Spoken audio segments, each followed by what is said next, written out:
the Falcons is this man standing right here, Mr. Chris Joe. Chris Joe, Hello. how are you, my friend? I'm good, very well. Chris Joe, you have created a monster out of this squad so far. Tell us, what is your secret? Basically, yeah, I'm focusing on the discipline for the training. Yeah, because on my experience, I cannot coaching on the match day. Yeah, so I focusing building the good method on the training. That's fantastic. Do you have a lot of problems building discipline in the squad so far? Yeah, I feel a bit. Yeah, just for like a discipline like wake up time, something like that, and the communication that they should do on the training. So I don't know if you'll be honest with me, but I hope you are, okay? Who do you find to be the biggest threat for Vitality out there? Ooh, it's a really tough question. Yeah, let me thinking first. I think for the group stage first, I focus on the group stage. We have nearby or the closest group zone with the Fluxo team. So yeah, I'm a little bit worried for them. I hear he's worried for them, not worried about them. So I like that, Chris Joe. I'll take it as an intentional one. Good luck, my friend. I wish you guys the best. Yes. And we are back here, and right now I'm with RRQ Kazoo, Abai, and the coach Adi, who's gonna translate for us. Okay, so last year you guys were really close to the title. You finished in the second on standings. What have changed from last year to this year? Kita kemarin ada di posisi kedua. Chance apa yang mau kita bawa kemarin sampai sekarang? Maksudnya apa yang mau kita lakuin dari yang kemarin untuk hari ini? Yang kita lakuin ya kita pasti lebih disiplin aja sih dari yang kemarin. We must try to more discipline before last season. Perfect. Okay, we all know Indonesia, it's a powerful region, and you guys are defending the title. I mean, not your team, but Indonesia in general. Do you think you guys are favored to win this year since you finished last year in the second in the standings? Tahun kemarin kan Indonesia cukup powerful ya, Pak ya, 1, 2, 3. Nah, menurut lu untuk season ini gimana? Gue yakin 3 tim Indonesia bakal 1, 2, 3 lagi. Tapi yang pertama tetap tim RRQ. Ya, we trust in this season. It seems like last season Indonesia still powerful, and we hope in this year team from Indonesia they still stay on top 3. Awesome. Thank you so much for the interview. We wish you a good luck during the matches, and I will see you there in the arena, all right? Thank you so much, guys. Guys, we've got one of the best teams out of India. We know they are going to be able to make some noise, but let's check out what Shanky has to say. Mr. Shanky, how are you doing? I'm fine. What about you? I am doing fine, sir. Thank you for asking. You're the first one to ask me how I'm doing today. Bro, I want to ask you a question. There's FFMIC. You guys were champions last year. This time round, 3rd place. How confident are you to take it all the way here at EWC? We are really confident. Our team is doing good. We are practicing hard. We are grinding too much. So yes, we are confident. We'll do good. You're confident. Okay, fine. I'm quite confident as well. I have watched your gameplay. I'm a big fan, to be honest. But I want to ask you, which team do you think out of India will pose the biggest threat? Because they obviously know your strats, your rotations a little bit more. And who do you want to take out of the race first before you step into the finals? I would say Fluxo. Fluxo have the same rotations. They have the one drop point is also same. So yeah. Okay, I mean, you are aiming for the giant straight up. I like the confidence. Okay, brother, do you have a shout out for all of your fans? Because obviously the whole of India is excited that you guys have made it to this stage. So should I say them in Hindi? Yes, of course. Go ahead. So guys, please keep supporting us. और हम अच्छा करेंगे और बहुत अच्छा करेंगे. Sorry, I fumbled. Can I do it again? Of course. Thank you for your love and support, guys. We'll do good. हम अच्छा करेंगे और हम अपने इंडिया का नाम प्राउड करेंगे. जय हिंद, जय Bharat. All right, thank you very much. There you go, Shanky, the one and only. SHUL Esports is in the house. I feel like I'm in a safari and we have got so many of these creatures to catch one after the other. This guy is one of the top predators. His name is Troll. Mr. Troll, how are you, man? I'm fine. How about you? I am. The Indians are absolutely polite. You guys are the only ones asking me how I'm doing. Now, I want to ask you, are you nervous? This is one of the first times you're stepping onto a global stage like this. No, I'm not. I'm not nervous. You're not nervous? I'm just feeling excited about it. Fantastic. Which team are you looking forward to kicking out of the competition from your group? I think EVOS because they are defending champions. So The confidence to kick out the reigning defending champions EVOS Divine themselves. All right. Now, I want to know, just tell me some of the things that you guys have done to prepare for this competition. What's your training routine like, man? we just played like scrims and all, and we have prepared some crazy rotations for them. He's waiting to troll them already. This is SATUL's troll. This guy is about to troll everyone on the battlefield. I can't wait to see what you guys do out there. Thank you. It's the E-Cap, the EWC Cap, the Esports World Cup. Okay, whatever it is, this is what happened in week 1. We crowned our first 3 champions, which means that we had even more losers. And God knows that I'm a loser. Wait, shouldn't this say that I love losers, not that I am? Can we fix this, please?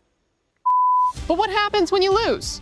Well, you wind up here, the Boulevard of Broken Keys. Don't sing Green Day, don't sing Green Day. Every one of which represents a tournament elimination and crushed dreams. Losers live forever here, and if you listen closely enough, you can hear the voices of disappointed parents who said that playing video games is a waste of time. On the Valorant stage, 4 of 8 playoff teams were EMEA, and they managed to get 1 whole win. So move over, Europe, because the finals was 100 Thieves and NRG. That's right, all American, baby. These colors don't run, they soar. The Battle Royale of the Apex Legends final featured 20 teams, and no surprise, Team Falcons won. Wait a minute, no, they finished 8th. Sorry, it was favorite Team Liquid who... No, they finished even further back at 9th. Oh, because it was actually 2024 champion Alliance who... Oh, come on, who won?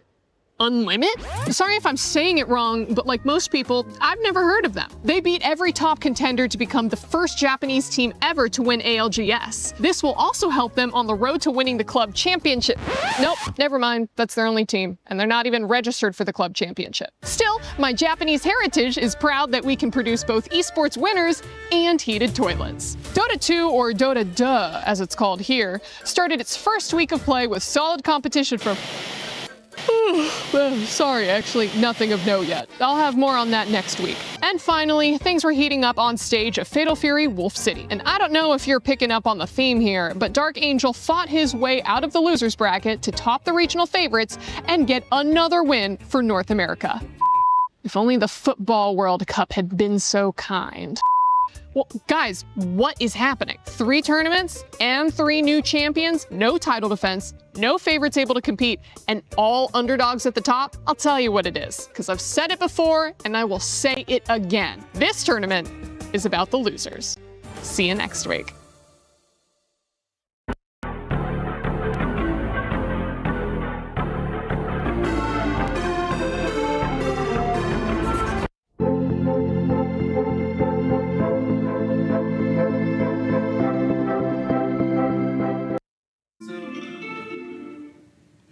Bonjour, Tash Bunny. We made it to Paris. That's right, Seven, and today's gonna be hype because today is going to be Free Fire. We got Group A and Group B. That's right, and we also have the defending champions, EVOS Divine here. Can they defend their title? Who will become the champion because this is Free Fire at the Esports World Cup. Let's begin.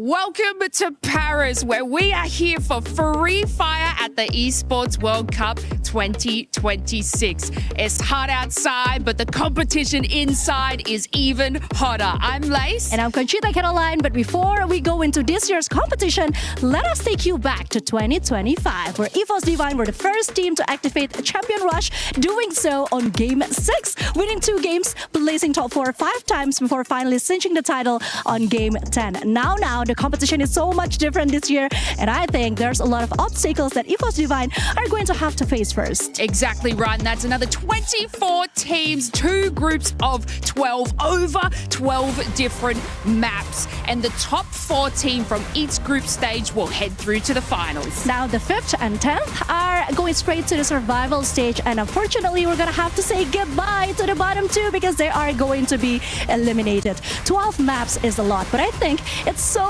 worth it for the prize pool that we have. $1 million, 300,000 to the first team. And one of those teams that you might want to keep an eye out for is Team Secret, our underdogs here for Free Fire, taking over the Victorious Championship from the AGAL team. Things are about to get real spicy. Yes, but let's not forget, we still have our reigning champion. Hello, once again, Ethos Divine is back, and I think they're so ready for it. Yes, and Barum struggled actually in EWC last year, and of course they are going to change things here, but they did get the win in the Free Fire Global Series.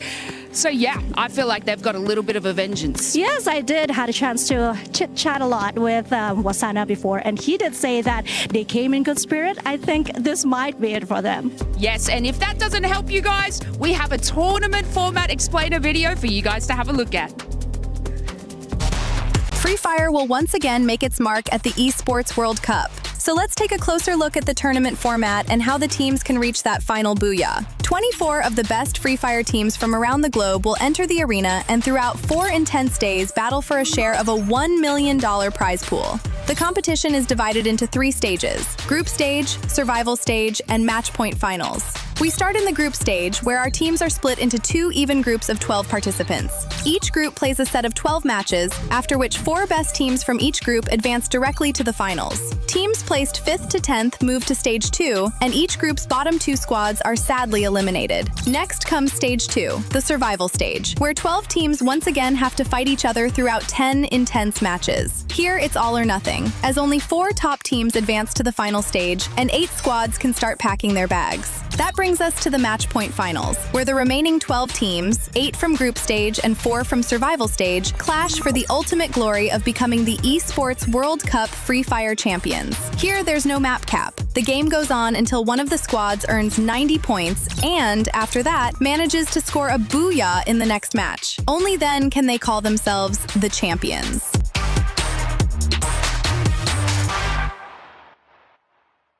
Here at the Totem, and I am joined by the reporters of the Club Championship. So every single one of you is going to give us a little bit of a rundown. We got Chris, Trav, and Glitter. I'm going to start off with you, Chris. How are things going, and what can we expect from your stage? Well, Dota, to be honest, has kind of been business as usual, been going through the motions, getting through the group stage. Today is when we have actually started the survival stage.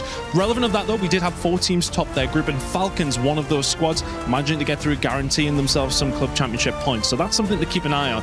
Another notion, though, today, we got the first 2 teams coming up in this survival stage. Team Liquid, currently down in their series, not looking too great for them. And Virtus Pro, they're 1-1 in their series. So both those 2 teams could go out today. Considering where they're at in Club Championship status, that is a massive result if they go home today. Absolutely. And then from you, Trav? Yeah, so we had Fatal Fury last week, City of the Wolves, which was a big thing for Na'Vi in general. So it was Dark Angel who managed to take the 1,000 points home, which is huge for them as well, because they're one of the competing teams in the Club Championship. Second place as well, Virtus Pro have got a large array of teams across it as well. So them getting those 750 points was huge for them. And then Reject as well, coming in 4th, getting 300. So they had a week for those organizations. We're on to Mobile Legends Bang Bang this week, the Women's Invitational, and that has kind of thrown a bit of a spanner in the works. Falcons back again with a couple of rosters. No surprise there. They're investing heavily in Stage 4 this year. And Team Vitality off to a flying start. Yeah, they're the title defenders. I know that for sure. They only managed to get 250 points over in Valorant, so we'll see how that's going to play out for them. But Apex is a very interesting one, Glitter. Yeah, very different from what you guys have kind of been seeing on your stages when it comes to Apex. It's obviously done, and the winner was Unlimit. Now, that's important because Unlimit is not participating in the Club Championship, so those points gone out the window. But the teams we are paying attention to are Team Vision and Sentinels in 2nd and 3rd, who did manage to get some points on the board for their club. However, now we're going into week 2, and looking forward to that, we have Free Fire, right? Now, this is kind of where my stage ties into your stages a little bit more, because this year the teams that we're looking at are Team Falcons and Vitality, funny enough. Now, Falcons won Free Fire in 2024, however, they did not last year around. And Vitality even outplaced Falcons last year in Free Fire. So now those are the teams we're going to be looking at, and Falcons actually are a team that are expected to do very well this week. So we'll have to see what that means in the end for our club championship, but it's going to be exciting. It sounds like the teams that we are keeping our eyes on this week is going to be Sentinels. They're also competing on the League of Legends stage for us. We also got to keep our eyes out for Vitality because, of course, they are in the running. Virtus Pro with a lot of teams across a lot of different titles. And for us on the league stage, AGAL. This is their debut here at EWC. They have a lot of teams competing. We're going to see how this week pans out. Thank you so much for watching. We're going to be back to you guys. $75 million, 25 tournaments, over 200 clubs, only one club champion. The club championship is the beating heart of the Esports World Cup. Over 7 weeks, esports clubs send their players to compete. Every placement, every win, every podium earns points for their club. At the end of 7 weeks, every point counts. The club at the top walks away with $7 million and the title of Best Esports Club in the world. It's not about being the best at one game. It's about being the best across all of them. Depth, versatility, consistency under pressure. One championship trophy, one title. Who will take it? Watch history unfold in Paris at the Esports World Cup 2026.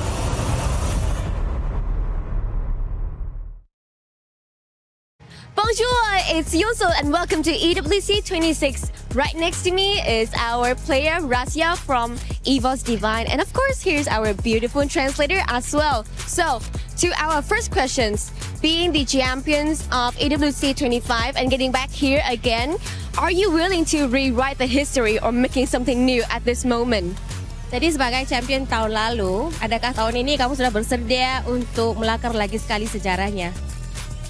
Yeah, I'm really confident right now because we're gonna ready to back-to-back champion again.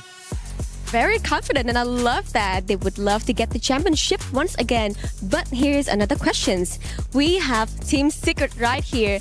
As you guys all know, Team Secret SWAG got their championship at the Free Fire World Series 2026 Spring here in Vietnam, and they're also here to compete with Evos Divine. So, how do you think about them? Jadi kan ada tim secret kan, jadi bagaimana perasaannya dengan mereka itu? I'm feeling like I want to prove to them like EWC is our place. EWC is mean Evos World Champion, not Esports World Cup. Oh my god, wow! I feel the intensity is really much here, but overall, that is all we can hear from Russia. And I would love to see more from Evos Divine and of course, other teams right here in EWC 26 Free Fire. See you guys later and thank you for listening.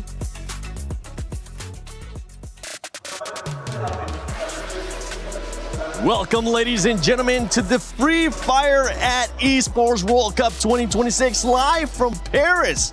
We're finally here. By the way, my name is 7WG. I'm going to be your studio host, and I'm joined by some amazing talent, none other than Conchita and Neptune. Neptune, I'm going to start with you. How are you enjoying Paris so far? Oh, it's quite different. This is the first time in Paris, and I'm really loving it right now, especially the energy that we have right now. I mean, yeah, we're next to some other stages, and boy, we can definitely feel the crowd energy. How about you, Conchita? How are you enjoying Paris? It's also my first time in Paris, and it's been amazing. I just can't wait to see how the competition goes this year, and yeah, having a great time so far. I mean, you know what? Let's just dive right into the competition because we have Evos returning, and they could be back-to-back champions here at EWC, Neptune. Oh, have to see though, because on the regionals, it seems like they're having a lot of trouble. So I don't know if it's just a setup so that they will not be known, their strategy will not be known up to this level, but hopefully it's for the best of them. Because again, who doesn't want to see them to be back-to-back? Yeah, of course. I mean, if we're talking about EVOS Divine, let's not forget we have Rasha, the youngest player, also the MVP of last year. I'm pretty sure that today he's back with a vengeance and he is going for redemption. Honestly, I think EVOS Divine is trying their best to perform well at the EWC because I just said before, the regional wasn't so great for them. They were having a bit of a time. They struggled, but yeah, I think things are looking up, so I'm pretty hopeful. As an Indonesian, I can help but feel hopeful. Well, let's find out how hopeful you guys are before we move on to another team. Are they going to make it directly to the finals, or are they going to be going to survival? Ooh. Conchita, if you want to go first, or Neptune? Can I go first? Go ahead. I think I'm gonna sound a little biased because again, Indonesian, I can't help it, but I really want them to go straight and not go through the survival. Not because I have that much confidence, but also I'm a little worried actually. I'm a little worried for them to go into the survival stage. So it might as well be, you know, do it quick, do it better, do it perfect, and then go straight to the next stage. I don't know though, because even I think they're confident enough, despite of the record of not having performed from regionals. They're confident enough that if they are being thrown into survival, they know exactly what needs to be done to get into the grand finals. That has been the storyline that they have, even in Southeast Asia. And that's one reason as well. When it comes to the numbers, that looks like they're struggling. But now that I'm thinking about it, how well they are recovering after those instances. So I guess they might be able to do it again, even in EWC. I mean, sometimes some teams actually benefit. I know this sounds crazy, but sometimes teams benefit if they end up getting that little extra oomph in survival. But the thing is, as you said, it is scary in survival because only the top 4 will be moving on to the grand final. So I don't know if they want to put themselves in that position. True, but especially as the reigning champion. Yes, that's very true. You don't want, I don't know if they want to feel that extra pressure there in survival. One team that's looking to not go to survival and qualify directly to finals is Buriram United.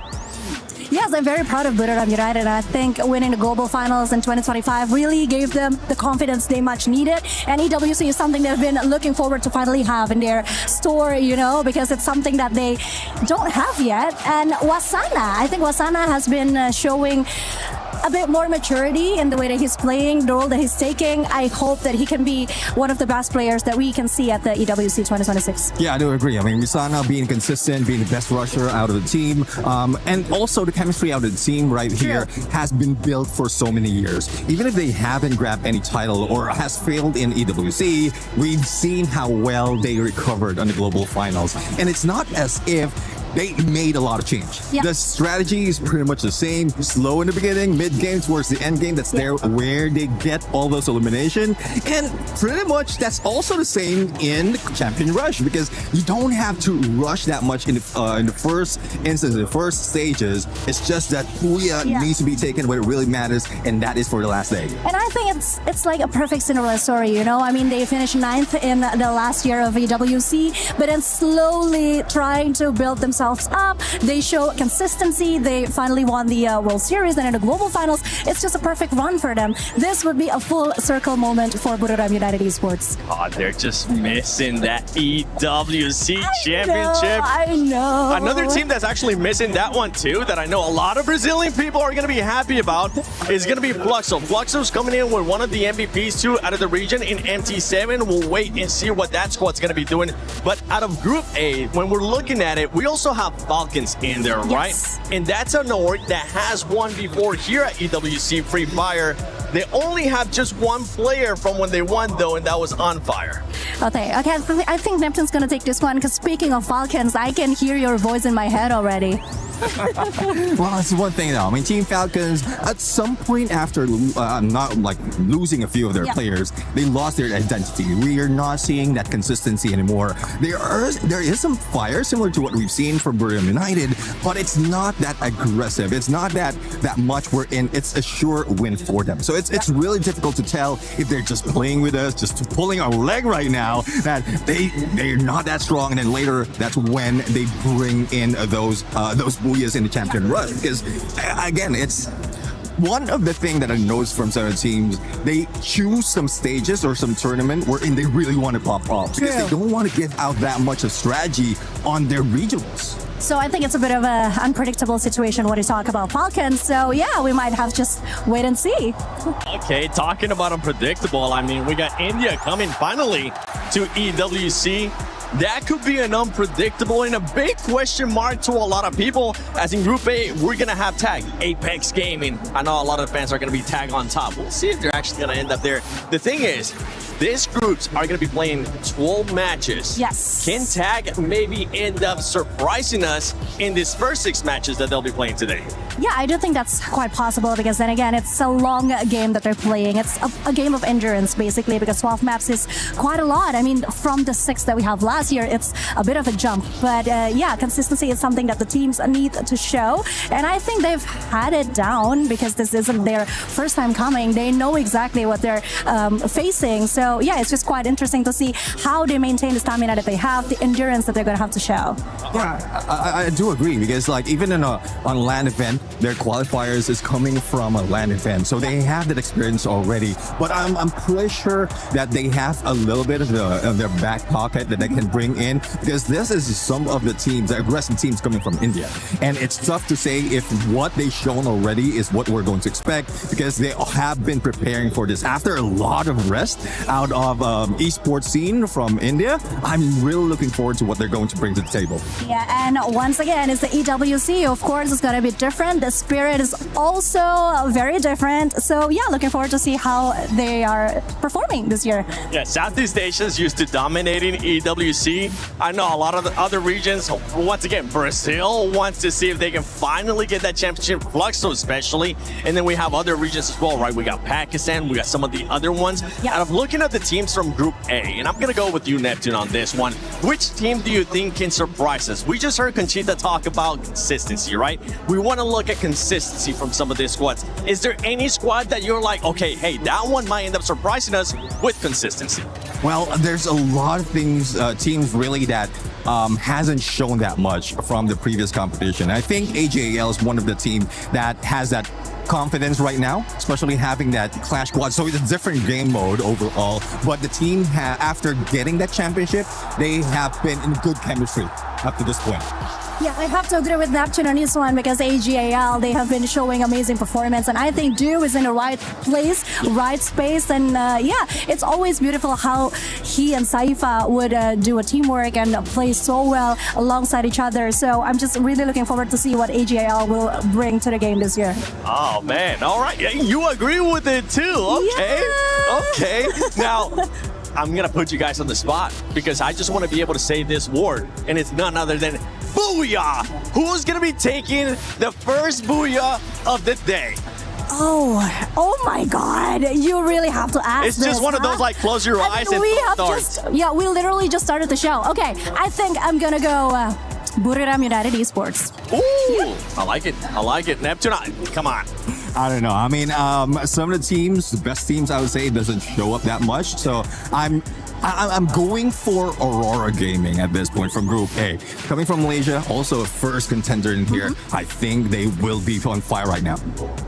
I thought you were gonna go with Evos. I'm not gonna lie. She stayed with Buriram. I was like, for sure he's gonna go with Evos. But let us know in the comments below for everybody watching, who do you think is gonna be taking the first Booyah? Because this is day 1 of Free Fire at Esports World Cup. You know what? Let's get started.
24 of the most dominant teams in the world will step onto the Gadir City grid for the first time today. Teams who swept through their regions and left their opponents in the dust. But now they stand at the base of a mountain faced with an almost impossible climb.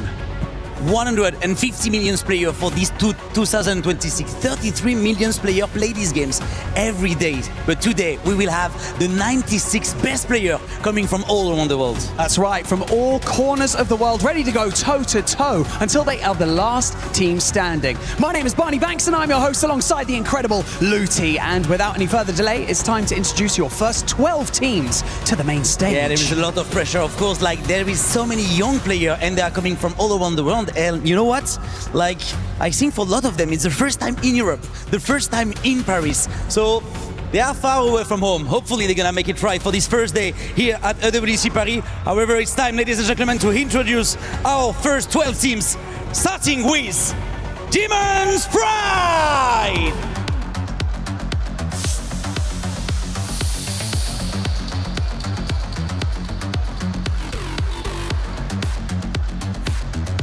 Titan Esports Club.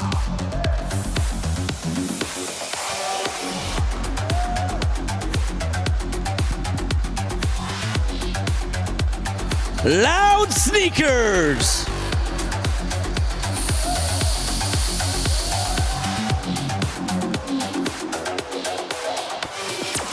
Buriram United Esports.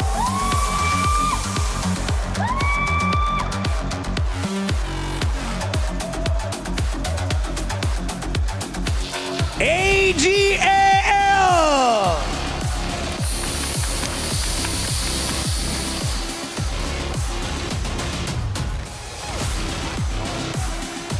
Aurora Gaming.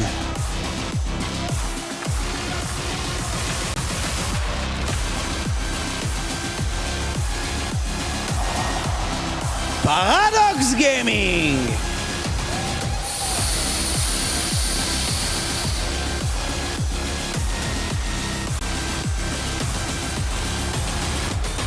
Gun Dynasty.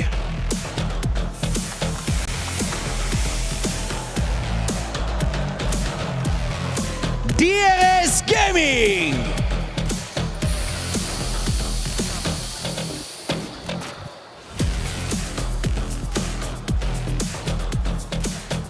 Your reigning club champions, Team Falcons.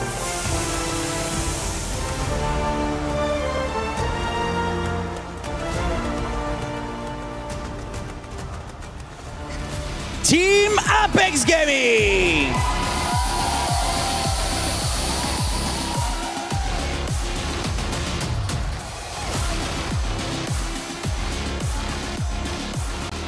And now, your reigning Esports World Cup champions, EVOS Esports!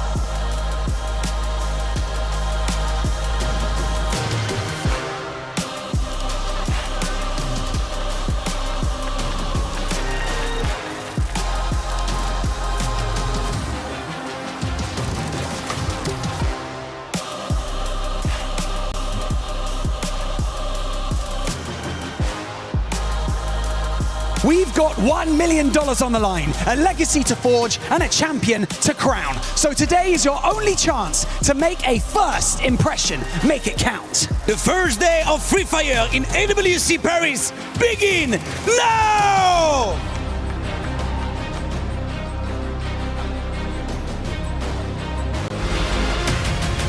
How hard is it to claim the throne?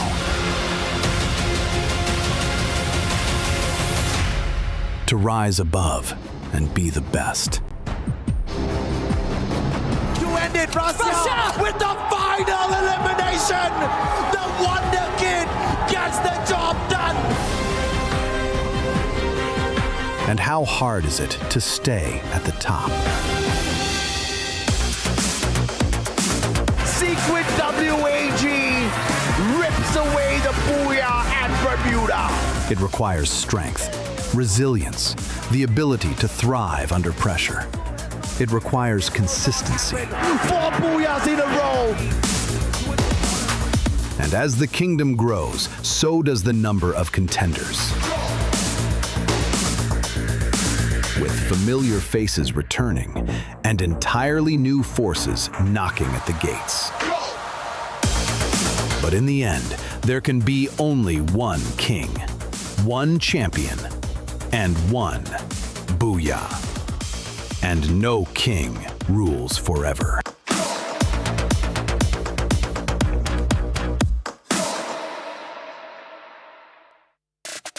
Ladies and gentlemen, boys and girls, survivors of all ages, welcome to the most awaited event for at least the first half of the year. This is Free Fire at the Esports World Cup 2026. We are in Paris, and I expected a heat wave. It was quite cold here, but now with the game starting, Tash, I think we're going to just bump the heat up a tad bit higher. It's going to be intense. It's going to be mad hot.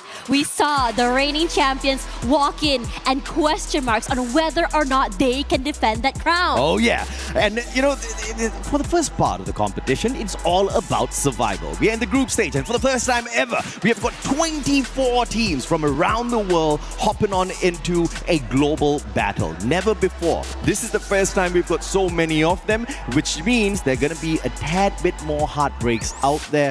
The first day, you got early qualifiers, but you definitely want to avoid the bottom of the leaderboard. For real. Now, as you go into that as well, eliminations are coming through. And as we go through this, we after eliminations, only top 4 will be going straight to the finals. Oh, yeah. And the rest into survival stage. Yeah, absolutely. But today is just day 1.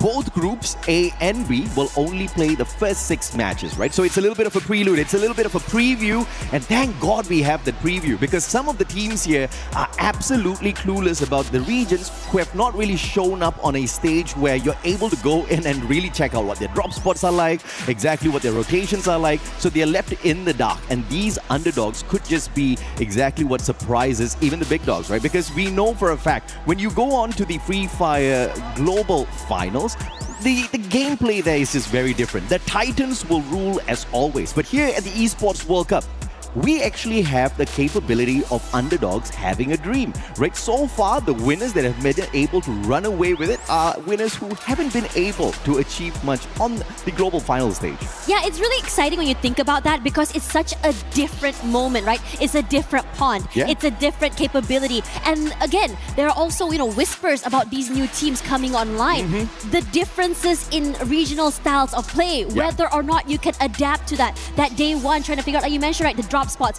Are we going to be taking the early fights, or are we going to be avoiding these teams? So those are the questions these teams are going to be asking themselves. Are you brave enough to take that gamble, or are you going to be playing safe all the way till the end? Absolutely. We just saw a little peek of AGAL. They have already shown their prowess in Clash Squad thus far, global finals champions, and recently at the Southeast Asian Clash Masters as well. But that's Clash Squad. In Battle Royale, they have been doing absolutely fine for themselves as well, right? Just very quickly climbing up the ladder, but they have not achieved a championship in BR for themselves just yet. Second at Sea Spring 26, second at even the Free Fire Max Asia Invitational, where we threw in a bunch of super teams from Southeast Asia up against the South Asian teams, where they also found dominance at.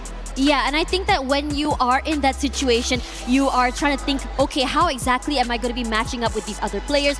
Some of them are very, very new. I would say, sometimes people say, right, the younger players have a little bit more drive. They're hot-headed, they're hot-blooded. They want to go for these early fights. But in this situation, when you go high risk, the high reward moment, if you lose it, you lose it all. And in this situation, you want to avoid being at the very bottom of that ladder. What can we do to make sure that we don't go super high risk and not overheat? Well, if you do end up at the bottom today, the risk is there, but fairly low. Tomorrow, you definitely have to avoid it at all costs. But obviously, not every single team can do that. At the end of the day, you're going to have some winners. You're going to have some teams down at the bottom who are going to be at risk of relegation. But I'm looking at the rise of the underdogs here, mainly at the Esports World Cup, right? Because this is where dreams are made. And again, this guy, he dreamt for many, many years. I'm not so sure exactly what he's trying to do right now, but he's dreamt for many, many years. He's trying to think of a hand sign that he wants to flash flash on the screen Yeah. the moment he gets a booyah. And AJL's just the kind of squad who's capable of walking with a booyah. And Yeah. speaking of which, this is Group A. Many have termed this group the Group of Death Yeah. because of the number of Titans that are in this group. Right. And I think that when you think about Group of Death, there are so many situations that, for me personally, I think last year we had this conversation, right? We were saying, hey, it's going to be the rise of the Brazilians this year. And we were knocked out of the park and we were surprised. And Yeah. it wasn't at all our expectations. Now, for Yeah. this year, the capability of that happening again, and the favorites getting knocked out, is going to be happening. I would say is because there are so many teams that we haven't delved yet. We haven't seen quite yet on the bigger stages. Yeah. Maybe regionally, we haven't seen their prowess because maybe regionally wise, maybe they're not the best there.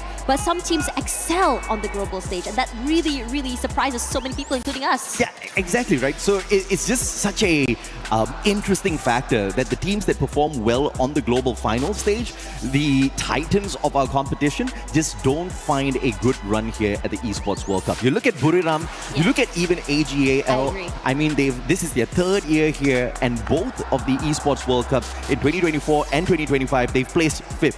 Yes. It's weird that they are not able to take a step forward, but the underdogs, on the other hand, they always manage to rise up to the occasion.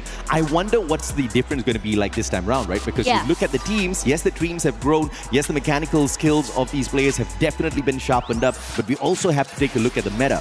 This is the season for the snipers to rise up to the occasion. Yeah, the snipers have been buffed, and I think that what's really good about this as well, I think there were whispers about the Indonesian squads running that double sniper. Seeing that is going to be fun, but again, as we go into this first game, I am curious to see what exactly is going to be happening. Is it going to be double snipers? Is it going to be a different kind of meta? What do you think, AJ? Well, I think everybody's going to be aiming for peak this time around because of the high tier loot zone, or it could also be a potential avoidance of these high tier loot zones for the underdogs of the competition, just so that they avoid early annihilation from these lobbies. But one thing's for sure, we're gonna spot quite a number of hot drops because of the fact where we haven't built dominance on these compounds just yet. Day one is gonna be a very messy day, and I think we already see a couple of hot drops out there. Yeah, and I'm seeing a very interesting moment here, where we are looking at Mars, Electra, and Pochino just completely full of players. Circle coming up toward the middle central side there. So the rotations coming in from southern side is going to be fun to see, especially AGL from Sentosa. Yeah, absolutely. So Gun Dynasty up against Aurora. And this is going to be a little tough for Gun Dynasty if they don't manage to overwhelm the Malaysian squad, who has been performing extremely well in the recent past. And you've also got the team of Team Apex Gaming from India. Now, speaking of Aurora and the players of GD, let's see if or not they'll be able to knock each other out or very safely avoid each other after picking off a couple of points. Azrael Mac 10 in hand for medkits. No glue walls. Getting stuck in a battle could be deadly. But he does have the time turner on him, keeping the active skill alive. Let's see if or not they'll be able to engage well. Vega, on the other hand, already has the M82B in hand.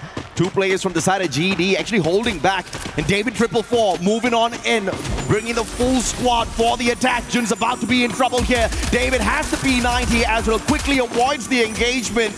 And Aurora does not want a straightforward fight. A little mistake here from Azrael as he hops on into the battle. David won't find him. Zuez for the backup. And the Mag 7 shines for the side of Aurora, but they've already lost 2-3 players down to the ground. It's a chaotic moment here right now, and Jun also gets knocked down quickly. Shobi comes through and somehow steals it away. Aurora Gaming eliminated too soon. Weren't able to tie down the last few moments. As we walk over on this side, TAG crossing over. GD will be waiting on the other side here, but they haven't been spotted out quite yet. If the rotation is good, I think that they may be able to come onto the screen right now as DRS is just completely annihilating PDX right now. Yeah, Paradox up against DRS. 3 eliminations in hand. They started off really hot, but it looks like Paradox will have to back away from this equation here. Snipe with the VSS is going to be standing by to distract the players of the Rail Soldiers. Was his buddy makes it away from the compound, looking for the revival on the rest of the Paradox squad. Alu and Pratik making sure they don't make a mistake here. The Valiant Dash takes down Snipe's defenses. They pick up their 4th point. A great start for DRS. Yeah, DRS just walk up and just took the area like it's nobody's business. Snipe back into the game as Madara does get knocked down here. EVOS, they does try to make a move onto the enemy team on the other side here, but they weren't able to find an opening toward them since DP does have the upper hand, drops down, but Abax knocked out of the game already, and the rest of the team completely collapsed as EVOS run away into the other compound here. They're trying to just crunch them from different areas. Ray cannot hold on here. Rasha does get a pickoff of his own, but DP doing a great job of just annihilating EVOS. Oh, it was a great start here from Demon's Pride, taking on the reigning defending champions in EVOS Divine, trying to take them out of the equation, but it's not gonna be that easy. The White Tigers of Indonesia rising to the occasion, instant pickups from their side, and they turn the tables on Demon's Pride, showing them who the true demons of this competition are. It's honestly insane because the start off was just so in favor of DP as Rasha gets picked off by Falcons. Limit, a big pickup here already. Right timing to just catch him off guard before EVOS was even able to reposition. Yeah, great positioning from Russia as far as the battle up against Demon's Pride was, but they did not expect Falcons to drop by. And here comes Gun Dynasty yet again in another battle, but their prime play with David 444 down on the ground. But Team Apex Gaming needs a very early and up against the LATAM Giants.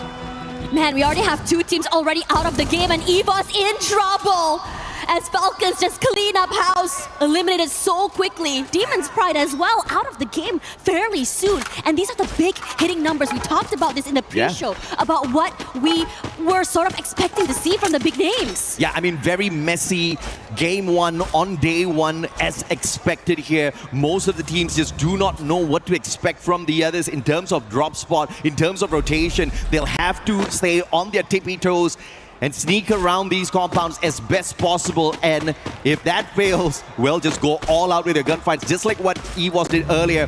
But I'll have to say, Demon's Pride was not as big a threat as Falcons. Pina with the Car 98 takes down Aim God. Kutush out of nowhere. TEC joining the party as well. Two teams beating down the players on the side of EVOS Divine. The reigning defending champions might get taken out at Bradford too early here. It's honestly insane. EVOS come back into the game, immediately gets completely annihilated. And now over on this side here, Falcons on a rampage. Limit doing the damage onto the player of TEC. The pressure is on, and TEC can't do anything about it. Titans Esports Club, what do you have in you? Have your wings been clipped? The Red Hawks of the past have not been able to fly very far, but this time around, picking up some crucial early points. They do have the vending machine beside the final surviving player, but it looks like it's going to be a rough one as TEC bows out as well. There's just so many things happening around the map right now as we're looking here. Loud and EVOS in one compound in the corner. GD trying to rotate into the zone as well as it's just slowly dwindling. But the northern side is hectic right now. Rough fight here for GD. They take on the champions of the Esports World Cup 2024 in Falcons. But GD themselves, they're very sound in terms of mechanically able squad in the world of Free Fire. This battle is going to be a rough one for them. Now they're trying to sneak outside the compound of the blue zone here. They get scanned out by the binoculars as well. Falcons does have a tad bit of information, but David 444, again, the most lethal player on the side of Gun Dynasty. Oh, man. Rushing on up, Racha versus David 444 is going to be a rough one for Racha, but they do have the electrotherapy on their side. Valiant Dash breaks down their defenses. Racha with the M590, but David again, lethal with a Mag 7, pops his head. Vega takes out On Fire, and LATAM showing you exactly what they can do on the world stage.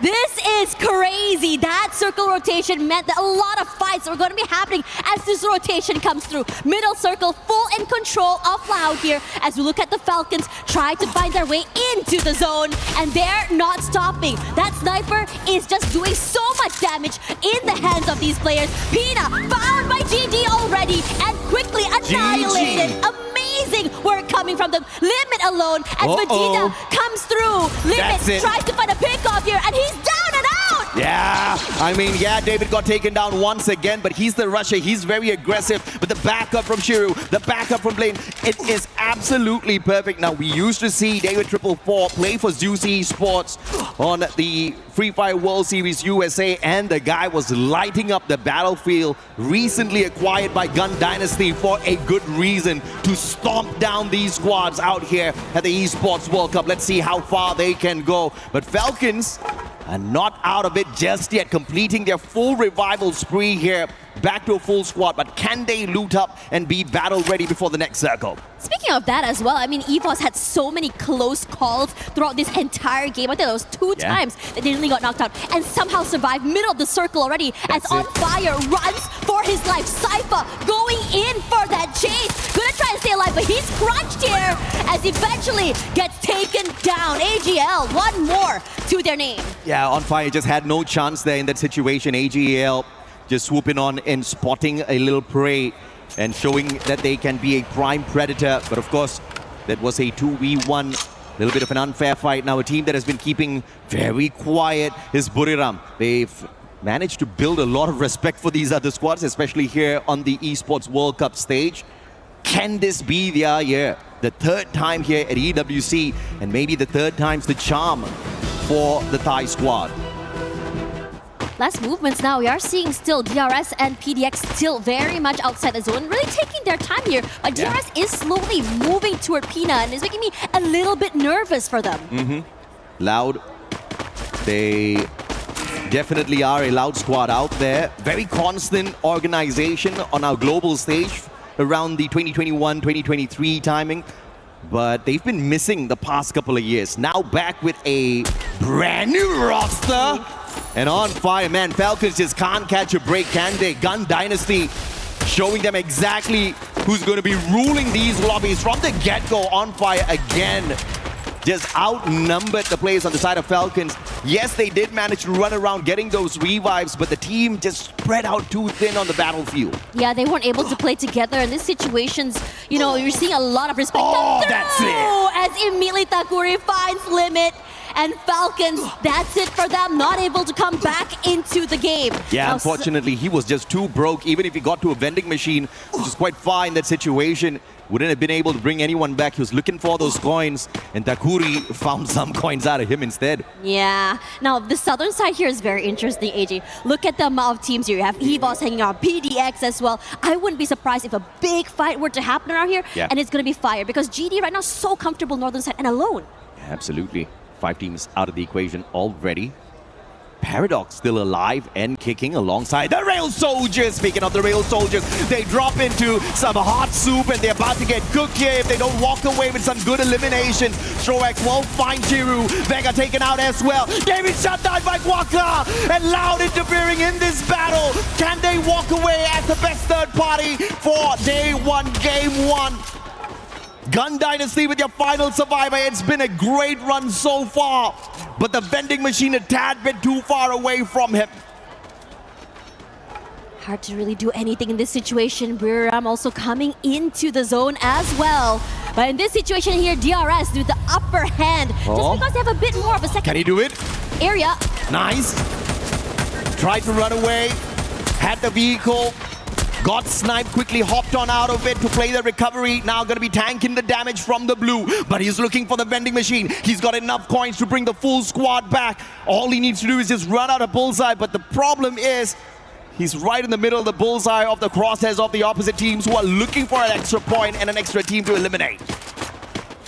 Looking at how PDX is moving here, they're just trying to find a way into the game here. PDX should probably come through into the peripherals of Loud as well. Now Russia, big kill there onto a player, and even Sneaky somehow off the grid gets knocked out as well. Let's see if or not AGAL can sneak on in. They're in a great position here, but just a tad bit too close to the edge of the current zone, which is moving aggressively. The problem is going to be DRS for AGL as they try to rotate in. They do have a little bit of compound cover.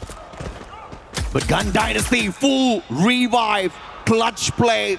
The squad is back, but the circle is small. Getting fished out of the skies is a big possibility here. Let's see how the luck is for the side of Gun Dynasty. Interestingly enough as well, The rotations coming in. Well, DRS very comfortable in the middle side area as well. As we see Snipe getting knocked out here by Trap. Immediately is sent to the lobby. But Takuri is the one that takes away that point. Let's see exactly what the reigning defending champions EVOS can do. It has been a rough start for them, but recovery has been solid for EVOS.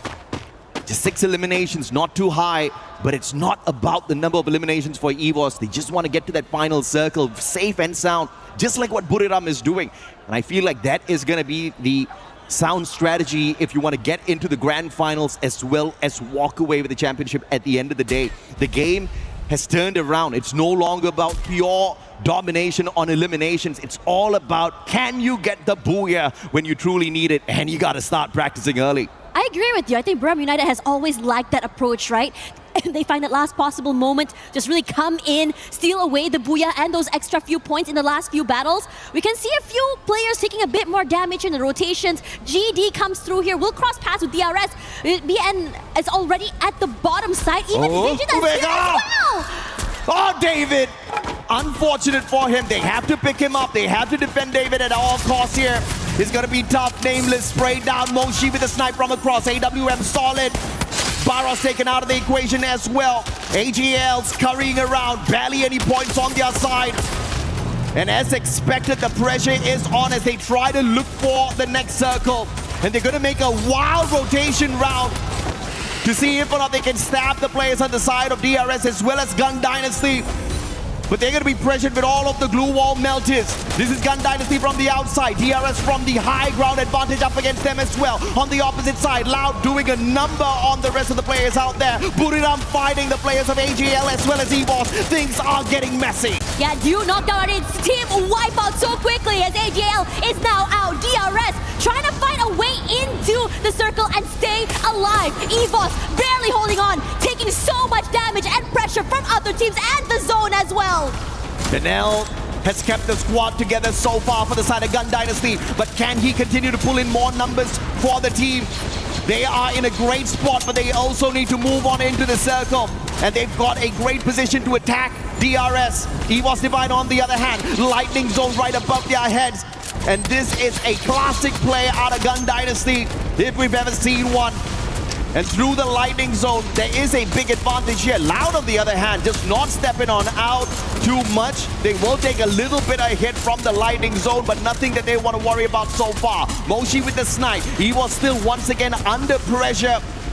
But the pickups are instantaneous. They've got the haystack for the extra defense as well. But the angles from the rest of the squad just putting EVOS in a pinch and eliminating them from the lobby. Yeah, EVOS is now out and down for the count as DRS rushes through into the safer zone here. Trying to find a way to stay alive and stay healthy. They do.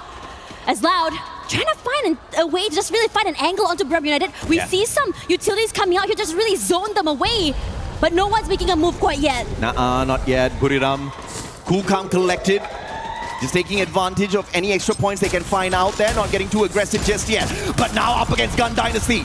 Can we see Buriram shine, or will Gun Dynasty continue to stomp every single squad they come across? David 444 still alive and kicking. But Nell, their super savior, still alive and kicking. Gun Dynasty looking absolutely solid to build their dynasty here, right here on game one. Loud on the other hand, backing away. BZP tagged up from the back. Quaka, Vegas taken out.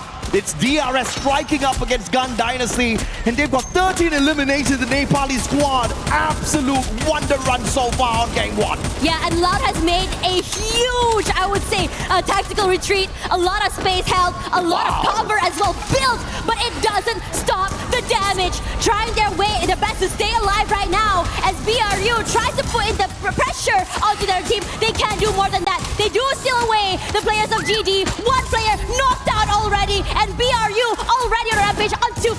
Loud, 6 eliminations, putting the pressure onto Buriram United. Not happening, staying alive despite the chunk of damage coming through for the util. Yeah, Trap just playing true to his name, man. Bringing in the thrill of battle with the A124, trapping in Buriram. They could not use their active skills, and they actually had to wait that out. Quite a number of seconds lost already, but Buriram quickly recovering from the thrill of battle attack. Loud played the timing well, but Buriram had the extra layer of defense with those fences. And now here comes Takuri. God nades. Guaka finds Moshi. The sniper of Buriram's out of the equation, and Takuri can do a number on them. Can he nade out the full squad of Buriram? It goes wide a tad big. Now Takuri needs to become the doctor for the squad. David 444, the final player on the side of Gun Dynasty that's alive and kicking, but they've done well enough in this game. 17 eliminations strong. Final 4 teams, 4 regions in the final circle, and Gun Dynasty is the first one to tap out. Yeah, it's insane now. With Brum United waiting in the wings. Strokes trying to find a way to chunk down the damage from Brum United, but they have built a fortress. Wasana repositions, rushes through, trying to find a pickup, but he's not able to do so. As BCP finds the members of Brum United. They're all knocked down. DRS in trouble. It's all about the timing, and Loud knows that well. They move on in. They've already taken advantage with the initial knock. Takuri has got the quad in hand. Rate of fire up close and personal is going to be deadly. But if Loud continues to close down the distance, those M590s are going to be popping some heads for sure. Trap once again. Thrill of battle locked in. And you cannot use your active skills to take them on. But that knock buys them a little bit of extra time. What can Strowex do? It's a 1v3. He's got a sniper in hand. M590s loaded up on the side of Loud. It's a 3v1 easy play here. As Strowex jumps on back. Loud says absolutely not. They take away the first win.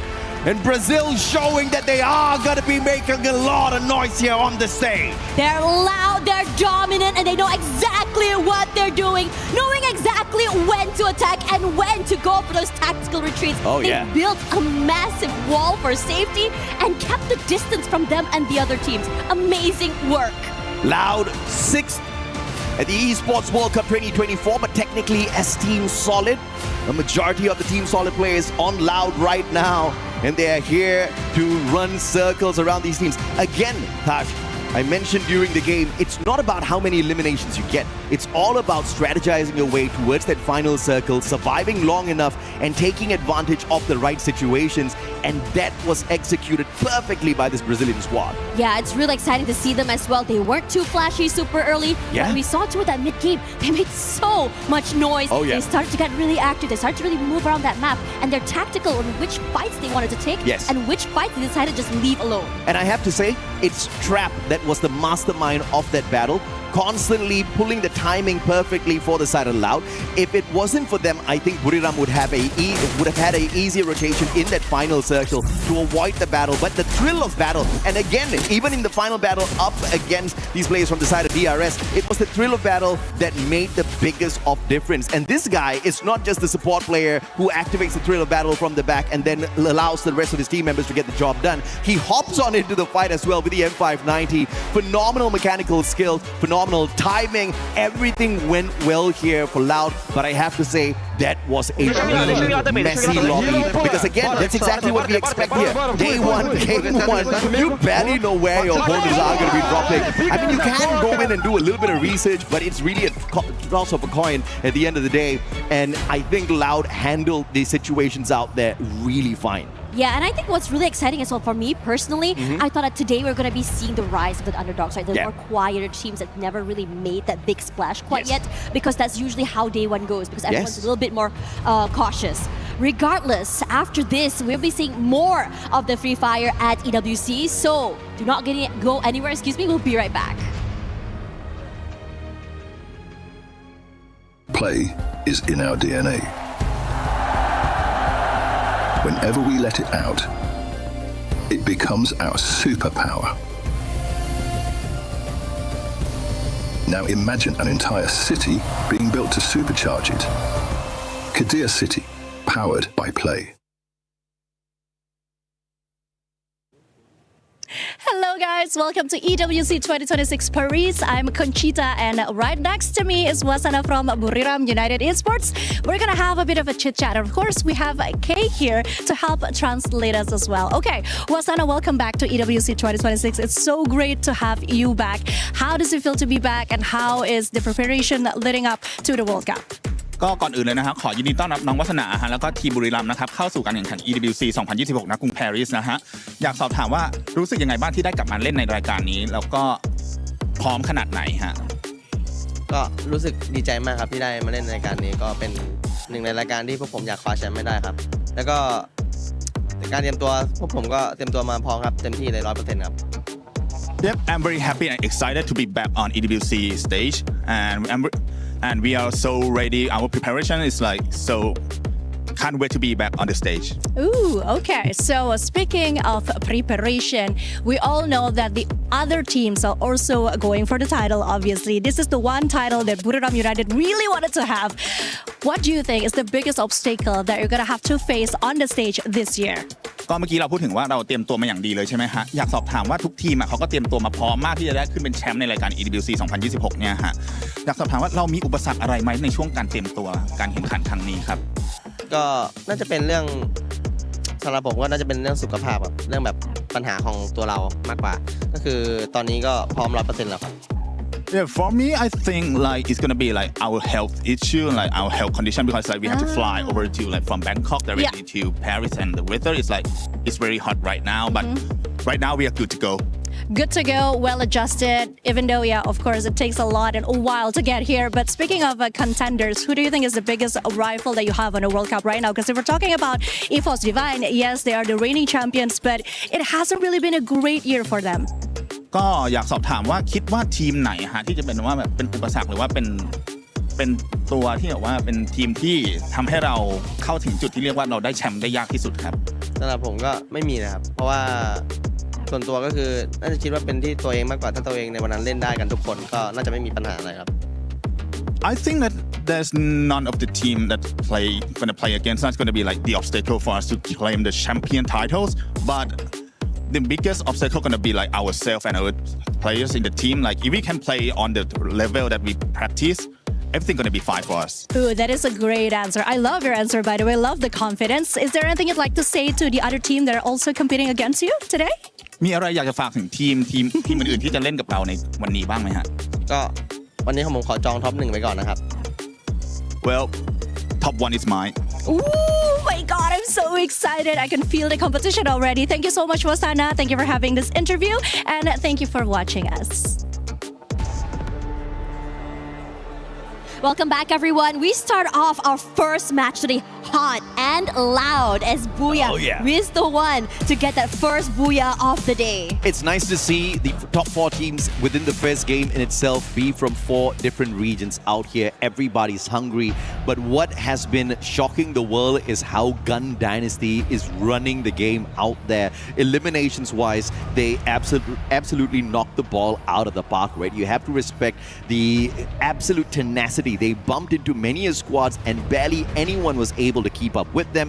I mean, even Falcons multiple times, they just got hunted down. And that's exactly what you expect out of the LATAM squad. Again, mechanically very sound, and it looks like they have definitely worked on their rotations a lot. I feel like this is one of those teams we have to look out for, looking like a solid team to make it into our grand finals, maybe even one of the first 4 to qualify into the grand finals directly. But DRS, that was the standout team for me because nobody would have expected that sort of a performance out of the Nepali squad. Yeah, coming into DRS as well, I think that they're really good not only at rotations, but also moving in their fights. They have a lot of zone control when they find an area. They are not quick to give it away either, and they're not quick to just really go and overhit and go for these fights. I'm seeing a lot of respect they're giving to other teams to make sure that in terms of survivability, they can survive all the way to the later stages of the map. Yeah, I feel like, you know, in this game, what sounds easy is absolutely difficult to execute out there on the battlefield. We talk about how important the mechanical skills are. We talk about how important the decision making and the timing is going to be for a lot of the squads out here. But DRS pulled off these things absolutely perfect in this first game, right? You look at the mechanical skills, they were handling some of those gunfights like pros. Their timing were absolutely perfect. They have great numbers behind them. And it's a bit of a shocker for me because we definitely saw their performance at the Free Fire Max Asia Invitational. And they didn't really give us a lot to talk about, right? They had some good games, but fairly inconsistent with their run. But a game this explosive up against a lineup of squads that's, you know, global level, superstars, multiple-time world champions, it's insane. And you got to respect that out of Nepal. Now, the big question is, of course, going to be whether or not we're going to see the consistent plays out of them.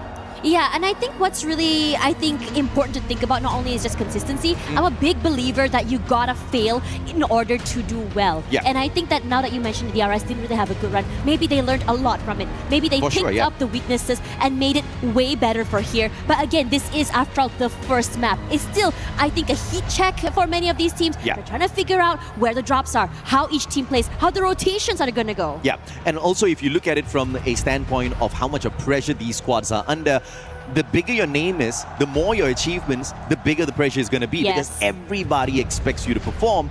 And if you're a team like the Real Soldiers, DRS, the expectations are fairly low. They have got nothing to lose, Exactly. right? It's the first time they're here on the global stage. It's one of the regions that we have brought in to play on a stage like this, and they are shining right now. They have to make sure they don't allow their nerves to catch up with them. It's going to be rough if they do. But if they continue on with this momentum, I think it's going to be a solid run for DRS. They might just be the underdogs that we have been looking out for all of these years. But again, consistency on a stage like this is very difficult to hold on to. We have even seen teams like Fluxo kind of flunk out. So what more DRS, right? But if they do manage to pull it off, it will definitely be a legendary run. Yeah, I was about to say that as well. Coming in, we've seen so many legendary teams just really, find their way almost to the finishing line and then just completely lose their cool. Yeah. And the thing is, when you have nothing to lose, when you are on a big stage where you're just saying, hey, let's just come in here, have a great time without having to really bow down to the pressure from the bigger teams, you can make your name in history. And at Esports World Cup, everything is earned. Oh yeah, absolutely. Team Apex Gaming earlier, the team from India, got knocked out with no placement points whatsoever. Only 2 eliminations to their name.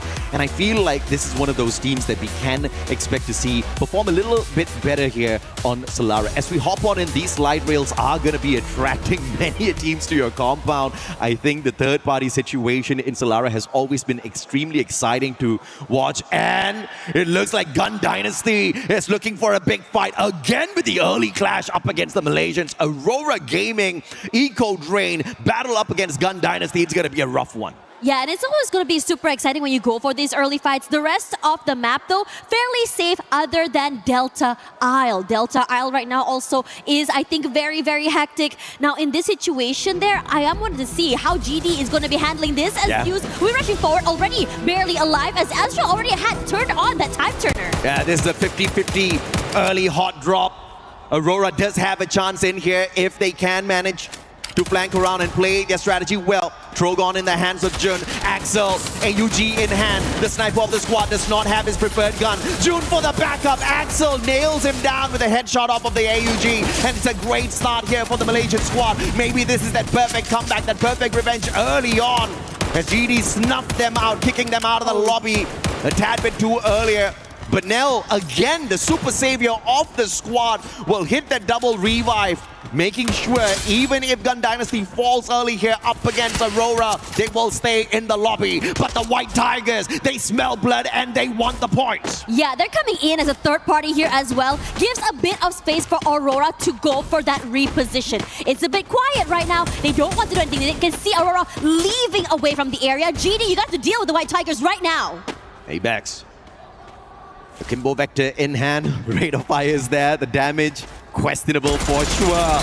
Spots one out. It's the cord. And it looks like he's going to be tagging himself in. Beautiful Valiant dash. Aim God hopping on in with that backup. And they definitely had the advantage on their side with the numbers. And on the other side, AGAL up against TEC. It looks like AGAL just weren't having a good run up against them. No, it's just so unlucky to meet them. I just want to say I'm living this proactivity coming in from EVOS. They heard sounds coming through. They go in and just force that third-party fight.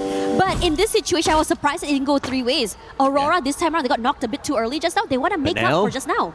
Benel versus Aim God. It's a 1v1. Fair fight. Aim God spots him. Fair shot finds no connection. Benel looking for the quick reposition.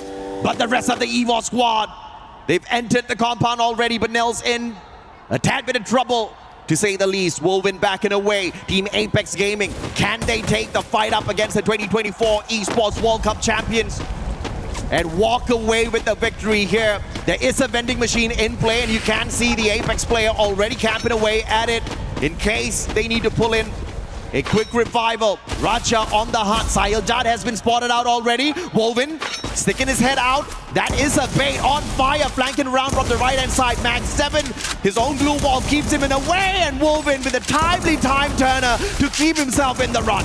Oh man, and here comes the firepower from the Falcons, knocking a majority of the TAG players down here. 2 eliminations already done and out here, and now they go for more. TAG is stuck in a corner. 3 players crunching him all alone. The wave from On Fire is here. A 2v1 swing out means that he cannot survive. Man, KD God, I don't know where he is, but he was in a fantastic spot to punish the players on the side of Falcons. Managed to get a double knock, but the recovery from your 2024 EWC champions absolutely swift. But KD God in trouble now. Team Apex Gaming, they've already hit the revive, and they're holding on. Riptide Rhythm from KD God just to put a little bit of extra pressure on them. The nade is in his hands. Pina on the chase. KD God will stay safe still. And now he has an advantage as he hops off of the slide rails, takes another shot straight to the back. And Pina with the mini Uzi looking to see if or not he can take him out of the equation. Vending machine right beside. It's a 1v1. KD God has the better gun in this situation, but Pina absolutely sneaky, just hopping on from the back of the glue wall, taking the shots, quickly hiding away. And from having a disadvantage with the gun, Pina turns things around. Oh my gosh, that was a hot chase from the other side of the map all the way till here. Movement was insane coming from this guy. Oh yeah. Gotta respect Falcons this time, hungry for those points. They obviously wanted a better run in the earlier game, did not find it for themselves. Got kicked out of the lobby with just 10 points on their side. Very aggressive game 1 for Falcons. 7 eliminations, but only 3 placement points. You just have to make sure the same mistake is not made here on Solara. But so far, so good. You see the coins on their side absolutely stacked up. And TEC, one of the favorites from Bangladesh, alive and kicking with a ton of elimination points already on their side in the Solara game. Oh man, Barrow's putting that damage on the top 16. GG. That's Takes it. a lot of damage, almost getting knocked down here, but moves around the area, cannot survive, and knocked out as well. Yeah, Barros, great play on the 1v1. Thrill of Battle popped in a timely manner, locking him down. And a swift elimination right after. AGL on the prowl, looking for some extra points. But Cypher's gonna get caught out here. Jazzy Aswap and the smooth criminal Cypher quickly getting away. Barros looking for the backup and the bait and switch. Barros now holding back. Jazzy taken out of the equation. Barros, you monster! That was the biggest nope I've ever seen in my life, and Cypher is the one to turn things around there. Aswap down and out. Gonna try and see where exactly he can go in this situation. Coming in terms of rotations here, a lot of players already inside of the zone, mid-side area. I'm really curious. I'm seeing AGL and Loud there. AGAL, again, this is their 3rd EWC. Just like Buriram, perhaps 3rd time's the charm. David 444 taken out early here. This is one of the prime players out of Gun Dynasty, and Buriram hunting them down one after the other. You messed around with us in the previous game. We could not get to the Booyah, and this time we will take you out of the lobby early, Buriram says. But can we see a recovery again? Benel, the super savior of Gun Dynasty, keeping them in the race. Honestly, getting that pickup right as the glue wall goes down is just diabolical. Now, the zone has shifted a little bit more here, and in this situation, most players already coming back into the game. Man, but now, what in the world? This guy... He has most revivals. Yeah, he's definitely got the most revivals so far. And it is absolutely brilliant to see him pull off these amazing saves in such an insane lobby on a stage like this. I wonder how is he managing to get things done, and how is he having so many coins on his side? We got to check that out later. He was divine though. 3 eliminations. Aggressive start this time around, but they want more. DRS up against Falcons. They had a phenomenal run in game 1. And Falcons are trying to deny them of that in this game 2. Pina down already. Strowex, fantastic shot. He eliminates Pina from the equation. But no glue wall, but the time turner on his side allows him a quick recovery. Car 98 in hand. Anybody that takes the slide rails up against Alu might be in a tad bit of trouble, but Falcons not going to make that mistake just yet. Look at the due diligence here, dotting their I, crossing their T's as well. And I think DRS is doing, fairly wise to just really back away from this fight. Yeah. Now, for Falcons, they brought back Pina into the game. That's more firepower once again on their side here. The southern side here, DP and AGL looks very interesting right now. Falcons understanding that Alu would probably pop their heads if they took the slide rail, trying to just cut the distance down with the vehicles. On the other side, Demon's Pride, top 16, tagged up already. That Moko giving away his position, and it's too easy for Dew to go in for the follow-up. Super Sniper turned Russia in the situation, connected with the electrotherapy. This is the result of too many clash squads. And in this situation as well, I think everyone is just sort of like kind of moving away on that western side here, just trying to find a way into the zone, making sure that they don't get sniped out as they take that slide rails. We saw so many of that happening way too soon. Well, it is fun for us viewers to see it, but for them, it's probably a very, I would say, high-stakes, heart-attack situation. The Clash Masters competitions have forced the snipers to play a closer range battle, which means more shotguns, more SMGs, and it is having its results shown beautifully on the Battle Royale scene. And that's just going to be making these snipers so much more deadlier. Long range, short range. They're now becoming all-rounders.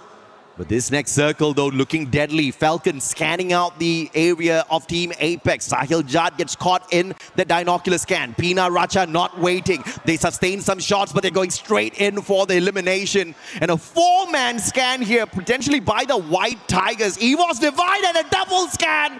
Probably Aurora as well as Loud. EVOS in trouble, as two teams have got the information on them. Team Apex Gaming, on the other hand, already scanned out by the Falcon squad earlier on, but Falcons are the ones who are in a tad bit more trouble. Ooh, nice shot. Sahil Jat looking for the revival, pulls Shoto back into the race, but he sacrifices himself in the same run.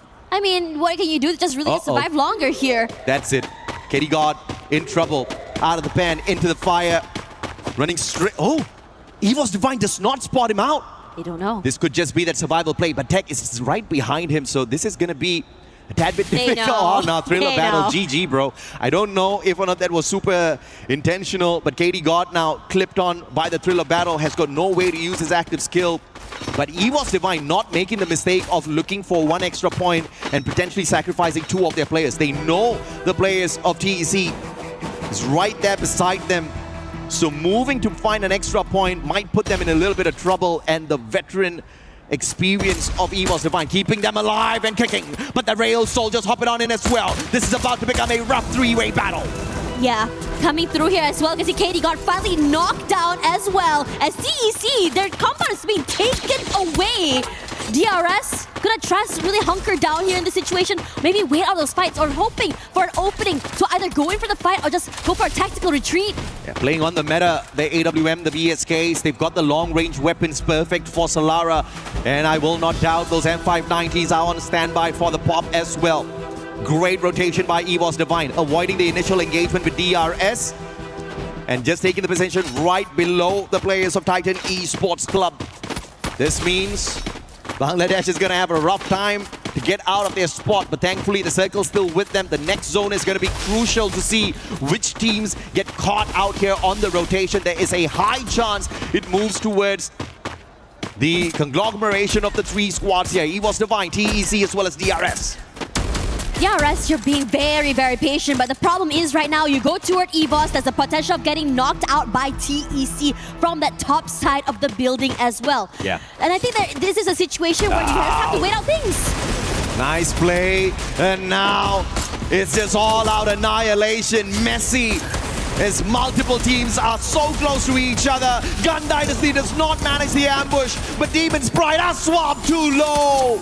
And the final bullet by Vega takes him out of the equation. David's picked right back up, and again, Gun Dynasty's going to be a bit of a troublemaker in the final circle. Now the wait happens here as we already see that for Aurora surviving a little bit longer this time and they want to go for this fight against GD. In front of them, they already got it at one pickoff here. Oh. Aurora doing very well, fighting the players of GD, but they still have 3 more members to worry about on the other side. Yeah, to snuff out Gun Dynasty, you gotta take Benel out of the equation because that man is a miracle worker for these revives. Somehow, he always brings the rest of his team members back in, but without him, they're gonna crumble one after the other. Vega taken out of the equation as well, and it looks like Gun Dynasty, that's the end for them. Aurora and Loud, this is gonna be a rough rotation for them as everybody else has hopped on in, as anticipated earlier on. The next circle finds EVOS, TEC as well as DRS, but now they've got one extra contender. AGAL have found safe haven here in the next circle already. Teams like Falcons, Loud, Buriram, Aurora, they're gonna have to battle it out before stepping into the next zone. And it is annoying and a very rough area here to the side here. Guangsa does fight one, and here comes the nades as well. The reposition is good. Trap doing huge damage onto the members of Buriram United. One more, baby. And that's just gonna keep them at bay. Get High Excel looking for the pickup onto Asana, but now outside the zone. He has the electrotherapy though, and that keeps his buddy alive and kicking. No way. AGAL on the other hand, annihilate DRS Gaming finally. DRS had stayed in there for long enough. They were keeping an eye on EVOS, and AGAL with the backstab took advantage of that situation. Wasana's gonna get snuffed out as well. And it looks like Buriram again not gonna have a fantastic run at the start of our Esports World Cup. Third run, Team Falcons out. The Thai squads dropping like flies one after the other, but AGAL looking to represent the nation absolutely strong as they look for a big battle up against Loud potentially right after this. Yeah, Team Wipeout already as well for Aurora. They're already been eliminated here. As for the White Tigers, trying to find a way to move away from this area. TEC is being so annoying, pressuring them from that top side, not able to move. And they have made a nice mountain to climb over and take this fight face to face. Yes, Stairway to Heaven. But who goes to heaven? Is it gonna be you guys or TEC right above? And smart play by EVOS here. They don't quickly rush on up. They understand that AGAL is holding on to a prime position right behind them. And they do have the advantage with the move off the circle. AGL will have to keep an eye on Loud. And TEC, they don't need to do much with that high ground. They just need to play fishing here. They do have a prime spot and a big advantage in terms of how that circle is now gonna move. AGL looking really good just now. They move away. Aaron Racha's big opening to do is going to put a spanner in the works for AGAL. EVOS forced out here, takes the fight too loud. Shooting the feed. Rasya, sneaky play, has got the stealth bites of the Morse as well. But this is going to be a rough one for Rasya if he cannot quickly catch up with the rest of his team members, and great placements of glue walls with the extra assistance of the stealth bites. EVOS are the first ones to make that move. TEC is going to be holding back. And Loud in a lot of trouble up against EVOS as well as TEC, but they've got the double vehicles on their side for the quick reposition. And now this is where Rasya can be troublesome as he quickly shoots at those vehicles, lighting them up. Yeah, that's the repositioning going to be taken away from them. And now Loud is stuck in a corner. What a shot coming in from Rasya. Traded out though by Guangsa. But Ray, nice damage onto Saifa as well, taking 2 fights at the same time. Oh, AGAL and Ray with the God nades hitting a triple, saving AGAL for the time being. TEC were doing a number on them, but EVOS Divine just ruining the party of Bangladesh right there and then. Ray with the final nade onto Kutush. The pickups was solid, and now the battle between EVOS and Loud. They take the fight straight up. They understand that they are going to be a problem. Aim gone to the M590. Valiant Dash already used up, and he finds BZP from around the glue wall, looking for another. Annihilates BZP first, and EVOS Divine looking strong for the booyah. He's looking so good right now. Have 15 eliminations already. Guangsa and Nix already knocked out of the game. Loud with only 1 member still alive. What are you going to do here as AGL? Nameless still managing to steal away 1 more Elim. Titan Esports Club now down for the count. As EVOS, they know exactly where Nameless is. Where are you going to go? What are you going to do here? A triple man push, but there's still 1 more player plot to worry about. Amazing run from Titan Esports Club. but ain't got now, looking to clean up house. Nameless found, Thriller battle pop, Nameless has no chance, and they all gang up upon him, playing the game of numbers, looking for the final loud player out there. No back-to-back booyah for Brazil. EVOS Divine, the reigning defending champions, will say, and the wonder kid Russia does it again with a final elimination. Russia putting in the damage and pressure to every single one of these teams. EVOS have been so proactive with these early fights, maintaining the aggression all the way till that last final fight. This is what you want to see from your reigning defending champs, not taking it lying down, but rising up to the occasion and showing everyone not just rotations, but mechanically they're still sound. And yes, questions have been asked. What is going to happen to EVOS? Because after winning the Esports World Cup last year, they have been dormant. They have just been hibernating. They have not been a massive threat in any of the competitions that they hopped on into. But this is not that same EVOS Divine. They are rising up to the occasion, and they want to prove that the White Tigers are not here to play. They are here to annihilate. Look at these nades, man. I mean, they were a flurry that instantly snuffed out the chances of Titan Esports Club. You know what's really interesting? In so many interviews, they said, what is our secret weapon? It was Russia. And he did. We saw that pressure coming in from him. Yeah. But Ray as well is putting in and showing us why exactly he's also part of the team. You know, a big problem that I had with the EVOS Divine run in 2025 is that without Russia, I think they would have lost out in many of those lobbies. Just like what Benel is doing for the side of the players of Gun Dynasty. We saw Russia being that backup player, that sniper that continuously revived the rest of his team members. But this time, they're not putting the responsibility on the shoulder of their super sniper. They're all playing their role. I think the rotations are so much more tighter. The teamwork is looking solid. And I feel like it was not like any of those players were bad. It's just that strategically, they were trying out a flavor that perhaps did not favor them, and it required multiple clutches from Russia. This time, if they continue this run, they don't need Russia to clutch it out. They are going to annihilate everyone. Yeah, it's always important to talk about like how each player is individually important, right? Right now, match standings look so good. EVOS with 41 points, matching up with Loud Sneakers so quickly as well. We've only seen 2 maps. Yeah, absolutely. I mean, great equalizer here from EVOS. But again, shout out to DRS Gaming, the Rail Soldier, showing us that when you give a underdog team a opportunity on a stage like this, they will not let it go that easy. They're keeping up with the pressure that the competition brings, and they are delivering on every bit of expectation from the Nepalese fans. But here on the second page, you see there's a small little problem. India definitely has got one of the biggest crowds in terms of fan base, but they're not doing too well just yet. Now we've got Carol with the players here. Let's see exactly what the interview has for us. Tash and I will be right back with you. Hello guys, Carol Bombshell here, pleasure to be here, and especially with Trap, team's captain for Loud. Ok, Trap, você começou o dia já, o time da Loud já começou o dia com buia, e especialmente com a Buriram no top 4. Como é a confiança de você estar nesse momento? Vocês ainda conseguiram chegar num segundo lugar nessa última partida. Você acha que isso tem sido importante para o time de vocês? Acho que a confiança nossa está lá em cima, de acordo com os resultados que vêm durante alguns meses. Estamos evoluindo a cada dia, a gente quer muito representar o Brasil bem nesse Mundial. Já começamos muito bem, um top 1 e um top 2. É isso, estamos amassando, é manter mais 4 quedinhas aí pra cima. Yes, of course. Starting the championship, started WC 2026 with Abuya was very important for us. Our confidence and our security is way above. And right now, to get Abuya in a second place, we feel like we are in the right path and to reach the finals. O time de vocês, o time da Loud, vocês conseguiram ter uma boa performance durante o Campeonato Brasileiro. Você acha que vocês estão no caminho certo para voltar a colocar a Loud no topo, para de fato vocês voltarem a ser os reis do Free Fire no Brasil? A gente veio para isso, a gente voltou para fazer a Loud ser campeã mundial, que é o objetivo da Loud e o nosso. E a gente voltou para colocar a Loud no topo, assim como nós também queremos ficar no topo.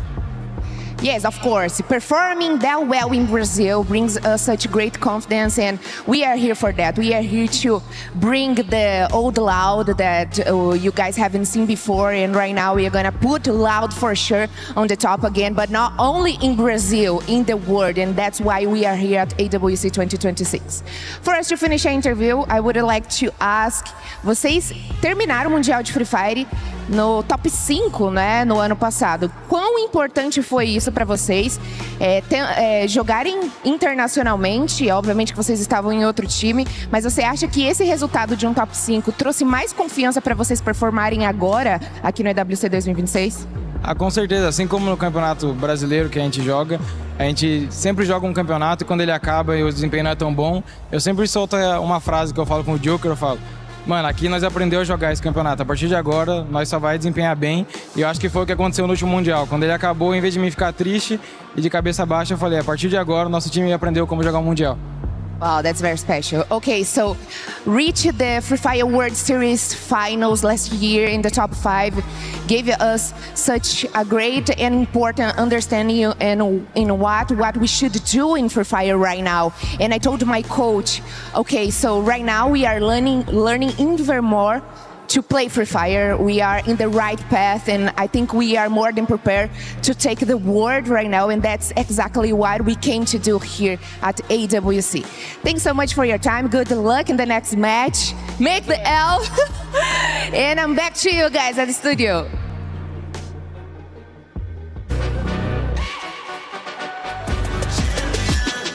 This ain't no regular thing. Came for the ring, you know what I mean. You see my name in the lights. Better get right, I'm champion.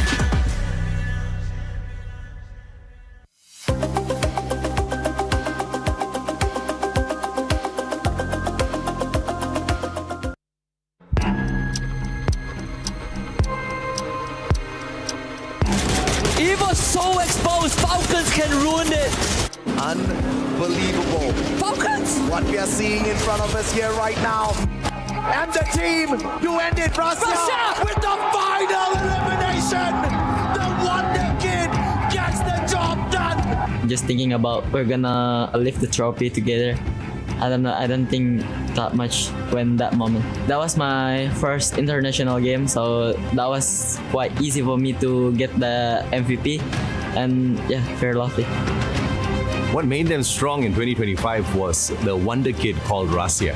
You know, he's been in the circuit for many years, and for many years he could not play on a stage like this because he was underage, their best sniper. And I think that was their secret sauce to success. If you look at him, he is the most humble kid you'll ever come across. You know, bright eyes. He never ever underestimates anyone. I think the most important thing is he wants to prove himself out there as well. And the moment he got the opportunity to do that, he did exactly that. Esports, this is the time to shine!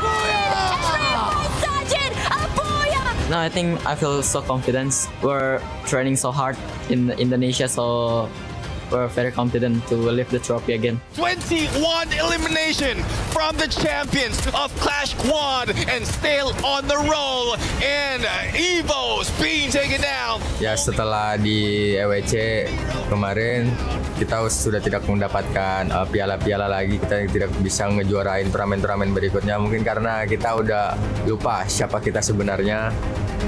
Tetapi di hari ini kita sudah ingat siapa diri kita sebenarnya. If you look at the data, it says they will not be the back-to-back champions. If you look at the kids and if you look at how determined they are to be back-to-back champions, there's a slight possibility. But it's going to be difficult because for the first time ever on the global stage, we've got 24 teams. Everybody's got that exact same dream. Because that dream is alive for the rest, the chances of EVOS Divine doing it back-to-back may be a little lower. Kalau untuk tim-tim lain sih, kalau buat saya sendiri saya tidak perlu memikirkan banyak hal tentang tim-tim lain karena itu saya sudah percaya kepada coach saya. Jadi saya tinggal fokus aja main.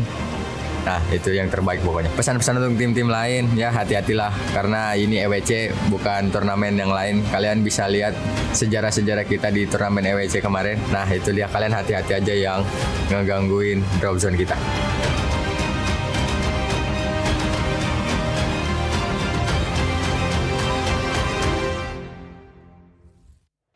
For anybody that was wondering how EVO's Divine was gonna start Free Fire at EWC 26, boy did we get an answer because they came in hot. By the way, yes, you saw one more person added to this amazing panel that we have, and it's none other than Lace. But Lace, I'm actually not gonna start with you just yet. I just want to talk to me.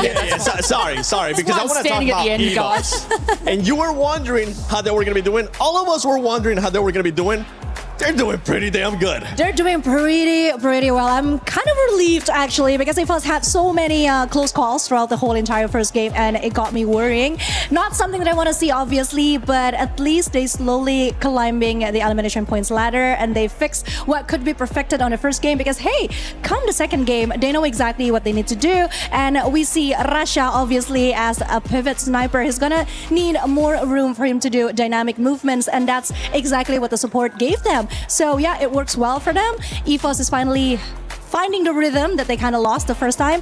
Again, maybe opening game, of course, the nerf is something that maybe we cannot explain. It's something that's always difficult, always hard for anyone at the EWC. Yeah, they've got that pressure on their shoulders, you know what I mean? They're like, oh no, we've won, we've got to do it again.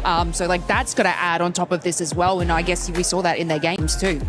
Yeah, but now leading the standing with 41 total points and 23 elimination points. I mean, that is crazy. Even you have to admit that. I mean, it's amazing, not gonna lie. Seeing the players just chilling back there after getting that booyah and then looking at the keys, they're probably wondering which keys are we gonna be crushing now. But talking about teams that might be possibly crushing some keys, we gotta talk about Loud, because my goodness, Loud was another team that started off hot. You could say the first win was a bit given, but boy, they took advantage of it. Yeah, exactly. I mean, coming from the position we're in heat, they're not really found in the map. I'm really looking forward to how they're going to adapt right now. They were trying to do the similar approach on that game number 2, but it's just unfortunate that EVO's Divine is the one who cut them off on the rotation. Just hanging in the middle of that final circle is one thing that Loud has been doing for the first 2 games, but it's just unfortunate that rotation was not favoring them, and even Launchpad was not on them in that final moment. So it was tough for them to make that rotation. It definitely was. One thing, I mean, we've been seeing some of the squads now being able to perform well, right? EVO's, Loud out of Brazil. Earlier, you were talking about rhythm, Conchita. I mean, Loud definitely is finding that rhythm. One team that is currently not finding their rhythm, though, Lace, is none other than Falcons. Yeah, you know, we've been talking about that pressure, and they've got the pressure of the club championships on their shoulders. So, you know, amounts of other Falcons, you know, in different games coming through. So, of course, you know, they're sitting in that kind of middle of the pack at the moment. They are trying to find those eliminations early on. There was actually a moment in the second match where we saw Team Falcons hunting down Team Tag. They were able to take 2 limbs from the team, and they're like, no revivals for you guys. And we just saw them sort of launch over to where Tag was trying to recover the rest of the team and try and get those early eliminations. So, you know, I think they're sitting about, 6th place, 27. It's nothing, you know, at the top with those 41 sorts of points there. But look, they have shown the same kind of consistency that they had, you know, in these previous global series that they had. Sometimes they do incredibly well. Sometimes they choke and aren't flying like a Falcon should. But look, don't take your eyes off Team Falcons, guys, because they are capitalizing on those early eliminations, which are putting those points on the boards. And, you know, they're just looking for that booyah. Yeah, they're looking for that later on.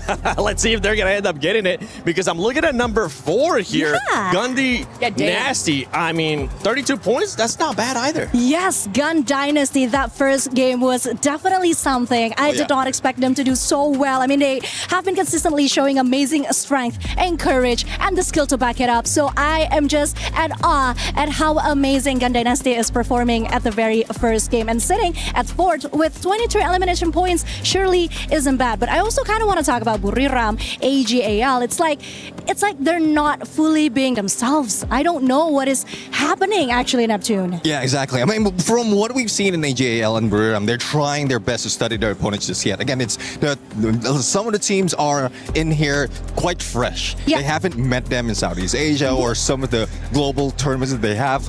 So they need a little bit of time to study their opponents. And that's what they're doing for most part of the game. First half was just silent, and then towards the end, that's where they try to put in a little pressure. But at some point, there's still a lot of teams surviving towards that final circle. So third party is Buriram United's one's weakness. Yeah, I agree, because when I see Buriram United, it's like they're trying so hard to match the Brazil's gameplay, but somehow it bite them back in the process. So it's definitely something that we want to see from Buriram, either from AJL. Yeah, and I was talking to Lucifer, actually, one of the casters, that you'll be able to see it later on today. And I was asking him about Tag. You guys were mentioning Tag, how they're just currently not performing too. This squad, he was telling me that this squad tends to start slow, but they picked it up on the second day. Now, earlier, let's rewind it back. You were talking about consistency, right? That's not the consistency that we want to see out of these teams. So now that we got 2 matches done today, we got 4 matches left for this Group A. What are your expectations for Tag? Actually, my expectation is that they could somehow learn from the mistakes, obviously, because the first 2 games, boy, oh boy, they were a little all over the place, if I can say that. I'm really sorry again. It's okay. It's our job. I It's our always feel job bad to to point say out. that, because I really want them to do well. I mean, obviously they have quite a name, that a reputation they need to upkeep. So this is just something that I feel very sad about seeing from them. I just hope that they can bounce back and do better. Well, we'll have to see though, because judging from that story, if you really need plenty of time, and we're only talking about, 4 days overall, then you'll be lost already at first. And you don't want to be in the bottom 2 of that leaderboard, because true enough, after 2 days, you'll be out.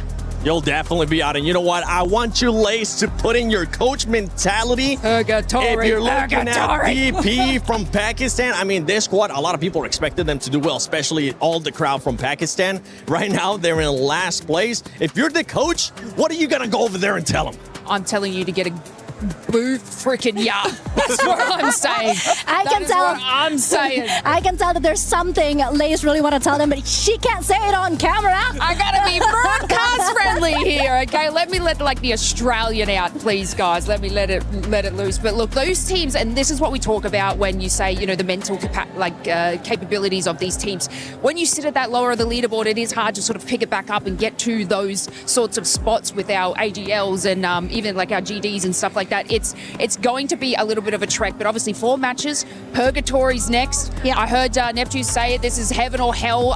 So can they maybe get the heaven in Purgatory? Okay, Purgatory coming up. What are we expecting, Neptune? I'm hoping for a skewed flight path and a rough circle. Sorry for the teams out there. I know you want to get it easy right now, but just like Aurora. Yeah, I should be asking for the other one, for the reverse, because what I did to Aurora right there was just definitely jinxed them. I'll give you a chance to redeem yourself, okay? We got 2 more matches coming up before you probably end up seeing us. Overall, 4 more matches here for Group A. Would you like to change your pick from Aurora? Oh my God. I gotta give him a chance. I'm scared for you, really. Would you like to curse any other team, sir? Actually, I don't want to curse any teams anymore, because it's very getting very dangerous right now. This is a big stage, and if I'm being blamed of them not getting into the next stage, so I don't know, but I'm still cheering on for Aurora. Hopefully this time it's just a first game jinx, and then the rest will be quite well, because even in game 2, we've seen them perform well. So first day jitters or first game jitters, that's what they might have felt, but yeah, let's see if they can get that booyah. That's exactly I see you what smiling I on it. She's like, yeah, I mean, talking about the first day, it's always unpredictable, right? Because of the jitters, the nervousness, the pressure that they have. But yeah, going into the 3rd and the 4th game, I think a lot of things needed to change. And Purgatory is actually a map that is a little forgiving on that. It's a great place for a reset. So I'm just so excited to see what the teams are going to bring. And we have seen some of the other squads, right? Especially going back to the first game, AG. AG did great. I mean, this is one squad that you guys were picking as a surprise to be able to do good here. Boy, did they surprise us in the first game. Yeah, one thing that is personality of AG is trying to keep away from all those engagement. Yeah. If they can bathe onto like outside of the circle on the third, fourth phase of that map, then they will do so. And even with a like team booster that we have, the out of zone buff that is available, say they will be able to soak up in there, just get their position, because do really need that time to get information as a sniper of the squad, and also the launch pad. That's the angle that needs to take right there was just difficult, especially if you have seven or 6 or 7 teams remaining on fourth, fifth phase of the circle. So what you're saying, we're seeing AGL probably follow their same format coming out of match 1 because, like, you know, they did land uncontested in like our first map. And then they, you know, GD that we saw, who's just an absolute heavy hitter, they were kind of like sneaking on down to AGL, and AGL's like, no, we need a little bit of space. So that's what you're saying. Match number 3, they're going to need their space, and then that's where they fly. Okay, you know what? You got lucky because I was going to have you pick a team, and I was going to see if you would end up cursing the team. But I'm being told Game 3 is ready, so why not? Let's send it to AJ and Tash, and maybe they'll be willing to curse a team or encourage them. Yeah, thanks, Seven. You know what? I don't think we're going to be cursing any squads. In fact, we are going to be blessing them with a little bit of extra luck out there. You know, in the first 2 games, we did see consistency from the reigning defending champions, EVOS Divine, as well as the Brazilian squad, Loud. But there are a couple of teams down at the bottom. I'm hoping to see more from this time round. I think that the panel called them out earlier. Tag, Team Apex Gaming. The Indian squad hasn't really been having a smooth run out there. But Purgatory is a huge map. Tons of compounds out there. You can play avoidance of majority of these initial engagements. And this could just be the kind of break the Tag needs. But that is going to be purely dependent on if or not they're going to be able to avoid the early hot drops. Yeah, I really want to also say that some teams take a while to really heat up, right? Yeah. Especially since today and tomorrow, they have a little bit of a leeway, just really find their footing. I think, you know, like what Conchita said, they're nervous, they're a little bit more, I would say, pressured. But now as you go to third map, now things should just ease up. Absolutely. And again, Team Apex Gaming in a little bit of a pickle. They've got 2 monsters right beside them. One from LATAM. Gun Dynasty has been cooking the squads that they come across in the early parts of the game so far. They've got the Dinoculus used up already, scanning out multiple players. Falcons scanning the area as well. On Fire and Racha just at the perimeter looking to play third party. And perhaps this is that one big blessing that Team Apex Gaming is going to get from this equation. Maybe having Falcons a little bit closer to Gun Dynasty will give them an advantage to survive this initial battle. Yeah, Dio already brought back into the game quickly. Shoto barely alive. Tags out? Live, yeah. Oh, man. How? How in the world did we lose Titan Esports Club before even hopping on into the game here? Unbelievable. 19 points, and they do not have anything from this game. But Gun Dynasty, on the other hand, they're going to go in here for the annihilation. But now punishing KD God and the Super Survivor, Super Reviver of the Gun Dynasty squad, looking for more. Will miss Shoto, who cracks it on in with the Valiant Dash, catching up with him, taking Banal out with the Max 7. Yeah, and he was the guy just, you know, responsible to bring the team back into the game. And now he has to be brought in here. Now Tag has an idea where exactly everyone is. Revoz decides to join in on the fight as well. Still waiting in the wings for the right, I think, opening, just really join in. But now on Fire, finding Wolvin already. And this off angle by Rasha could be nasty for the Falcons players. Team Apex Gaming, all the blessings in the world. See, I told you, panel, we were going to bless them, not curse them.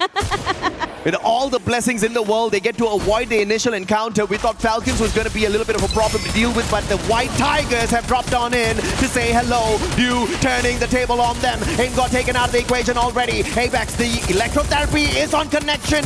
But unfortunately for the rest of the Falcons players, they will not be able to get out of this pinch. Shoto now tossing in the grenade. Can he find more? And it's just going to be the ice grenade that gives him a little bit of an advantage here. What a knock on to Ray. Shoto, Team Apex Gaming not running away, staying and taking the fight straight to them. And it started off with Tag with the ones that's on the lower of Shoto! But Shoto putting the damage here. Rasha moving away. One more! And movement coming in. Rasha cannot run away with his life. Yeah, Chak De India, baby. Shailajit though, knocked down. Shiru finding him from across. Can they get more? Gun Dynasty trying to take a little bit of a revenge here onto Team Apex Gaming. 2 players out of the equation already, but on the other side of things, TEC, it was the battle up against Paradox earlier, and Windy did a number on them, connected with the electrotherapy, was down, almost taken out, but he got the triple on them to knock them out of the lobby early. That is almost surgical when you think about it, how they're moving around together as a team. Meanwhile, Tag already on 6 eliminations here. Wolf is now back into the game. All eyes are on GD here, as Falcons as well is in trouble. There we go, Pina now out. Shout out to production. I love the fact that they caught us up with what happened to TEC in the earlier parts of the game, and it's great to see Africa stepping up their gameplay out there. But Team Apex Gaming, talk a little bit about some step up out there, baby. 7 eliminations already, and they're looking for more. Buriram finding the players on the side of DP. Madara straight down to the ground, taken out of the equation already. Get High and Moshi looking for more. Top 16 though has got the vending machine right behind him, but does he have the coins to bring back his buddies? Now in this situation here, Jonas was barely alive, trying to stay here. But even then, look at his rotations. I dig that for DP, the easiest way to move around this is just really stay alive and move away from the area. Okay, to answer my own question, he did not have enough coins. Madara's not going to be brought right back in. But the stealth bites helps him to reposition, catching up with Aswab. The players now looking to find a little bit of a reset. You will find Paradox, sniping down, snipe himself. Pun not intended. Windy gonna get the wind knocked out of him. Pun definitely intended. And AGAL getting a number down on them. Paradox, can he continue to survive? And Benel is up to it again, continuously reviving the rest of his team members. He's pulling a razzia on the rest of the world here for the LATAM squad. You know, I really am curious, like toward the end of this tournament, how many Benel would have, revived, and would it be a world record to see how many he would be able to do so? Now, the rest of GD also back into the game as well. Look at this middle side of the map here. There's like, what, 4 teams hanging around there? Buriram United, PDX, Aurora, even DRS somewhere close by, DP, AGAL. It's a cluster of fights. Man, Azrael, wrong move there, but that was desperation for sure. Up against 2 players. Jumped on into the vehicle, but the VSK snaps him right out of it. And Aurora in a pinch. But maybe the interference of Buriram can help the Malaysian squad here. Alu now focusing on the players on the side of Buriram. Electrotherapy connected to the rest of his buddies. But if Alu gets taken out early here, DRS is going to be in a little bit of a pinch without their support player. But Prateek is in a great position with the Car 98. Should be able to have a tad bit of an advantage here. But the angle's just not working out for them. DRS wants to reposition. And thankfully, Buriram is actually not going in for the hunt. They're looking to reposition and find a safer haven for themselves instead. Yeah, Buriram United always like to prioritize surviving super early as well. AGL Cypher does get 1 over on the other end. Got me a bit nervous for Buriram United when I saw some shots coming toward them. I think Loud was really hot at their heels right then. But Buriram United, if they do move forward there, they will be running up against DP. Loud on the other end, just putting in damage toward the PDX and AGL players. Again, shout out to the team in the back. The observers have been on fire. Thank you very much for making sure you guys catch all of the action out there, because it is hot on the lobby today. And like you said, we've got too many squads in this next circle, and that's exactly what Purgatory has been able to give us for quite a bit. Stroex and Rasia leading the eliminations, and Benel actually keeping up with them. With the damage out there, I mean, Benel, what a superstar. Super survivor, super rescuer, reviving the squad multiple times. Also one of the rushers of the squad, bringing in the numbers through eliminations for the LATAM squad. This is the best that we have seen out of them, and I feel like they're giving us the consistency that we usually look for. But Team Apex Gaming, great start. Can they continue against the champions of 2024? Falcons right in front of them, but Falcons are spread out. This is a big advantage for Team Apex Gaming. Yeah, this is really great at just really finding its openings. And you can tell they're very hungry. They've been hot on the Falcons' tails for quite some time here. Even Shoto on fire right now. And the rest of TAG wants to collapse onto this fight. They've taken away the space, but Falcons has a little bit more space to prepare. They gotta be careful here. They don't have information. They're rushing straight in. Team Apex Gaming needs to slow down the pacing here. get that info, and then play their positions well, because the flank on the side of Falcons might just be exactly what gives them the victory over Team Apex Gaming. And as requested, Team Apex Gaming says hasta la vista, putting a little bit of a distance between themselves and Falcons. Pina, a sliver of health on him, but no finisher just yet. The Moko tagging them up, and India, they do give away their positions, but will win. Perfect Thompson play, knocking down on fire. Raja with the M590, looking for the revenge, but those glue walls played perfectly by India. It kept him away. He wasn't able to follow. He cannot come in. And now the rest of TAG wants to go this fight. Here Raja is alone. Shoto. Hiding in the corner. On Fire's back in the game already. Rushes forward. Raja Boom, baby. in the corner and taken down and out. Eliminated already here, but Falcons brings him back in quickly. Yeah, boy, Shoto's on fire. And Team Apex Gaming right back in it. But they gotta make sure they finish what they started. Karora right out there. Pina with the support play. Wolvin knocked down already. And this is still trouble time. Team Apex Gaming, they've got the vending machine out here outside the circle. They need to clean up their act right here, right now. The eliminations are looking good, but Falcons are not gonna get taken down that easy. Shoto with the flank. What a headshot. Shoto's on fire. And Team Apex Gaming will survive. I love Shoto, how aggressive, how confident he was in taking up that space, knowing how exactly to play with the information and position he has. What a recovery. The revives are on point as well. And Team Apex Gaming on purgatory. We talked about them having a little bit of extra room to breathe. And with that extra bit of oxygen in their system, they are on fire. And Falcons now on the revival spree, but with 1,300 in his pockets. Double revival, no problems at all. Falcons, though, on a little bit of a reset. Buriram close to their compound. But I don't think the World Jams will be looking to take the fight up against them. Falcons scanning out their area with the Dinoculus, a counter Dinocular used here, potentially by either EVOS or Buriram. As the players on the side of DP slowly makes their way in, AGAL looking for that backstab. Not intentionally, they're gonna find one, but they're not gonna second guess their movements at all. They want to take DP out of the equation here before they take away their defensive spot as well.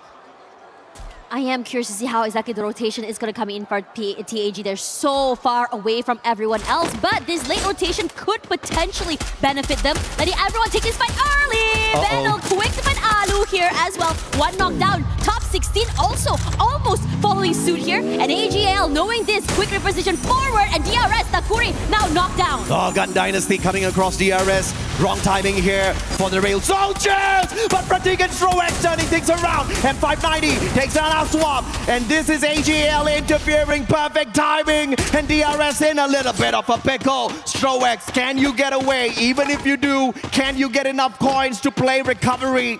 All alone now for the side of the Rail Soldiers. And Gun Dynasty under the crosshairs of Team Loud.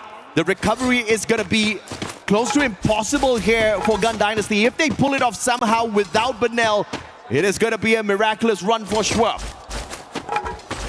Just really waiting things out right now. Kiroro is here with Falcons. They have like a nice, I think, off angle to play with, but not even close to get into that circle. You have to take this fight against EVOS, which is going to be so annoying. Even Stroex, look how far back he has to move away from the area just to survive. A little bit of a slower pace. And scanning out 4 players on the side of EVOS as well. Good Dinocular once again from the side of Falcons. But what can you do with that extra bit of information? You can't flank around too far off to the left and tank a lot of the damage, putting yourself out in the open. So Falcons are going to actually go in for a direct approach here. And clearly Abex, the M249X in hand, not worry at all about losing his bullets. He can spray, barely needing to pray. But Team Apex Gaming, I hope you've said your prayers already. You're coming close to one of the biggest dominators in the competition, who are not really on fire just yet. So maybe that's gonna be the blessing here. Shoto, Superman for the side of Team Apex Gaming, looking for the shutdown. Wasana, looking for those nades as well. And for the time being, the ice grenades tagging them up. But Buriram not going anywhere. They want to take this fight, and they're waiting for Team Apex Gaming to break down those glue walls so they can have an advantage. And meanwhile, over on this side here, EVOS Katie God! The Falcons out of that circle. Pina finds this angle, puts the damage onto Aimgot, repositioned, but hard to do anything as EVOS collapses onto the members of the Falcons. On fire, barely alive, one member, moving together to see the double swings are too much to deal with. Yeah, that's what I said, man. Falcons can get all the information they want off of the binoculars, but they were just in a rough spot positionally. Could not flank around to the left. EVOS would have sniped them out of the waters instantaneously, had to take a straightforward fight because of the damage of the circle, and EVOS just had the better position. The Rail Soldiers, on the other hand, there's nowhere else to go. Gun Dynasty still alive and kicking with the two players. No revives possible for them, but they're now trying to play the placement points. Aim God looking for the reposition. Rasya tagged up already. Stroak single-handedly trying to take down as many players as possible from the side of EVOS, but the jig is up. The moment Gun Dynasty closes in on him, DRS might just be that extra point that Gun Dynasty needs. Here comes Ray as well. Stroike's taking a lot of damage already hanging in this corner. He's stuck here. Either you go down to the zone or you go out in the open and you crunch between two different teams. But he's not going to stop trying though. He spots Rasha, goes a bit too wide, and the rest of EVOS, they're just going to wait for him to come out in the open. Yeah, he's got the mini launcher on his side. He can quickly reposition, but potential to be sniped out of the air is high here. Now the zone's going to catch up with him as well. He's probably not running the team boosters, and he's going to sustain a ton of damage off of that, but still playing it safe. One with Mother Nature, finding some cover right behind the tree. And this is so much the tree can do for you, buddy.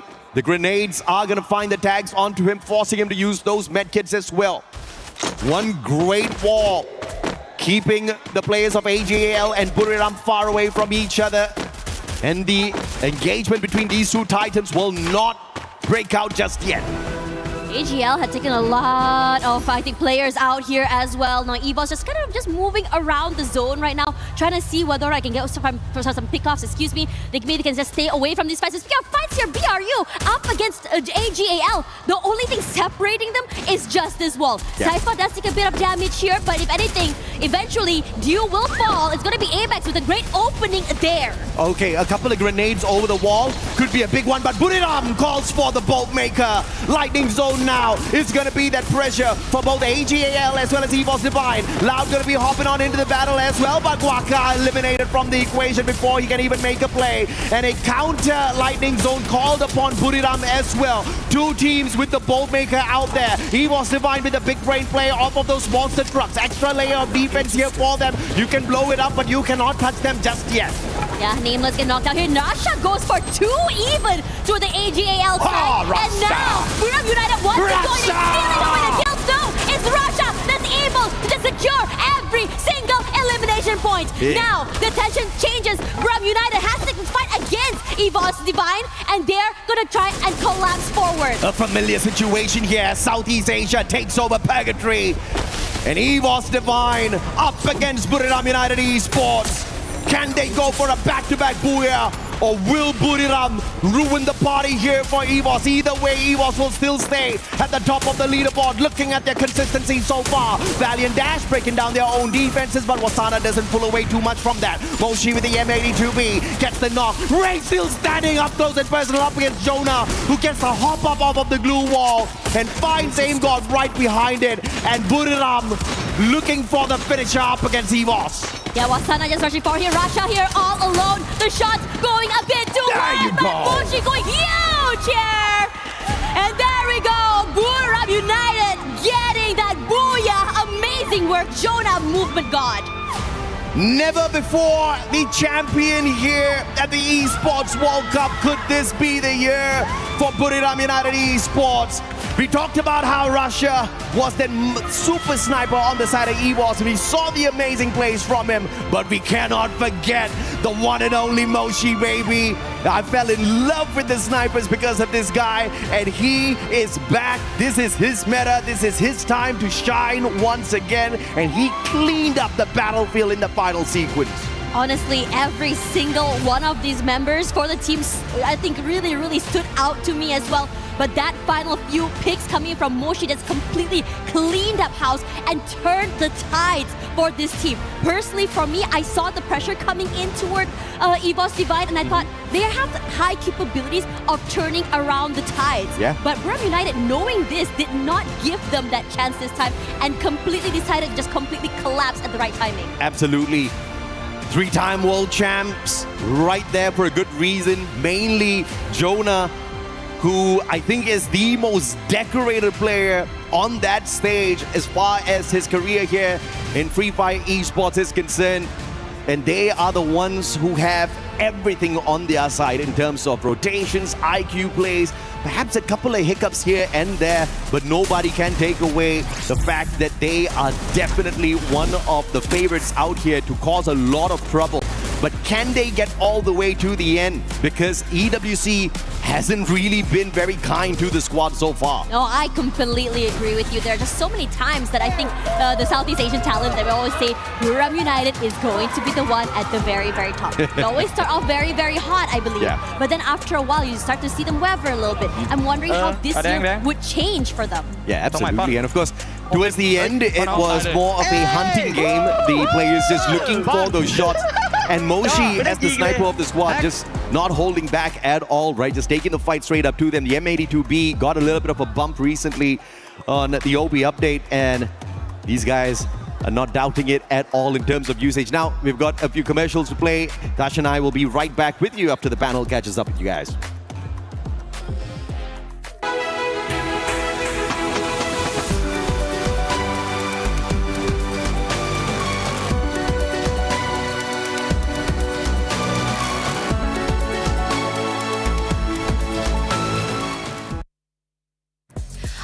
Hello everyone, it's Yuso and we are live in Paris here in EWC 26 Free Fire stage. And right next to me, we have our two co-streamers who are so popular in Vietnam. Introduce to you, Bad Gao and Cyrus. Xin chào tất cả mọi người, thì không biết là hiện tại là mình đang được ngồi đây sân khấu tại Pháp thì mọi người đang cảm giác như thế nào vậy ạ? Xin chào tất cả các bạn nha. Rất là hồi hộp các bạn, mà không khí ở đây gọi là tuyệt vời và chưa bao giờ mà thấy một cái sân khấu mà lớn như thế này các bạn ơi. Mình không biết là áp lực của các tuyển thủ sẽ như thế nào nữa. Sau đó thì cảm thấy như thế nào ạ? Dạ em có thấy rất là vui ạ. Vui thôi hả? Dạ. Mình bay rất là lâu tới đây mà chỉ thấy vui thôi hả? Em cũng trải nghiệm được nhiều rồi. Trải nghiệm được nhiều. Alright, overall the stage is really hype, big. They have never seen any stage like this. Very special to them in this Free Fire scenes. And overall, a very overwhelming feelings, happy when they're here in Paris to attend EWC 26 Free Fire. Okay, so I can see in the comment section thì không biết là từ nãy đến giờ mọi người theo dõi được 2 trận đấu rồi. Thì không biết là cả Bad Gấu và cả Sarah cảm thấy là các bạn khán giả của mình comment như thế nào vậy? Mọi người có hưng phấn và có đang chờ đợi màn trình diễn của Team Secret của mình không ạ? Wow, rất nhiều người ở Việt Nam và rất nhiều người khán giả hâm mộ của series WOG đang trông chờ màn ra mắt của WOG, và rất nhiều khán giả đang coi ở tất cả kênh sóng của Garena Free Việt Nam đang rất bất ngờ bởi vì cái phong thái thi đấu của cái đội tuyển ở Latam hay là ở kể cả Mexico hoặc là Ấn Độ. Họ đánh giá thấp Brazil, nhưng năm nay Brazil trở lại khá là mạnh mẽ. Cảm ơn bác Gấu ạ. Vậy thì Cyrus sẽ cảm thấy như thế nào về trong 2 trận đấu vừa qua đi? Thì Cyrus sẽ đánh giá như thế nào? Bởi vì bảng A cũng sẽ là một cái bảng rất là căng thẳng so với bảng B của chúng ta. Thì theo em thấy thì sau 2 trận thi đấu thì em thấy cũng khá là khắc nghiệt. Nếu mà đội nào sẽ thi đấu mà gọi là xuống phong độ sẽ đội đó sẽ bị loại. Chính xác là như vậy. So as we can see that of this coming tournament, here we have a lot of teams, Latam, India, and so many move on more. And very excited to see a huge circle of Free Fire all attending here to compete their best to get the champions at EWC 26. And overall, after 2 matches from Cyrus depends on him. Well, who got the weakness has go down, obviously. And of course, I can see that everyone is really hyped, especially for Team Secret, as known as WAG from Vietnam, are also here to attend EWC 26. We'll attend the match in the Group B after this Group A end. Well, this is the end, and I love the energy of everyone here. Everyone looks so happy and very hyped for their favorite team, and I do hope you guys are also like that. Please continue to support your team. Boy, we had to make sure we got away from some of our other analysts because I know they were hyped that Buriram has finally showed up. They got that booyah, and this is what we were expecting out of the 3-time world champs. Yeah, exactly. I mean, it's champions against champions right now. One taking the global finals, one taking the EWC. So you would expect really fire gameplay out of that final game, out of the final match, final circle. AJL though, I mean, I think like we just looked away, and then the moment that we look back, they were out. So the final two teams, the 4v4, it was just phenomenal. But I'm also looking forward to how Lao is going to recover right now, because I think they were pushed down a little bit too hard this time. And Buriram United, after getting that booyah, they just catapulted themselves up. Do you think they're going to be, especially for Loud, right? Do you think this is the next game? It's time for them to bounce back because we're seeing consistency once again out of EVOs. Yeah, I mean, EVOs being a top 3 in 2 games or 3 games already is enough. Like, if you want to be in there, just an easier ticket to stage 3, then that's what they need right now. Compared to their Southeast Asia, right? And they always go for the longer route, the longer days, like even not skipping a day, because they're at the bottom going into elimination before the grand finals, before Point Rush. So I'm loving this version of EVO's Divine right now. Probably it's because of the crowd giving them more energy. True, and this is the halfway point as well for Group A on day 1 of Free Fire at Esports World Cup 26. Now, out of all the squads, right, we're hyping up the squads that are doing good. Let's talk about some of the other squads that needed to improve on that third game. And one of them that ended up improving, at least for my liking, had to be TAG. Boy, this squad was finally able to start putting up some eliminations on the board, and this is what we're expecting them. I know Lucifer in the back is expecting even more out of them. Yeah, exactly. I mean, we were just talking about that earlier before the game started, and then we saw them perform. So it's a good thing as well that it only took them a couple of games before for their warm-up, before they will bring it on, because being at the bottom 2 or almost the bottom 2, that's not a place that you want to be, even if you still have another day to play. So you don't want to risk it. At least bring yourself halfway to what is intended, and then that's when you play. If you don't like, that's when you gauge. If you really don't want to show that much performance, just go in there in the skirts of what is needed to get to the next stage. Yeah, and the good thing too, like going in regards to EVOs, in regards to Buriram United, now that are starting to get all these points, right? One thing that is going good for this squad, yeah, they're performing well, they're being consistent, but they're just sponging up all those points at the top. And don't forget, once we finish tomorrow from Group A, the top 4 will be going to Champion Rush Finals. And the last 2 will be going home, and in between they'll be going to survival. But that sponge of points there from the top is kind of just making everything even tighter. Yeah, exactly. I mean, it's difficult for them to really catch up. Like, because of the huge lead that you have right there, it's making it hard for the teams to really catch up, and it's also demeaning at some point. Like, you will see your team at the bottom trying and struggling that much to bring in the numbers, and then you see the top wherein you, even if you still have one day, but everyone is competitive at this point. You want to get closer and closer to where you're intended to be, to skip one day and just watch everyone play. Yeah, and from this map that we just saw, Purgatory, remember, this is one that you were looking to see some crazy stuff. I gotta ask you, were you happy with what we saw there out of Purgatory, or do you want to see more madness? Well, definitely more madness, more chaos with a K. Because Purgatory, like, I'm not giving that most of the opportunity for a skewed flight path, the like ruining for final circle, but at least the teams are treating it as if it's a skewed flight path. The early engagement that's happening, a lot of teams trying to go in and out for battle, and that's what makes it exciting, because they're just playing it with the spirit of the map itself. Yeah, and now going to the last 3 games here of Group A, right? Earlier we were talking about TAG. We wanted to see them being able to step up. I know we have a team from Pakistan as well that, I mean, we want them to see step it up because they just have such a passionate fan base back at home.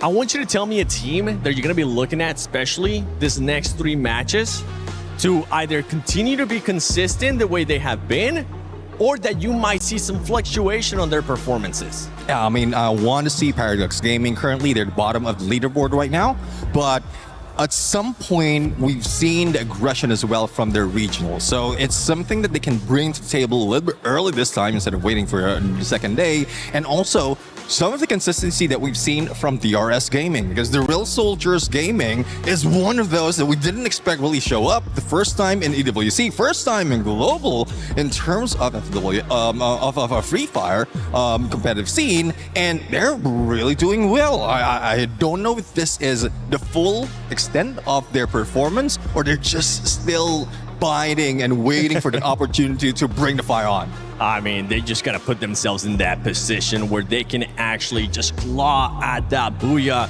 like Burram United Esports was able to do on that last one. Wasana was one of the players that I know Conchita really wanted to see them being able to step up in their performance and actually perform for their squad. Is there any player or any two players that in the next 3 matches you're gonna be keeping a close eye on because you want them to impact the game in a positive way for their team?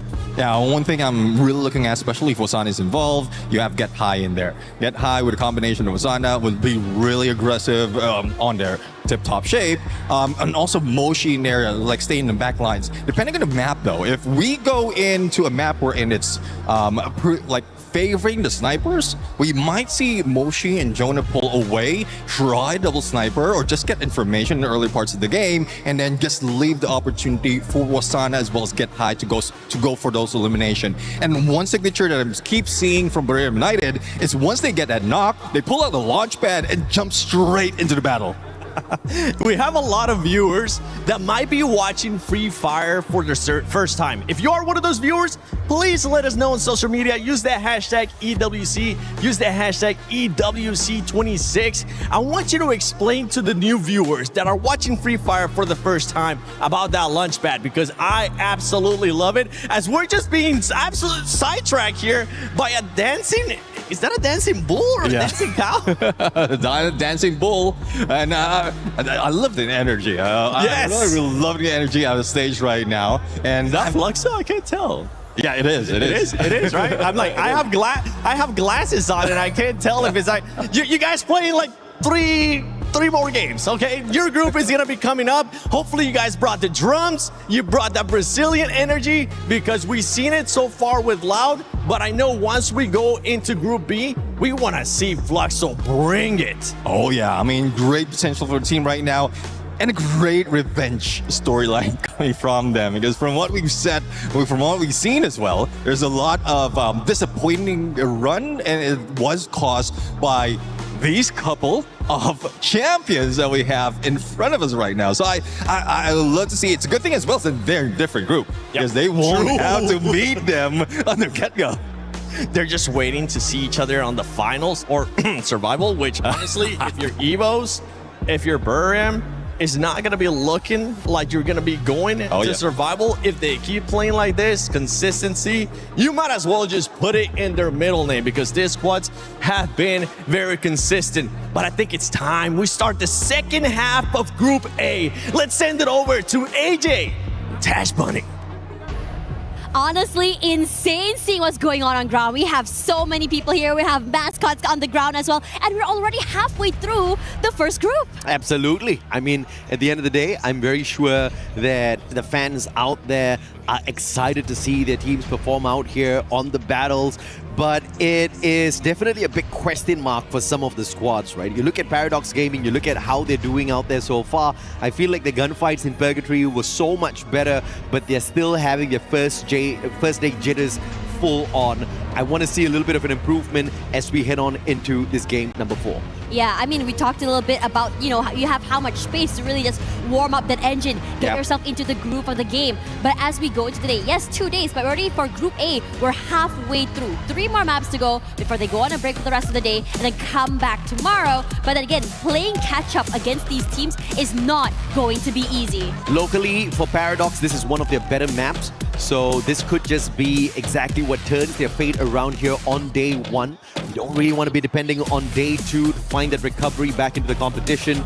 And you sure as hell don't want to be at the bottom 2 spots, because that is straight up relegation tomorrow if that is where you're going to end the day on.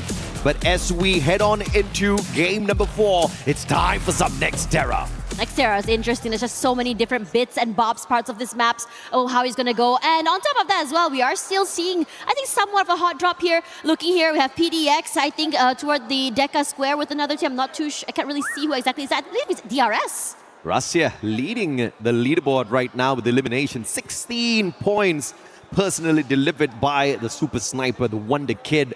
Still the Wonder Kid. And I think nobody else is going to be taking away the title from him. No one else has shown the kind of determination, the kind of hunger, as well as the performance that Russia has shown us ever since he stepped onto a stage like this. But Loud, once again, looking to do exactly that as they play a little bit of Clash Squad up against Falcons. There's a lot of things going on over there as well. You see On Fire reposition himself a little bit more further forward, keeping his head down here because there's a lot of pressure that they're putting onto him as well. His teammates aren't super close as well. So if anything, he's just buying a bit of time, but his teammates, I think, shouldn't be a problem to bring him back into the game if he does go down fairly early. But if anything, the best case scenario for Falcons, well, you steal away one more kill before you get knocked down here. But BCP is tracking him right now. Yeah, absolutely. And I guess it's not a full-on Clash Squad battle because Falcons, most of them out of this rush down area. The rotations are coming on through, and it looks like Loud wants that big flank to find the extra point off of the Falcon player. We'll catch up with them later on as Buriram spots out Demon's Pride, top 16, about to be tagged up. Jonah has got the M24 in hand, just no angles to work off of it just yet. Gun Dynasty, on the other hand, with a very early reset, at least pulling back one player back in here, and with a phenomenal flank. On Fire finally taken out of position there. AGAL, one player down on the ground. The battle between them and Gun Dynasty does not end well here for Gun Dynasty.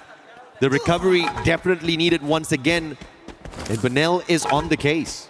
Yeah, in this situation here in AGL, they've always been so proactive with these early fights as well. Already 5 eliminations here. Saifa once more. Rahat is on the other end waiting as TEC already in such a precarious position, but his teammates able to be brought back into the game, but Nejat goes down to PDX. Oh, Team Apex Gaming.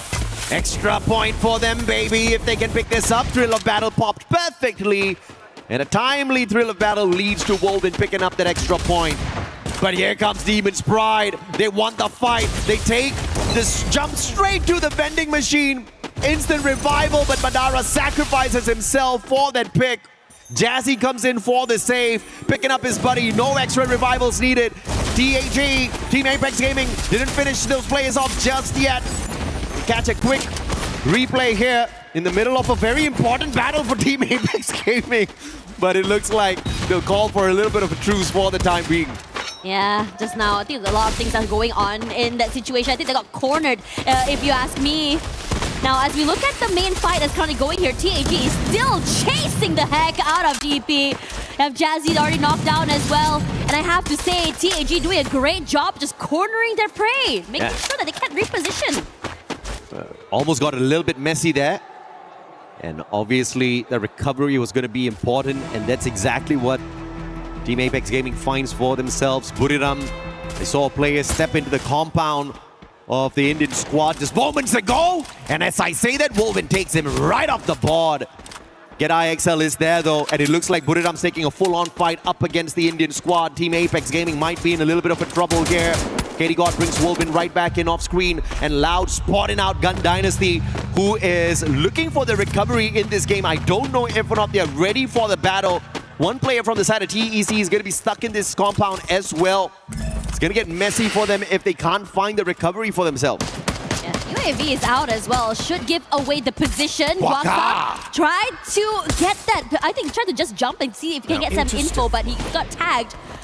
If anything, in this situation here, Kutush might be in trouble next. And I have to say, Benel doing a great job of marking every single enemy around the area. Nothing gets away from this guy. Yeah, absolutely. They play the Moko really well. And he had the M82B and the SKS as well. Great attention from that long range and the advantage taken. And Katie God keeping the Indian squad still in the game with the double revive. Buriram trickled in one after the other, finding Team Apex Gaming. But the Indian squad could not take these giants out. 3-time world champs for a good reason. They're just ramping up very slowly here, not showing their aggressive side just yet, Buriram. You can see it, how active the map is right now. Loud's getting a few pickoffs as well. I'm sure DRS as well, while everything has been going on here. In this situation, I think... No, Katie God, just a wrong spot. Ran straight in at Buriram. No binoculars, no extra information out in the open. Just got spent. And now Falcons fighting the players of Gun Dynasty. Gun Dynasty's just had a rough run in this lobby this time round. Nextera's just not their place. Limit will find one from afar. David 444 found as well. The players of Gun Dynasty flanked all around, and it's the Falcons swooping on in. The Birds of Prey looking for a meal. And Gun Dynasty is just that Phil. Yeah, and Shairu is stuck outside the zone as well. What are you going to do here? You have to find a different way into the area. And Falcons wants, they desperately really want that one extra point. It almost feels like they just are playing with a vengeance. Now, in this situation here, GD looking good with 6 points already. Shairu still managing to stay alive. And right now, if we were to look at the leaderboard here, EVOS has looking really good right now. They have a huge lead compared to the rest of the teams. And in terms of, I would say, positioning right now, they're looking, I think, fairly alive. If anything, throughout the entirety of this day, EVOS has been doing well in terms of positioning, in terms of looking for pickoffs, in terms of looking for fights as well. And I don't think this is going to change anytime soon. Of course, Nextera has always given us a lot of eliminations thanks to the number of vending machines, compounds that you can use for cover, not having to use up all of your glue walls too early in the matchup. And we're going to see quite a number of survivors again.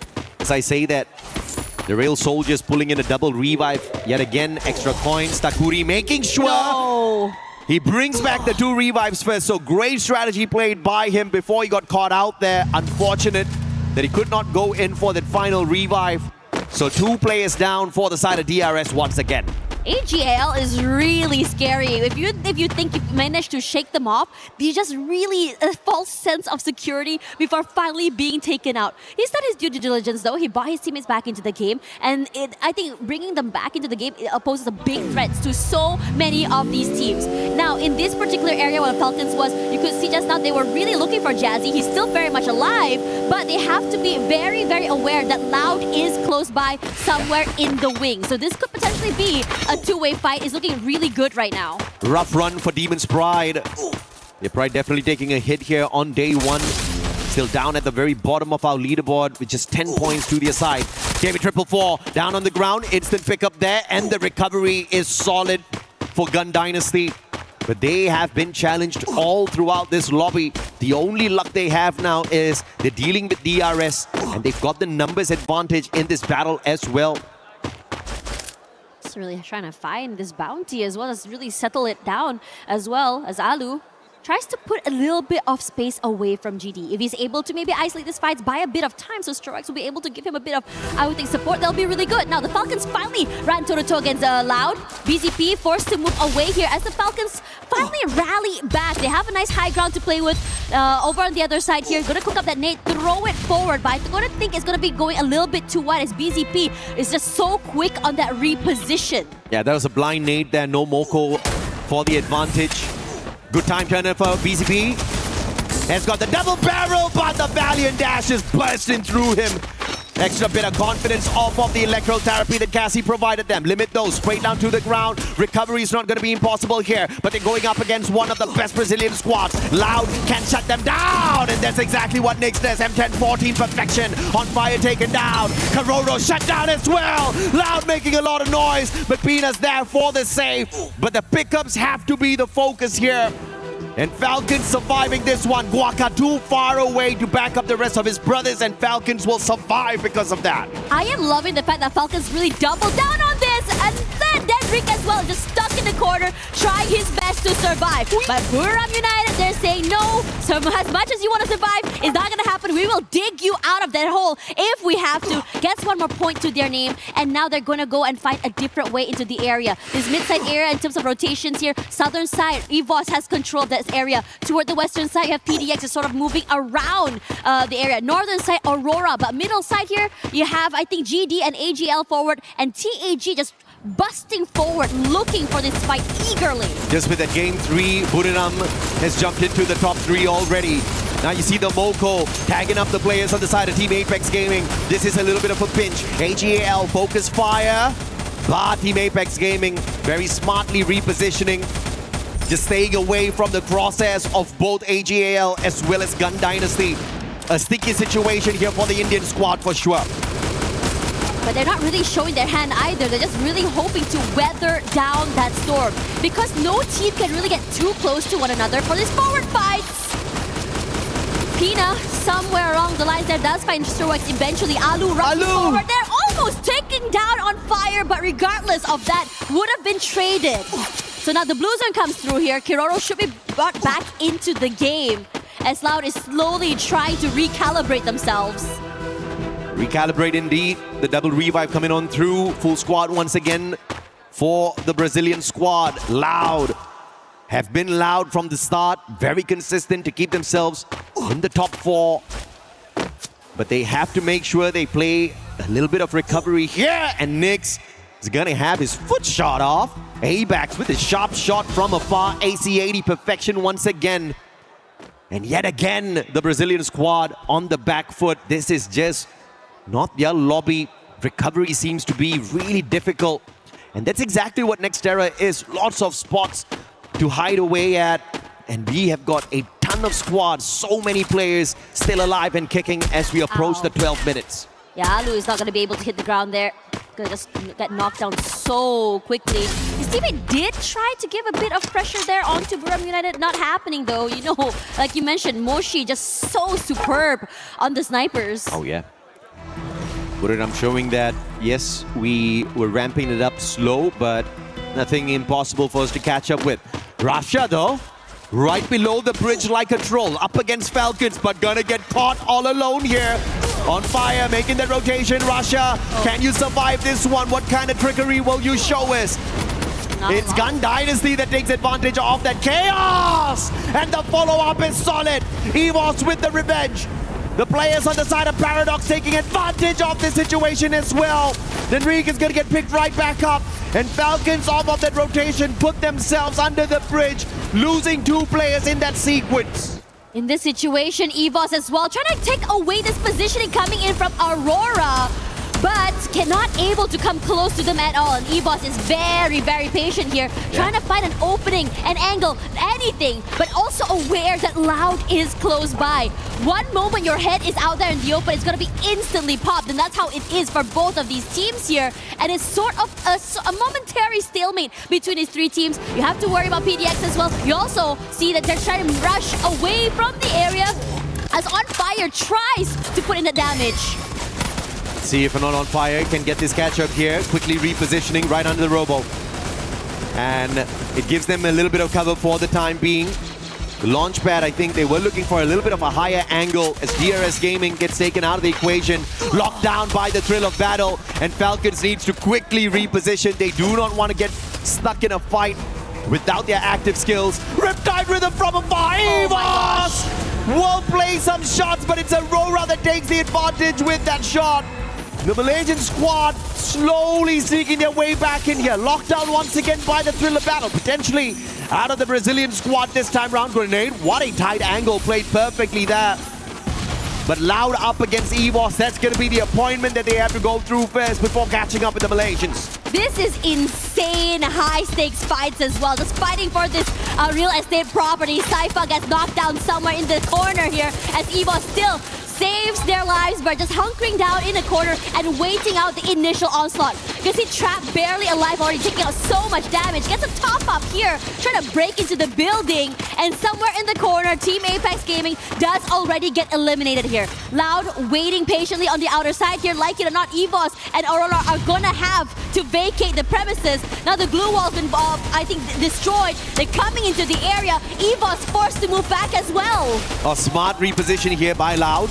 To put a great distance between themselves and the chaos that they almost encountered between EVOS and Aurora.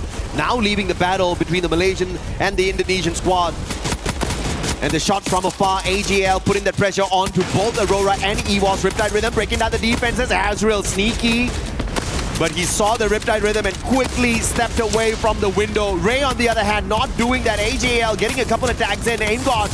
The Moko tagging him up already. And it looks like he will sneak away. Ray, on the other hand, will not get the pleasure of doing so. Axel's gonna get caught out. Riptide Rhythm again putting on so much of pressure, taking advantage of this tight little compound. And Aurora again will get snuffed out early.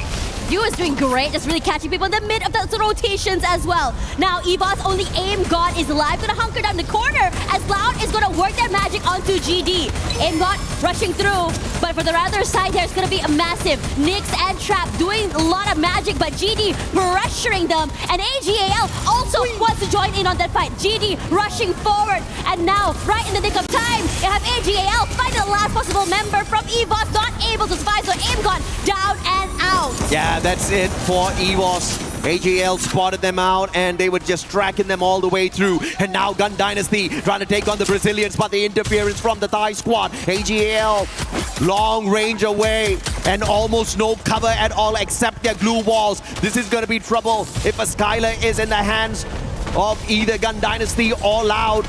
And they'll quickly take some cover behind the boulder as well as these trees. Great rotation, great defense from the Thai squad. AGL being very patient here, stuck behind a rock, but definitely not a hard place yet. But now as GD wants to take away this real estate from Loud, cannot do so. Oh, what damage is done. Nice damage onto Trap, but no more than that. Beautifully played here by Latam. Understanding the angles perfectly. Trying to make use of the utilities instead of taking a straightforward fight up against Loud, who do have the positional advantage in that sequence. Shiru though, caught in hand, looking for the flank, trying to play a little bit of pressure on AGAL to take AGL out of the equation here before they have to deal with Brazil. And AGL understands the little bit of a pinch that they are in, trying to close the distance down to take the positional advantage away from GD as the circle forces them closer in. Shiro is just trying to really just come into the area, can go for this backstab. AGL does try to collapse forward, but the amount of pressure that Loud is putting on them is incredible. The glue walls are just immediately destroyed. GD cannot come close and come into the compound at all. Do fall, David, good one onto him as well. And Shiro, his position finally seen, forced to move back here. David putting in that damage to AGL, a quick reposition forward, and they are going to collapse. AGL cannot move forward. What a beautiful rotation, man. That's perfection out of Thailand, perfection out of AGAL. But now, how do you deal with this chaos? Gun Dynasty have been pushed outside. They are at a disadvantage at this point of time. But when the circle starts closing on in, it's going to be trouble. Where will the zone move? Who does it favor? And Trap, what a nade. David taken out, but the time turner is active on their side. They didn't waste it earlier on, and that allows them to pick up their rusher instantly. And it's really good. One you more. Cycling! Nice shot and a knockdown coming in from Cypher's skill. Great work coming through here. Loud still has the upper hand advantage in terms of positioning. AGL, HP chunking down. The damage comes through, and Loud, all they have to do is just rush forward, and they're completely surrounded from every single angle. And Loud, once again, a booyah! Second booyah of the day for Brazil. And they are not messing around. Got pushed down a tad bit. The performance at Purgatory, not the best. At Solara, it was decent. But this is going to get them right back in contention for the #1 spot for sure. AGL definitely going to be in the race for the top 3 here after a back-to-back performance. We saw them pick up a massive number of eliminations off of Purgatory, and they have gotten in towards that final circle here at Nextera with the exact same performance. Great play, I have to say, from both teams. You know what's really impressive about AGL? The fact that in the beginning of the game, they're all around the map. We come to them finally after seeing those initial fights. Something like, what? They already have 6 eliminations? Silent but deadly, but definitely Loud toward the end as well. It felt like a bait and switch because GD was the one that had a compound, I would say, advantage in the beginning. Yeah, and this was where it all came crumbling down for AGL. They went in They took the house as their defensive compound. What they were not expecting was the play out of Gun Dynasty. And the play out of Gun Dynasty wouldn't have been forced if it wasn't for Loud. Loud started tossing those grenades at them. Gun Dynasty had to make a decision, and the only decision they could make was take the fight up against AGAL. And they played that perfectly, rushing straight at them. And again, I've always mentioned how David 444 is one of the most lethal rushes out there. And he took the fight straight up against them with the Mag 7, demanding a lot of points in that house, and he got it for their side. But towards the end, it just wasn't enough. AGL stood their ground really well with the defense, but they had to lose 2 players in that sequence as well, and Loud with the advantage just walked away with it towards the end. It's not always about the most aggressive. Sometimes it's about who understands the final circle better. Yeah, you have the eliminations. You have to find that I would say balance, right? Yeah. Between getting to that last few points with those placements, plus also getting those eliminations as well. And AGL has, I would say AGL, Loud, Buriram United have really good, I would say, grasp on being able to do all of this coming into the game. I think what's really fun to see as well is just the fact that for AGL, they know how to do the bait and switch, they know how to go for zone control, but I have to say that for Loud just now, they were just doubling down on that real estate. They know that they had the height advantage, they know that they can just really kind of keep out GD from their area and force GD and AGL to go for that fight, and all they have to do is just clean up house. Yeah, and it's been very impressive to see this Brazilian squad so far, because yes, it wasn't a very aggressive purgatory game, but if you look at their positioning placement in all 4 games so far has been phenomenal. We're going to take a quick short break now. When we come back, the final 2 games of the day.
Break out the drums because Brazil is showing up. 2 booyahs today for Loud, and my gosh, Neptune, this squad is consistent as heck. Yeah, exactly. I mean, imagine 2 booyahs and 3 times on the top 3 out of 4 games. And this is just something that we don't expect to see, especially in day number 1 out of this kind of competition. Most of the time in this level of competition, there's a lot of stealing of those booyahs. There's a lot of stealing of those numbers as well in terms of elimination. So Loud is just doing quite well in positioning themselves and making sure that they are not out there being gunned down. Yeah, and of course, Loud is so much better tactically when we compare to the other teams. They have the patience, they have the drive. Again, it's something so refreshing to see. But then again, it's a Brazil team. Are we even that surprised? Yeah, exactly. I mean, Brazil has been one of that contender that has been a bane when it comes to like a battle of Southeast Asia and Brazil and also other regions being introduced. And with the more regions in here being put in the mix, like they have that elements of surprise because the focus would be on the newcomers and they will be most of the target. And we were seeing that at the bottom leaderboard.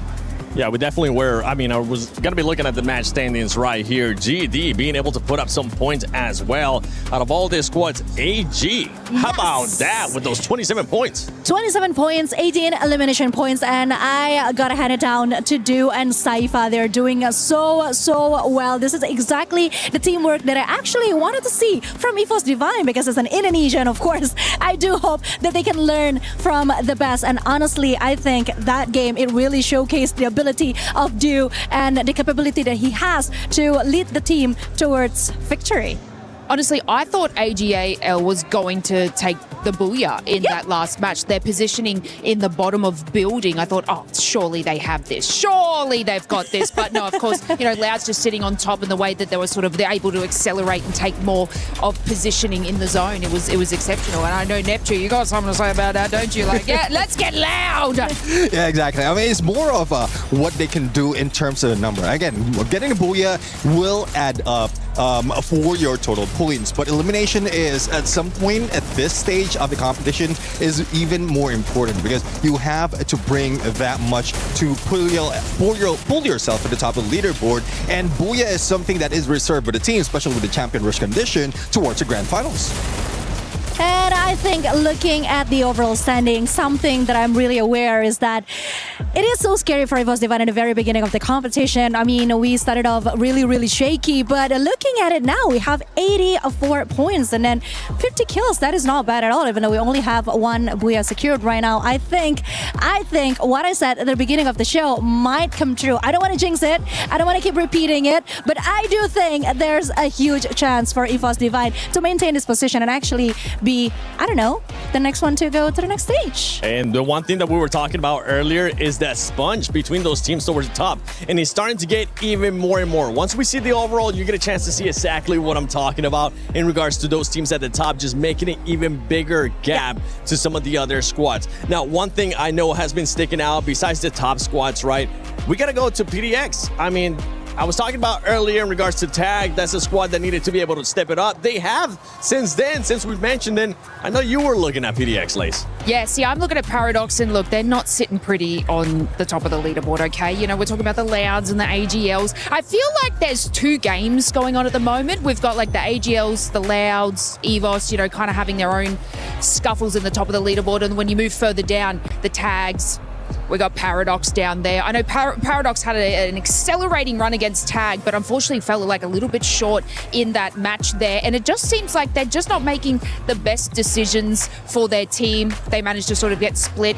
But when we were looking more into that final zone, Paradox, it was probably the first time I actually saw them group up and were able to put more eliminations on the board, and that's what we need to see from them. So I don't really know what's happening like in and amongst the early fights and stuff for them, but that was probably the best performance we have seen from them. But they are, not being able to get those eliminations and those placement points on the board. Yeah, I do agree. I mean, the first few games, they're not that aggressive. And the signature of Paradox Gaming is that, the signature of Paradox Gaming coming from their regionals is that aggressive team. Like from Africa, they managed to clutch it towards the end and getting that qualifier on the EWC, and it's more of the elimination. So this is one thing that we were expecting at the get-go. There's a lot of teams who want to show up strong, especially if they are new to this contention. Yep. But for Paradox Gaming, they need that time to recover. But what I'm worried about is if that time is running out, because again, that's already 4 games and you only have 2 more for this group. Yeah, and speaking of trying to come off as strong, courageous, again, I think Thanks, girl. Then we gotta add gorgeous then, girl, because you are drop dead gorgeous. Okay, anyways, speaking of courage, of course, we have to also talk about Gun Dynasty again, because finishing at top 3, it's just so amazing. It's making me feel like I need to know more about this LATAM team. I mean, that is just crazy. They are now at the 5th position of the overall standing. 69 points, 23 plays, and then I'm seeing 46 kills. That is amazingly huge for them, Neptune. Yeah, I do agree. I mean, from the first and the last game, they managed to get 20 plus on elimination. It was a little bit slow, though, on that second game. And towards that third, I think it's because of the challenge they have on that game number 2, or the match number 2, thus they didn't get that much on the point. But I'm really looking forward to them to catapult themselves a little bit higher in this point right now, because they're very close against Burim United. Yes, I'm about to say something that I might regret, but right now, I actually enjoy watching Gun Dynasty more than Buriram United Esports. Oh, I enjoy them Chat, clip that. so much. It's crazy. Like, I found a new love today. What's making you enjoy it so much? Because remember, Buriram, even though you didn't get a chance to talk about them earlier, they did end up picking up that one booyah. Yes, they did, but I think it's just about time for Gun Dynasty. I mean, you saw it on the fourth game. They were so amazing. And again, the courage that they have and the strength to back it up, it's just so amazing to see. Yeah, I guess the difference between the gameplay of Gun Dynasty is in the beginning of the game, they show up. Yes. That's where more the hype is coming from. And compared to what we've seen in Buriram United Esports, again, the signature is you're invisible in the first half, then to the second half, that's where you get all those elimination. But at some point, they're surprised. I'm pretty sure they're counting how many opponents that they have in front of them towards the end. And with say 7 or 8 teams against you, you couldn't, or Buriram United couldn't really bring that fire and catch up with the numbers. But it's a good thing that they did get that booyah. Yeah, and right now we're looking at their squads that they need to wake up, especially when we're going to be going into the final 2 games of Group A. Keep in mind, for everybody watching at home, you're saying, wait, final 2 games? No, we still got 6 more from Group B coming up. So make sure you stay tuned for that. But I mean, from some of the other squads that we're watching, we saw the Pakistan team, right? They're towards the bottom. They need to do something, because right now, the top 4 squads, the cutoff is at 70 points. And that's not going to stop. That's just going to keep going because of the consistency, Conchita, that we're currently seeing out of their squads. What can we see out of those bottom squads in the last 2 matches? Because they need to wake up. Yes, they do need to wake up. Unfortunately, I'm not really familiar with the way the Pakistani teams play, but what I see from their performance today is that there's a gap of, capability that apparently they still have against the other team. And that is something that I hope they can catch up as soon as possible, because obviously being on the bottom 2 is not so ideal. Looking at it, it's still quite a climb that they need to do, but yeah, keeping my fingers crossed. And then you have Aurora. Aurora is currently 40 points. I'm sorry I have to do it to you. I won't mention their name anymore. You can talk about them, but just don't mention their name. From that squad, I mean, you were talking about having eliminations earlier on. They only have 19 eliminations so far. We've seen squads being able to get almost that in just 1 match. I think what Aurora game is finding right now is a balance of, because they failed in the first game. Yeah, I mean, it's okay. I'm thinking it's my fault, but they failed in the first few games. But since they couldn't bring the elimination, they couldn't bring the fire, so they're going back to the basic. Go for survivability, trying to balance it out, elimination and placement point. And that's why they're trying something different. Because just go and try to catch up, or go for catch up on the placement point. Once they get the groove of how to find the final circle, then they can get those elimination. Yeah, what I've been noticing is that every time they go into an altercation or try to take a fight, they come out as the losing team. It's down to one player, then they're going to have to make that revive and try and do that. So I do believe that, if they can continue that survivability, because eliminations will come in the end, okay? As long as you can make your rotation, you get to that final zone, the elims will come. So hopefully we can see that sort of progress into the next games, because they slightly started doing it in that final match, but the first couple of matches, every time I saw Aurora fight, it was them out, and it's not working for them. So they definitely need to adapt and change, because mechanically they're gifted, but they're not making these decisions correctly. Yeah, I so agree, because individually they're great players, but somehow when it comes to the teamwork, something just isn't working. There is something that they need to change. I mean, it's like someone needs to step up, I guess, and be the role model for them. Yeah. No. I might step out. I'm sorry, man. I'm going to target you for this one. Yeah.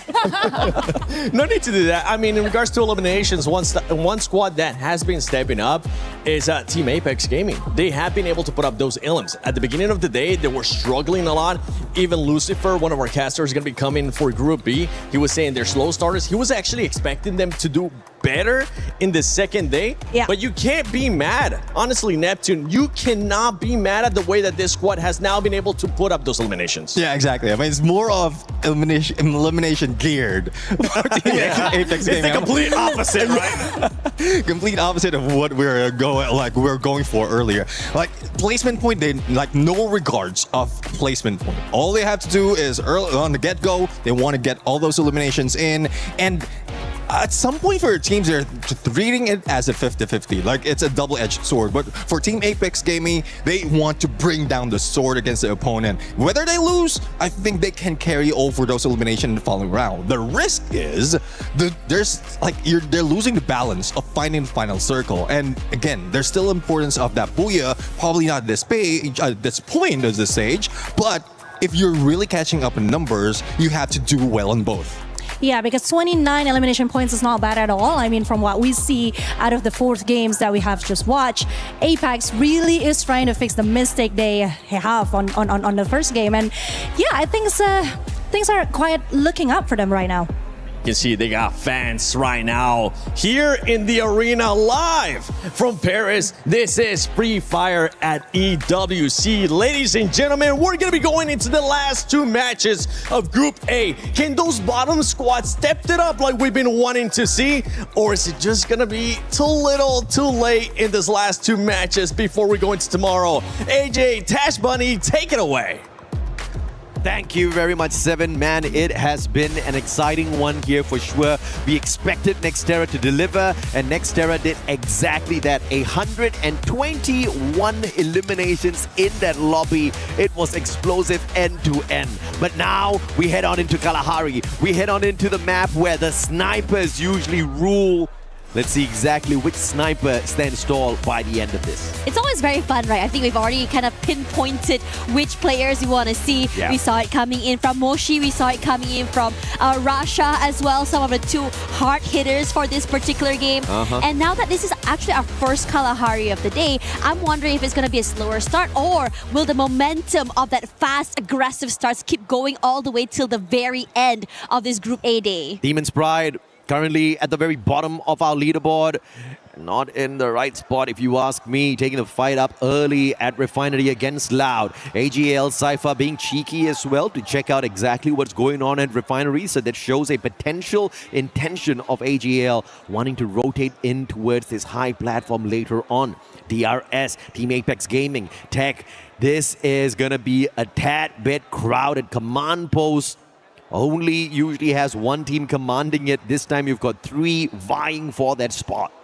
You know, looking at the most damage and also most elims as well, right? You're seeing a majority of the players coming in for, I think, most eliminations. I think on top of Rasha, you also have both Dew and Cypher as well, which actually sets a precedent on how aggressive and how much, I think, AGL prioritizes these eliminations. Sahil Jat is in a tricky position here. He does have the flank, but he cannot back up the rest of his team members just yet. Shoto gonna get caught out here by Blade. The caught up close and personal, plus the electrotherapy, giving Blade the extra advantage in that battle. Sahil Jat's finally gonna show up. And that's just the wrong timing. He drops a little bit of a present here for Tech as he quickly tries to back away. But a quick recap here as well for Demon's Pride up against Loud earlier on. The time turner actually saving BZP a little bit of extra time, but Jazzy only could get that knock off of that engagement, sending top 16 running away from the compound. Demon's Pride again starting off on the back foot here, but the recovery was solid through those revives. TEC just now looks like they had the upper hand in that fight, and now DRS has decided to join in on this fight. And DRS has been scary today in terms of positioning and even fights here. Is Wolfen that will be the first one to fall as the rest of TEC waits in the wings. Nejat as well will be picked off somewhere else, and now Buram United also here joining in that fight. It is hectic over here at Command Post as well, as Moshi Sushi finally finds a final nail in the coffin to a member of TEC. Yeah, if command post wasn't already crowded, here comes Buriram jumping into the fray as well, looking to be the third party in the situation. DRS gonna shut down the remaining players on the side of TEC, one after the other, but Buriram, as mentioned, is still in here. Locked down by the thrill of battle now. Takuri, big advantage, but it looks like he's not gonna be able to walk away from much. Pratik knocked down once again. And the recovery is going to be slow here from the side of DRS as they continuously are pressured by Buriram Takuri. Jonah finds him with the VSK and Strowex far away from the rest of the battle, but will Buriram be able to snuff him out? He's got the stealth bites, which is about to run out, and he gets away in the nick of time. And perhaps this is going to be the final survivor here on the side of DRS that brings them right back in, but he has to play this one slow because Loud is right in front of him. And Barros as well. Oh no, he is the one to go down here somehow. Ben is just doing such a great job of being able to find him in the end. Top 16 will be found out finally by GD here. It's just such an unlucky situation as Shiro quickly brought back into the game in this situation. And I think that in so many of these fights as well, we see one team having the upper hand situation and then suddenly the rest of the collapse coming in from so many teams. We start to see a systematic way for most of these teams trying to bring themselves back into the game. And Cypher, nasty shot coming in, and he's just gonna bleed out here. Yeah, Benel is definitely one of the super flex players out there. He is that Swiss Army knife of the GD squad and Gun Dynasty. Just showing everyone that they're just not here to fill up a slot. They are here to rip away the championship. And if they keep this up, they sure as hell are going to be able to do that. First of all, getting into the grand finals is looking like it's going to be an easy journey for Gun Dynasty. But it looks like at Bayfront, we've got a little bit more of a tense situation as two Southeast Asian squads take on each other in a battle. Falcons versus EVOS Divine. EVOS Divine in this situation, you just gotta wait things out. You just gotta find a window of opportunity to bring your team back into the game. I'm not too sure if Aim God is being marked right now is the question. Because there hasn't really been too much of movement from the rest of the teams as well. Now, you look at TEC, they've come back into the game. It started off really well for them in the early fights, but then the collapse coming in. I think the possibility of third parties today have been incredible for so many teams. We see it happening from so many different angles. And for Falcons, they want to try and check this fight against TAG. A crucial rotation here from Aim God, looking to bring the squad of EVOS back into play. If they get eliminated now, being overtaken by AGL and Loud is a no-brainer. The players on the side of Falcons, on the other hand, on their rotation, they spot out TAG. Team Apex Gaming in a little bit of a trouble. Riptide Rhythm's going to be breaking down the defenses. Iljard can't drive away. Wolvin stuck. Time Turner is on his side, and he needs to hope and pray that Falcons make a mistake here, but the valiant dash of Opina is just going to put him in a little bit of a pickle, and now it's all up to KD God. He's got coins to revive the squad twice around, but can he get to a vending machine in time? Yeah, it's just really scary right now. You have no clue or idea where exactly anyone can be. And granted, this map is huge. Everyone has a bit of an area. The high grounds are looking good as well. There we go. EVOS back into the game as AimGod finds a way in here. As for the rest of the team, the reposition is going to be incredibly hard. They just take a lot of damage. Benel, oh my gosh, nasty shot coming in from multiple angles. The Swiss Army knife for the team. Not only is he sharp, but also is he diligent. He revives and he kills as well. But now you monster. But now in a 1v1 up against Rahat, can you get the hit?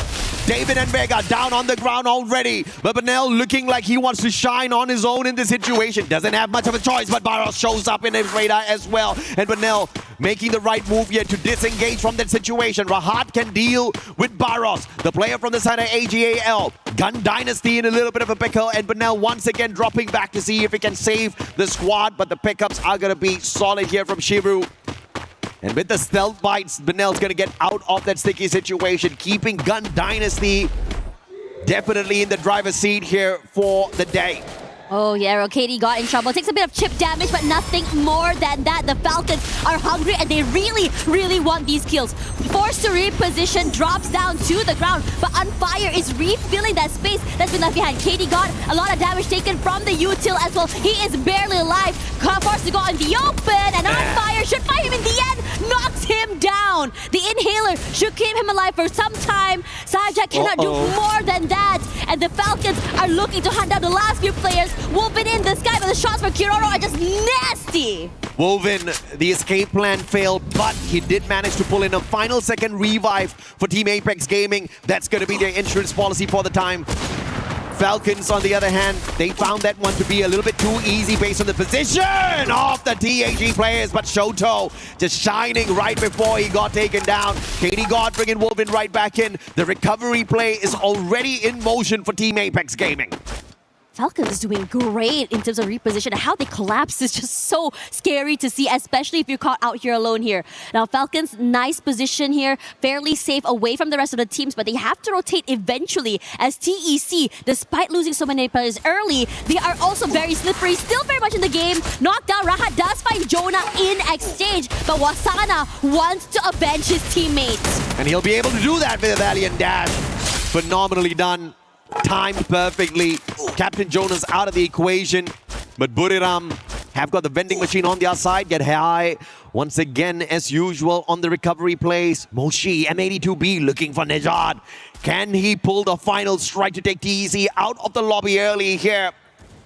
He focuses towards the right instead as AGAL shows up on the radar of Buriram, and that is the saving grace for TEC, who managed to pull in at least one revive to stay in play. Yeah, Kutush gets knocked down somewhere in that process as well here.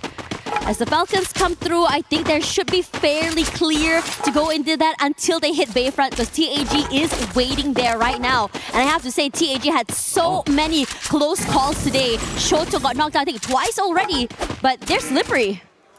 Big advantage on the airdrop here. No other teams aiming for it. Falcons get a free B advantage, rotating towards it, finding nobody there.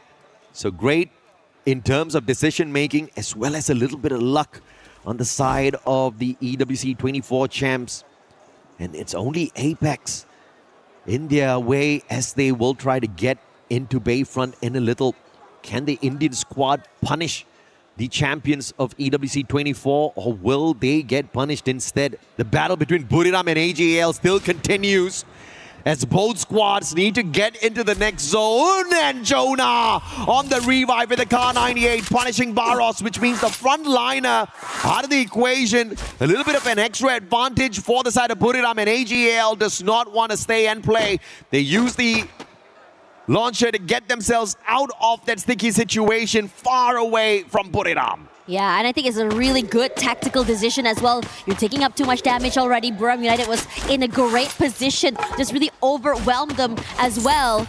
And I think if anything, if AGL can find a good position, they are the type of team that if they are prepared for it, they can take these fights and just completely dominate so many different areas. Now, Buriram United will follow suit here, coming into the safer zone as well. The southern side underneath the circle is looking scary. Loud is there, EVOS is there, TEC coming through, DP on the wings as well. And it's going to be really nasty. I love where Loud has put himself. Look at this sniper. Buriram United don't know. The trigger discipline there, making sure he doesn't give away his position, which is a prime one. He wants to maintain the bird's eye view, stay out of trouble, and then strike when it's truly needed. But for how long are you going to stay undetected up there? Loud definitely has a big advantage for this next circle. And Southeast Asia battling each other to find the next circle for themselves. This time it's going to be Falcons versus AGAL. The shot is there. Aurora versus Gun Dynasty. Aurora, you cannot take this fight. Team Apex Gaming interfering as well. Car 98 perfect for Katie God. Azrael sprayed down to the ground. Jun looking for the recovery here. Will be the distraction as he gets clipped down by the thrill of battle as well. Nothing much that Aurora can do in this situation, up against EVOS as well as Gun Dynasty. Azrael is barely alive right now, and I think the rest of the teams here know that, so they want to try and go in for this collapse. GD is close by as well. Aim got marking them, making sure they don't come close. Both teams are being so cautious of one another, but Loud decides to jump in here. Aurora might be crunched. Close to 13 minutes, 11 squads still alive and kicking. Things are about to get very messy. Pandemonium about to break out here on the battlefield if we don't start thinning down these numbers. Loud with a phenomenal rotation has been able to keep themselves safe for the time being. Good glue walls pulled out, timely manner. Not having to waste a lot of those med kits on unnecessary recoveries. EVOS, Loud, Aurora in a tight little spot, but they've got the advantage for the next circle. They can keep an eye on the rest of the competition. Yeah, he even has an idea that someone is coming through as well. Gonna try and break it as the rest of the teams here. Loud at the bottom side, Aurora on the top side. If Aurora were to jump out, they're gonna fall straight into Loud's arms as well. Nice. A lot of damage coming in from Ray. A lot of, I think, a lot of pressure coming in from GD. So no one is really in the green. If anything, anyone is out here for grabs. It's an FFA area, free for all, for the first person that pops out their head. And everyone very cautious. And over to our Bayfront as well. The same thing is happening because TAG, you have Falcons coming through, watching straight for to attack. And AGL, you know them. You see them fighting. They're going to try and third party you. Yeah, but still gate kept by Team Apex Gaming. And he's just trying to avoid the engagement with the Indian squad as much as possible. But will India take advantage of the situation? If they want a battle, they have to take it now. But as I say that, Falcons dropping on in. Team Apex Gaming holding their fort strong here. Pina trying to break down the defenses, finds an opening. And with the Punisher takes down Shoto. A deadly shot, but the follow-up is slow. Team Apex Gaming again, barricading all of those windows, trying to keep Pina out of their way. And it looks like the players of Gun Dynasty will spot out this battle between the two, trying to play third party from that high ground. Yeah, and it's just really annoying to be dealing with all of this as well. KD got this bit of damage. Even Pina out in the open. Caught!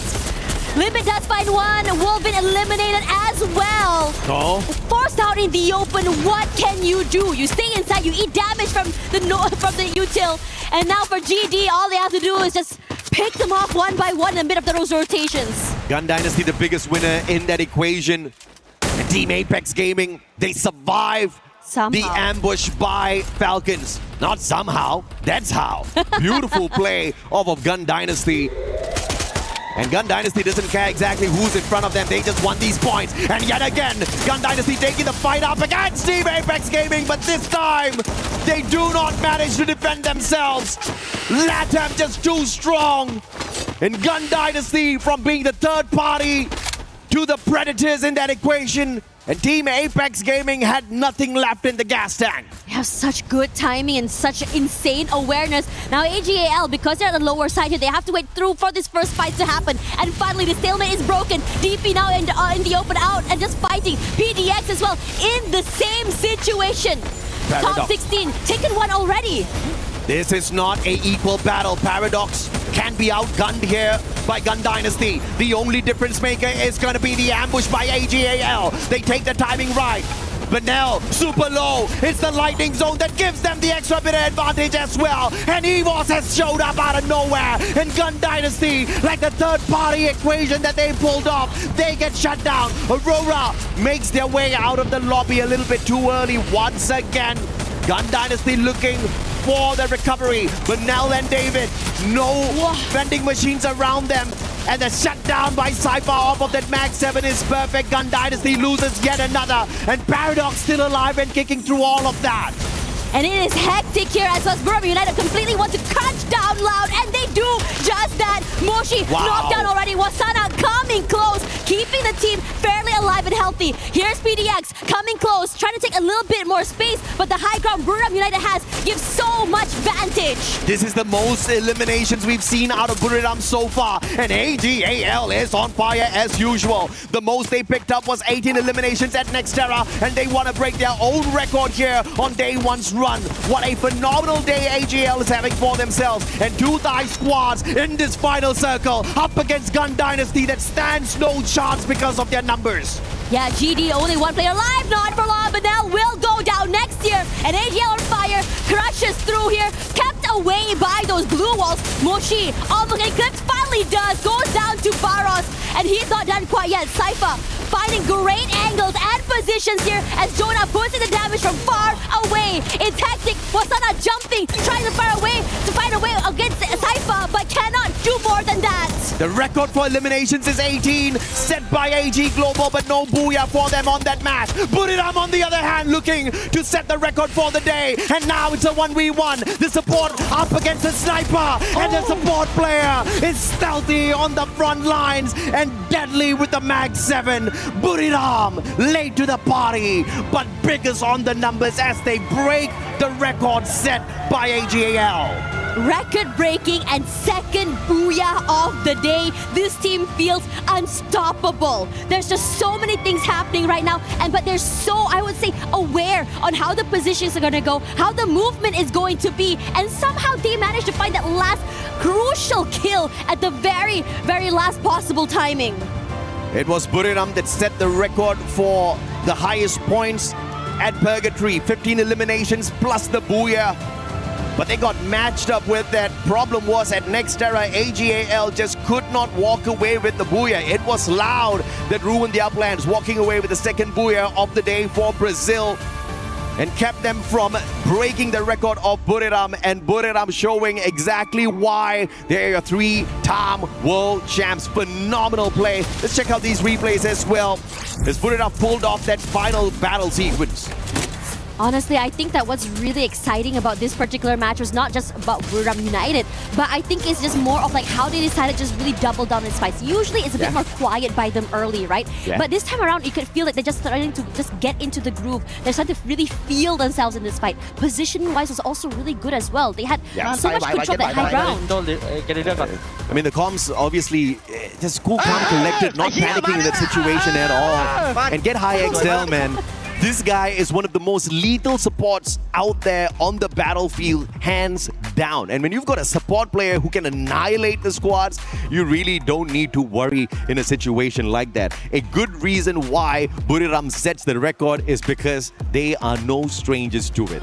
Yeah, I think it's also really exciting to think about how, you know, Buriram United approaches this game. Sometimes they're going a little bit more slow. They have a lot of pages in their playbook as well coming into this game. But I am really surprised at how, I would say, aggressive so many of these teams are starting from that get-go. I think everyone's starting to get really confident coming to the game. Even TEC, I would say, had a little bit more spark in them compared to the beginning of the day. Yeah, I mean, it hasn't been a great day for TEC. Managing to play a little bit of recovery on Kalahari was crucial for them.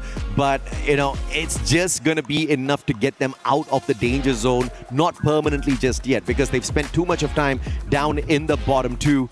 Now, we have got a little bit of a breather here for the casting desk. We are going to throw you guys onto a tad bit of a break. We'll catch up with you guys in a bit for Game 6 later, the final one for Group A.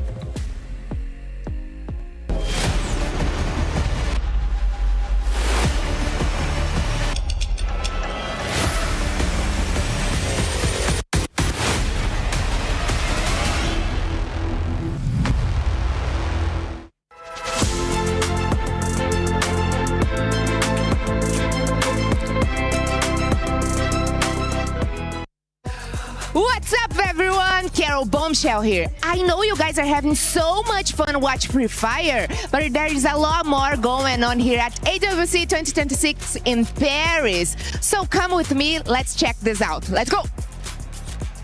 Having to choose your outfit for today? No problem. There is a lot of options here at the official store. T-shirts, hoodies, socks, teddy bears, even hats. Oh, you want to customize with your own name? Yes, there is a bunch of options here. What about your team is not doing so well? No problem. There's another options here, another teams that you can cheer for. Okay, guys, I'm so sorry. We gotta cut this right now because I'm gonna customize my own t-shirt. Bye. Lots of fun activations here, like in Lenovo Stand. You can play games and also you can do some different things. Look at this. Maybe I wanna try. Okay. Oh, sorry. I was trying to help you. Oh, maybe I should get in the line because we got a full house. You better don't take too long to come. Wow, we are in the middle of it all, the heart of AWC. We got a great atmosphere here with fans at stage 1, stage 2, the most important stage for you. Stage 3, stage 4. Oh my gosh. Oh, did you notice Team Vitality? It's your favorite team, so come and drink a coffee with them. Are you missing Kidia City? No problem. We got Kidia City right here with a lot of fun activations, interactions for you to have fun the whole day. And you know what? If you are in the area, you got to be mad to not to come here. So I'm waiting for you. See you soon. And what an insane last match that was. I feel like that was probably the most chaotic end zone that we have had in these games today. I don't understand really what went on in these first original matches to then pop out with this. It's like all the teams switched on. Did any stand out to you? Lace, what we just saw is actually a classic battle between Buriram United Esports and of course AGAL. We are practically seeing history repeat itself again and again and again. And it was so amazing to see Get High finally came out as the winner because boy, that was intense. I am so giddy inside. I'm so excited. And it's only the 5th game of the day. We still have one more game from the A group. Yeah, I mean, we have seen obviously AGAL dominating at the time, but it's nice to see these sort of other teams take over in the mix. But I think if we sort of go back to that end zone there, I feel like these players are switching on and they're like, you know what? We kind of didn't do, that great in these first couple of matches, and now we know it needs to turn up. I know we're talking about it the game, we're in game 5 coming up now, but is it a little bit too late? Is there a particular team that you found in that end zone? I know I did. I was talking about them before, and that was Paradox, where I said they need to get better placement points. They need to turn up, and they were actually in that position in that final zone. Yes, but also if you talk about the Southeast Asian games teams, I mean, I honestly think that they are kind of dominating the points throughout the whole entire day, and it is so refreshing to see because usually we see that happening from the Brazilian team. Yes, I mean Loud has been amazing. Loud has been a very powerful, but then again, it is the time for the Southeast Asian to really show the world what they are made of, and that's exactly what they've been doing. I mean, I'm so proud to see my boys killing it out there. Yeah, I love that. Can I tell you a little bit of a story? And this was actually back to match number 1. Yeah. I'm going to take you guys back just a little bit here, but that is none other than Gun Dynasty and Banal, okay? I don't know if you saw me get out of my seat for this part, but they were making sort of a swift recovery, and then Banal pulls out the monster truck, and you kind of think that all fails and it's going to end there, but no, they sort of take that smooth transition to make that recovery, and the mechanical skill that Banal has for his team and the adaptation is simply exceptional. And if y'all missed that, obviously we got the replay, but they took this opportunity early to sort of maximize their eliminations, and I think they actually pulled up 17 elims in that first match. And what that obviously does for this team, and it sets them in a standard that is above and beyond the rest. Currently sitting more in the middle of the leaderboard, against our Louds and our AGLs, but that first match is something that I feel like these other teams need to follow suit because, consider me and color me impressed because I'm a Banal fan now. I don't know about you. Well, same here because you know what they say, right? The first match usually sets the tone, and that's exactly what they did. It was so amazing to see and so refreshing to see Banal. I mean, I said I just found a new love, and I think you felt it too. But then again, looking at the overall standing, AGAL, oh my God, 109 points, 70 elimination points. That is so amazing, and that is something that I'm so excited to see at the opening of EWC 2026. And of course, if we're talking about the top 5, we have Buriram United Esports as well as EFOS, Gun Dynasty, and Loud Snickers. That is, oh my God, that is what I expected and more. Well, I know we're super excited here. I hope you guys are super excited at home because we're heading into our next match. Take it away, casters. Man, I tell you, the day has been looking super solid, but I did not expect only a handful of teams to walk away from Kalahari with double-digit eliminations. But what happened was the teams that did walk away with a double-digit elimination, which by the way was only 4 squads, walked away with a ton of points, right? We're talking about 23 eliminations from Buriram. AGAL walked away with a total of 19 eliminations, GD with the 15, and Loud walking it with just 10. Yeah, but that's still quite a lot for the squad because they're obviously looking to maintain their dominance on the leaderboard, and you're looking for the top 4 spots. But even with 2 Booyahs, it's surprising how Loud is still behind GD. Gun Dynasty has been amazing today. I know, I was going to say that, right? The survivability was really good, their aggression was really good, their proactivity was really good, their rotations was also really good. No problem. No, Booyah, no problem at all.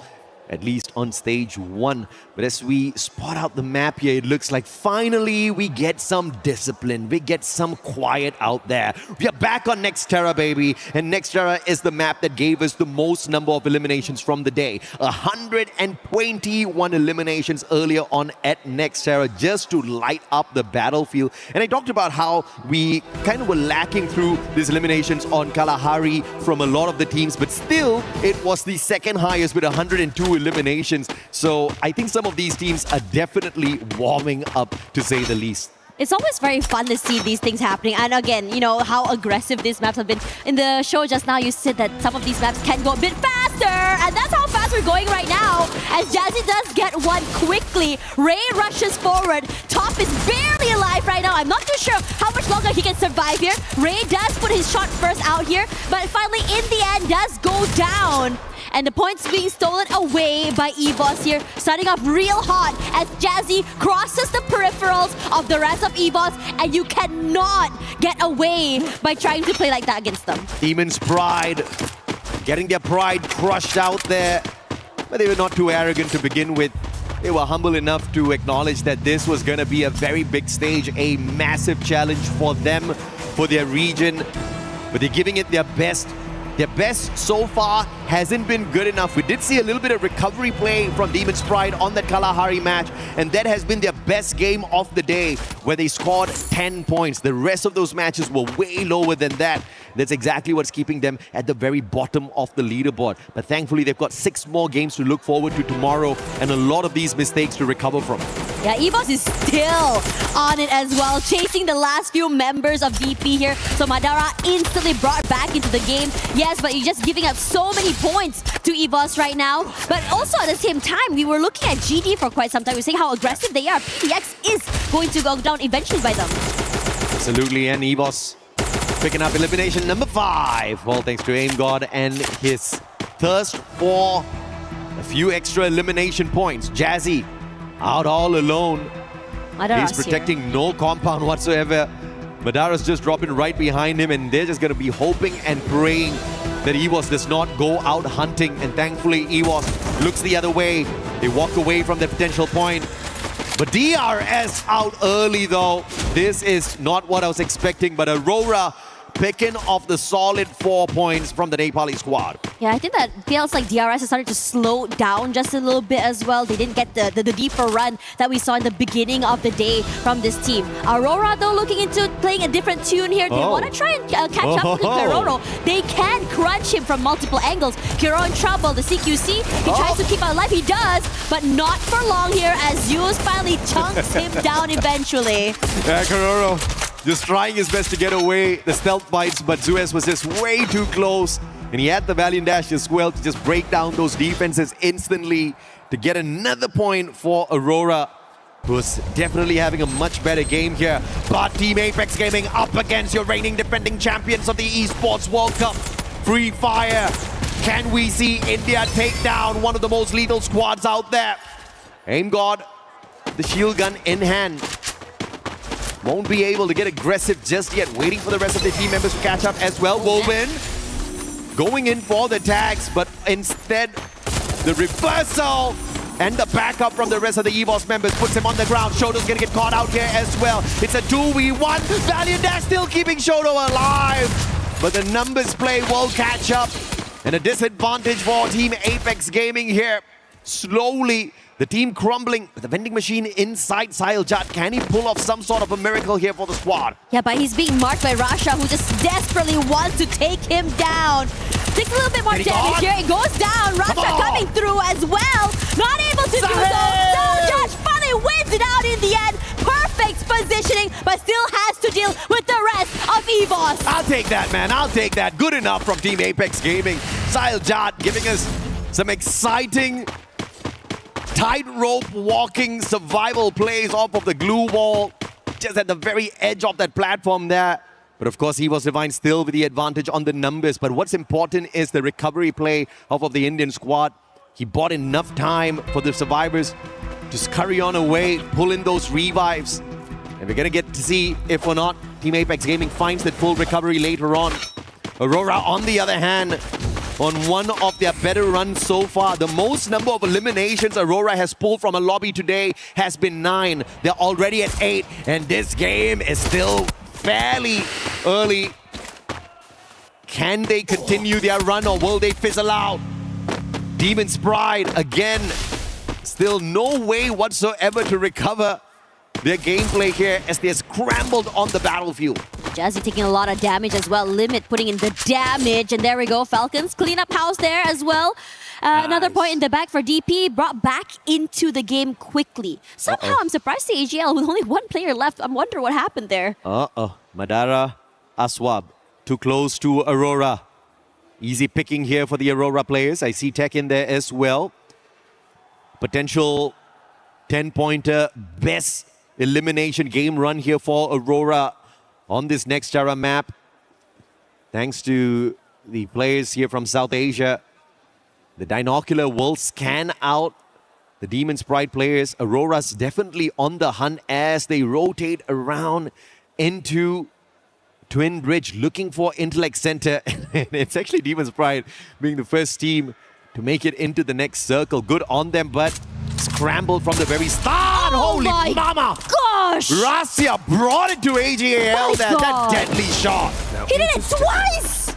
Unmoved, undeterred, cool, and collected. Look at his reaction. I mean, that's the best way to take the #1 spot. Take the guys out of the #1 spot and move on into where they stand. But EVOS Divine, obviously, they need a few more points to climb the leaderboard. They were behind Buriram before the start of this match. Not by too many, of course. Catching up isn't going to be too impossible.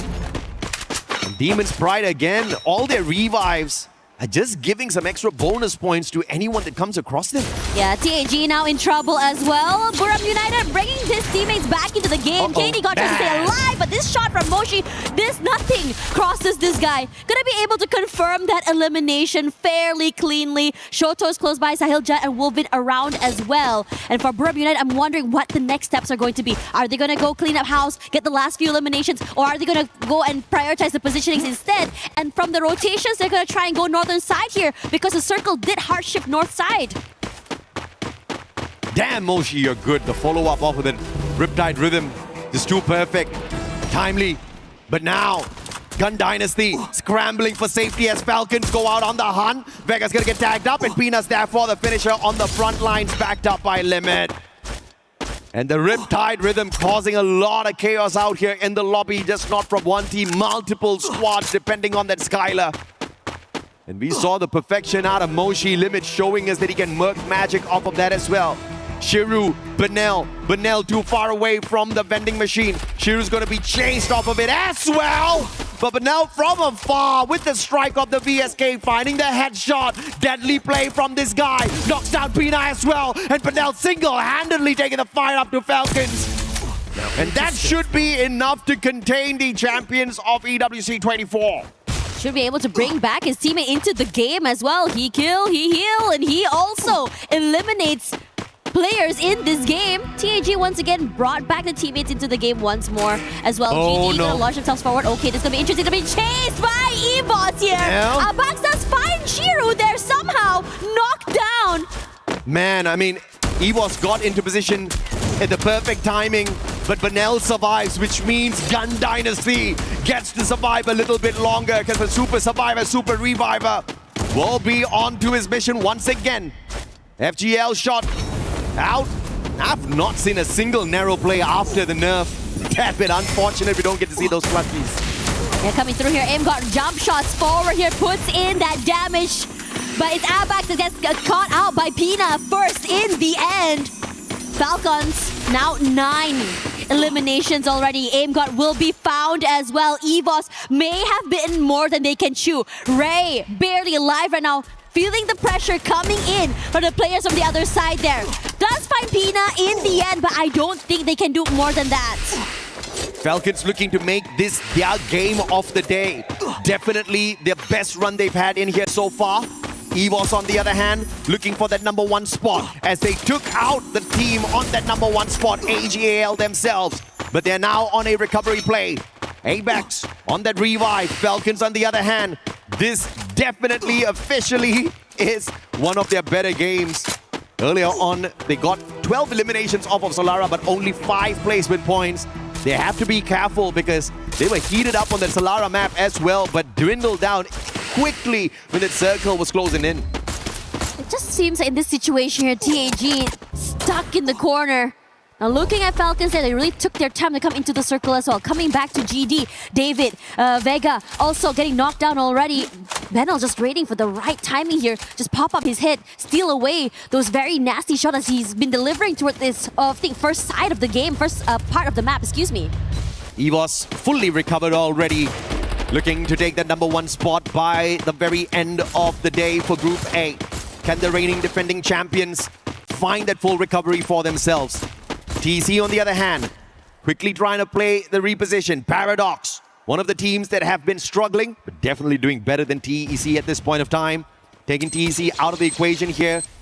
And give them a slight boost, and it's definitely a fair fight between the two, but Nezhan with the monster god name and going in for the finish here as well. Has got the electrotherapy connected to him, but can he get the job done? Can't really get too close. Slows the pace down a tad bit, and that does not give them that advantage they wanted. Yeah, they're forced to reposition, go down to the lower ground as well. This is a 3-way fight. GD is here, Paradox is here, TEC as well. But they're going to take this bit by bit. Decides to pick and fight TEC first. Blade coming in hot. Has an angle to work with, but finally locked out of the angle. You have the time timer online. Denrick trying to find a different angle into the area. The inhaler keeps him surviving for quite some time. Snipe goes down. Kutush, huge for that as well. Even Denrick is found in this situation. Blade also decides to end Denrick's life in the end. As TEC, the players are just getting dropped left, right, and center. As GD decides to join in the fight. Shiro here, found in the end, but TEC with the upper hand. Big play there by a Blade. Phenomenal, and Benel is on it again. This guy is unstoppable on the revives. Yeah, definitely not the right kind of record to be holding on to because you know your team's getting tortured out there, but they're also picking up some big points. TEC's out after that fantastic play. Shiru shut down by Moshi as he got revived, shot out of the air. And this is getting fairly dicey. Lightning Zone called out, and Aurora in a pickle out in the open. Forced to reposition, rushes away with their lives. Look at the amount of pressure they are feeling right now. Finally, in the green from Semi. No, has to wait this out. And if they do come in here, not too far of a jump, but it's okay. Gives a bit of space between them and the rest of the teams. Holy mama. Gun Dynasty, bloody impressive. So many times tortured, so many times losing their players. But the recovery as well as the dominance with the mechanical plays have been unbelievable.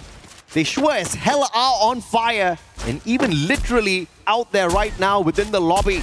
Can they pick up more for themselves? 15 eliminations and still going with 3 players still alive. Here comes the wait. Jonah putting a bit of space between him and the rest of the team. Now gonna rush forward here. Aurora gonna take this fight, I think, head on against Buriram United. They're so aware that they're very close by. They're, I think, pressuring them with the nades. Azrael, a lot of damage taken. Zeus is barely alive right now. The rush forward is good. Get high, does find Azrael here somewhere. And Wasana, the jump shots are just nasty. Zones them away, chasing the rest of the team, but still not able to completely wipe them out of the map. Yeah, big mistake there from the Malaysian squad. Trickling in one after the other up against your world champs. That's just not gonna work out. This ain't no Bollywood movie. And the heroes, regardless whether or not it is a Bollywood movie, will always win out. And Buriram just that hero. Now the numbers disadvantage for Aurora. Buriram goes in for the finisher. Falling shot, Wasana and 590 perfection. Get high with a backup. And Wasana cleans up the house. Pulling away. 13 eliminations in totality, but now they're going to be pressured from the back. Gun Dynasty spotting them out. Loud's in the vicinity as well. And Demon's Pride surviving somehow and finding their way in here. This is a really great round for them as well, surviving this long. And it's really exciting to see someone as aggressive as Jonah just really get up close and personal and just clean up the area. Shiru will be the one to go down next year. Falcons still putting in that pressure. The rotations are going to be very, very intense. Falcons does have a bit of a zone control to play with, but we are seeing GD come close. It's Thailand versus LATAM. Who's gonna get that #1 spot? Both Gun Dynasty and Buriram, full squad. But Gun Dynasty on that high ground, this can turn into a disadvantage. What is a massive advantage for them right now with a bird's eye view? Can turn it around instantly if someone gets the God nade. It's going to be Benel taking Jazzy out of the side of Demon Sprite. A valiant run here for Demon Sprite is not going to be good enough to break them out of the 12th spot just yet. As we're left with 4 squads in the final circle. Loud, still Loud out there looking for their 3rd booyah of the day. Doesn't it feel like deja vu how they have been able to hold on to this top side of this compound once again? Now Buriram United forced to just wait this out, taking a lot of damage from the players from the other side here. But Falcons want to go for this fight against GD. Can't do just that. So the most they can do right now is just wait out the utility, wait out the onslaught of bullets coming at them from different areas. Buriram United going to cross by, taking a lot of damage from the other teams. Yeah, big brain play, man. 3-time world champs for a good reason. Good call by Captain Jonah. The rotation is solid. They've got the compound cover and they will not get tagged up. And now they stand a good chance of walking away with the booyah here. It's all about positioning supremacy. And now the circle's going to be pressuring 2 teams. It's Falcons as well as Gun Dynasty. Gun Dynasty still on fire with the most number of eliminations in this lobby. Can they break the record set here by Buriram on Kalahari? 23 eliminations plus the booyah for 35 cracker points. Yeah, they're forced out into the open where Falcons decide to take advantage of this situation. If you won't come to us, you will cross into our crosshairs. Falcons, clean up house. Gun Dynasty out of the game. We're down to only 3. Falcons not even giving us a lot of time to think about what the answer for that question was going to be. They say, hell no, Mustachio. We take them out of the equation. Buriram, though, still alive and kicking. But Loud, can they withstand this ambush now? Buriram taking the fight straight up to them. Valindash still active on the side of Osana. M590 looking for the connection, and he's also got the AWM. Takes the high ground advantage first, and Loud now left right behind them. What a rotation by Buriram. Yeah, Buriram United is just so aware of how exactly things are going to go. Now, they have a lot of space to work with. They're aware of where the players are going to be here, but Pina jumps through, lands the shot, not able to, and now they want to take the fight too Loud. They're stuck, trapped, very, very low HP. Jumped away, the damage is there on fire. Nate is just so good. Trap, gone down already, and Guaca as well. What are you going to do when you crash from so many different angles? Taken out of the equation. Falcons, that was the Moco gameplay right there, giving them all the information they needed. And now, it's gonna be your Global Finals champions taking on the EWC 2024 champs. And Buriram, Jonah shutting down Pina with the AWM up close and personal. Looking for the final player, Kororo, looking for that recovery. And they won't be denied as Buriram pulls away the 3rd booyah of the day to take the #1 spot on the leaderboard. It is incredible looking at Buriram United. Not only are they so confident playing with that playbook play, they don't have to really worry about anything. Positioning is key, and from that, the rest of the eliminations and the fights just flow to them as well. Patient as hell and okay with giving away that space. I didn't even look at the YouTube chat today, but I am damn sure, I am 300% sure everybody would have been saying, washout squad, Buriram can't do well, blah, blah, blah. We've heard that rhetoric so many times because they've started off the day with 13 points in game 1 at Bermuda, 12 points at Solara, but what a way to wrap up their 6 games. They broke their own record of 27 points at Kalahari. The match that we just saw ended on game 5, and then here at Nextera, they cleaned up house as well for a back-to-back 3 booyah day to just show everyone that this time EWC, the championship, is going their way. But it's not done just yet. It's just day 1. This is just a preview of the first stage. Yeah, and it's really exciting because you do this well on day 1. You're gonna ride that high into day 2. Yeah. And most importantly, you are going to put a big gap between you and your team, which allows you a bit more space to make some mistakes. And you have to also acknowledge the fact that this was the group that was dubbed the group of death. We have so many Titans in here,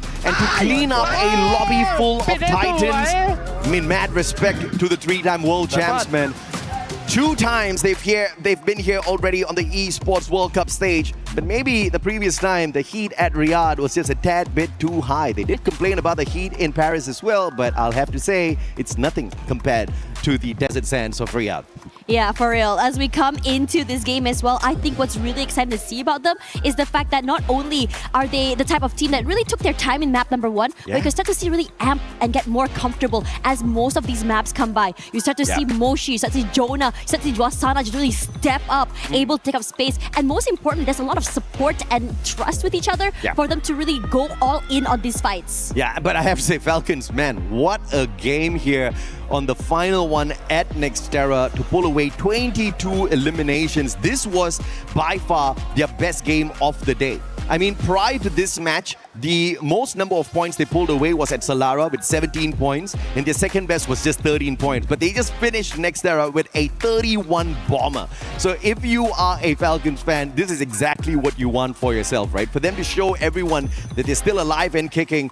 But I mean, am I sad for EVOS? Not really, right? Because at the end of the day, I think they still will be able to hold on to their top 4 spot. They didn't manage to wrap the day up with the Booyah. As a matter of fact, it's only the one that they pulled away at Solara that they looked the strongest on. Purgatory, I thought they were about to pull away a back-to-back, but it just wasn't their day. We're gonna have a little interview here with the Buriram Esports player, so we'll throw you guys onto that. Tash and I will catch you guys tomorrow. Hello everyone, we are back on stage. I'm Carol Bombshell and I'm happy to be here with this beautiful lady, Lacey. And we got Wasana from Buriram team here. Let's talk with him some very interesting things. Okay, so last year Buriram didn't perform as well as we expected, as the audience expected, and especially your own team at AWC 2025. How does this affect your team to come here this year? ก็ใน EWC 2025 นะครับ performance ของน้องวัฒนาฮะแล้วก็ทีมบุรีรัมย์เนี่ยค่อนข้างออกไปในทางด้านของน่าผิดหวังอะฮะไม่ว่าในเรื่องของ performance แล้วก็ทั้งตัวผู้เล่นเองแล้วก็หรือว่าทางผู้ชมก็ตามคิดว่ามันมีผลต่อ performance ของเราในปีนี้บ้างยังไงบ้างไหมฮะขออีกรอบได้ไหมครับ performance ของเราในปี EWC 2025 ครับผมมันค่อนข้างออกไปทางน่าผิดหวังอะฮะคิดว่ามันมีผลอะไรกับในปีนี้บ้างไหมฮะผมว่าน่าจะตอนนั้นน่าจะแบบว่าเล่นไม่ได้เองเฉยๆครับแบบเหมือนยังอยู่ในช่วงที่แบบฟอร์มตัวเองไม่ได้ดีด้วยคิดว่าประเด็นนั้นผมจำคำถามไม่ได้ Okay, let me repeat it again for you. No worries. ในปี EWC 2025 ครับผม performance ของทางน้องวัฒนาแล้วก็ในตัวทีมบุรีรัมย์เนี่ยฮะค่อนข้างออกไปทางน่าผิดหวังนะฮะคิดว่ามันมีผลอะไรบ้างกับปีนี้ครับผมสำหรับผมว่ามันก็แบบเหมือนตอนที่ช่วงที่เราพลาดก็มันให้ประสบการณ์กับเรามากกว่าครับก็มันทำให้แบบปีนี้เราโตขึ้นด้วยแบบมีประสบการณ์มากขึ้นว่าโอเคเราเล่นแบบนั้นไม่ได้นะเล่นแบบนี้ไม่ได้ใช่เหมือนแบบเป็นประสบการณ์ให้เรามากกว่าครับในช่วงที่แบบมันน่าผิดหวัง Yeah, I think in EWC 2025 we are quite underperformance below our standard, but with that failure we study through it and we think that we study from the failure. That's what made it to EWC 2026 performance. Wow, amazing. Great answer, Osana.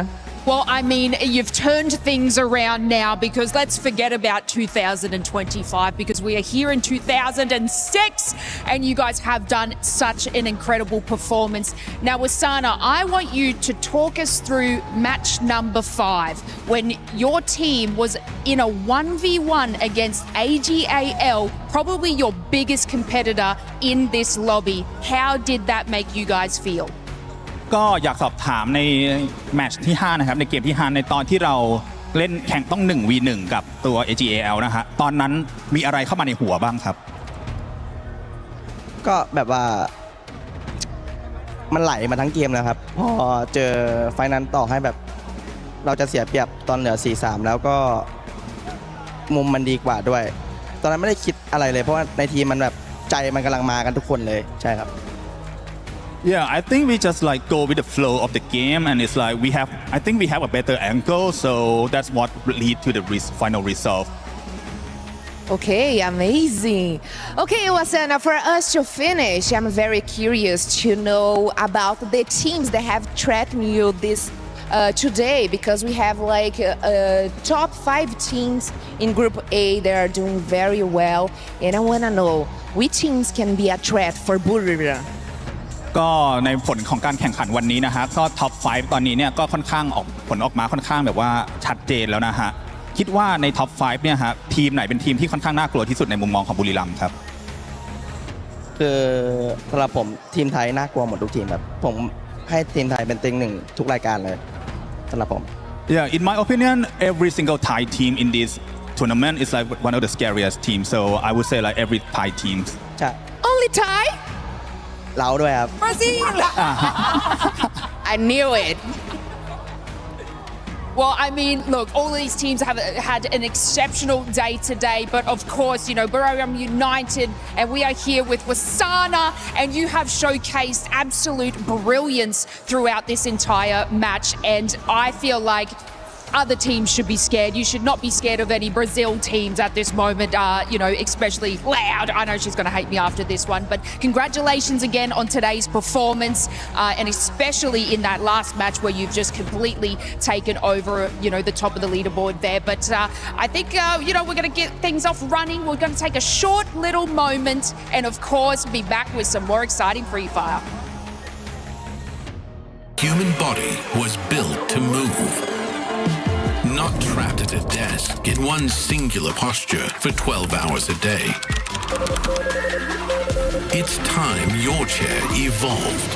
This is Secret Lab Titan Evo.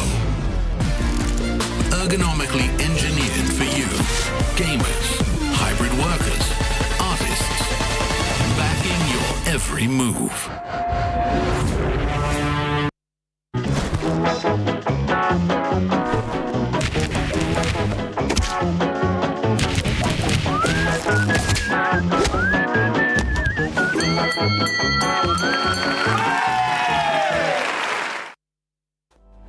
If there was any question, the reigning champions of the Free Fire World Series Global Finals 25 showed up today because they got 3 booyahs. Not just 1, not just 2, 3.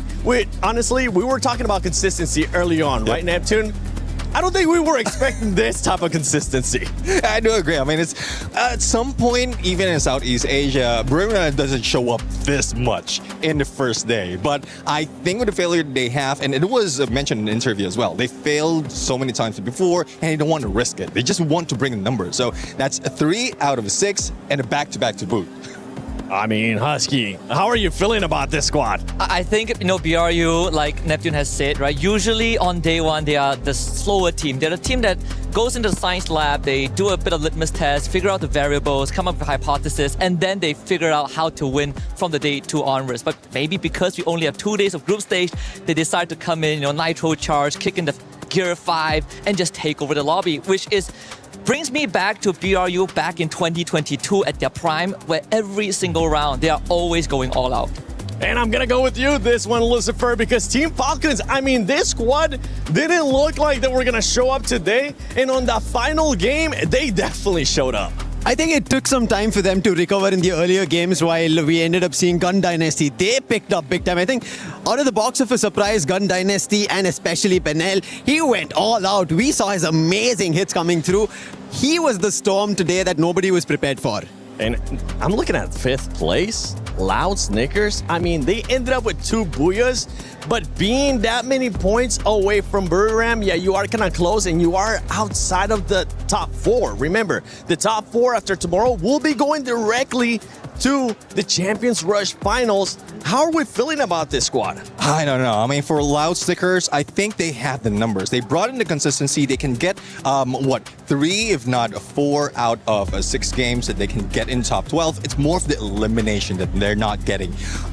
They are still playing it slow. And I was expecting in the beginning, yes, that was strategy. But even towards the end, because of how aggressive everyone is right now, the warm-up is over. Like, first 2 games, the warm-up is over, and they was just stunned. They don't know what what to do because there's a lot of teams waiting for them to the final circle. I mean, teams that needed to warm up but weren't really warming up how we expected them to are currently on the second page. Lucifer, we're looking at Team Epic's Gaming. You're 43 points. Right now, I think they're going to have to start changing their mentality from going directly to the grand finals to now just wanting to go to survival. I agree completely on that. I think Team Apex Gaming, they need that little momentum shift, which is not seen yet. But one thing did happen. There was a little surge that we ended up seeing where Shoto went on a head-on with Falcons, got that win. I think that has to happen a lot more frequent, and that is the reason when you asked me earlier, I was mentioning that Tag will pick it up, but doubtful of today because it is not an environment that they're used to. So now that they've finally had a taste of the Esports World Cup stage, they might pick it up tomorrow and might have a small challenge towards the top 4. Oh, I know. India, especially Tag fans. Tag on top would love that. And I mean, we're looking at Evos, the reigning champions at EWC.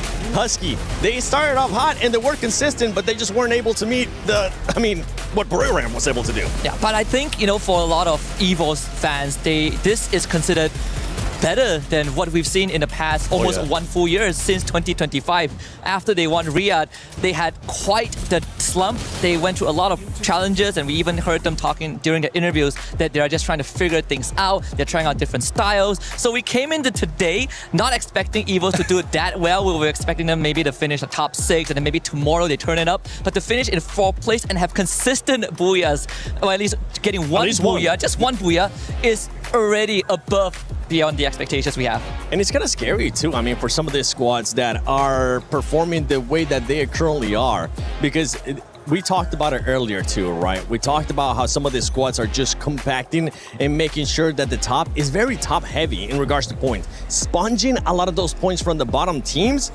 And somebody needs to do something tomorrow to make sure they stop them. We had one team with 3 booyahs, one team with 2 booyahs, and another one with 1. I mean, you need to find a way to get those booyahs. But I think though, despite of not getting booyahs, we're looking at Gun Dynasty as well as AGAL. I mean, no booyahs, no problem for the moment, for this stage, because they have been consistent in getting all those eliminations, especially with Gun Dynasty. They have been proactive every time, every match, and even if there's a risk, they have already stacked up a lot of those eliminations already and all those points. Although this first 6 games, that I think they're risking, they can risk at least 1 game to go down, and then following, they will still have that top. I think even coming into this, right, the meta has shifted more towards prioritizing sniper players. We've seen the ability Skylar and Morse being more of the popular ones, and we have some great standout sniper players today. Benel from Gun Dynasty, Liminx7 from Team Falcons, Moshi, of course, from BRU. Rasha is on his game today, and a lot of these highlight clips actually came from these sniper players. I know you've been wanting to talk about the squads, and I'm so glad you guys joined me, especially you too, Lucifer. By the way, for everybody paying attention, we are changing people around, and don't worry, Lucifer and Husky will still be around because they're actually going to get to cast on the second series that's going to be coming up. Make sure you stay tuned. We're currently just wrapping up here Group Series 1, which was none other than Group A. Any surprises, right? You talk about AG. We've talked about maybe Falcons being able to step it up, and we talk about Tag not really being able to wake up. Whether it's good or bad, I want you to tell me one team that surprised you, and it's okay if it's bad. I think, to be honest, Gun Dynasty is something that everybody is winging for, because none of us thought that they will be going outright like that, coming out from Latam and now picking up pace like this against Gens from the Southeast Asia. They've done big, and especially this group was most of the toughest teams out there in the lot of the 24, and they've been the biggest surprise. And adding on to that of how loud they've gotten their booyahs and how they've been on a stretch starting off in the very first game, I think that's where we have those highlights and surprises on day 1 itself. Yeah, for everybody that's currently watching, I mean, I want you to keep in mind, top 4 will be moving to the finals tomorrow once we play an extra 6 matches here for Group A. But this is what I'm talking about, that group heavy, how that top is just going to be sponging up those points. You can start seeing now a bit of a discrepancy, even though we'll have 6 more games. Now, one team from you that you were kind of surprised whether it was good or bad, Neptune. Well, I would say Team Falcon, because I was not expecting them to slowly build it up. Again, similar to what we've seen Evo's Define. We talk about Evo's Define. They're and Buriram United. They're one of the team who doesn't want to show their full potential. But I guess they're trying to shift in second, third gear. Not the fifth gear, as you mentioned for Buriram United, Husky, but just his third gear, just enough to stay afloat for another day. Well, Husky, I mean, we don't want to say that fifth gear just yet from Buriram. Save it for the finals. But what is one team that you definitely need to see in that fifth gear, especially coming in tomorrow? I gotta talk about Aurora Gaming, right? Malaysia, it's the last time a Malaysian team has been on the international stage was 4 years ago, back in Free Fire World Series in Bangkok, Thailand. And ever since then, we have missed out even in regional tournaments. So to make it back onto the world stage at EWC 26 and the first appearance for them as well is a big moment for Malaysia. Of course, we can see the jitters in them. There were definitely some moves that even I was questioning, like, what are we doing here? But I believe in them, right? I think Aurora is a team that even if they don't make it to the finals by tomorrow, they will have a decent chance in survival. Okay, well, hey, tomorrow, if you want to be able to even go to survivals, make sure you wake up. You could see it. You could hear it in the background. And those are the loud fans starting to get ready, because that's right, ladies and gentlemen, Group B is going to be coming up. So stay tuned, because you're actually seeing out your casters. And thank you so much, boys, for joining us. I appreciate it. Lucifer, Neptune, you're going to be stuck with me the whole time. And Husky, make sure you stay tuned. We'll be right back.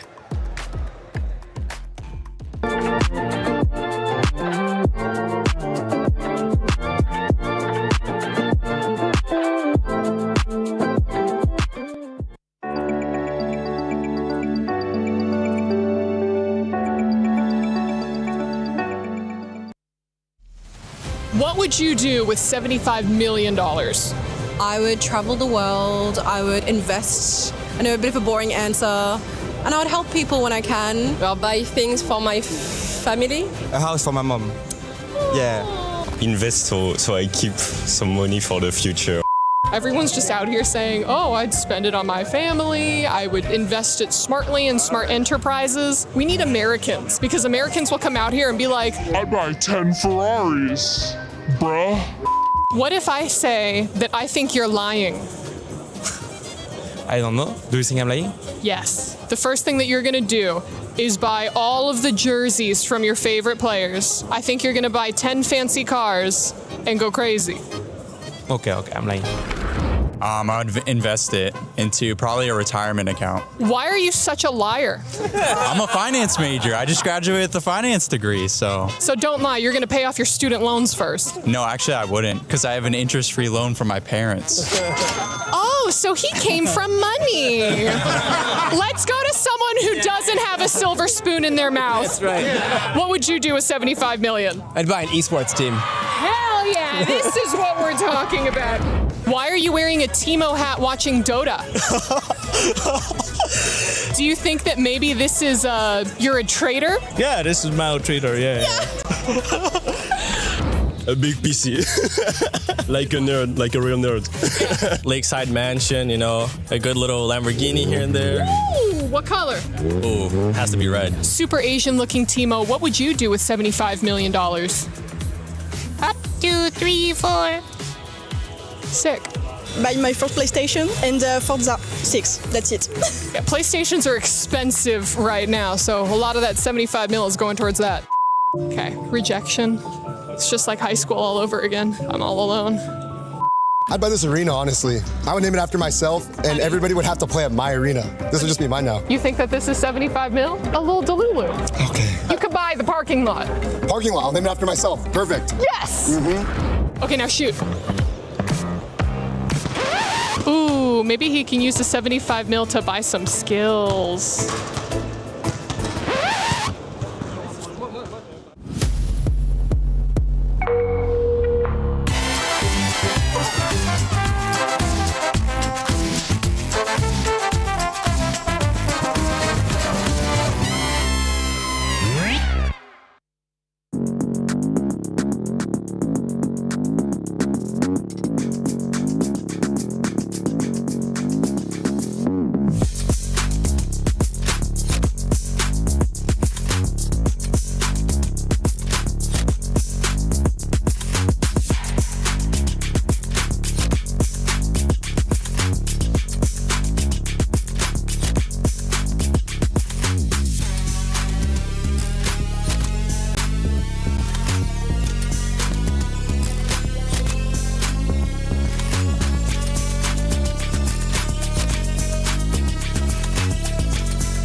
Well, welcome back, ladies and gentlemen, as this is your halftime show before we end up going to Group B. That's right, I ended up running. So if I'm a little bit sweaty, I apologize. I'm out of breath too, man. Boy. Sitting around sucks. I'm relaxing. Well, Glitter, let me actually introduce you to the broadcast because you have been able to do all the club championship reports. How are you enjoying Free Fire so far?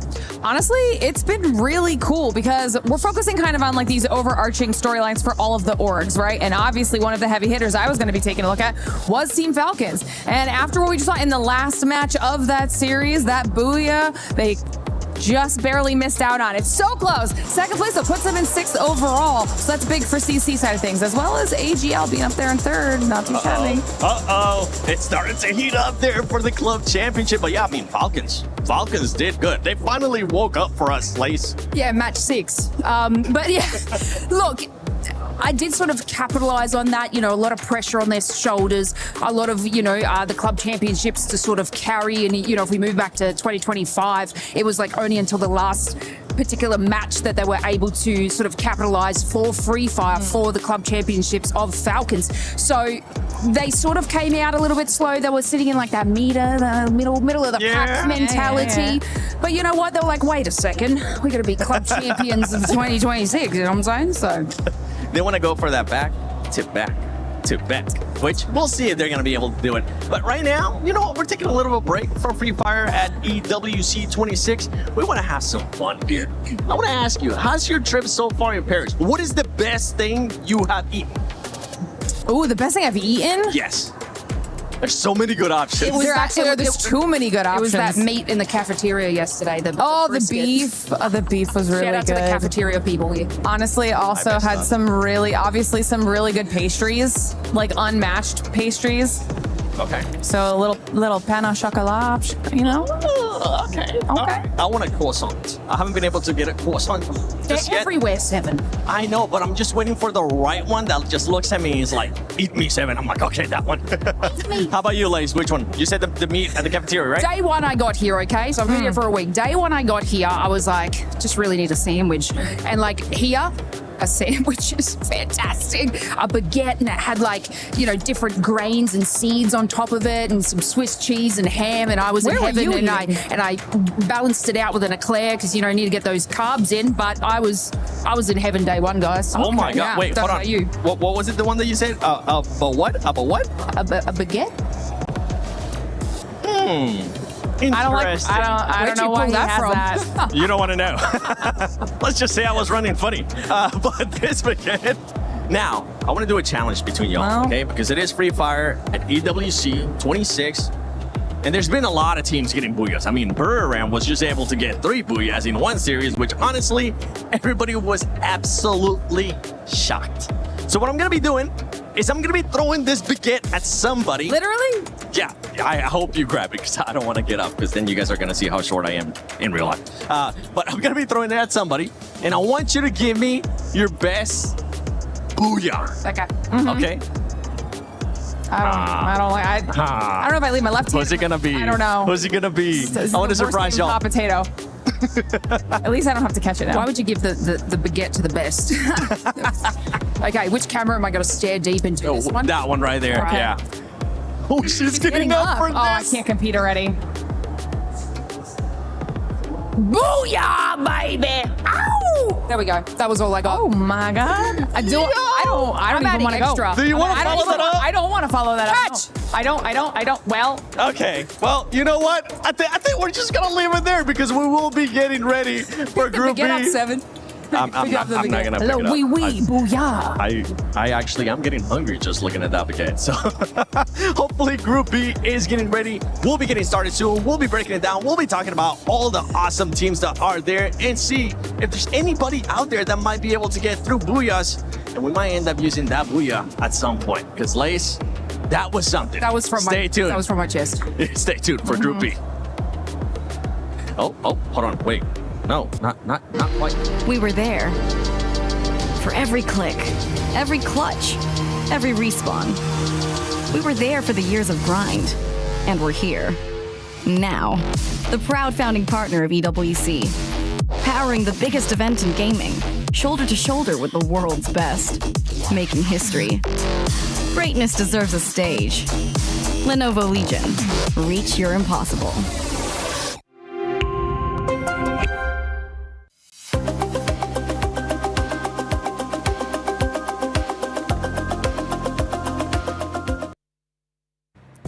Alright, hello everyone, it's Yuso and we are live in Paris here in EWC 26 Free Fire stage. And right next to me, we have our two co-streamers who are so popular in Vietnam. Introduce to you, Bad Gấu and Cyrus. Xin chào tất cả mọi người, thì không biết là hiện tại là mình đang ngồi đây sân khấu tại Pháp thì mọi người đang cảm giác như thế nào vậy ạ?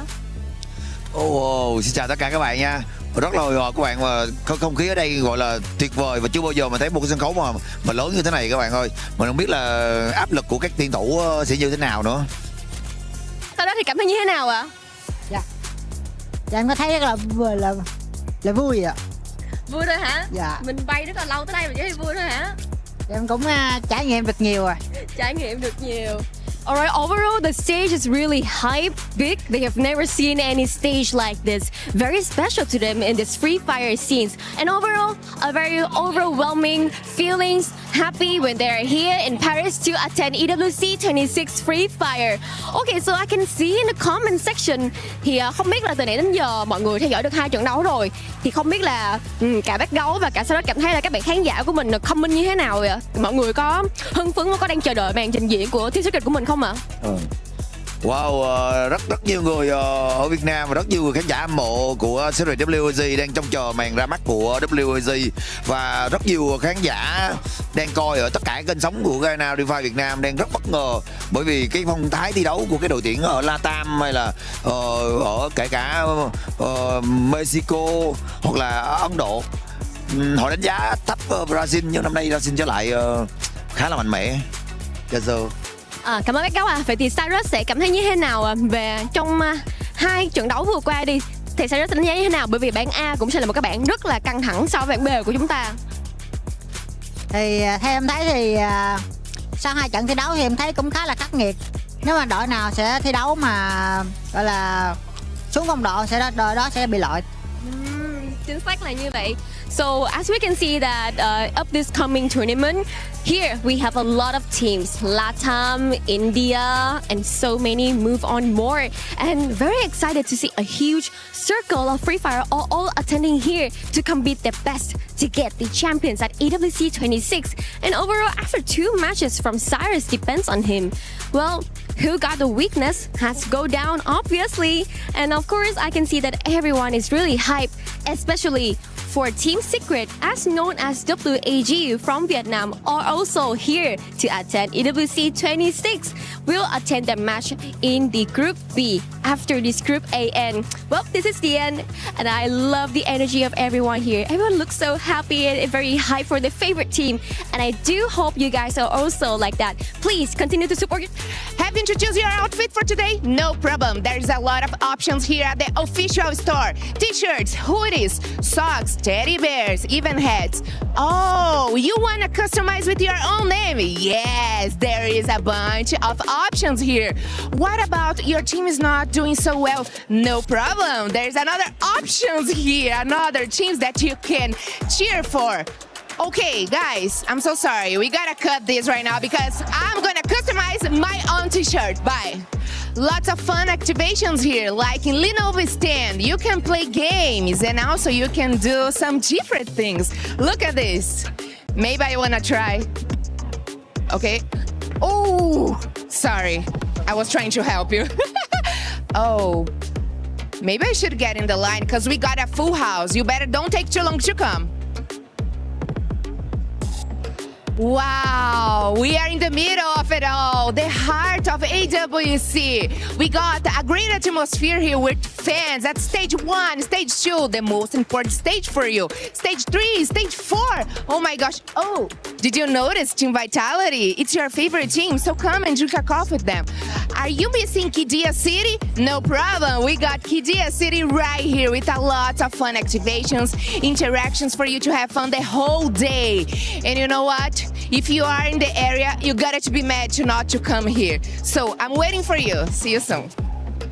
What's up, everyone? Carol Bombshell here. I know you guys are having so much fun watching Free Fire, but there is a lot more going on here at AWC 2026 in Paris. So come with me, let's check this out. Let's go. Welcome to AWC 26 Free Fire. I'm Yoso, and right next to me is PLS1 from Team Secret, as known as your favorite team WEG in Vietnam. Lần này đến với giải đấu AWC 2026 này thì không biết là PLS1 có cảm nghĩ như thế nào ta khi mà mình vừa hoàn thành xong Free Fire World Series 2026 Spring thì có vẻ như là sẽ rất là căng thẳng như mình. Liệu rằng là mình có thể lặp lại cái chức vô địch đó một lần nữa ở đây không ta? Dạ thì nói chung là bọn em cảm thấy rất là hào hứng khi mà chuẩn bị bước vào thi đấu. Tất nhiên là bọn em sẽ cố gắng hết sức để giành được chức vô địch lần này. Alright, so we will try our best to get that championship once again, just like we did in Free Fire World Series C 2026 Spring. Alright, one more question. I remember in the Vietnam tournaments, you guys, especially for your coach, the Ghost, have said that we would love to say hello to the Fluxo. So what do you think about them? Is your mentality okay when you have to face them or something like that? Because I heard that you guys were in the same bus on the way here as well. Thì ở giải đấu Việt Nam League vừa rồi của chúng ta thì Du Xuân nhớ rằng là huấn luyện viên The Ghost có nói rằng là chúng mình gửi lời chào đến Fluxo. Thì mình cũng nghe nói là hồi nãy mọi người đi chung xe với Fluxo đến đây luôn. Không biết là mọi người có tương tác gì với nhau không? Có chào hỏi gì, có thân thiện với nhau không ta? Thì nói chung ở ngoài đời thì tụi em là bạn bè, nhưng mà vô game thì là kẻ thù. Một mất một còn. Một mất một còn. Vậy thì PLS1 nghĩ như thế nào về Fluxo giải đấu hiện tại? Em nghĩ Fluxo họ rất là mạnh về khoảng teamwork, nhưng mà nếu mà bọn em bắn đúng phong độ thì có lẽ cũng sẽ không thua kém gì họ. Okay, of course, like outside we are friends, but in game, of course, we are enemies. One loss and one win. And overall, I think that Fluxo is very strong about the teamwork, but also the tactics. But if us, Team Secret, play our best, we are not going to lose them. Well, thank you, VS1, a lot. And this is the end of our interview. Thank you so much for watching. And please continue your journey at AWC 26. Welcome back to Free Fire at EWC 26. It's time. I wasn't lying to you. It is Group B gonna be coming in. I mean, we got some surprises in that Group A. I know one team. Conchita, you're back with us. Thank you so much for coming back.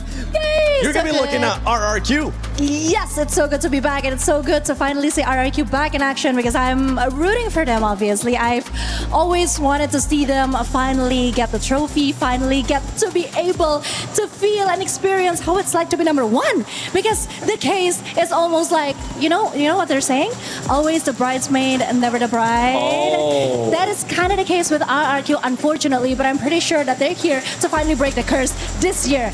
Please don't make it a jinx. Don't make it another Aurora moment with Neptune over here. No, I'm not trying to jinx you, RRQ. I'm really rooting for you. Oh, no. Maybe it'll be a blessing. Remember, AJ and Tash, they were able to bless some teams. Maybe you talking about RRQ will definitely be a blessing, because I know one team that Lays wants to bless is none other than Team Secret. The underdogs. I love an underdog story. I'm always, going out for those, the people that sort of, don't have the massive names, you know what I mean? But Team Secret. Now in 2025, they didn't do good. Okay, so you're like, Lace, why are you picking them? Like they weren't that great in 2025, where they completely had a brand new roster, choked. Yep, I'm using that. And they hit about 14th place, and it was only in the last couple of global series and online tournaments that they were able to win back to back to back. So talk about on the rise and the come up. Team Secret are going to be the ones you have to keep an eye out on, because although in earlier performances not that good, but it seems like something has come into the drawing board, which is making this team definitely one to watch. Okay, well, hey, we'll have to wait and see No if jinxes. that's going to be a jinx or if it's a good call out and they'll be like, you know what, we really don't want to choke. One team that's going to be looking not to choke here on day one of Free Fire at EWC 26 is going to be Fluxo, because this is that one championship that they're currently missing, and I'm pretty sure they're going to be looking to be like, Buram, come in and get 3 booyahs. Oh yeah, I'm expecting that as well, especially when the top dogs is not part of this. Right? We've seen the group death from Group A. Group B right now is I couldn't say that they don't have that fire compared to what we've witnessed earlier, but it's a similar story from what we witnessed from RQ, Fluxo, especially after they were they were stolen of that global finals championship by Barium United. Everything was just going downhill. Well, not too much of downhill. They're just short out of being champions once again. So I'm really looking forward to that turnaround being brought in by Fluxo right now. And let's see though, because they still have the usual fire in them. And we were talking about snipers. MT7 will be in there. So I would love to see him really perform. I mean, the reigning MVP out of Brazil too, right? And if we're going to be talking about players, once one player, whether it's from RQ, Conchita, or from some other squad, because I know we're not biased to RQ here whatsoever on this desk. We are not. We are not. I clearly just said that there's always time for them to be champions because, come on guys, number 2 is not good enough. And I think it is time for you guys to step it up. But yeah, speaking of players, I really want to appreciate how Dutz is doing so well as the captain of RRQ, but also something that really caught my attention is actually what the Vitality team is doing this year, because they are trying a new meta. 2 snipers, 2 rushers. That is something out of this world. And they are the strongest that they've been with this new formation and movement that they're trying to do. And it's just so amazing what a small change can do to a team. Okay, Neptune, I see you itching over there. You're like, you're getting happy feet. You're like, yes. He's trying to push me off the camera. He's moving so much. Pretty sure you want to talk about this one too, huh? Yeah, I mean, like I've watched this team from when they were introduced to Southeast Asia in FFWS, and it was just a Falcon Hunters. And then they switched from Falcon Hunters to a Giant Hunters because they're just going against all the giants like Barium United, AJAL, and now bringing that into the conversation, double snipers. Back then they were just the ones trying to catch up. Now they're ones leading the teams to a different meta. And I don't know if someone will copy them. I know if someone will copy them quite well to counter them. But we know that Chris Jaw, the coach, has a plan in there. I tried to squeeze it out of him, but he's a lock. Well, let's do a bit of a prediction, right? With what we've seen so far out of Group A and how you have seen the lobby play out, what do you expect from that kind of new meta, from that kind of formation? Do you expect it to maybe perform quite well in surprises here, like some of the other squads were able to? Or what are you expecting from having 2 snipers? Well, there's a lot of aggression that you can put in. Like you have more information, especially when it comes to Kalahari. And even in those usual maps like Bermuda, Purgatory, you still have a long range of information as well as elimination capability. So, and from similar to what I mentioned earlier for Barium United, they once they get a knock, they already use the launch pod ready to go in for that shot, for that confirmation. And they know exactly if they will be third party. And they can pull out quite quickly. So that's what we've seen from Bigatron, or Team Vitality rather. They're quick on their feet. They know when to get in and out because they know how to choose their fight. Yeah, and seeing how the train goes from the Group A, I think the lobby looks quite similar to what we usually see at the Southeast Asia games, right? That is exactly what I was going to ask. I was like, that lobby was stacked. What are we in for? It is so familiar. And the thing that I'm also noticing is that all the passive team are not doing so well in the Group A. So yeah, I think it's finally the chance for teams like Vitality, who are trying new things with 2 snipers, to actually perform really well and become, take the center of the stage. I mean, sometimes when you have that particular play, you are adhering to the strengths of each player, because in any sort of game, you're like, I'm going to play support and just kind of sit in the back here. But no, I'm excited to see this because that is putting, probably everybody's strengths in the forefront. And it could turn out like a complete mess. But, to be one of the teams that are sort of only particularly running that sort of combination, this could be such an exciting match just to see this. And I want to see how many people copy it. I'm ready. Oh my God, this is actually my very first EWC, as I told you before. And I am so moved by what I'm seeing today. I mean, can you see how amazing defensive Fluxos are? I wish they were right behind us. I'm not gonna lie, because not only are they doing that stuff, my hands up they too. also had some drums. They had a bunch of energy. They're jumping up and down. They even have their mascot here. So actually, is that right? Yes, that might be right. I'm hearing that the amazing Karen Bombshell has an interview with some fans. Can you feel this energy? This is the atmosphere of Brazilian fans. I am right now at the Fluxo crowd. Let's talk about with Amoroso, who is responsible for all these people that came all the way from Brazil just to cheer for their favorite team, Fluxo. Okay, Amoroso, I know this is your first time here in Paris, the first time you are out of Brazil. How does it feel to be the first time you are out of Brazil only for your passion for esports and especially for your team? Eu sei que é a sua primeira vez fora do Brasil e eu quero saber como é que você está se sentindo saindo pela primeira vez do Brasil pela sua paixão pelo esporte eletrônico e para torcer para o seu time. Cara, a sensação acho que é inexplicável. Não só eu, né, mas a maioria, 99% da torcida nunca nem viajou direito, tipo, não saiu do Brasil pela primeira vez. E tá todo mundo muito feliz, principalmente que a gente é uma torcida muito apaixonada. A gente nunca imaginou, né, porque tipo, a gente ia pra WB, né, pra FFWS Brasil de metrô, resenhando. Eu nunca imaginava que um dia a gente ia de avião assistir o nosso time em outro país, né, principalmente Paris, cidade maravilhosa. Então, nós tá muito orgulhoso do que a gente já construiu e eu garanto que a gente vai fazer história aqui, vai sair com esse título. There's no words to explain what I'm feeling right now. It's such a special moment to bring all these people from Brazil, especially because we used to go to the regular season of Brazil by subway, by train, by walking, and these people never could never imagine to get in an airplane and come all the way to Paris at AWC 2026. So right now, we are really happy to be here, especially to support Fluxo. That's our team. We love them. Okay, guys, make some noise!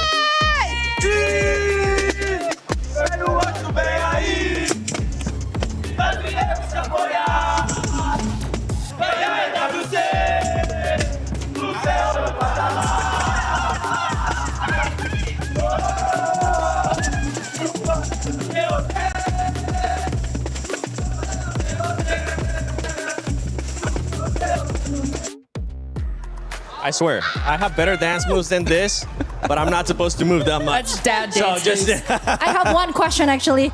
Carol, can I be adopted by you? Me too. She looks like such a fun mom, you know, with the fans, with the drums and everything, the spirit. Oh my God, amazing. Girl It crush. is. I mean, that outfit she's wearing too. She's sparkling everywhere. I know, I You know, see her right? walking, you'd be like, oh, there goes Carol. That's my disco ball. Yeah, a ball of energy for sure. Love you, Carol. She's gonna.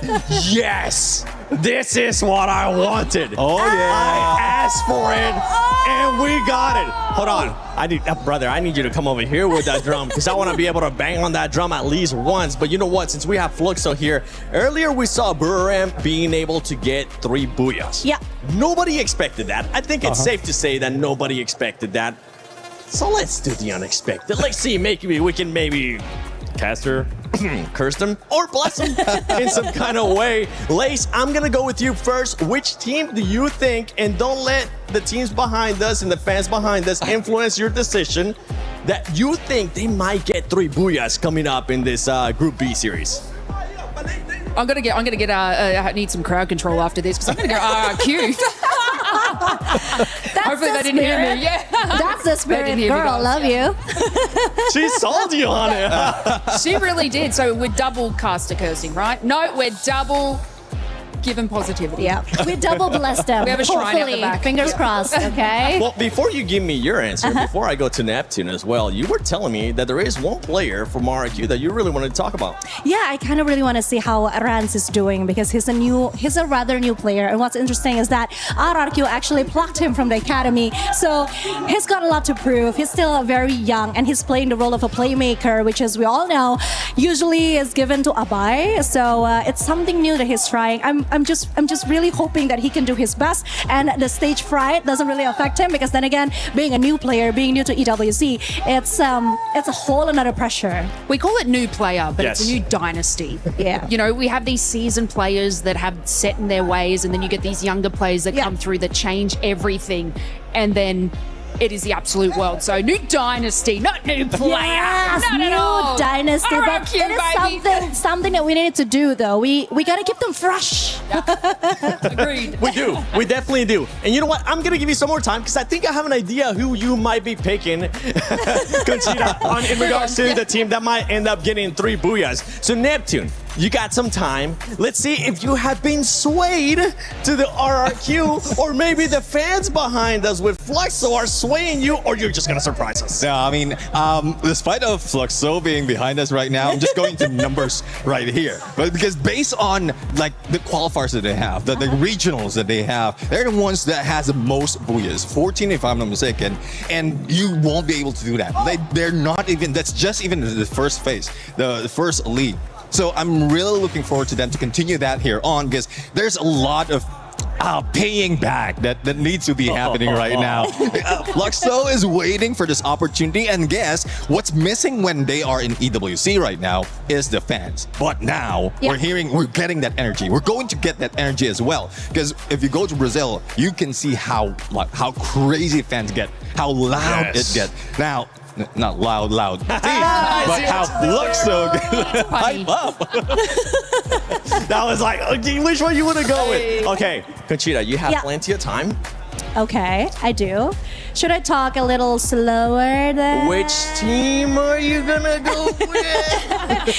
Well, obviously, I have a special place for RQ in my heart. But if we're talking about distractions, I think one of the biggest distractions that they need to face and conquer this time is Secret WAG, because they are one of the strongest contender that we have right now in the Southeast Asia.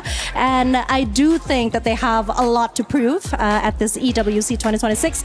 But again, if you ask me which team are most likely to replicate what Buriram United Esports has just done, 3 booyahs, I think I'm gonna have to go with RRQ. They just deserve it, you know. It's just, I really wanted this to happen for them. I genuinely do. That's a crazy way, long way to say it. I'm really sorry. I tried to be neutral. That's a professional right there, my girl.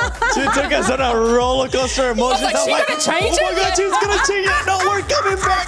Okay, it's actually RQ. But all I'm saying is that it's not without distractions, it's not without challenges, because I know that RRQ, it hurts me to say this, it pains me to say this, but a lot of people has been saying that they have this choke that they haven't really found how to be rid of that yet, you know, the stage fright, I don't know, something. Yeah, well, let's just call it a curse, okay? Just, they need to break the curse right away.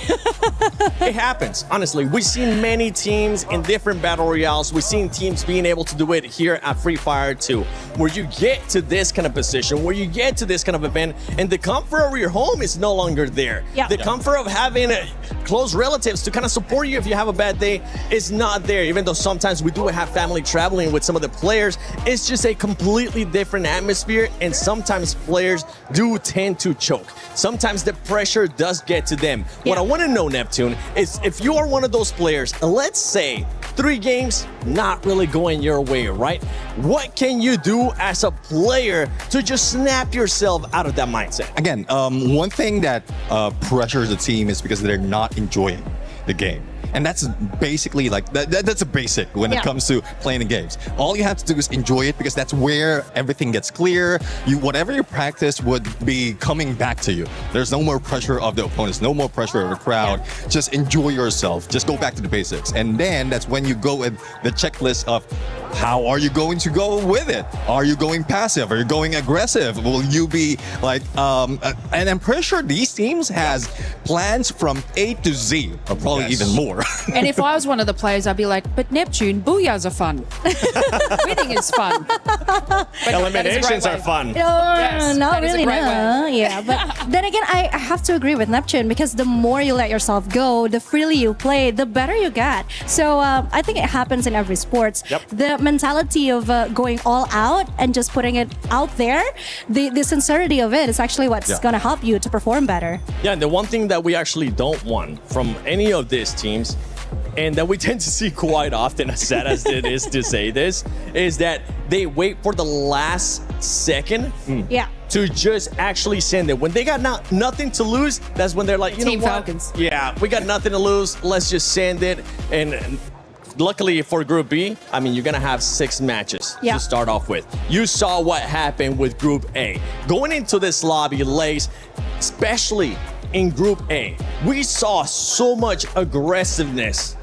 Are you think it's going to be the same? Because I'm thinking it's going to be the same. Aggressiveness is at the top of the chart. Well, I did talk about that. I said, I think it was even with GG, match number 1, where they hit 17 limbs. They came out incredibly strong, which solidified those future games for them. Did they win? No, but they were sitting in the middle of the pack, you know, a little bit more safe than hitting those bottom 2 on the leaderboard. So I think come out incredibly strong. And, you know, we're talking about the teams, double snipers, double rushes. Like, just see if this works. Give yourself those 2 matches, those first 2, come in strong. Doesn't work, and adapt and make changes through there. But, yeah, y'all need to, like, turn this up because I need to see some action. Yeah, I mean, it's Paris and it's summer, so it's hot outside. Might as well turn up the competition inside as well, right? And as I keep saying, entertain us. As I keep saying, I think we've been seeing some changes now. Aggressive way of playing is actually works, and it is what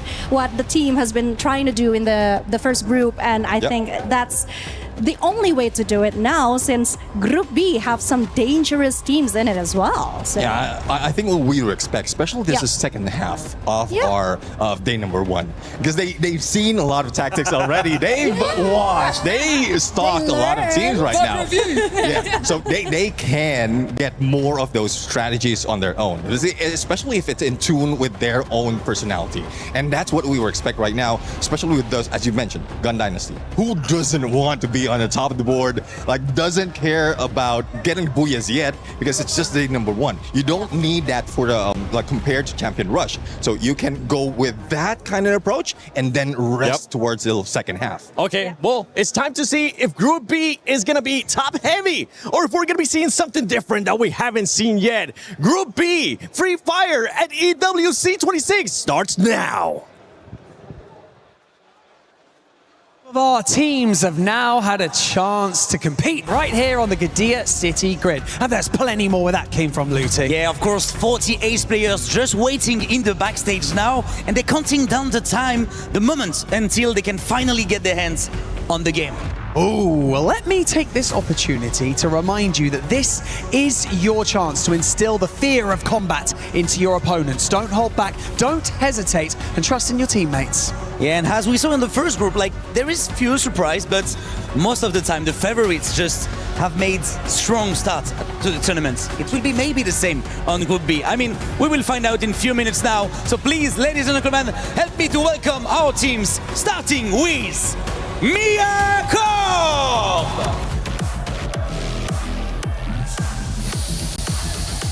Ellie. Al Ahly Esports!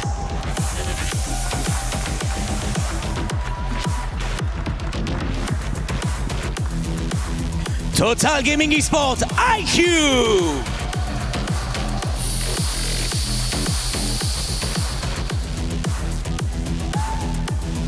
Straw Hats Esports!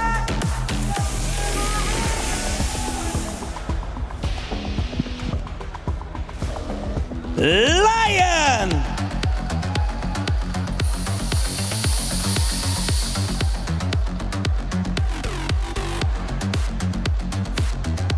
S8UL Esports!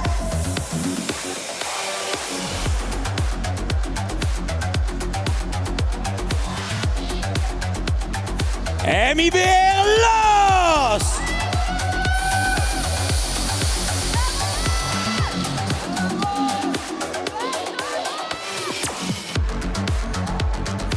Team Vitality!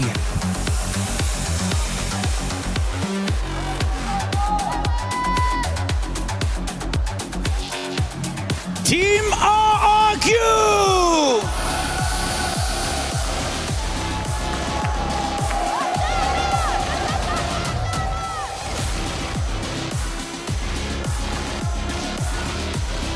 Twisted Minds!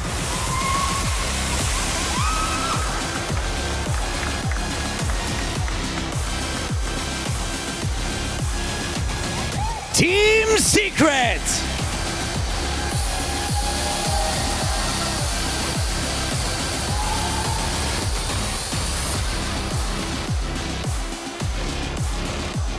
And finally, Fluxo W7M!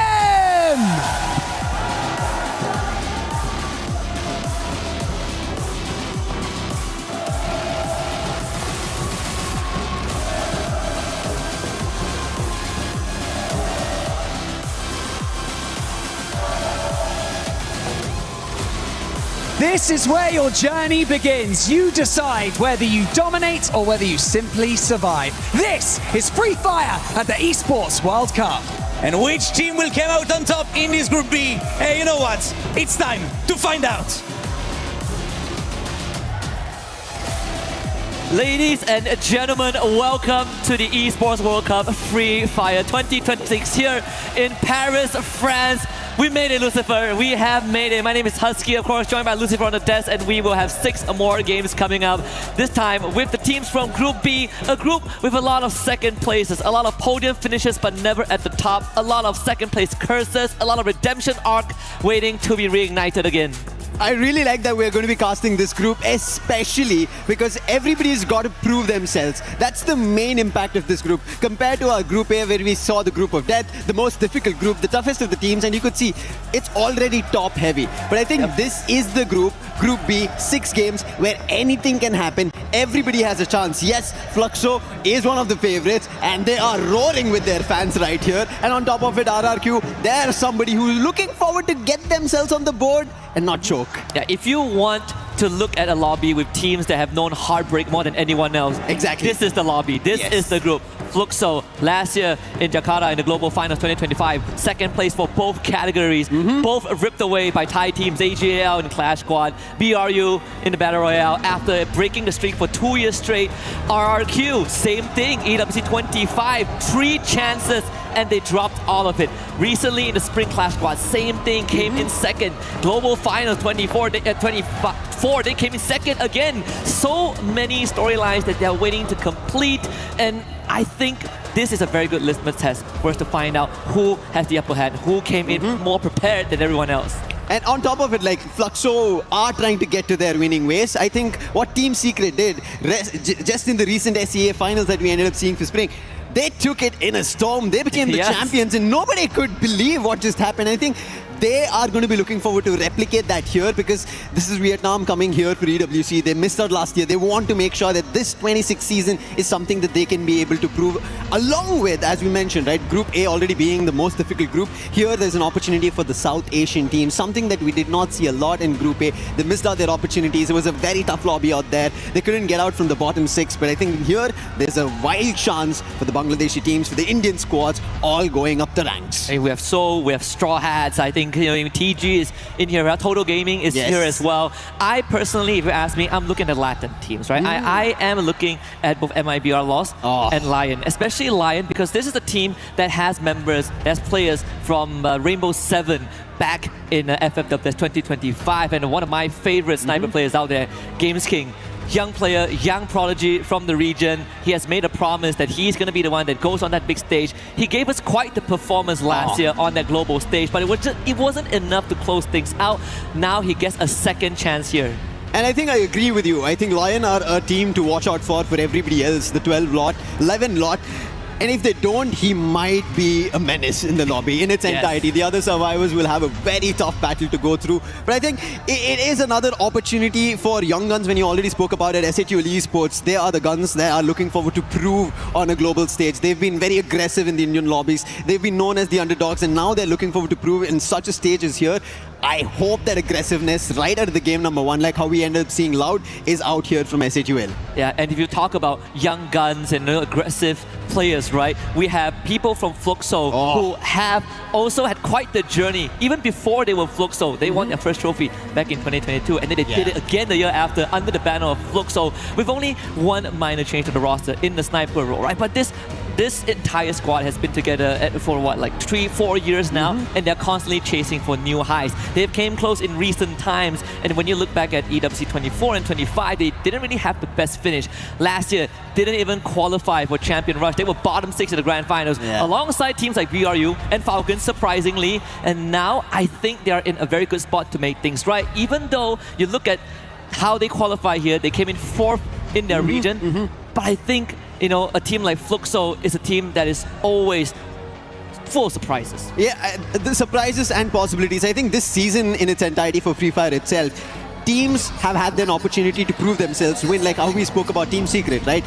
They took up an opportunity who nobody in that SCA Grand Finals thought would be possible. Back-to-back booyahs, and something that Fluxo right now can do it for themselves. I think right now everybody is looking and gearing for them because they've been roaring from the very start. Even before we ended Group A, that was one noise that we heard from the very start and from the very beginning. And I think when we talk about the beginnings of all things, I think I want to talk about Total Gaming as well. This is a squad from India that have been the biggest in terms of names for Free Fire, and they want to prove on the global stage. They have certain recent changes that they're trying to test the grounds itself, and now that they're on an international stage, they would rightfully want to prove their decades of experience right here, right now. Even for me, it's a very exciting time because it's not technically not the first time we've seen, you know, teams from South Asia and India compete in a regional international stage. We actually saw it for the first time back in 2022, and it's been a long time coming, right? Like we sort of have the same journey as the Aurora Gaming from Malaysia, where it took 4 years since the last appearance on an international stage. So I think, you know, this really goes back to how much they can make use of the unpredictability of this group, right? I think with how volatile Group B is, it is very easy to blow the gates wide open and take that lead. But our experts actually also talked about RRQ's young star runs, right? Conchita mentioned it earlier on. This is someone that has been on my radar for a while. In Clash Squad, phenomenal performance. I think taking over the reins of Abai in that playmaker role has really suited him very well. But like she mentioned, this is also the true test. Can he kind of deal with the pressure, right? Or will he fold? We will kind of see how it goes for the side of RRQ, mainly because even I was having a chat with Neptune yesterday, depending on what RRQ keep making changes up. They're very adaptable in their play style. And Maal, right? He's been the main man who everybody thinks is going to fight from afar, but all of a sudden he's right in front of your face. So things like that, strategies coming out, could be something that we see especially in this group, where we saw Group A had dedicated stuff that they were doing, whether it be the support players, whether it be the rushers or the snipers. There were those specific roles, but in Group B, a lot can change because we have teams who want to prove themselves. Al Ali itself, them here on this stage, they want to prove themselves from MENA, and now here on EWC 2026 Paris, they want to make sure that they are one of the ones in the top 4, especially because it's cutthroat, right? If you don't be at the top 4, you have to go to the survival stage, and if you don't stay in the top 10, you're out of the tournament tomorrow. It's insane because you look at survival stage, there's an extra 10 games you have to play, right? You play 12 in the group stage, and if you perform good enough, you skip that 10 games. You get the prep for the grand finals. If not, you go to another group of 10 games, and then we have an uncapped grand finals with a 90-point threshold to even have a chance of winning everything.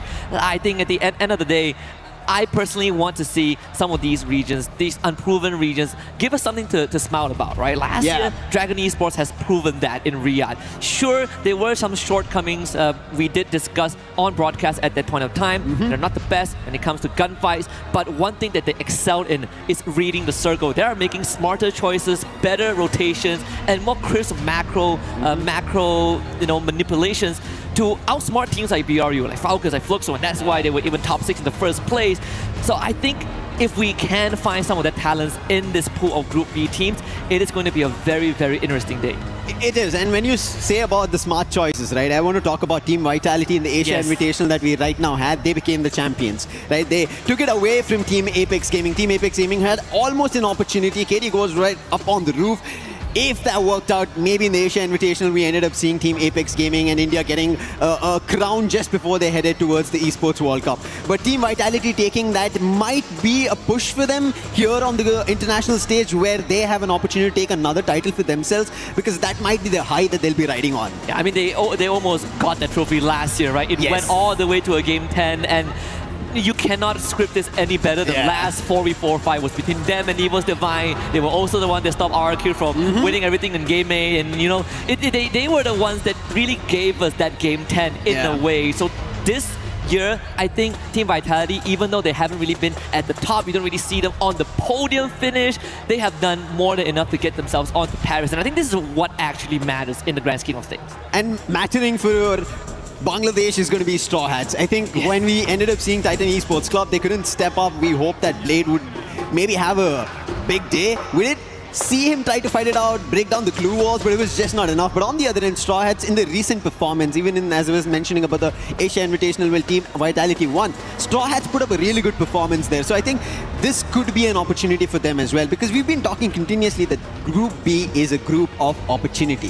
If you're able to put yourselves ahead of everybody else, you can get to the top of the charts. You can make it to the top 4 here on day 1 of the group stages itself. And I think one of the factors that is going to affect which team have better chances is the map rotation, right? We saw in Group A, it's going to be the same for Group B. And I think you and I had this discussion behind backstage where this feels like it favors the Indonesians. It favors RRQ, Vitality, and Fluxo to a certain degree, right? We no longer have Alpine in the map rotation. So we're looking at Bermuda. We start off good. Then we go Solara, then Curveball, then we go to Purgatory, and then Nextera, Kalahari, Nextera. I think the last 3 maps is going to be incredibly brutal for teams that are not called RQ, that are not called Team Vitality. And I like that you brought out that this is going to be a really good map rotation, matches that we are going to flow through for the Indonesian teams, especially because when you kind of trace back in time, the teams from Thailand were dominating Free Fire in general. But now Indonesia, who have such a vivid history of Free Fire, are getting back to those titles. RRQ, we were talking about them. They're getting closer. I think that finish that they need, the refining might have just happened right before the Esports World Cup. Same goes for Team Vitality. They've been on the hunt for this title, but they just missed by nick. But this time, maybe hook or crook, they make it happen. Only thing that I am slightly sad about that we're not going to see for the next, today and tomorrow is Team Vitality against Falcons, right? In different groups, love to see the Falcon Slayers show up somehow, but good chance that if they both make it, whether it's to survival stage or the grand finals, I think it's almost a guarantee if you just look at public opinion. But I'm a sucker for underdog stories, right? At some point, I'm willing to sacrifice some of these top dogs to get the unproven regions on that big map, right? If you want to trade okay, maybe a bit too much. If you want me to trade Aurora for Straw Hats, I would make that trade. Agreed. I think that works out. But when you kind of talk about these underdog stories, right? You need to talk about the new regions who have come into the Esports World Cup. That's going to be USA. We've already talked about India. USA, Mia Corp coming into this Esports World Cup 2026. We saw how they played out, and I think out of the lot from USA, they are really good. So going up on this international stage, we've not seen the newer teams prove as well immediately when they start off. But if they can, that tells us the competition has completely changed. Yeah, actually, it's quite the breath of fresh air as well. Right? I wouldn't have dreamed of having the stakes in Free Fire as well, but here we are. And also a fun thing to point out, a fun little detail that we actually both noticed at the start of the day is that the what do you call it, the shield where you put the key in. Exactly. Right? So there's the inscription in the middle, right? And it's written everything, nothing is gained, everything is earned, and it's inscribed in the native language of the team that won last year. So if you rewind or at some point we get a clear shot of that again in the center, you can see the writings is actually in Bastard Indo because he did win last year. Neat little detail. I love it a lot.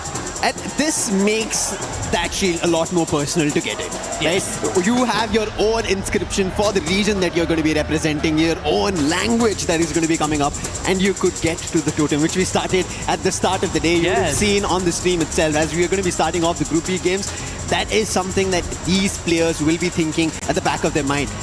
A long run of 12 games in total, but today they have to only worry about the first 6 games they play out, how they start off, how they change. And I think for Group B, compared to Group A, it's about adaptability, change, be on top of your heels. If you're going to be setting your foot down, it's going to be very tough. I agree. And, ironically, there's still one more team that we haven't highlighted, and it's also a team that a lot of time gets sidelined, but not for a bad reason. That's Twisted Minds, right? This is a team that they have always been doing some of the dirty work behind the scenes. They've always been putting out good numbers, but they're never sort of under the microscope. They're never in the center of the stage because it feels like when they pop off, you get an instance or two of good moments, of good plays, but afterwards, you sort of desire more from them, and it feels like it never happens. And I hope that they change it this year, right? Because this is a team that previously, when we still had one of the best snipers from Thailand, Saming on their squad, it is one of the deadliest teams. It is actually the first team to ever qualify for the Esports World Cup 24 in Riyadh. They were the first team to make it through under the banner of Reverse Grid, and then they became Twisted Minds. But ever since that, it hasn't really been the same, and we are still looking for the spark that made Twisted Minds 2 years later.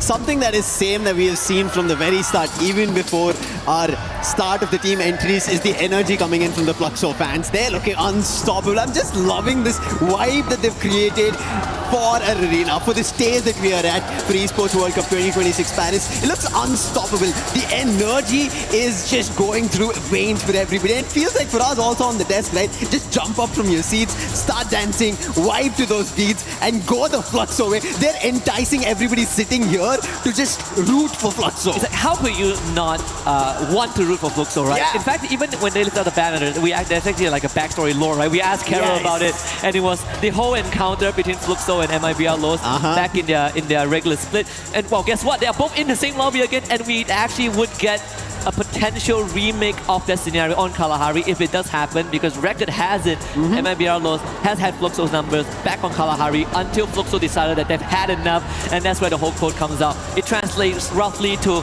dang it, they had us. I can't go any further than that, but you get the idea, right? And it became a quote for the Fluxo fans that they are now flying on that banner, which is nice, right? Like sometimes people think that, oh, this is planned now. I'm telling you, no one rigged anything, right? Yeah. It falls into place. Who could have expected Team Secret to win Spring? If you ask me, I would say no way. No way! I tuned in, I saw them lift the trophy, and I'm like, okay, they won. How did they win? 4 booyahs? Hello? Yes, I was so surprised to see that happening one after another, and I think that's a similar storyline I kind of expect from RRQ when I was talking about the Asia Invitational, right? They were so close. They were closer than Vitality, even though they had activated the Champion Rush. It was supposed to be RRQ to close it because they made a similar comeback like that, back-to-back booyahs, and they activated the Champion Rush, but they missed out on closing it, and Team Vitality just did it. Yep, but we actually seen it many times.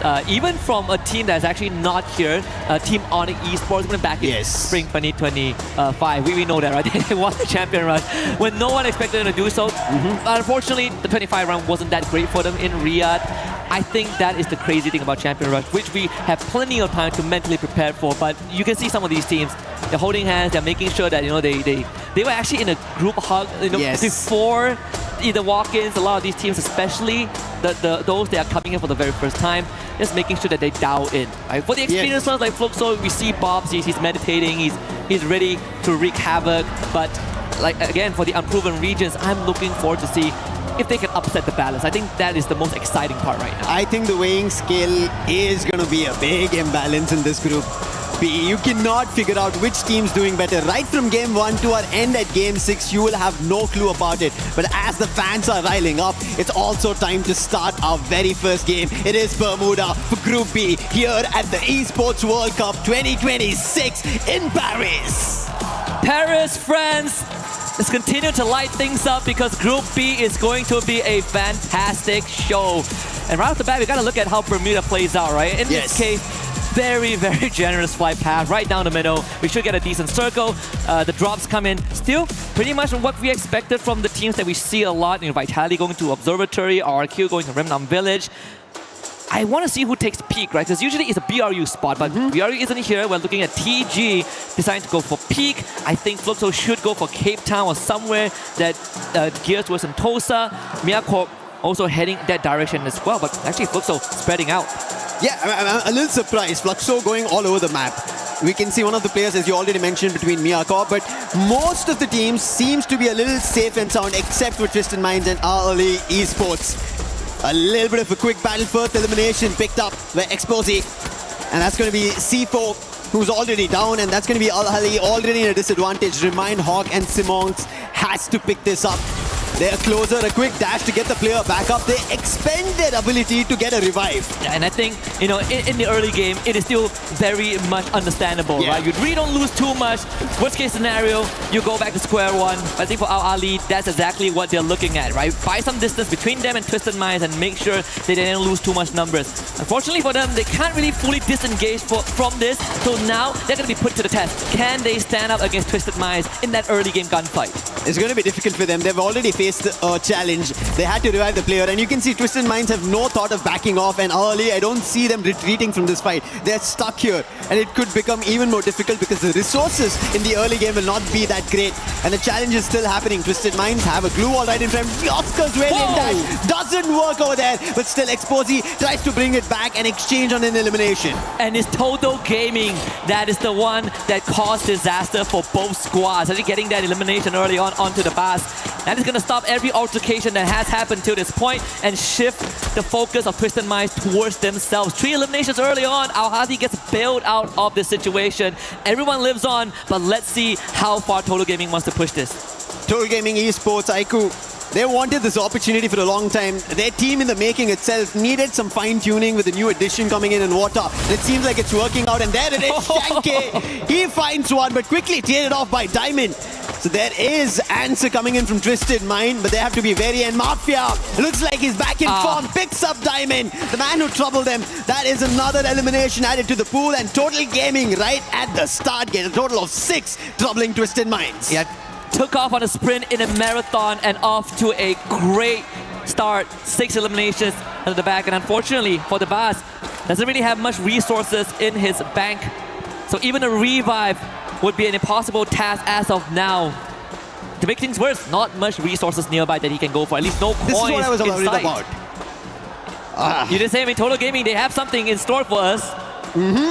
Gives me back the feeling of what we saw from Gun Dynasty earlier on, right? It could be that run.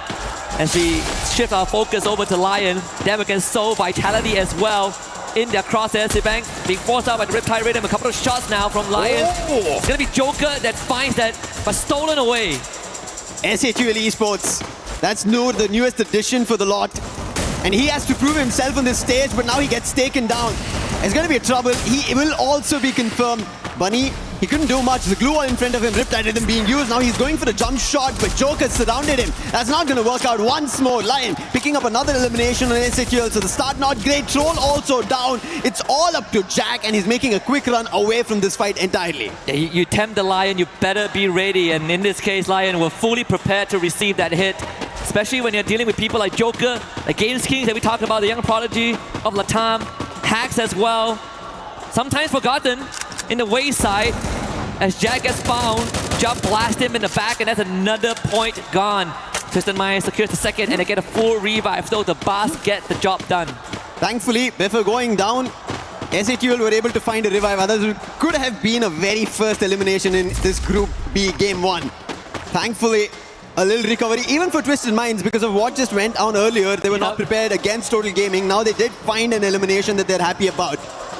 But the happiest so far, as we can still see, Energy not even a single beat being dropped. That's going to be for the Fluxo fans. But Straw Hats finally, who had an early difficulty, now picking up pace. They pick a player from Al Hali, and that's going to be Remind. And even then, we still have 45 players in the lobby, right? As if no one got taken out at all. Bit of a casualty, but nothing a couple of revives wouldn't solve.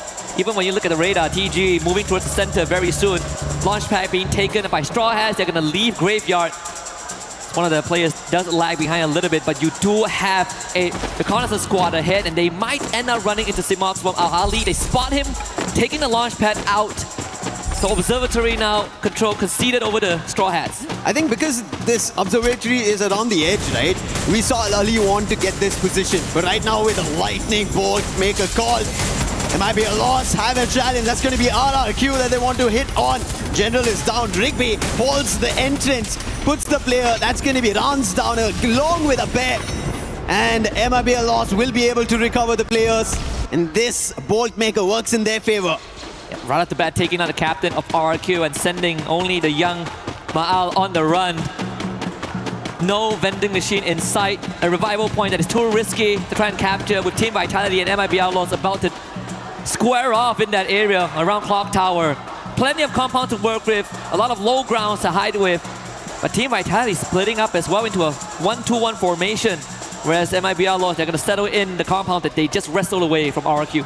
I really like how Vitality is strategizing. They're waiting for an opportunity. They're like the cats who are about to pounce, and MIBR Lost have no idea about it because they just pushed an opponent out of that compound. Yes. They chased out RRQ, but look at this. Slowly trailing in that same direction is even Total Gaming. There's going to be an helter-skelter breakout happening at Clock Tower now. Yeah, it's going to be pandemonium pretty soon. We got to see where this circle takes us, right? Yeah. High chance Clock Tower is going to be in the next circle. But where it kind of pivots towards going to decide where Total Gaming goes, and smack dab in the center, we are getting a very, very nice algorithm for game one. Yeah. Starting it slow and tame. Slow and steady was not how all it started. Multiple teams having casualties, but still all the 12 teams that dropped in Bermuda are still surviving. A major chunk of it, or maybe a team fully being eliminated, can be seen here now at the 7-minute mark. Maal finally gets found, and that is going to be the first team. You mentioned there is no vending machine nearby, and Maal couldn't get closer before getting spotted by Al-Ali. Bit of a throwback to the recent Asian Invitational that they were in, right? Same thing.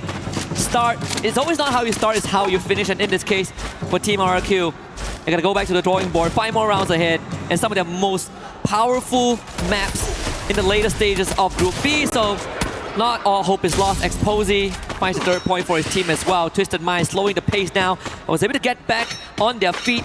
Decent economy, and even having a very decked out arsenal should this game go late. I think they just cleared out Graveyard, so there is going to be a very good trajectory for them to move on forward. Even better with Lion just leaving where they were.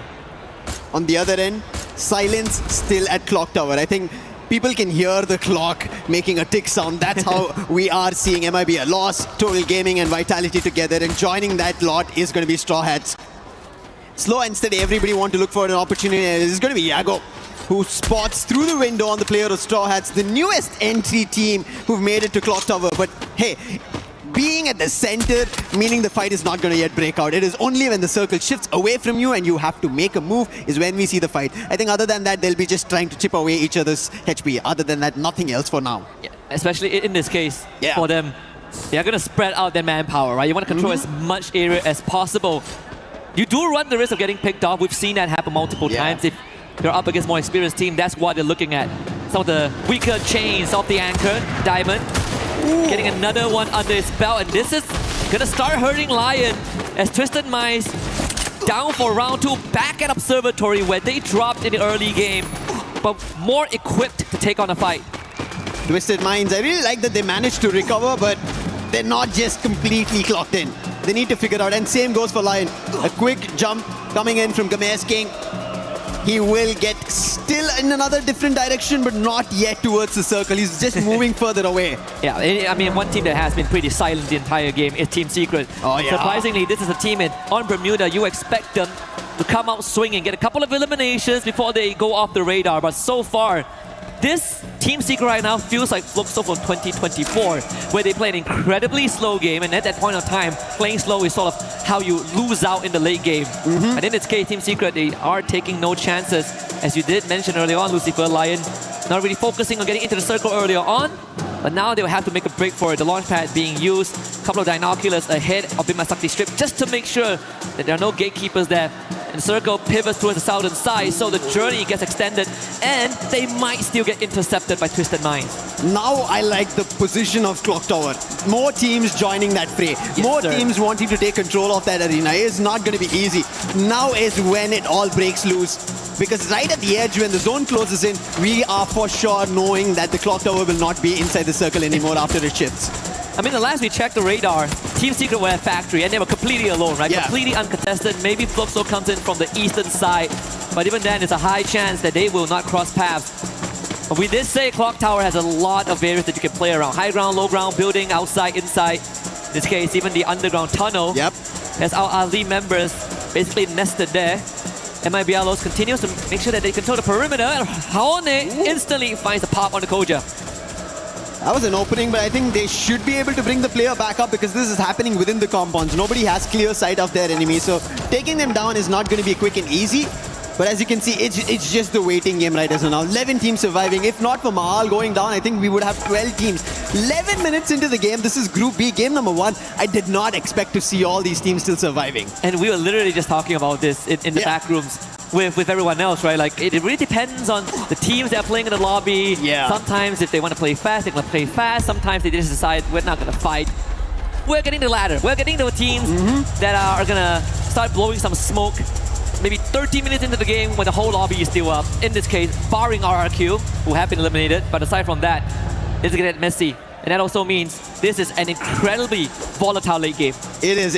Especially because we already spoke, right? Group A, we know teams are very familiar with the circuit itself. We saw a lot of Southeast Asian teams already taking control of it. The Brazilian squad of Loud also taking control of it. But here, everybody's unsure about the other team. They want to read them, and that is the reason they're taking so much time. But finally, Bazin, he finds an opening on Miakop. That's going to be Vivek going down. Next, Joshua have to figure this out. Leon also surrounding them, so there's going to be a lot more trouble. Miakop, they're trying to hold them off. Glue walls all across and making sure Rooftop becomes their home for the time being. And Leon will have to make a decision right now. The circle is going to start hurting them. They are going to be rested in this corner. But if they don't show themselves outside of the building, Miakop has a very good idea of where they might be. The Inoculates could also solve that problem. The bigger winner now is definitely the team from the States, as Leon will have to huddle together and figure out a solution very, very quickly in the next half a minute. Fluxo making a big rotation and now running the team secret. And Exposy starts things off by taking out Josper. So Miakop, they have another team to be worried about.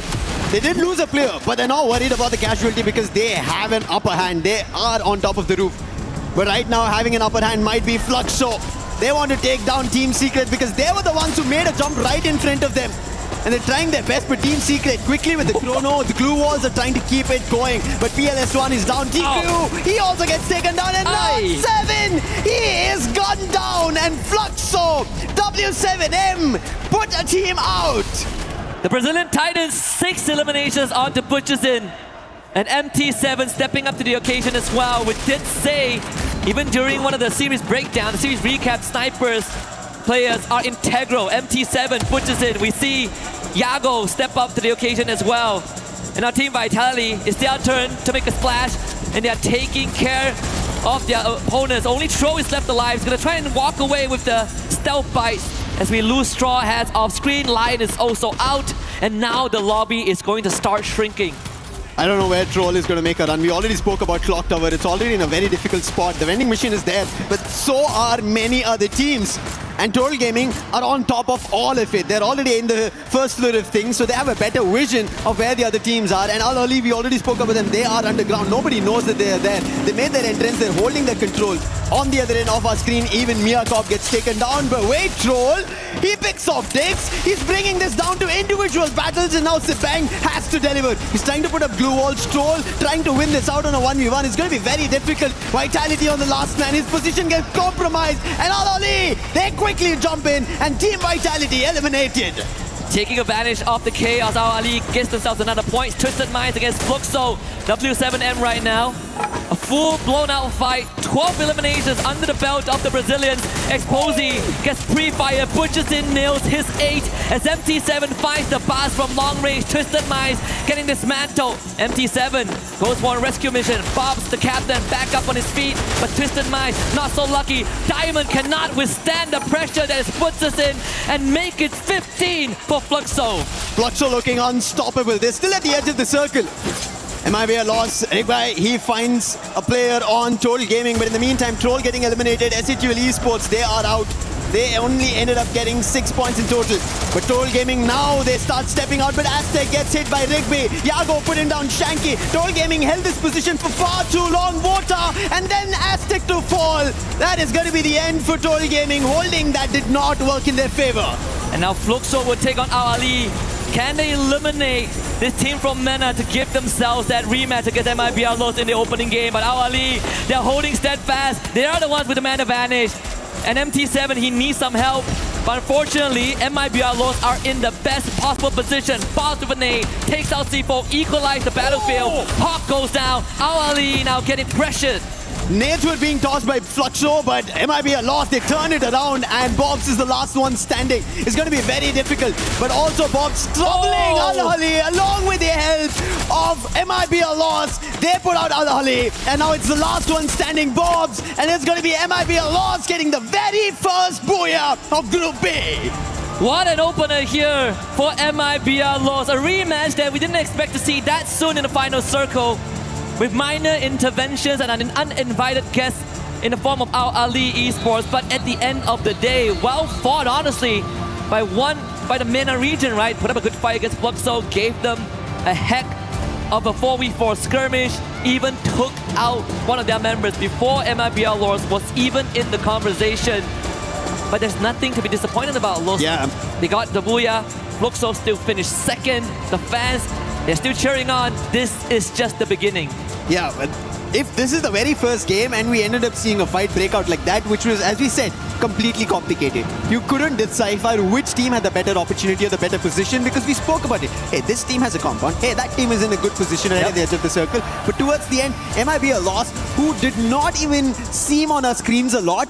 They ended up closing it out, and it ended up being a fight between the Brazilians at the end of this game. I mean, you called it out, right? You said that Clock Tower is a very good spot to be nested in. And guess who set up shop there first? MIBR Lost. Yes. They got there first, they caught dibs, and they owned the area.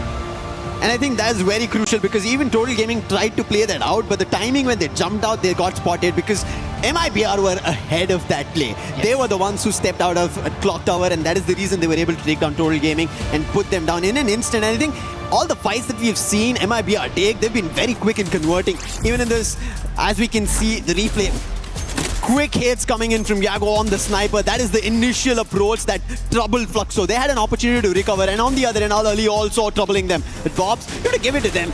Last man standing over there, looking forward to extra eliminations, ends up getting 2 more, and that's going to be a total of 18 for the lot of Fluxo. Yeah, they get 18 eliminations. MIBR Lost gets 14, and in a pretty ironic way, Bob's getting gunned down in the hands of his former teammate Yago, who actually won 2023 together as well. So again, a bit of a bittersweet reunion on Bermuda. But what a start we have! I mean, of course, barring the fact that RRQ got wiped out first, which is unfortunate circumstances. I'm pretty sure Conchita is losing her mind backstage. But we're gonna take a moment to breathe and let these teams get back on track. So we'll be back with you guys in just a bit.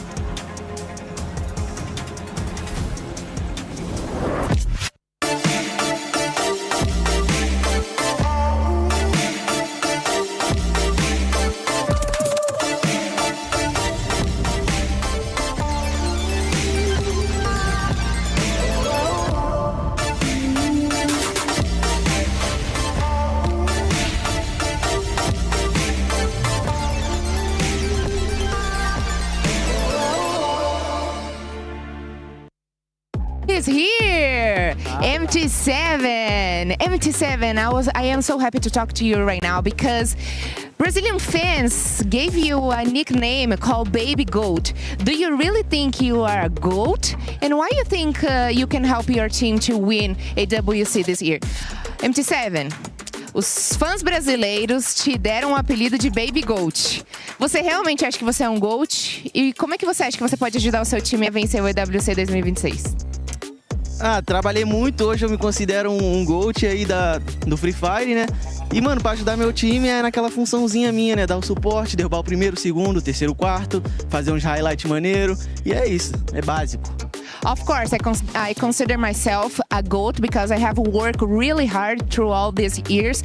And of course, I'm gonna have a good performance to help my team to win AWC 2026, doing what I do better, being a sniper. Thanks so much, MT7, and I'm gonna see you during the match at AWC 2026. High five. High five. Bye. And we are back here, and right now I'm with RRQ Kazoo, Abai, and the coach Adi, who's gonna translate for us. Okay, so last year you guys were really close to the title. You finished in the second on standings. What have changed from last year to this year? Kita kemarin ada di posisi kedua. Chance apa yang mau kita bawa kemarin sampai sekarang? Maksudnya apa yang mau kita lakuin dari yang kemarin untuk hari ini? yang kita lakuin ya kita pasti lebih disiplin aja sih dari yang kemarin. We must try to more discipline before last season. Perfect. Okay, we all know Indonesia, it's a powerful region, and you guys are defending the title. I mean, not your team, but Indonesia in general. Do you think you guys are favored to win this year since you finished last year in the second in the standings? Tahun kemarin kan Indonesia cukup powerful ya, Mbak ya, 1, 2, 3. Nah, menurut lu untuk season ini gimana?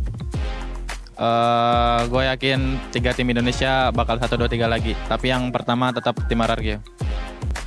Yeah, we trust in this season. It seems like last season Indonesia still powerful, and we hope in this year team from Indonesia they still stay on top 3. Awesome. Thank you so much for the interview. We wish you a good luck during the matches, and I will see you there in the arena, right? Thank you so much, guys.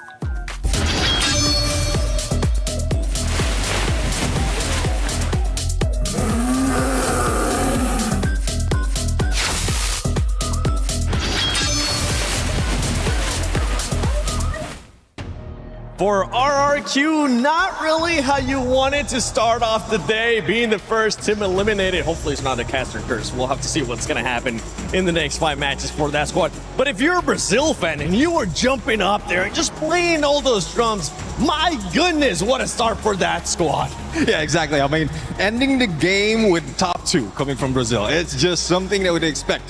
Because it's somewhat like Fluxo was dominating it in terms of numbers. Even when they jump in against the opponents, they just are aiming for those squad wipes. So MIBR lost is a team that we didn't expect to get that booyah as well. So they were just stalking, waiting in the shadows until that final pounce. One team that will be kind of stalking and just waiting to pounce on that second game. I know it's going to be some of those Indian squads, because actually one of them, Total Gaming, ended up having one of the best performances that we have seen up to this point, especially this early on, right? Out of the squads from India. But moving on from some of the other squads, one surprise squad, especially at the start, Twisted Minds. Oh, exactly. I mean, they're going back to the aggressive way. This is one thing that I was looking forward to every time I see Twisted Mind, is them to go aggressive. And even though they falter in the first view, and you did mention about Total Gaming, because Total Gaming is one of a few of those surprises.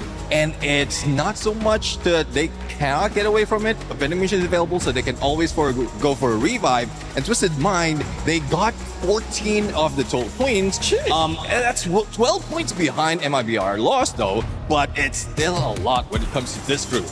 It is a lot. And one thing that I know you're going to be happy, especially talking about Twisted Minds, is those eliminations that they were able to get, right? Yep. Because they ended up getting 14 points, like you mentioned, and 9 of those points were coming from eliminations. You're big on them, but I mean, we got to go back to Fluxo, because Fluxo, even though they don't end up getting the booyah, they do end up with 18 Ilums. Can they maybe bounce back and go after that booyah? Remember, we have some squads earlier on get 3 booyahs in one series. Well, I do understand the mindset of Fluxo at this point, because from what we've seen in that game, like, it is a slow pace. Not so much of chasing that is happening. And I think they felt that they're not hearing all those gunfights, so they're capitalizing on, I don't know, some of the teams just slowly warming up. And then once they see a squad, that's when they use exactly the strength they have, like MV7 as sniper, to get information or get elimination. I mean, squads that you were looking at earlier too, Leon, I know, was one of them. I know a lot of people currently watching at home is hoping that SAUL Esports does end up doing good. That squad ended up getting a total of 2 eliminations. We want to, come on, tell them that, Tim. We want to see more. Yeah, we want more. Bring us more. Because, I mean, I know this is the first day jitters for them, especially like second half. And we were talking about that on Studio. We're in. They've seen the gameplay for other teams. So this time, instead of just waiting for them to like using that tactics, they were a little bit shattered for the moment, but I think they can get back. I mean, coming into this second match, I really want to see RRQ bounce back. And it's based on what Conchita was saying earlier on too. We don't want to see them get into those jitters. We don't want to see them get into that choking mentality that some of these people are expecting. I think they might be able to turn it around. And I know everybody here is going to be ready to see who's going to be winning Game 2 of Group B.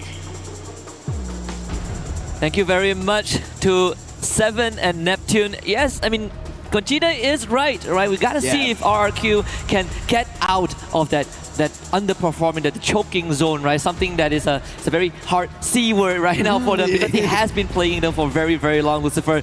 But when we look at Solara, I unfortunately have to put RQ aside just for a bit because I want to talk about team vitality. This is a map that they excel on. This should be an opportunity that they should close on. Solara, the smallest of all the games, the quickest of all the games, where when we compared Bermuda, right, there was a little bit of a silence in the mix. Now going and jumping down to Solara, there's an opportunity that everybody will be forced together, take that fight head on, and we might end up seeing it work out for Vitality, as you mentioned. It's going to be pretty important as well because for Team Vitality, they didn't get off to the best start, 9 points, single digit. But then again, it was also a pretty top-heavy game number 1 with both the Brazilian teams coming out swinging. Let's see if they keep the momentum, right? A lot of times, teams, they come out in Game 1, Game 2, guns blazing, they hit like a 30 bomb and then they gas out. And that's not really how you want. You want to be able to maintain and make sure that you don't overheat. And in this case, we're looking at both MIBR Lows and Fluxo.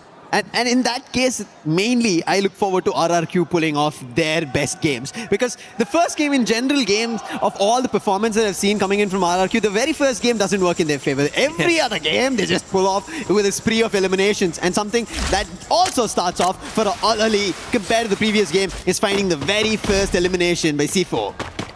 And for Miacorp, instantly looking for the disengage.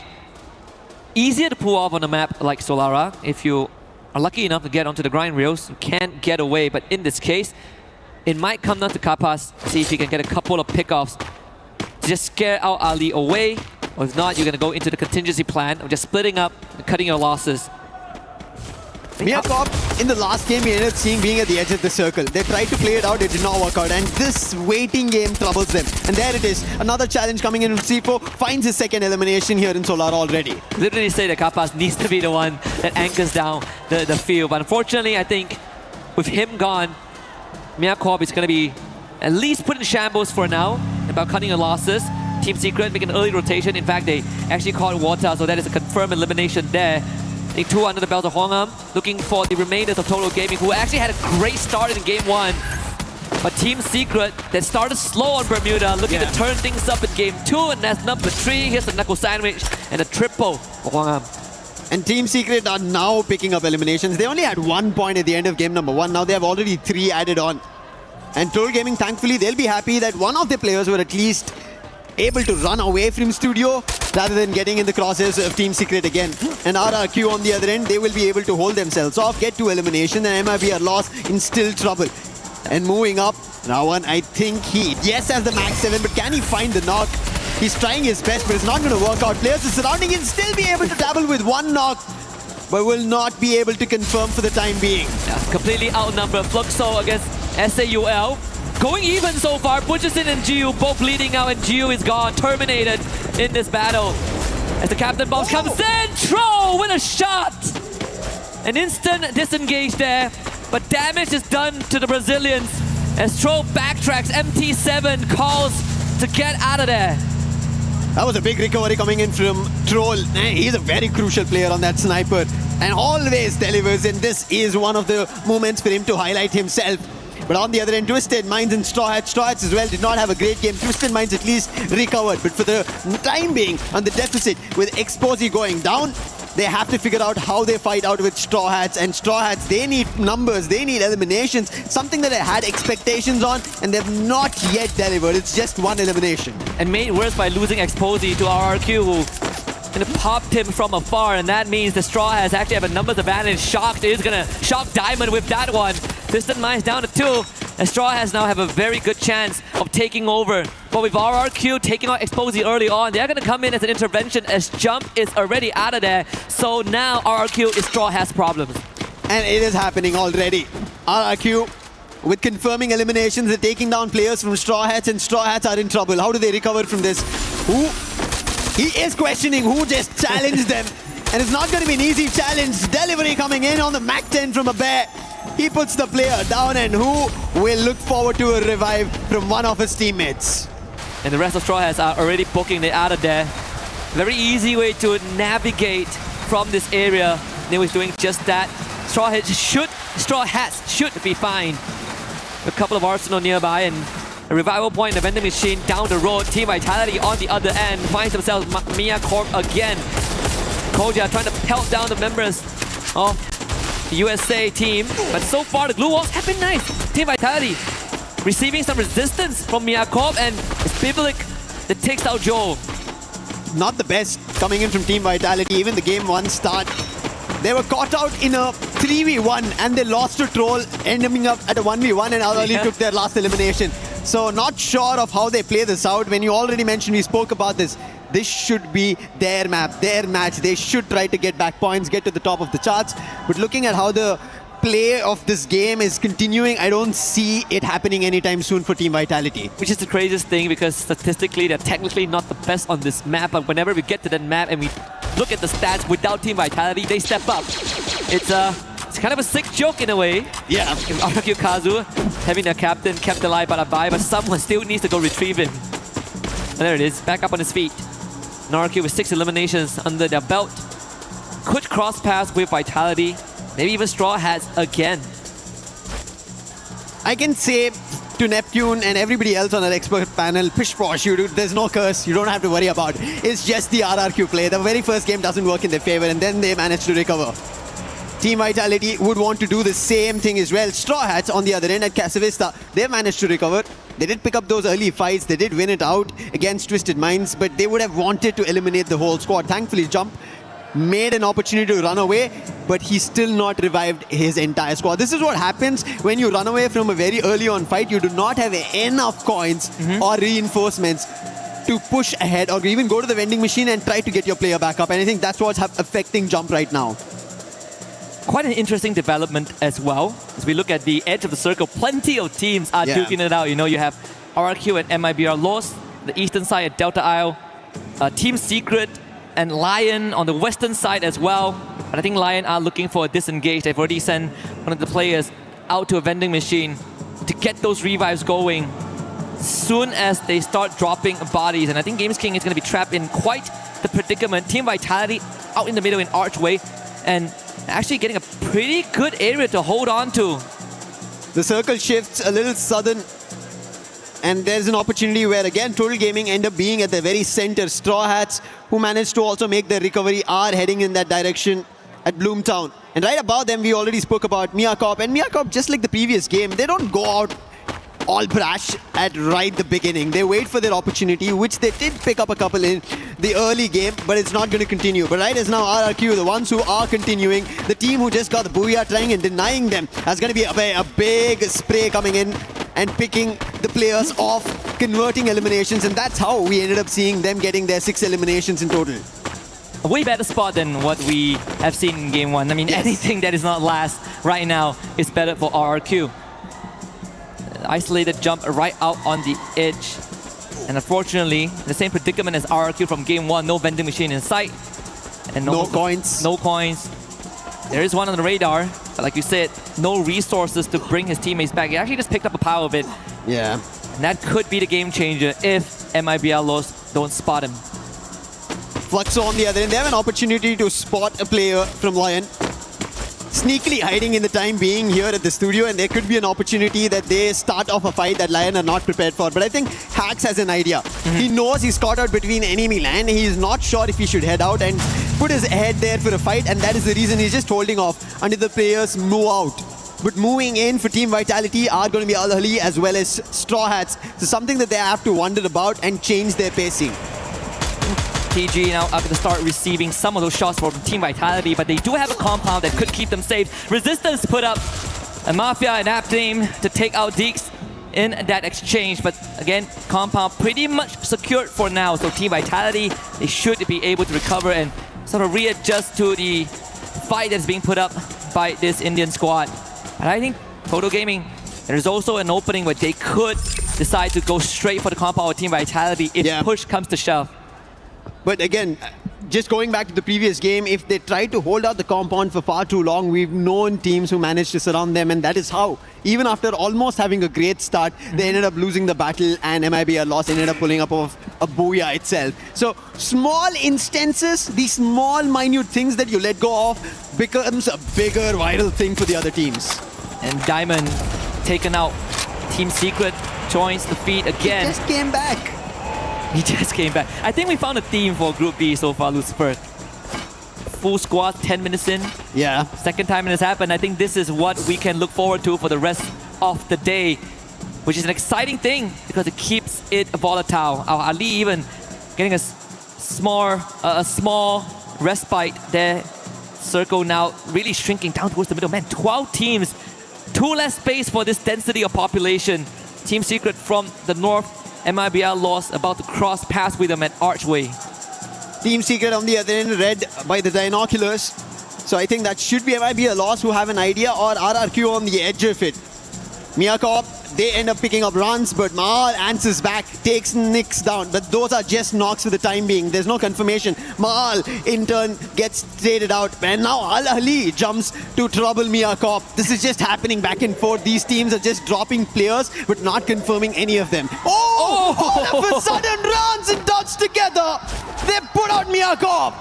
And breaks the game wide open, just as we thought that the drought will continue for a while longer.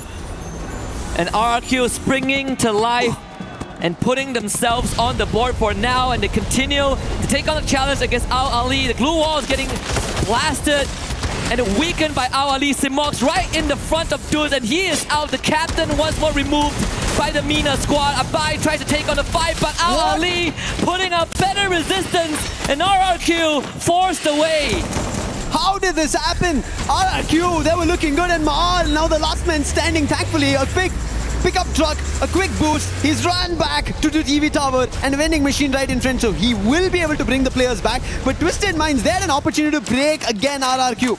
But I think they have their target right in front. Al-Ali, who made trouble. Jump is down on the other end. They wanted to sandwich. I think that did not work out. And Al-Ali have an upper hand because they have all their 3 players looking forward to this after converting a fight. And they're running across back into the circle, leaving Twisted Minds in trouble. And Al-Ali able to sneak past Twisted Minds as well. They poke for it. RRQ, they get the full revive, but the boss was laying in wait. Duz, he just came back and he is removed from the equation again. So RRQ playing from behind, and everything is on the shoulders of Ma'ao. He needs one more on the diamond, the AWM. Just enough to put him down so Abai can finish him off with the Mac 10. Chrono Dome is out, but the boss is Sin, and Twisted Minds continues to put on the pedal. RRQ getting trouble back and forth. They're trying their best to recover. It's not working out in their favor. It was Al-Ali first, and now Twisted Minds. And Twisted Minds in this game especially are able to hold themselves off. Team Secret on the other end have been just watching this action, teams moving around. Now they have their own opportunity. Mahal, he needs to run back, but he only has 400 coins. That is not going to be a full recovery for him. He wants to look forward to a knock or an elimination, but he doesn't have enough time. And with Mahal going out, the zone doing the damage, RRQ are done for here in Solara. Standings isn't pretty in terms of placement points, but at least eliminations. At least they ran away with 13, and that's going to fill out that booyah for a little bit in equivalence. As we're now checking on Straw Hats against Fluxo W7M. Pushes in right through the window, has the therapy with him. The Cassie by his side along the Oscar, a classic combo to go up front. Up close and personal, throw from afar, actually taking out Straw. So Straw has attention being divided. They need a bit of help, but it seems like this sandwich might be too much as SAQL and Fluxo W7M are going to be the undoing. Straw have been wiped out. That was an opening for Fluxo, and they're going to be happy. They put Straw Hats completely out of the game. SAQL Esports ended up becoming a wonder of a blessing for them. That is added on eliminations. Yes, one of the players got 1 elimination on Straw Hats, but the other 3 were all taken away. Now Team Secret want to do the same thing. They have a total of 11 eliminations right at the edge of the circle with the same position, even goes for Twisted Minds. And that is the reason we can see the inclination coming in from Team Secret to take out Twisted Minds as soon as possible. And it has been working wonders for them, right? They picked up the pace. Game 1, they played slow and they fell in the hands of Fluxo, but this time they amp up the tempo a little bit, and Fluxo surprisingly doing the same. But the eliminations hasn't been reflected just yet. We're still looking at 5 for now, but with 8 teams remaining in this lobby. There's a very good opportunity for some of these teams to rack up a couple more takedowns. And SAUL is one of them. But Tro getting pinned down by PLS1. How did they get out of this predicament? The blue zone is behind. Team Secret is in front. And it seems like it will be easy pickings, like shooting fish in a barrel. Twisted Team Secret with 13. Twisted Minds, they are also in trouble. But Esports, he wants to trouble Team Secret. While they did pick up eliminations, they're looking good. But Jump's been lost, the man who brought the players back up. Toll Gaming on the other end, they are going down to their knees. The fight against Vitality not working in their favor. But Sibeng and Dix are also down. So Team Vitality, they have another challenge. That's going to be Lion on one end and Fluxo on the other. And Lion are taking an advantage on both the teams of Vitality and Total Gaming and finally put an end to their run on Solara. But Koja, he's going aggressive. He finds MT7 over there. Will not be able to confirm yet because he had to step out of the zone. It's going to be crunch time right now. Hong Out actually takes out Jakos right before that glue wall comes out. And Team Secret might have just broken open Lion's defenses. They get the pickup still, but it means resources have been spent. And Team Secret in a very strong position to make it further. Joe now needs to poke it for safety and will do so for now, but PLS1 catches him from behind, and that's Team Vitality removed from the lobby. 5 more teams remain. Team Secret, 14 eliminations and counting. I'm seeing a lot of M60 being used. They are pummeling these bullets to their enemies, looking unstoppable. And that's what Team Secret is just rallying one after another, rounds after round. And Lion now, they make a jump, a big launcher coming in from Hacks, and he puts the side of Fluxo out. Cascading damages. Fluxo walked into a landmine, and Lion comes in with a grenade launcher. And they are the ones that get to voucher off and reap the rewards of what has been sold by their opponents. But right now, out into the open is Twisted Minds and Team Secret waiting for the easy pickings, and they are done. Now Twisted Minds up against Team Secret. A 4v3 in favor of the Vietnamese. Team Secret, we're expecting for them to start off on Group and Game 1 itself here for Group B. But they figured out how the play was from every team. And now with 16 total eliminations, all their 4 players standing, they're looking forward to a booyah. What they did in the SCA Grand Final Spring, they want to start off just like how we ended up seeing Evo's Divine. It seems like Team Secret have found the secret recipe. And this is the identity that has been missing, same as Twisted Minds, who are still looking for who they were back in their prime. But Team Secret roaring to life, led by some of the brightest stars. T-Quay out in front, Nan by his side, right the corner, dropped it onto the bars to narrow down the battlefield, exposing next on the list, and Diamond will be dispatched in just a moment. T-Quay around the corner, Team Secret with 19 eliminations and a booyah. This is a big game coming in from Team Secret, and especially for Vietnam itself, to see their squad after just pulling off the SEA title, and now they're pulling it off here in EWC, here in Paris. If there's any doubts whether Spring was a fluke or a stroke of luck, this should quell some of those questions. There's still more to be proven. This could still be the stroke of luck that people have been forcibly saying as part of the narrative. But if there's one thing there's a constant, is that Team Secret has some of the most gifted players. Since T-Quay joined the squad, they have been not the same, they have been different, but in a positive way. And in this case, even our side reporter, our colleague Yun Su, is going to be very happy with the turnout. Last time a Vietnamese team was in EWC, it was back in 2024 in Saudi Arabia, Riyadh. That was PE Esports, but they had a subpar performance. They missed out 25.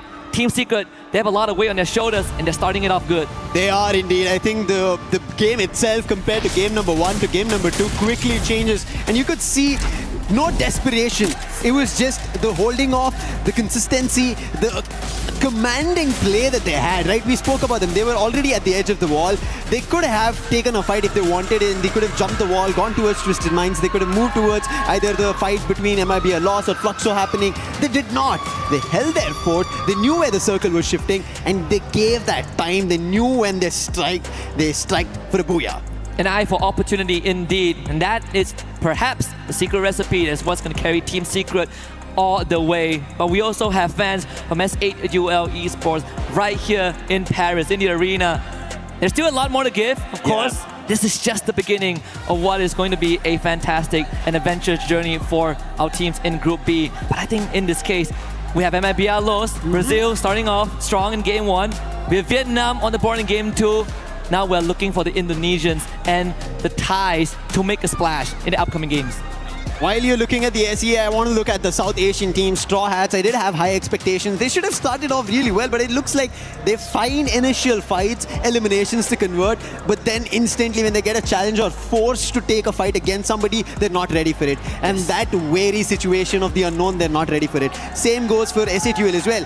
Individually, we saw Troll, the magic coming in on the sniper. He is just too sharp so far. But as a whole squad, they're just not in the position that they want to feel comfortable in. And I think it's just about getting that polish, right? Making sure that all the cogs turn in the same direction. I gotta give a special shout out to Al Ali Esports. Oh, yes. They had some great moments off screen. We might not see them on full display, but they were the ones that brought forth the downfall of Fluxo W7M in Game 2. Of course, that was instantly converted by Lion right after that, thanks to that RGS from the side of the Latam representatives.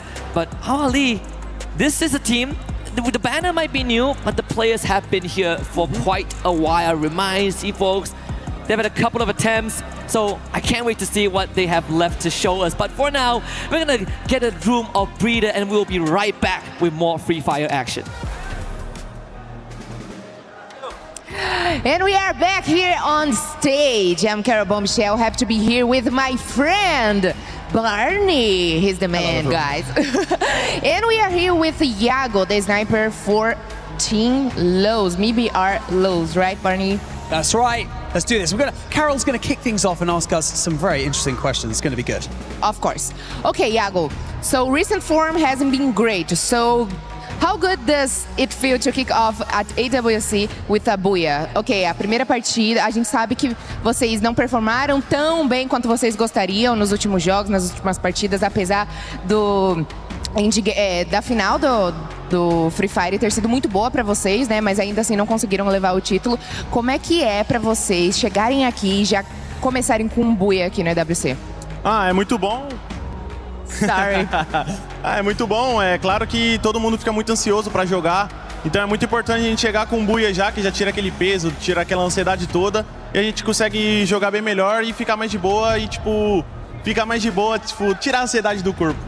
Okay, so for sure, start with a Buia, give us such a feeling of relax, and we can get more secure about our game, and we have also a good chemistry all together. So we start with a Buia at AWC, for sure. It's the best thing that we could have done today. I mean, the synergy looks great, Iago. You guys look like performing really well. Let's stay on map 1, okay, because I want to talk about the final moments. You guys went up against Fluxo in that final showdown against your regional rivals. How did it feel after that map, realizing that you went up against them and you beat them? That must have been a nice confidence boost. Basicamente, vocês chegaram no endgame junto com o Fluxo, então nós gostaríamos de saber qual que é o sentimento de chegar no endgame contra um time brasileiro também, e ainda sendo o Fluxo, que é um dos seus maiores rivais na Liga Brasileira, né? Então, qual que é o sentimento de conseguir um buia em cima deles? Bom, primeiramente é muito bom, por conta que eles estão no final, é muito bom pra gente também, pra os dois conseguir a classificação pra final. E também é muito bom, né, ter aquela rivalidadezinha, tipo, do BR. E continuar aqui também vai ser muito bom e, se Deus quiser, disputar também com eles também. For sure, it's really nice to have a Buia over Fluxo, but most because it's really nice to have Fluxo in the end game with us, because we are, in the end of the day, both of the teams are Brazilians and we do get good points together, but also we have this rivalry back in Brazil, and beat them here at the AWC feels very nice. Okay, Iago, for us to finish, you are known in Brazil as Thanos because of all the championship rings that you have won. Would you add a AWC title, take your legacy to another level? Você tá ligado que você é conhecido como Thanos no Brasil, né? Então, você acha que você garantir mais um título, especialmente do EWC aqui, ajudaria o seu legado a ficar cada vez maior? Com certeza, meu legado já com certeza é muito forte. Ganhando a EWC em si fica inexplicável. Para mim já é muito inexplicável, mas é um grande sonho meu também, sonho do meu time em conquistar a EWC. Okay, so win AWC definitely would add up at my legacy. In my legacy, of course, it will make me stronger in Brazil. I will have a stronger image in Brazil and in any another region that plays Free Fire, but this is my dream. I want to win a WC. That's definitely my dream, and I will help my team win a WC. Well, after that first map, that dream can definitely come true. And with that being said, we are going to head over to a very, very quick... Well, we're just going to head over somewhere. We're going to come back very, very soon. Thank you so much for checking us out. Thank you so much, Yaga, for joining us in this interview. We'll be back right after this.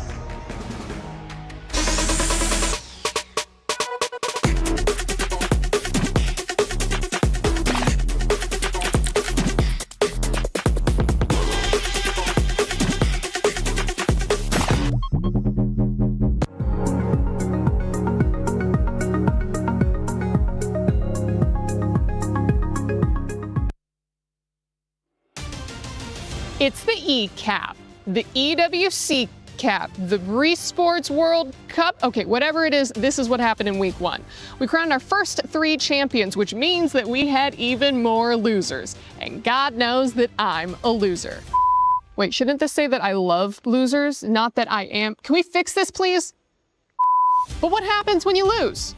Well, you wind up here, the Boulevard of Broken Keys. Don't sing Green Day, don't sing Green Day. Every one of which represents a tournament elimination and crushed dreams. Losers live forever here, and if you listen closely enough, you can hear the voices of disappointed parents who said that playing video games is a waste of time. On the Valorant stage, 4 of 8 playoff teams were EMEA, and they managed to get 1 whole win. So move over, Europe, because the finals was 100 Thieves and NRG. That's right, all American, baby. These colors don't run, they soar. The Battle Royale of the Apex Legends final featured 20 teams, and no surprise, Team Falcons won. Wait a minute, no, they finished 8th. Sorry, it was favorite Team Liquid who... No, they finished even further back at 9th? Oh, because it was actually 2024 champion Alliance who... Oh, come on, who won?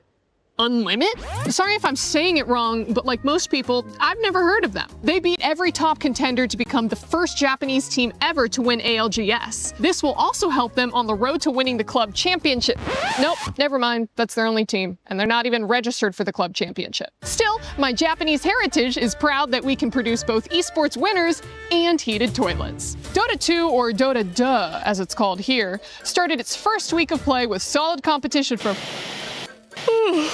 Sorry, actually, nothing of note yet. I'll have more on that next week. And finally, things were heating up on stage at Fatal Fury Wolf City. And I don't know if you're picking up on the theme here, but Dark Angel fought his way out of the losers bracket to top the regional favorites and get another win for North America.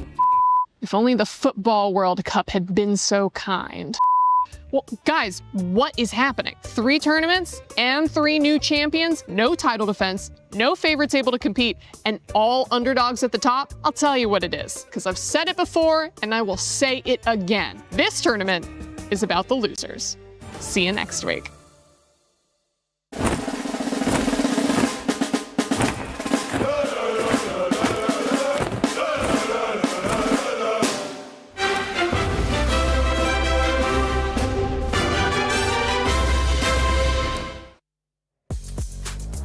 Two matches are done for Group B. We started off hot with Brazil, but in this second one, it was none other than Team Secret, Conchita. Yes, finally. This is the Team Secret that I've seen grabbed that title of the World Series Spring, and I think the organization that they have, the way of playing is what gets them here and what gets them the booyah. It's about time, actually, because I was really waiting for them to perform really well, and they did not disappoint at all. I mean, look at that.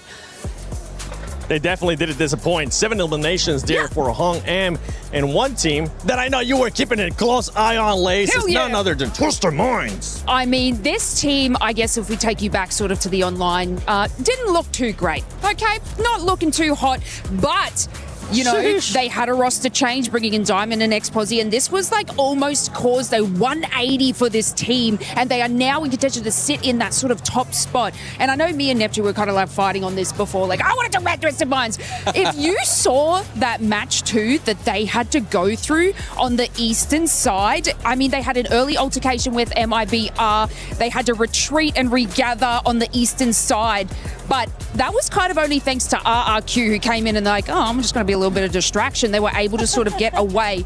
And not just get away. Did you see that zone pull once in that final circle? I mean, they were sitting pretty. I was bound to see sort of a win there, but look, they did only have 3 players out of the 4, whilst, they're going up against Team Secret with, their whole entire squad. But the ability to adapt and change from Twisted Minds, don't leave them out of the conversation, guys, because they came to play, even in match 1 with like their 14 elims. They are. Neptune wants to talk, guys. I'll pass it over. He's just as excited as I am. Yeah, exactly. I mean, there's one reason why I'm excited to talk about Twisted Mind. It's because they are different this time. Back then, it was just all aggression. They want to go for elimination, and now they're playing with survivability. And even with that, like Jump was just, as you mentioned, just going into the sides until he reached Windmill, went in for a revive, and then even in the final phases of the circle, Twisted Mind is part of it. So this is not something that we often see from Twisted Minds. Yeah, but speaking of differences, I'm actually a bit disappointed because we were hoping to see something more from Team Fatality, right? They are showing that being different is actually something that you can do to achieve a better result. But unfortunately, that's not what we see in the first 2 games. Right now, they are still kind of scattered at the 7th position overall with only 8 elimination points. That's kind of sad, actually. Yeah, maybe they'll be able to turn it around. I mean, they are practicing something new. We were kind of hinting at it too. We didn't really know how it was going to go. Could have gone great, could have gone bad. But one team that did have a great performance there in that last match was Al Ali, Neptune. Mm-hmm. Yeah, exactly. I mean, they don't really expect that kind of performance, though. We're not aiming for the Booyah yet. They are just going for elimination, making sure that they are consistent with their placement point. And there was we're seeing a similar pattern here. For those who are taking the top of the board, just stay silent, make sure that you can go for elimination, aggression from a distance. That's what I can say. Go for those elimination out of the snipers. Just capitalize on that. I mean, Solara is one of that map, though you can move fast because of slide rails, but there's also a lot of elevation that you can work with to get all those eliminations. I mean, you're talking about be aggressive from afar. Okay, all right, Vitality. I mean, you got 2 snipers. Maybe we'll start seeing that. One team that was able to actually be even more aggressive there in that second match was none other than RRQ, as we're going to be taking a look here at the overall ranking. Fluxo with 38 points. And Fluxo, honestly, Neptune, they started off hot. Yeah, exactly. I mean, they're getting back-to-back squad wipe. I would say it was still a slow lobby. I would say for the first 2 or 3 phase, but you've seen how well they hunt their opponents. They know the rotation of what will be taken or needs to be taken to choose their fight. They're not going in a little bit too careless at that point, and that has been the strategy of Fluxo right now. And given that there's not so much of the giants, the titans, I would say that's part of Group A. Group B, they are just wrecking it. Yeah, and I mean, we talked about that strong start from teams, right? Come out of the gate swinging, and that's exactly what Fluxo did. 15 eliminations, I believe, in match 1, giving them that incredible strong start, and obviously showcasing that on the leaderboard. But Lilas, how can you not be hyped with what's going on for Team Fluxo behind us? Like, we talk about the mentality of players, right?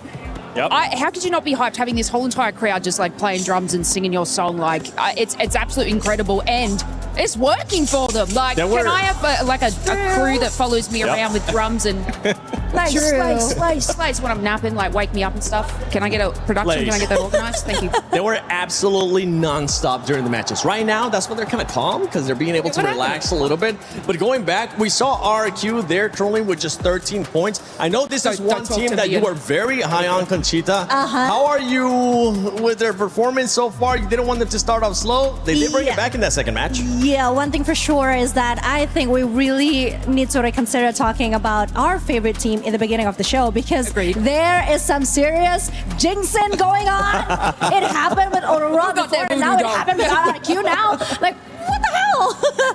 From now on, I'm just going to keep my mouth shut. But yeah, in all seriousness, I think RRQ, well, the first game, obviously, it wasn't a great start at all. Being the first team to get sent back to the lobby was honestly quite embarrassing for a team in their caliber. But then again, it's what really lit the fire under their asses, I think. Because if we see what happens in the second game, I think they are getting slightly better. They are trying to learn more about their opponents. And that's what exactly what they did. They're so humble. That's so nice. That's delightful. You guys get some limbs and we'll just get them late. What a humble team. We knew this from the They're start. getting a breather. They're getting a breather. Oh, wow, but I do think that they're learning a little from the mistakes that they did in the first game, and hopefully they're just gonna keep climbing up the ladder. But for now, I'm not feeling it still. I am not. I mean, looking at the statistic itself, 9th position, 13 points, 13 elimination points. What the hell is that? But then again, I mean, in Southeast Asia, they were dubbed the masterminds. Yeah, the bomb. That's a possible reason where she's coming from. They're studying their opponents and probably bring something in.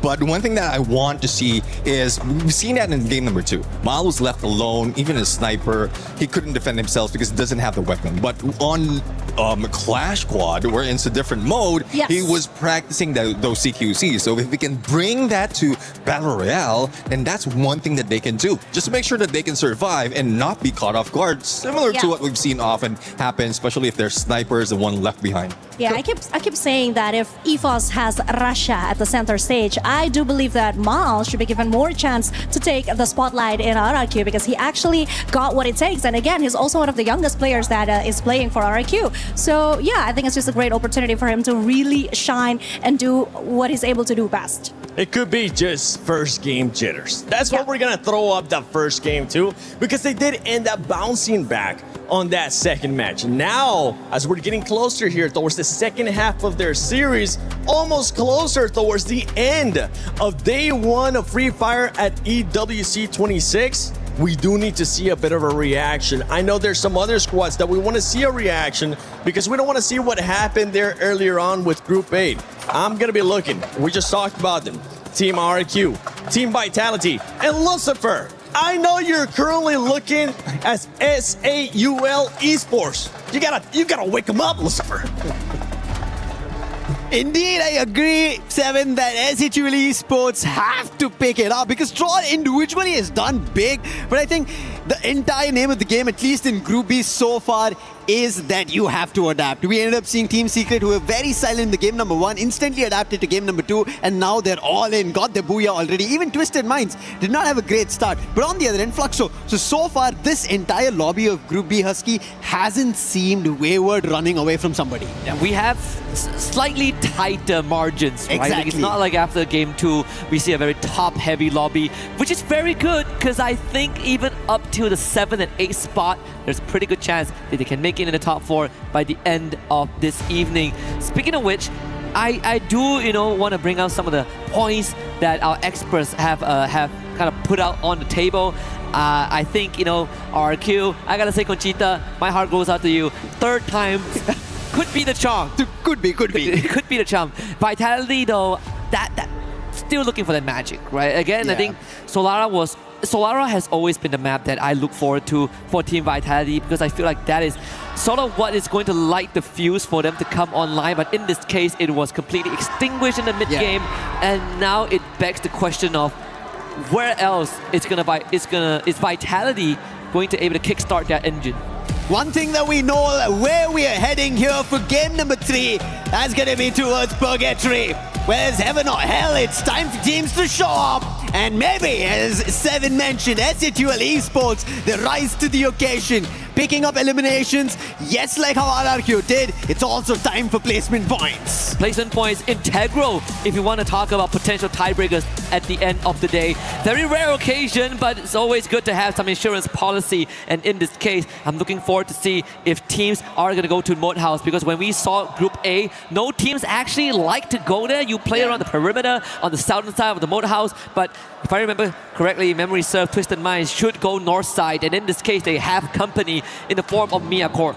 Now, Mia Corp have not had a great start so far. They're looking at around 6 points, similar to what Straw Hats. I think these are the only two teams that are a little bit of an offset compared to the entire 10 lot that we have, who are looking closer, tighter, as you already mentioned, and the fight already breaking out between these two. Looking at it, Twisted Mind should have the upper hand, and there it goes. Diamond, he already gets the opening, and that's the very first elimination. But a quick answer back by Nyx. But can he pick up the elimination? Can he confirm it? That's going to be crucial. Kappa trying to use the chrono and confirm the elimination, but it's not working in their favor. They're about to lose another, and Kappa also goes down. More players from Mia Corp dropping one by one in the hunt for just to pick one elimination against Twisted Minds. But finally in the opening, Diamond is down, and Nyx answering back towards the sides of Twisted Minds. This is going to be a tough one, but Jump actually gets eliminated by the AK-47 of Nyx, and he comes out prevail.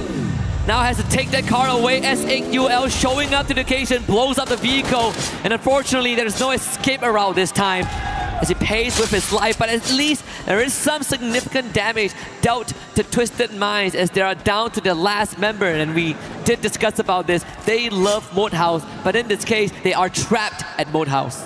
One thing for sure, just like how we ended up seeing this fight, is you cannot be weighing the scale on just one team. It could change within the blink of an eye. Twisted Minds had the upper hand over there, but instantly turned around Mia Corp, and now S8UL Esports. And similarly, Total Gaming have to do some magic right as now.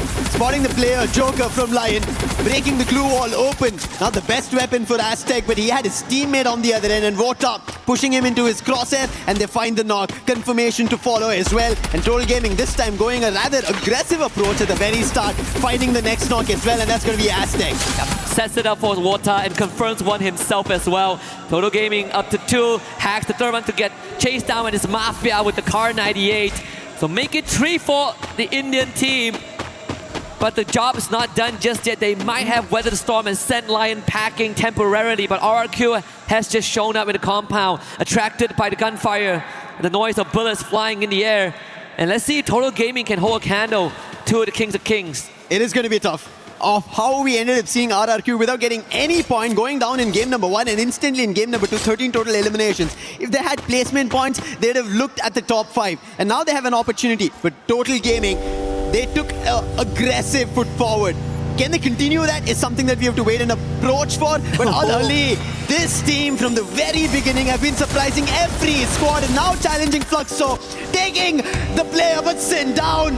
And Fluxo in trouble. MT7's also spotted. Hawk will try to take him down with his crosses, sneaking through. Can he find the hit on the Car 98? But no, so far.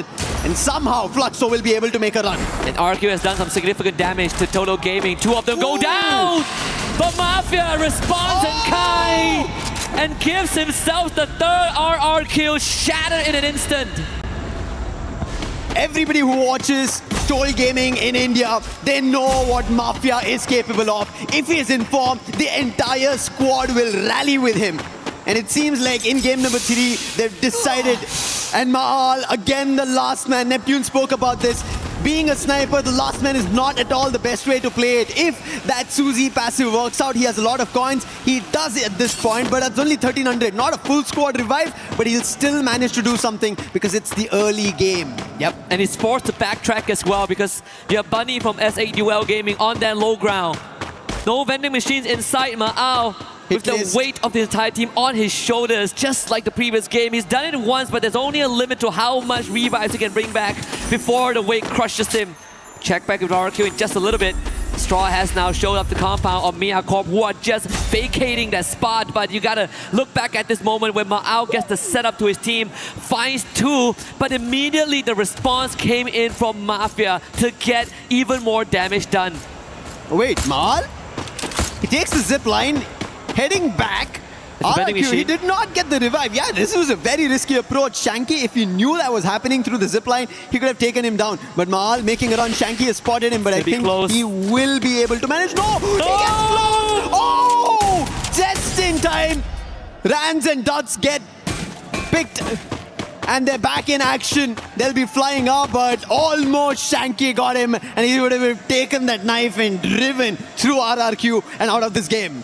Yeah, by his deathbed, he brings 2 of his teammates back and keeps the heart of RRQ beating. And for now, Ma'ao has done his duty, and it's up to both the captain and the young gun to keep that legacy going and see if RRQ can make it further down the road. We're looking at a total of 16 points for now, barring, as we excluding the placement points. Vitality also, another team that we're looking for magic. And I can't believe I'm saying this, Lucifer. When we came into today, and I thought that EVOS is going to be the team that struggles the most out of the 3 Indonesians, but that was not the case, right? EVOS, even though we've only won Booyah, did finish top 4 in Group A. And right now, it's Team Vitality who are struggling the most.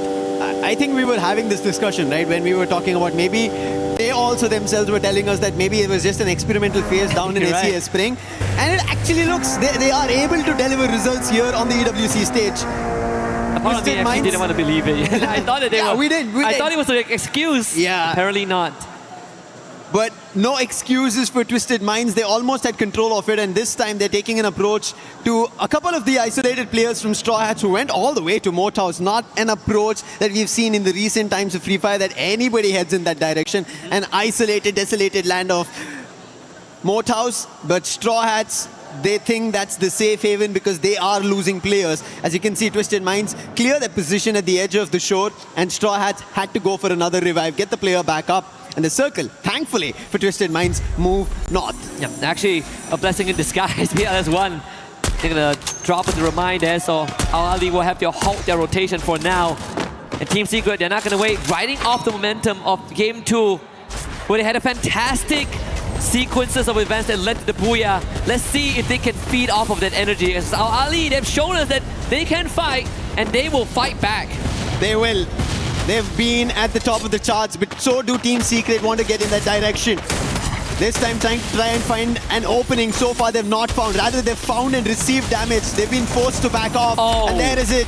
TQ has been taken down. Now on 7, he's also been spotted. Oh God! He doesn't get anything to say. Had the launcher in the hand and will be launched back into the lobby. Nothing else. Now on 7, he's also spotted. Went to the vending machine and he turns it around with the help of PLS1. And Team Secret, they bring it back. PLS1 with the build out in the last second to cut down the ranks of Al Ali, who seemingly had an advantage, but falls in the hands of PLS1 as he locks in an ace for his team.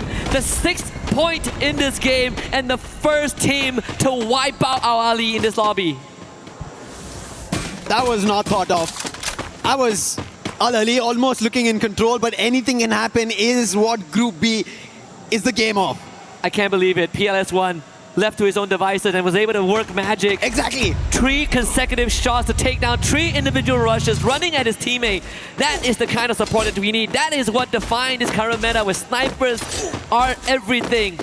They mold the world and they shape the results. And Team Secret now in a powerful spot. And so is Lion. Rawan with that Winchester. Picking up a couple in his name. Drop the player, quick on the confirmation as well. Team Secret, after finding a full-on wipe, they have another challenge right in front of them. That's going to be Fluxo, the roaring fans right here in Paris. And now they have a challenge in front to try and push out Team Secret. It's not been easy. From game number 2, the pacing, and especially after what PLS1 did. And look at his position. I don't think they have an idea about it. And if he starts hitting, and he does, M80 to B, he puts Bobs down, and trouble already striking for Fluxo. And they cannot get closer. Bobs wants to get closer to his teammate Butson, but that's not going to happen because there's the Bolt Maker also called. Could be trouble here for Fluxo, but there might be a disguise of blessing by Twisted Minds if they decide to take a fight with Team Secret. Potential 3-way fight here. Team Secret having a bit of a compound to work with, and on top of that, a vending machine right at their doorstep. So any emergency supplies or revives can be achieved. And Fluxo now going to step on the gas. PLS1 out of there with the launch pad to reconvene with the rest of his team and complete the rendezvous. So dodging a bullet, but putting themselves in the vicinity of Twisted Minds. But fighting one team is better than 2. Fluxo could take this opportunity to get a couple of free points. That was one of the smart moves coming in from Fluxo to make sure that they go behind the sniper and not give him position. And now Twisted Minds have the advantage of it because all the players from Team Secret have been crunched. They've been forced to be together, and Twisted Minds like this. Diamond on the flank. He spots the players, but Fluxo KO! He puts Diamond down from afar. This is the problem. When you let another team take control of a position, especially in the circle, they feel a lot more confident. And on Fluxo, that's what they're feeling. Now they're chasing the players. Bobs, the man who was knocked by Team Secret, is now wanting to revenge for that action. Yeah, Fluxo really pushing forward right now. They had control of the safe zone. They could play gatekeeping, but they wanted more. And in this case, thankfully for Team Secret, nothing of value was lost. Even the vehicle wasn't completely wrecked, so they could rotate up to the high ground. And in fact, right now, because the circle doesn't hurt as much just yet, Team Secret could set up shop on this high ground and actually scout out the area before making a future rotation. There's also a zip line that they could utilize in times of emergency, but the decision will be made to cross past the northern side of the map and get around both Twisted Minds and Fluxo. This fight has been going back and forth. Twisted Minds trying to kind of itch towards Team Secret and Team Secret as well. It happened in the previous game, but right now it has to conclude, because if Twisted Minds do not get taken down, then it's going to be Team Secret. Flash freeze being used, the dash coming out from the bars, but he couldn't find an opening, and there PLS1, he turns it around. He puts the player Diamond down and he's in trouble. Jump the bars as well as Exposy need to do something, but it's only Exposy who finds PLS1, but maybe it's a little too late. A bit of a consolation prize right there for Exposy, but still the rest of Twisted Minds have already been eliminated, and Exposy joins them in the grave. And Team Secret finds another wipeout here. First starting with Al Ali and now following it up with Twisted Minds. They should have no problem bringing their teammate back. There's a vending machine right in front. Yep. And right in the safe zone as well. And they can get there on time. Seems like everything is laid out for Team Secret to potentially make it to the final stage again. Could be a back-to-back. Not something that we've not seen. We've already seen in Group A that happened. Maybe Team Secret try to replicate the same with their own. And there is the revive. But on the other end, Fluxo, it seems like they've found players from SATUL and they're troubling them. And on top of it, RRQ find Mia Corp. And that's going to be an end for Mia Corp. They've not been having a great start at all here in Group B. They've been at the bottom of the charts. They need to pick up pace, but Fluxo, they've been picking it up. They're at already the top of the charts. The only thing that they're missing is the Booyah. Game number 1, they're very close. Game number 2, they couldn't. They got taken down. But now, if they fight Team Secret and put them down, the challenges for Booyah will be swept out. And this is round 2. They put Team Secret in a very uncomfortable spot, but Team Secret conquered that hurdle and now are back for revenge. Gio with the push on forward, Gluon goes down, but instantly from Captain Bobs at the setup, and Fluxo have cut Team Secret down to just PLS1, who was brought back early on. But can PLS1 get the build out again? Doesn't seem like it is going to be a reality this time. Fluxo coming out on top. PLS1 again quickly running away. He was the saving grace. Yes, an ace was found, but now no challenge for him to take the player down. He had to go out of the zone. An extra effort that he has to put and win it out. But on the other end, the team who's putting a lot of efforts after getting their very first Booyah here in Group B. That's going to be MIB a loss. They did lose out a player, but they already have 8 eliminations. Playing inside the circle, but Koja with the dually puts the last player of SATUL Esports down. It's not working for them yet. They've not found their winning ways. These young guns are missing their player, their captain Prince, and they are not able to yet adapt in such a highly competitive pace. And a different story for Team Vitality this time, racking up double digits in terms of elimination as Yago cleaned up the remnants of Team Secret. No more back-to-back this time. 5 teams remain. Fluxo looking incredibly healthy, same as Vitality, as both teams have gone on a tear. But there's a very good chance that we see RQ run up the causeway and into Total Gaming, who are controlling both areas. MT7 finding a sneaky one from behind. Abai right into the fire. And of course gets the burns to a crisp. That was a very quick save coming in, and that's the reason I was talking about how crucial Mafia is. He lets them all rush through and back again into the game. All 4 men standing, Total Gaming ready for this Final 4 standoff. It might be a loss of the only team who have a 3-man playoff that they have to go against the 4 lot of all the survivors we have. Will be the first time on the world stage that a team from India gets a Booyah, and how close are we to that, Lucifer?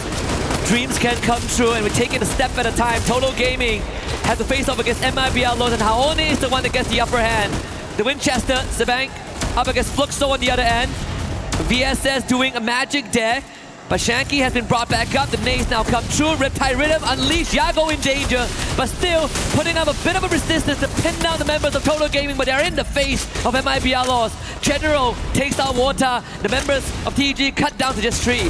General bringing it down to a 3v3, troubling Total Gaming, and now Total Gaming with the zone closing in. They are forced out of space. MIBR loss are able to hold their own. Aztec gets taken down by Yago with the sniper. Confirmation coming through. Shanky a little too late to just find a knock there. And MIBR loss for India, who wanted to see if there could be a booyah. They put those dreams to rest for now. And MIBR loss are not stopping there. Yoga again once more picks up on Budzin. That's going to be on Fluxo. And MIBR loss might be looking forward to another booyah. And Yago already at 7 total eliminations. And Cole just speeds up that process. The nade takes out Pops. And unfortunately, Diggs is now going to be in the crosshairs of MIBR loss. Haone with the rush as well.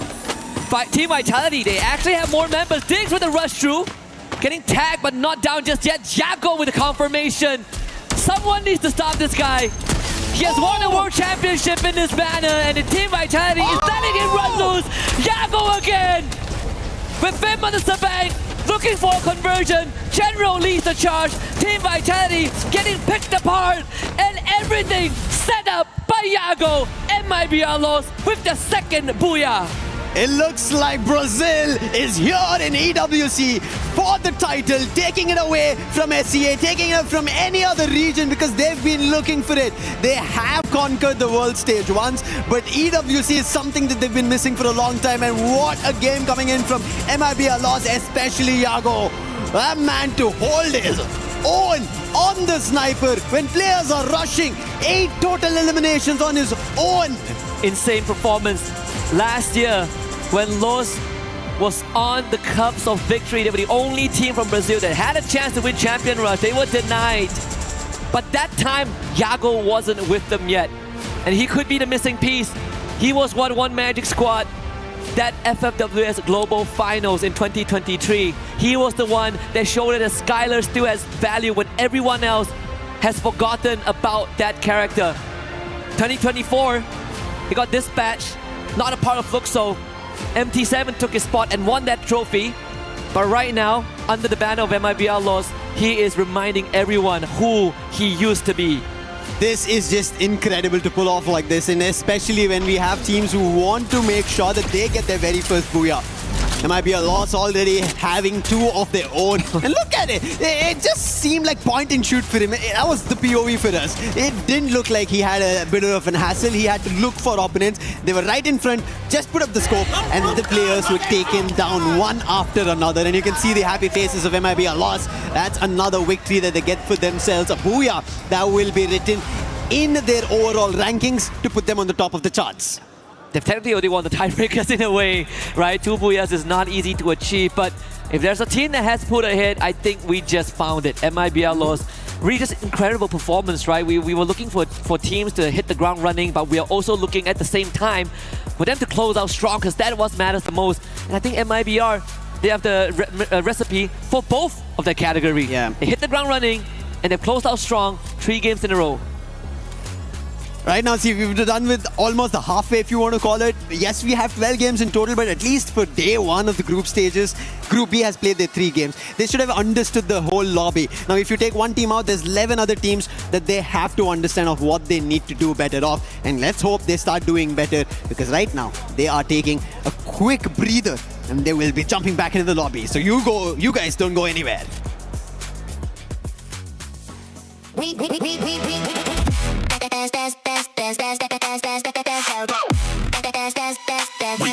Esports World Cup.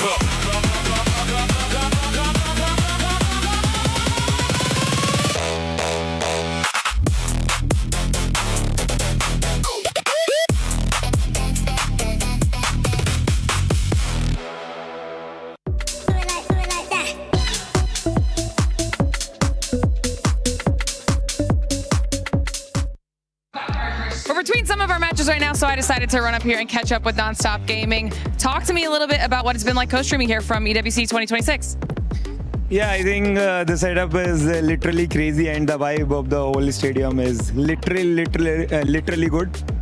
and this is the first time like I streaming this time I selected for the co-stream, and this is the first time, and the 3 Indian teams are there, and hopefully they will do very, very good. We are expecting a very, very good matches.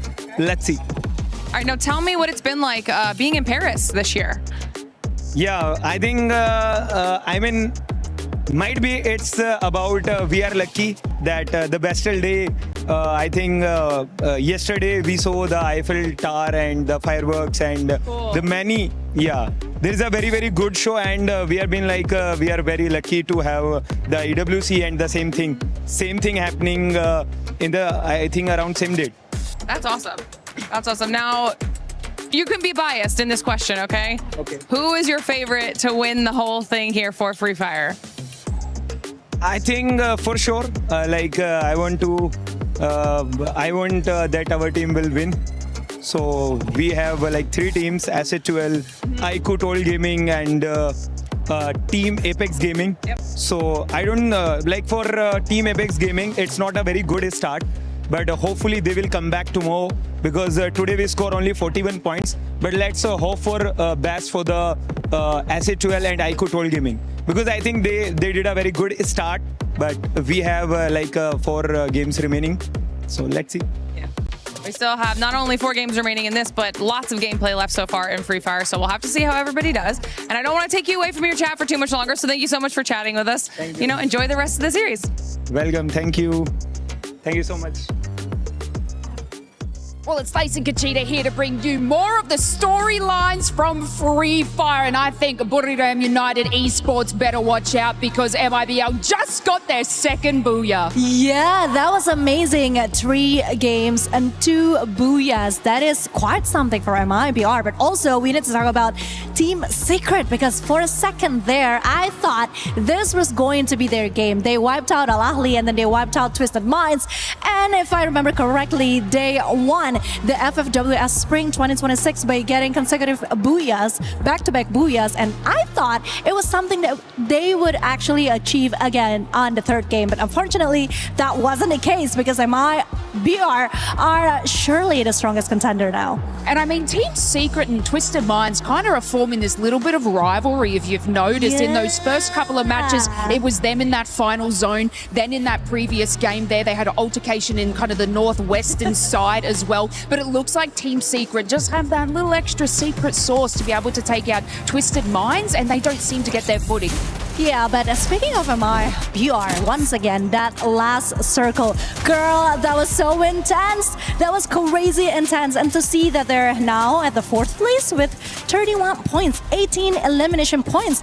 I think you're right. Buriram United Esports better watch their back. I mean, we still got 3 games to go. Anything can still happen, right? And if we've seen it in Free Fire. So, you know what? I feel like it might be happening. Can they get a 4th? I don't know. It's going to be a little bit exciting, but to be able to achieve that sort of mean in the starting rounds, I mean, MIBL, you'll be watching them, because 3 booyahs is coming their way. But of course, I know we're very much itching to get into those next matches. Lucifer, do you think MIBL is going to be able to achieve that 3rd booyah?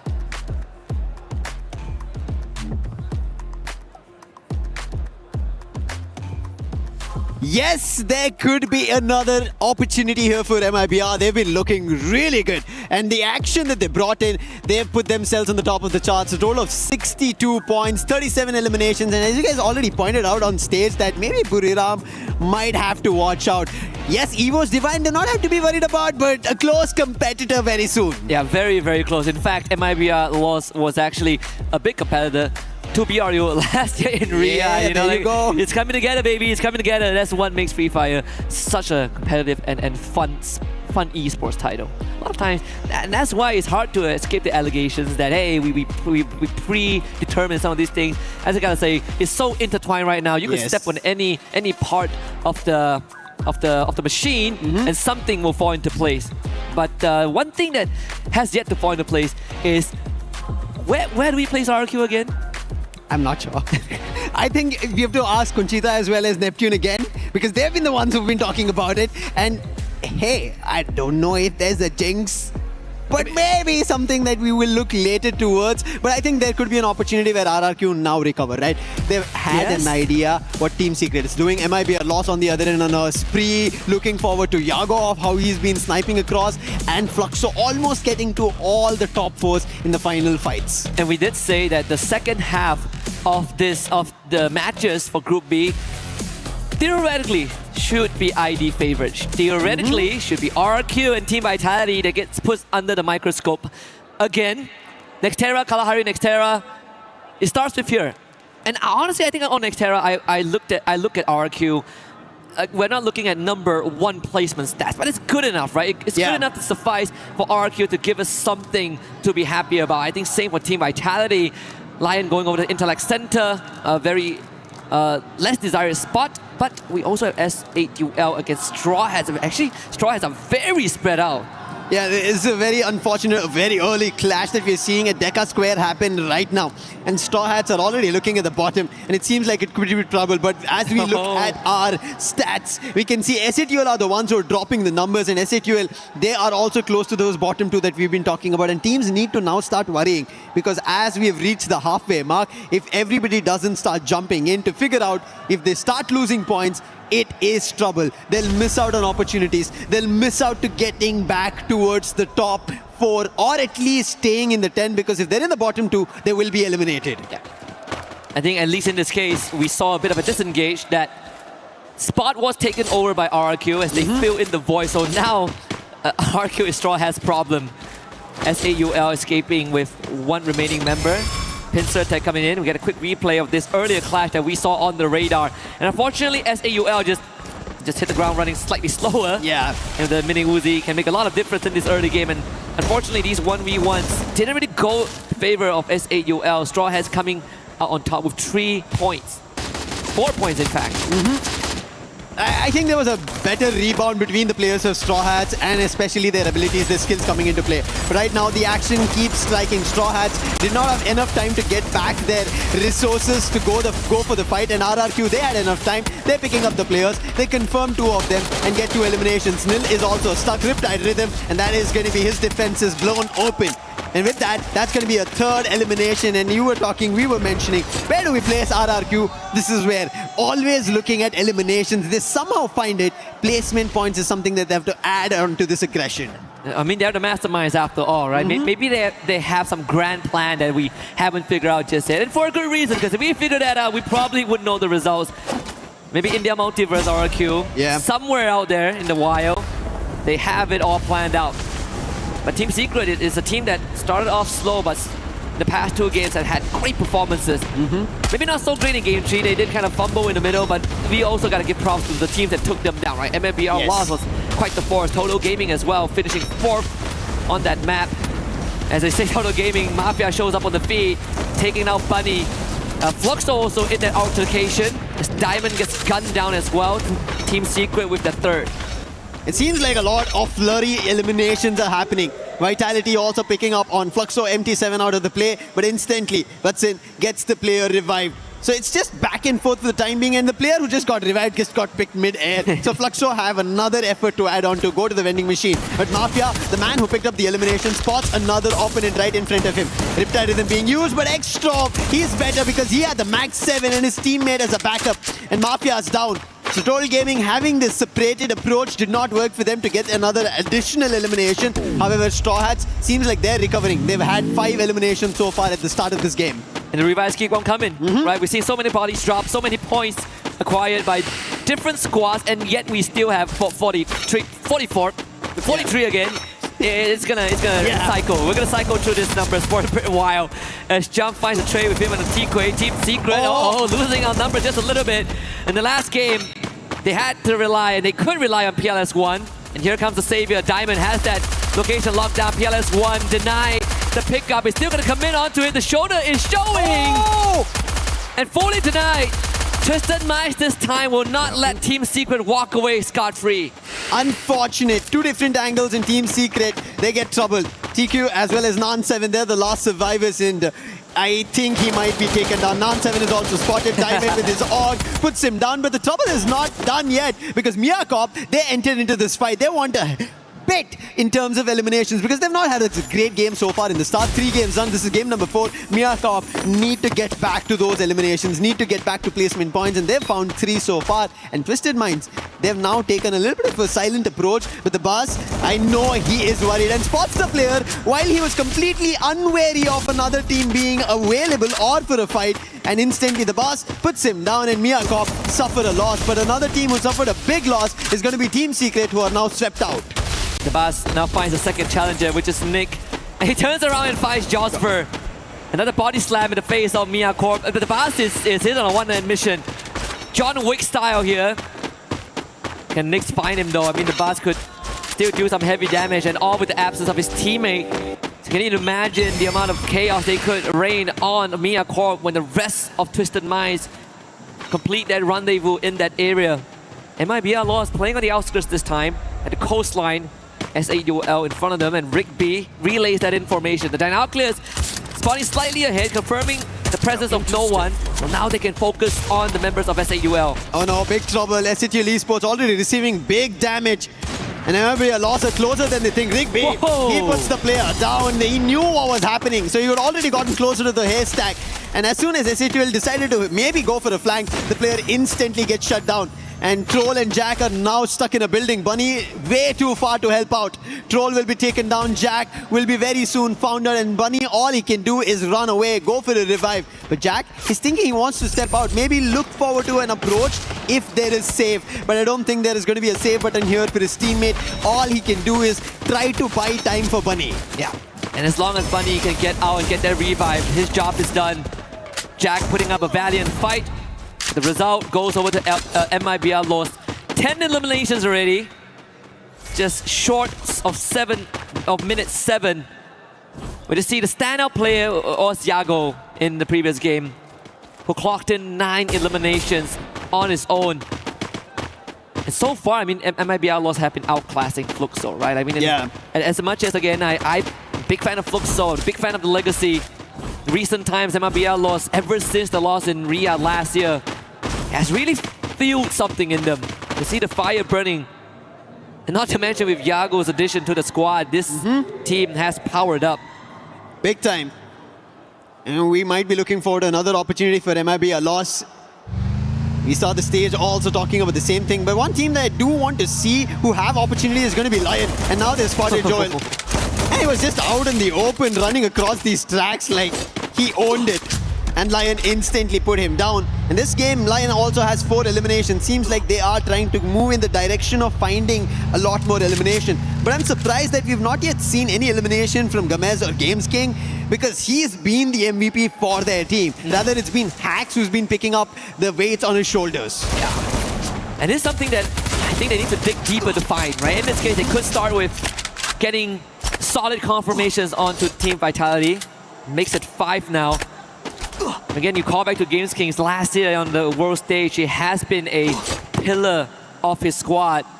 One of the youngest player in the entire tournament, but also one of the most gifted long-range players. In a meta where snipers were sort of shoved aside, and he was the bright star. Right now, everyone is looking at him, and all eyes are on him, and yet still leaving more to be desired. Axe tags kind of trace himself for 1. Total Gaming up to 2. Launchpad available to disengage from Lion. Lion now getting hit upon by Total Gaming. Shanky puts Joker down, but quick trade coming in from Gamez. That's not going to be a confirmation. Oh, finally it is. So they do also lose a player. So even Total Gaming had to go for a quick revive. And Vota is the one who did that. Lion on the other end, they want to chase the player who went for the revive, the vending machine, and it's going to be Vota. He gets spotted. Winchester in hand for Hax, but he gets taken down with a rush coming in from Vota. And Vota all alone trying to hold himself off. Now Games King, he's closer, and Vota will be finally taken away because Joker from afar with the sniper puts him down. Yep. Good attempt there from Vota to really keep Lion pinned down for the rest of his team to kind of recuperate themselves. So he gets revived regardless. So TG back to full force.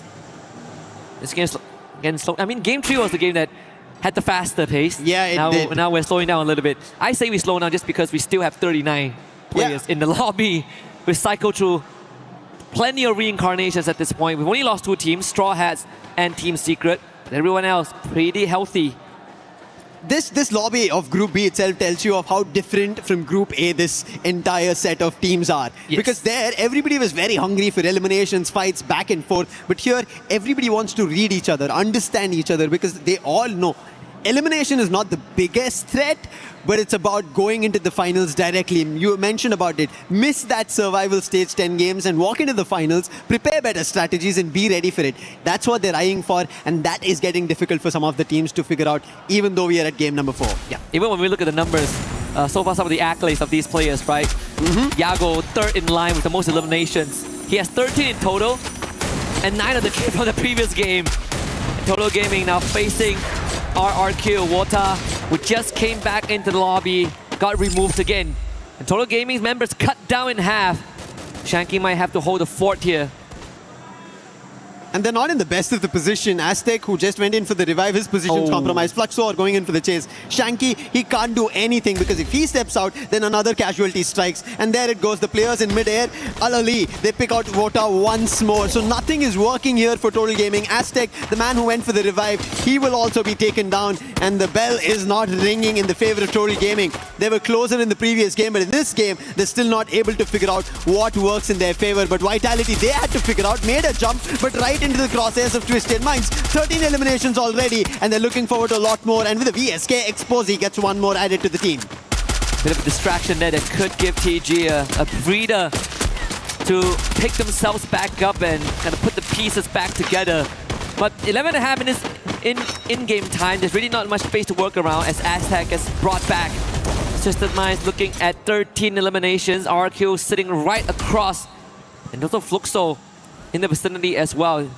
We did see the circle earlier on, centering around Boxing Gym and Deca Square, where MIBR Lost has basically hunkered down on the southern side of the safe zone. It could give them a good entry, get a couple of points under their belt, but I'm looking at Al-Ali again. Yeah. Last game was the only game that they didn't make it that far, but now, in the 12-minute mark, Al-Ali will have a good chance to prove themselves once more. Right now, before Al-Ali, we have Fluxo, who have another challenge. They've always looked closer to a Booyah, but they've never converted yet. This is game number 4, match number 4 they're witnessing, and they still are trying to figure an approach where they'll be successful. But look at Lion. They knew that the flight with Fluxo will not work out in their favor. They wanted to rather be in the circle, quickly take the vehicle. Whether it gets destroyed or not doesn't matter at this point. Get to a compound, call it a safe haven so that you can fight out here on Nextera, because as we still see 12 minutes of the game, it's about to be 13. The circle's now slowly about to close in the next 30 seconds, and every team is going to be forced to fight out, and it's getting closer to Deca Square. And if the fight goes to Deca Square, it's just open lands. Yeah, I mean, that's a gate crash if I ever seen one. But Lion keeps themselves safely tucked in a compound that will keep them afloat for just a while. But this rotation of Twisted Minds might put them in front of MIBR. Lost! Total Gaming in the fight with Lion. And the jaws of the Lion clamps down. Total Gaming eliminated in an instant. This is the reason we were talking about the compound, and Lion were very smart to act about it. Total Gaming did start off, but it did not work out. And now, after Total Gaming, it seems Lion have found their jaws with a lock-on towards SHUL Esports. The fight is a little too far that's happening, but they're still able to hammer them down. That tells you of what Lion's also looking forward to. A recovery of a game. But recovery is not yet happening for Mia Corp. Fluxo find the last man, and they put an end to their run. And now RRQ also jump into this flagship battle of taking down SHUL. On one end there is Lion, on the other end RRQ. Bunny gets hit, Noor right now in trouble, and Jack becomes the last man standing. Can he be the Jack of all trades? I don't think that's an opportunity for him to ask or even deliver on in such a small position with so many teams still surviving. You did say there's a risk of fights getting caught out in open areas when the circle shrinks, and it's currently the reality that some of these teams have to deal with. As the circle starts closing in, the blue will force the movements of Lion straight into RRQ's compound. The Riptide Rhythm doesn't really dissuade them just yet, but bait nade from Captain Dudes sets it up. Bobs also firing from behind with support from Geo on the high ground. Lion, no more. Jack at least gets one in that mix, an additional elimination for SHUL Esports, but Cobbs with that M60. Brilliant stuff being done, but SATUL, they're not safe yet. The last man standing, Jack, he was initially kind of seen by Fluxo, but Fluxo, as the zone's closing in, they know they're not ready for this fight with Jack. They cannot just try to pin him down. Rather, they just jump in front, and Jack, he is peppering them down. Bops is also knocked. 2 players from Fluxo in trouble with a quickly recovery. Having the Thiva as an advantage does help you in the nick of time. But Gio was able to find him at the very edge of it. And that was enough to take him out of the equation. As we go down to just 5 teams, but all of them have the full squad left standing. Right out in the open is Fluxo and RQ ready to receive and challenge them up front. Abai leads the charge, and instantly RQ finds herself in the thick of it with a couple of knockdowns. Runs also steps up to the occasion. And the Jinners completely eliminated, and so does Fluxo.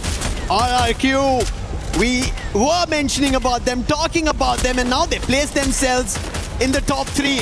This is what they wanted. They had placement. They did not have placement for eliminations, but Yago, stop this madman from MIBR loss. He is just shooting players down like they're standing still targets. One more, Remind gets confirmed. And now MIBR lost in trouble as Maal finds General. Rigby close by, Rawan getting closer. Yago has to be the saving grace. He has to pull them from the jaws of death from RRQ. And I think it's very doable. Hawk could also be the X factor. Rigby gunned down again by Rans. Simokes is there. Al-Ali with his save. If they make it far enough into the game, they can be one of the contenders. And here they are in top 3. With lesser members to work with, but enough to threaten RRQ and give MIBR loss some breathing room. And this seems to be the reality right now. Those glue walls need to be taken care of because they need line of sight. And Hawk is making it incredibly difficult for RQ to focus on the task at hand. So Rez gets sent in to eliminate Hawk from the equation. And now MIBR loss makes it closer to the compound. But Ma'ao, great on his shot and right on the money, focuses down General. And MIBR loss down to just 2. It's trouble. They tried to tread the line as fast as possible, use that distraction, but it still did not work out. There was only 1 knock, and Abai and Rans are in front of the game. They're already super aggressive. Rawan has already received damage. What magic can Yago do? He's out in the open. This time his sniper doesn't sing of any songs to look forward to elimination. It's going to be RRQ, Rans and Duts finding the very first booyah for Indonesia. And the captain holds the hands of the young blood and leads him to the first booyah on the world stage. And that is the exact motivation that you need for RRQ. And unfortunately, for Ali, another heartbreaking loss in the final circle. And it's starting to show something that needs to be kept in check because we've seen them in the top 4. We've seen them at the podium, at least for the round itself. But it's about closing it out the game. We've seen the exact same performance from Dragons Esports last year. When it's not about the rotation, they're pretty smart about it, but it was about how you take those fights, and in this case, they are outgunned by their adversaries again. As you can see, it seems like the plan over there in the last fight did not go in that direction. It could have been something else. They did not have to, or they did not intend to take the fight with RRQ. I think that's where everything messed up, and that is the reason we see the player a little bit heated up. That is not what we wanted to do. RRQ were already busy with MIBR loss. We had to just time it perfectly, and if Al-Ali did it, they could have another opportunity for their own booyah. But RRQ, we have to give kudos to them as well of how well they held themselves when the fight instantly turned from MIBR loss to somebody they did not even think that was so close by, and they held themselves, and instantly on one end, how Fluxo, their fans have been roaring for so long. Now instantly it turns around to RRQ fans, and they're happy. Yeah, I mean, again, you say that you have to stop Yago, and Yago was stopped in a different way, right? By eliminating everyone around him. But again, when MIBR took the opportunity of a distracted RRQ to make that rotation, RRQ, they understood the urgency, right? They took care of Al-Ali as fast as possible and made sure that they still have eyes on the rotation of MIBR loss, and that gave them more than enough resources and intel to get this booyah. Now, with Al-Ali already performing in such caliber, right? This is not a game they have to be upset about. Yes, emotions are high because everybody understands that every game is going to be crucial. Even Seven was mentioning, right? Consistency is going to be very crucial when you're in the group stages, especially if you want to make it to the grand finals directly. And I think that's what Al-Ali thinks, and that is the reason we see emotions completely high at this time, especially of a game so close to a booyah. Nobody wants to miss or mess it up, and I think it does happen. That's what RRQ, for example, the first 3 games we barely saw them. 13 eliminations with the only explanation of RRQ being in the overall ranking. But now the Booyah tells that there is chances of making a comeback. You have to just reset. I think at the end of the day is how you kind of finish the run, right? There's still chances left, and speaking of chances, we're gonna give this team some room to take a breather and readjust themselves for the upcoming game. So don't go anywhere, stay with us, we got more to come.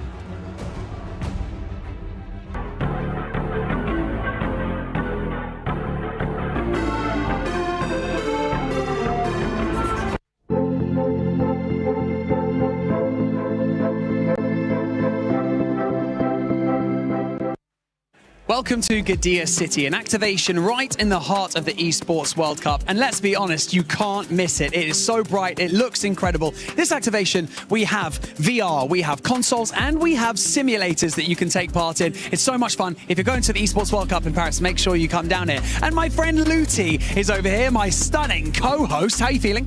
I'm into golf now because football is over for me. Oh dear, let's not talk about it anymore. Let's see how accurate you can be in this golf simulator. If there's one thing that I know, it is being a dad, gaming and golf. And so this is my third one. Let's see your accuracy on this one. 82.3%. Luti, let's see if I can beat you. I hope for you. I hope for you. Okay, Barney, basically now it's your turn. And in life you are doing 2 things. Hosting and playing golf. So hopefully you're gonna do better than me. I mean, you're not wrong. If I don't beat you, I'll be really upset. I'll probably have to quit golf forever. So we're just gonna have to wait and see. Here we go. It is your time. It is my time. Okay, that looks a little bit better than me, I have to say. Yeah, the sword goes back in the sheath at 90%. Barney Banks absolutely bringing this one home. It's okay. You can focus more on golf. I'll focus more on football for now. But for now, Lauren and Lace, it's your time. I hate football. All right, Barney, you had to show off those golfing skills. But for everybody currently watching, don't forget to join the Esports Foundation Creator Program. Register on the EWC website. It's pretty straightforward. There's going to be a QR code at some point. Make sure you scan it. Join up, earn reward, score points, and we might end up interviewing you on the final day. And that sounds pretty sweet. So make sure you join it. There you go. There's the QR code. Go scan it right now. Because one team that has been able to step it up in a big way, especially this last match, RRQ. RRQ. Conchita. It's about time. Honestly, It's about time. And yeah, we still have 2 more games to go, right? So this is actually a good way for them to reset, to find that rhythm, to find that, bond that they're finally showing. And again, like I said, Mal turned out to be the saving grace of the last game for RRQ, I think. Yeah, exactly. I mean, Miles is one of those that at this point, I think even the pressure is not facing him anymore. Yep. Because there's so many times in the previous competition when he's going solo, he will just be going down that quickly. It did happen a few times from the earlier games, but now because he's the one who's bringing that energy to the table right now, I think there's a lot more that we can see from RRQ. Please don't talk to me about RRQ. Oh, no. They because heal lows. Girl. No, honestly, Carol, I was concerned because I really thought that it was going to be another Booyah for MIBR. I was like, enough! It would have been the third one. Yes, Remember, the third at one. the beginning right? of Group B, I asked, can anybody maybe mimic what Buriram? And we were saying it, honestly, in a joking manner. Because nobody expected to see what happened in Group A here in Group B. And Carol, first of all, thank you so much for joining us. The fact that that squad got so close, Brazil in Group B, they're looking good. Oh my gosh, they are doing an amazing here at the AWC. And the funny thing is that during the grand finals in Brazil for Fire World Series Brazil, they were almost the champions. The thing is, the format, the champion point, didn't give they the opportunity to have their final Booyah and go for the win. I think But that's they were why, the best team of the day. I think that's why we're seeing them just go after those wins. They want to make sure that when they go to the finals, they're going to be ready to get those booyahs. Because right now, it's working out for that squad.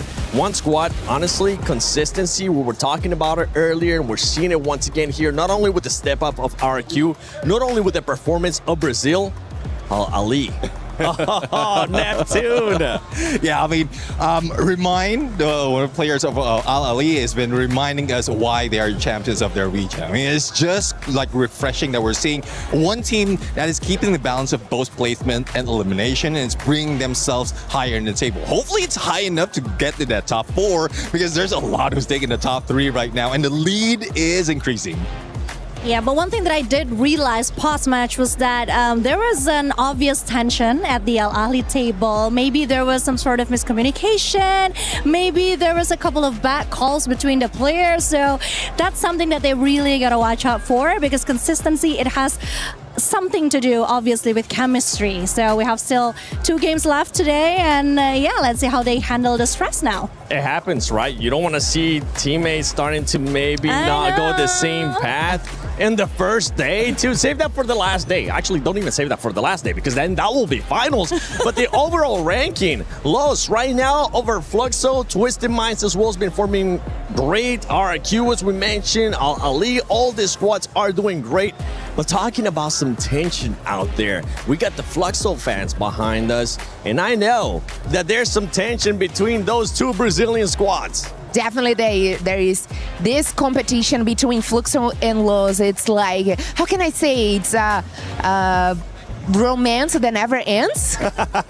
Yes, because we got Iago. Iago used to play with Bobs, Jill, and MT7 right now plays with the Fluxo, right? With Butizin as well.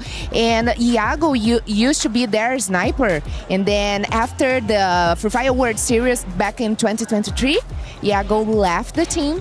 And right now they got MT7, which MT7 is the best sniper in Brazil. And probably that makes Iago so mad that right now Iago is stepping up here at AWC, and man, he's the best player today.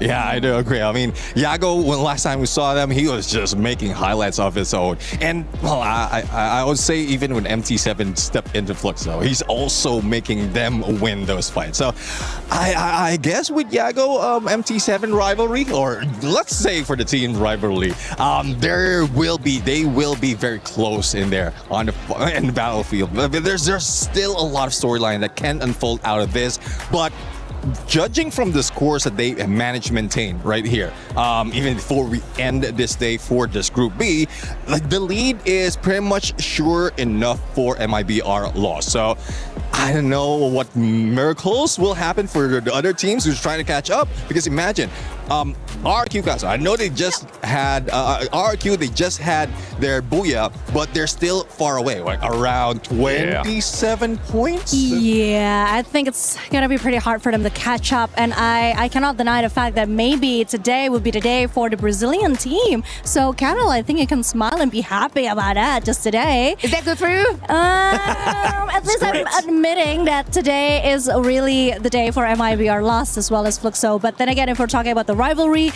I'm not really sure. One thing for sure though, Taylor Swift should really write something about those two, MT7 and of course Iago.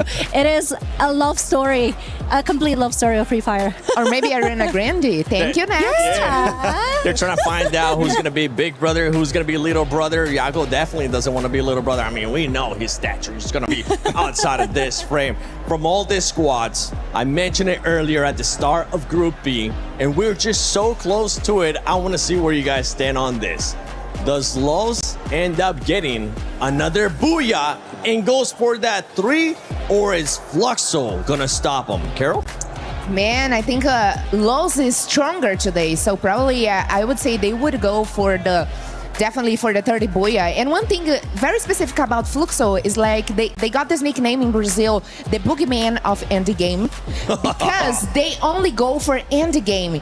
What they are doing here today, going for eliminations, get more points for eliminations, that's not something they used to do in Brazil, because we like to say they do like skinny booyahs. Oh. Because it's booyahs with not a lot of eliminations, you know. So it's surprising to see Fluxo have this kind of performance here today, but definitely Los look stronger. Hey, I like that input. Now, quickly, Neptune, is it going to happen or is it not going to happen? I don't know, because so far for Fluxo, they did manage to get at the top 2 without any booyah, but if they can steal it away from MIBR loss and equalize it like 2-2 before the final, by the end of this day, then there's a lot of things that can happen at this point.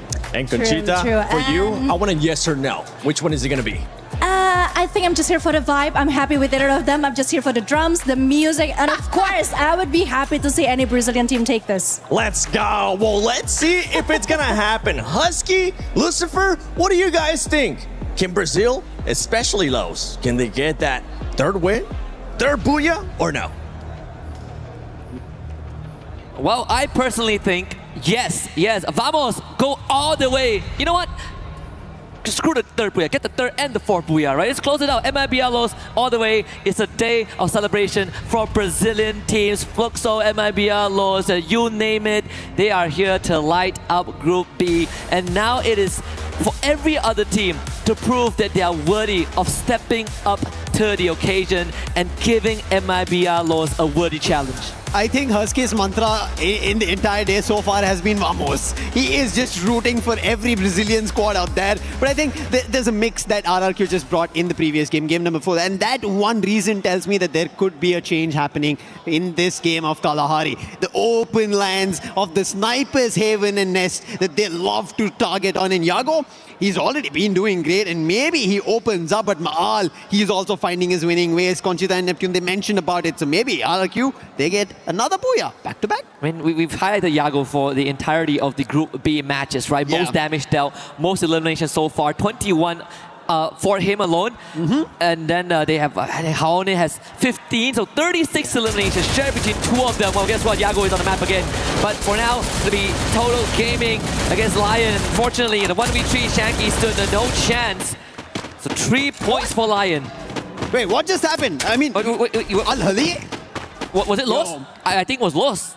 It had to be. Yeah, this is why, like, even they were mentioning on the desk, right, that, hey, that was a heated argument. There was something of a disagreement between the players, and this is what happens when emotions run high and you are not ready to kind of bring a reset. You instantly lose upon a good game that you are able to deliver. And now Al-Ali going out so early is a big surprise. Yeah. And I think on top of that is also, perhaps even when you get the reset, you get a very unfavorable drop, right? You get wiped out by a team like MIBR Los. That has got to hurt, so that's double the damage on the mental side. And this is the different part, the secondary part of competition at the highest level, right? We're not just looking at skill, we're looking at the mental aspect, the psych. How do you kind of recover from a loss? And I think, at least in this case for Al-Ali, they have plenty of time to talk about that. But on the other end, Lion, while they did push a loss towards Total Gaming, now there's the Indian counterpart of SAQL. And they put the player down quickly. That's going to be Bunny acting on hacks and instantly confirming as well. So Lion, who thought that this position is completely clear, now there's another challenge. There's still one player here at Santa Catarina who is not yet giving his position away. That's going to be Games King, Gamez King.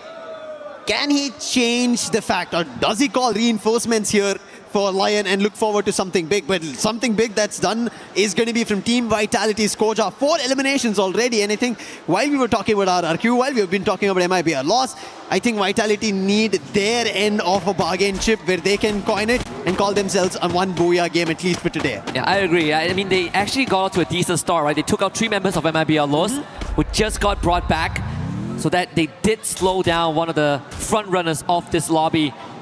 But they themselves now on the receiving end of a couple of lead, courtesy of their own comrades from Indonesia, RRQ.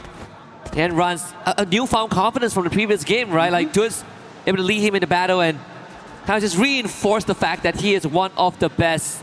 This is kind of what we always need from some of these newer players and their first appearance on the big stage, right? Just the fearlessness. And that's what Rans has brought.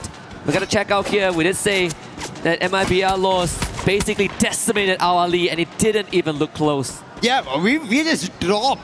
We were about to shift from the flight path, and this is what happened. Hawk, he's still trying to hold it off, but there's too many players from MIB are lost. And now too many players, even swarming Lion in this fight.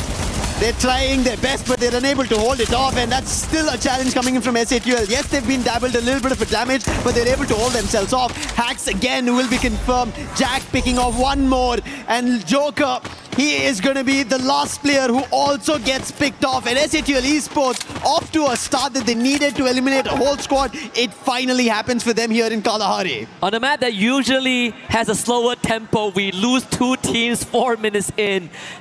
Again, the volatility of this lobby continues to rear its head.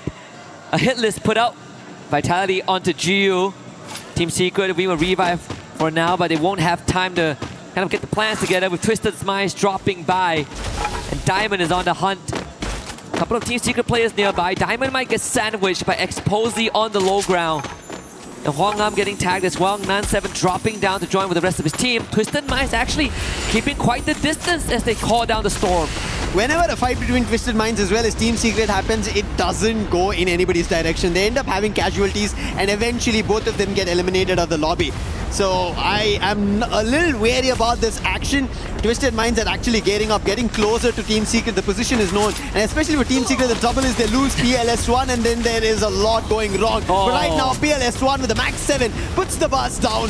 He tried to make a jump and it doesn't work out, and now he changes his weapon to take players from afar, pushing the side of Twisted Minds back, and Diamond had to go to the vending machine, revive his players, but he's completely surrounded. He cannot do anything. However, he puts PLS1 down, but before going down himself, he gets a whack to PLS1 as a confirmation. Yeah, greeted out a little bit. Would have been better to use that primary, but at the end of the day, still getting the job done, and at quite a hefty cost. Total Gaming, on the other hand, Shanky will need a bit of time to patch himself back up. We have Troll on the other side of the open field with him. S8UL having one of the better starts today. Same as TG, both with 5 eliminations. And in fact, with TG, they're a lot more spread out. Mafia taking some shots as well, but also doing some reconnaissance. Make sure that the rest of his team can follow him. There should be confirmation that Tro is nearby. After their game number 1 and 2, I think finally we are seeing a little bit of a change in Total Gaming. They're picking up eliminations a little more proactive, they're looking a little more confident. A little mess up happened at Santa Catarina, but we can brush that away. It does happen to everybody in the initial drops, but they managed to recover. But SATL, they managed to recover even bigger, and that's the reason they are not caring of who's in front of them. And yes, they don't know who is, but they will look forward to eliminations. They're a very elimination-hungry team, and so far they even pick up 1 player from Total Gaming. I think proactiveness is the key word here, right? A lot of teams, if you play not to lose, you're eventually going to lose the teams that play to win. And it's going to be an oxymoron for majority of the time, but it has been a reality, and that's why, you know, winning these gunfights are eventually going to be the cornerstones of getting that booyah and maybe a trophy lift at the end of the journey. And the end of the tunnel right now for Team Vitality is that they are in the center of the circle, right? They have Bayfront, they take control, and a map like Kalahari, having Bayfront under your influence is actually a pretty good area to kind of park yourself under. What surprises me is that RRQ didn't immediately go to Refinery. Exactly. Right, they're actually playing on the outskirts of that area. Both Refinery and Command Post are almost looking empty. No teams are taking control of it. They're letting others try to get close by.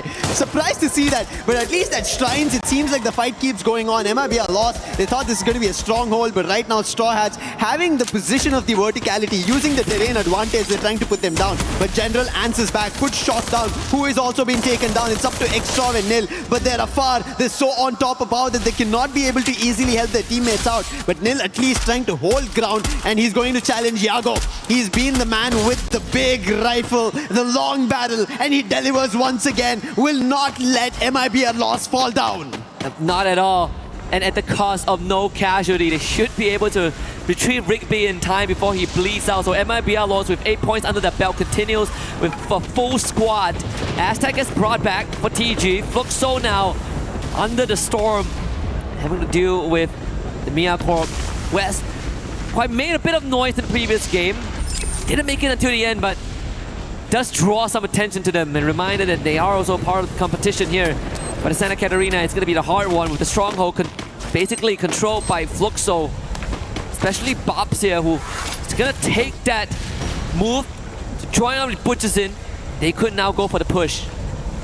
Carol mentioned, right, they're the boogeyman, but they're a skinny boogeyman, if you would want to talk about. Are they going to get closer to that? Fluxo have always been a step in front of the race for a booyah, but they've never gotten closer to it. They've always missed those last opportunities, even if they have a man advantage. But right now, they are troubling Mia Corp. However, Kappa and Biblik, they put players from Fluxo down. They're turning the tides around. It's working out. They confirm players as well. Butson has to go on this 1v1 and win it out. MT7 on the other end. He is troubling SA Duel. A little bit of a wayward approach coming in from Fluxo, but they're still able to hold off Mia Corp. Yep, and it goes back to what Carol mentioned earlier on, that MT7 was regarded one of the best snipers from Brazil. Today still outperformed by Yago, but has some moments of brilliance, and that was one of it. Fluxo is beaten and battered, only half the roster remain, and SA shows up, pushes in, getting chased left, right, and center for to fight, but there was no way out of this one. Jack and Tro with a couple of eliminations on their own, and MT7, the star of the show, now sent packing. With a vending machine right in front of them, but with multiple members of Mia Corp gatekeeping that area.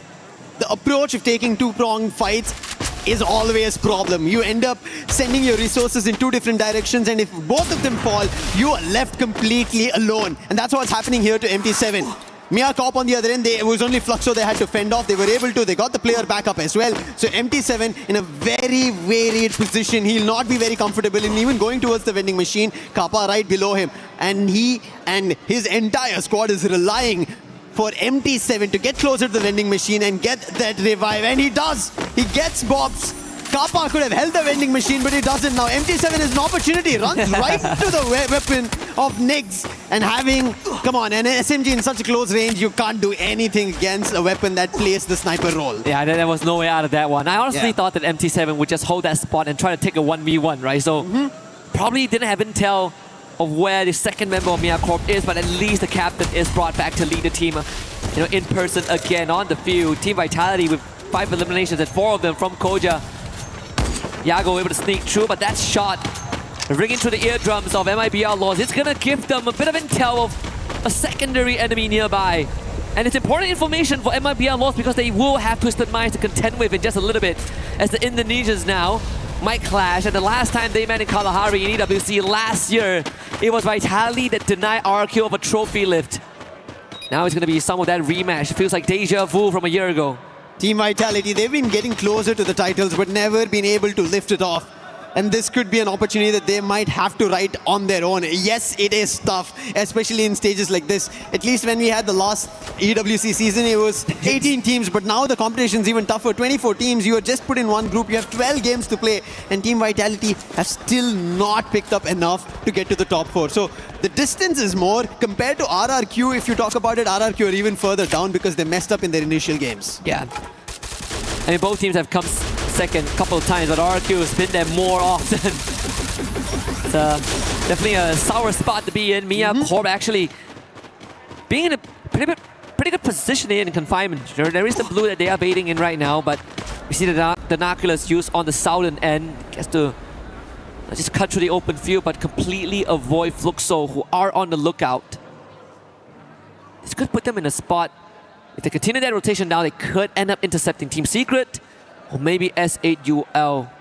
I think a team to watch out, especially here in Kalahari, is S8UL Esports. They've been taking proactive fights, but this time now they're getting a challenge, and that's going to be Team Secret taking a jump. As the circle shifts dead center, all the teams are getting forced to be close to each other. 9 teams in total, 12 minutes so far in the game, 36 players still surviving. Fluxo have only 2 eliminations, but we spoke about this. Team Secret, they were the ones who tried to go in for a bang on a surprise, and TQ is able to deliver. He's trying to put the players down. He wants to look forward to another player from S8UL, but the glue wall blocks it. Jack will be able to recover the player, but can they find another knock? No! Jack and Noor say no to the players of Team Secret. Start confirming them one by one, and now Team Secret are in trouble.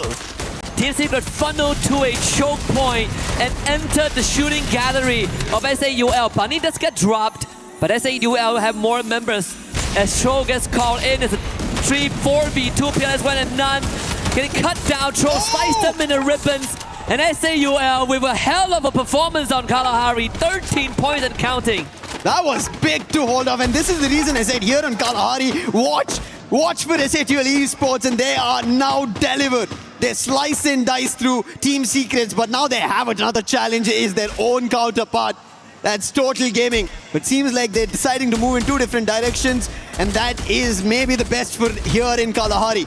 In the meantime, we spoke about it, RRQ, right? Their initial games did not work out, they messed up, but right now they've taken the lead on the overall ranking compared to Team Vitality. And Team Vitality, it feels like they've been holding for far too long and not getting a lot of points, whereas RRQ, they've been delivering. I mean, if you want to talk about a team that moves faster overall, it's always going to be RRQ, right?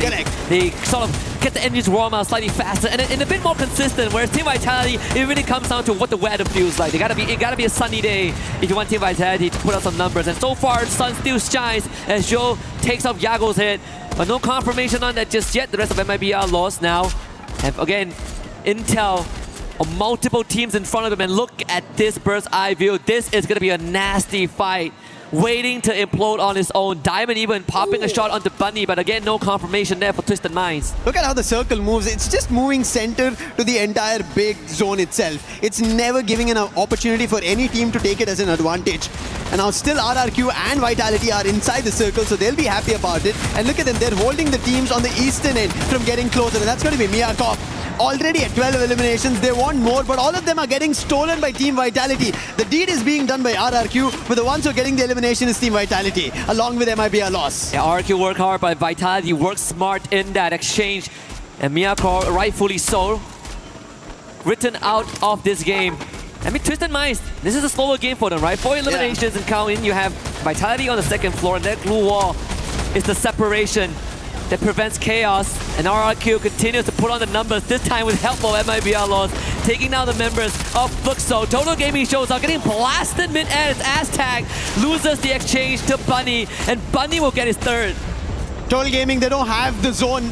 The zone's closing out. They don't have enough space to work with, whereas SHL Esports, they've looked so confident in this very game. Fluxo, the last man standing, gets eliminated outside the zone, did not have anywhere to move. MT7 going out. The entire squad of Fluxo is done for. This is one of the first games where Fluxo do not make it to the top 4. This tells you of how cutthroat it's become right now as the zone's shrinking. Mafia also gets eliminated. Players from Total Gaming are falling, but SATUL, they're able to hold their own, and now they've gotten to the same building as RRQ. We're talking about potential of dreams. Total Gaming came close in top 3. Now SAUL in the same position, 6 teams remaining, and they are ever so close to that first big step. Of course, for Total Gaming, they have lesser members to work with, so the odds are slightly lesser. Yago removed as well by a grenade from Twisted Minds. As Vitality, they're gonna share the same building as Twisted Minds themselves, and now we see that clear separation. But guess what? Where the circle is moving, the Indian teams, they're gonna have a good chance to rotate. They have to be quick on it because Vitality, they're already troubling MIBR, lost from getting ahead. RRQ on the other end, they'll be able to spot SATUL Esports if they're quick in their run. But Twisted Minds, I really like how they're holding the compound. So Vitality, they might be in trouble in case they decide to step out because Twisted Minds, they're already ahead of the game. They're going to be the ones who will try and defend the entry. MIBR lost. The loss is Survivors, General and Rigby. Can they do something different? Yes, they do. They take the roof approach, make a jump, but they do get damaged a tad bit. But SATUL, while they change the building from RRQ towards Vitality, the port maker being called, they have the challenge of the zone shifting. They have to quickly make a move. Yeah, and for MIBR lost and Twisted Minds, they are going to be one of the cause dips on the center. Koja taking out dudes as well. In the meantime, SAUL, as much as they're slow on the roll this time with their rotation, but they did make the more passive choice to play from behind, and that could work in their favor as TG now bleeding now. Shanky no longer able to be rescued, and Water about to be constricted, suffocated by the blue. And the RRQ as well, removed from the equation. Rigby with confirmation onto Water. We're almost down to the final 3 teams with MIBR lost, barely hanging on with 2 members left. Yeah, somehow they jumped on the roof and they're still surviving. And thankfully, RRQ ended up becoming a target for everybody. Every team started shooting them down. Everybody got bits and pieces of RRQ in that fight to eliminate RRQ. But how this fight concludes is going to be very crucial. 17 seconds in the claw, and the entire zone is going to start shrinking in. No team wants to get out except for MIBR lost, but finally a challenge coming in from Vitality. General is down. Rigby is the last man standing. He doesn't have enough space. SATUL on the other end, they're moving further away. And SAUL, Exposy actually caught Tro as well, and so is Jack.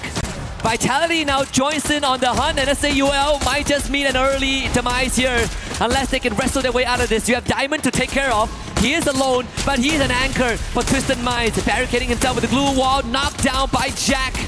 And even for Rigby, he still wants a piece of the pie in case he ever gets removed. But SAUL, they held strong just for now. I don't know how they did it, but they are able to for the time being. But the zone's about to close and they had to make an exit.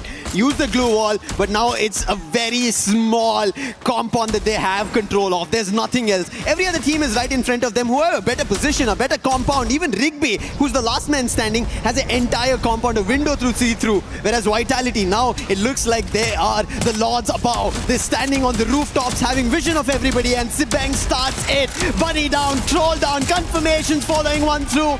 Twisted Minds with Exposé picking up confirmations on SATL Esports, bringing down to their knees. Jack going down, the last man standing. Vitality and Twisted Minds join hands together to take SATL down. Yep. Only Nor made it to safety, but Vitality knows exactly where it is. Twisted Minds wants to beat them to it though. It's still an extra point for themselves.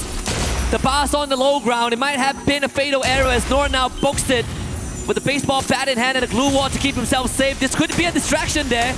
Vitality preoccupied by Twisted Minds. Nor now found out by Joe, but Joe will have to work for that if he so wishes to.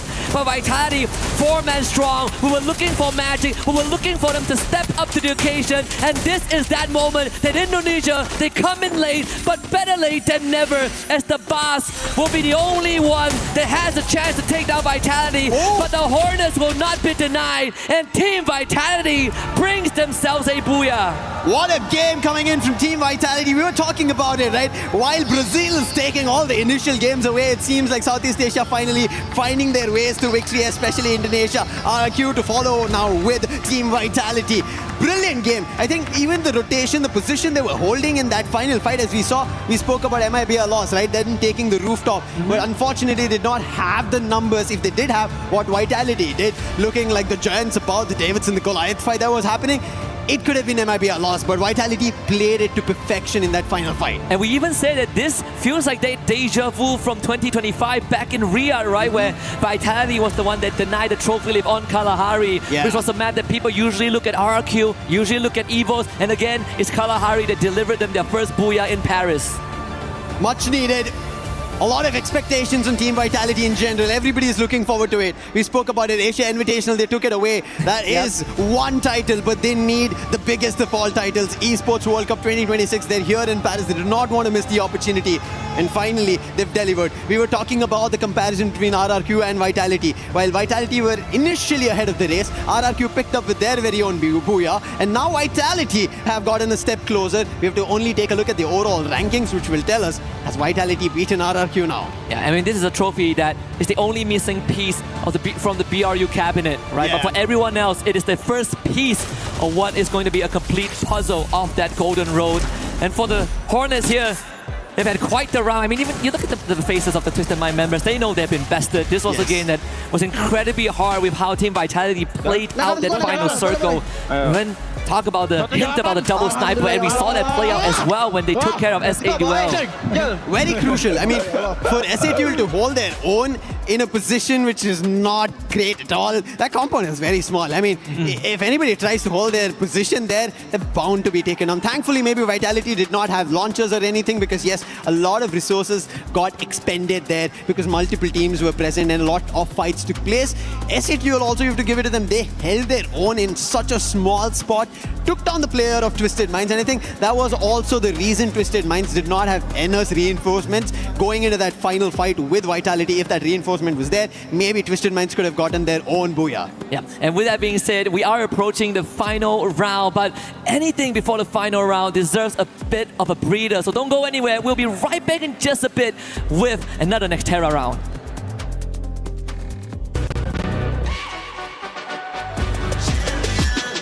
This ain't no regular thing. Came for the ring, you know what I mean.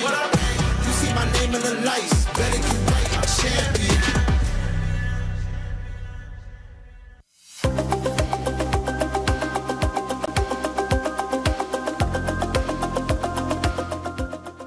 He thinks he can come in here and play my game. Let's go. He knows nothing. Let's go! Tyler Wine, you're done. Raw energy. House for pop and blow the house down.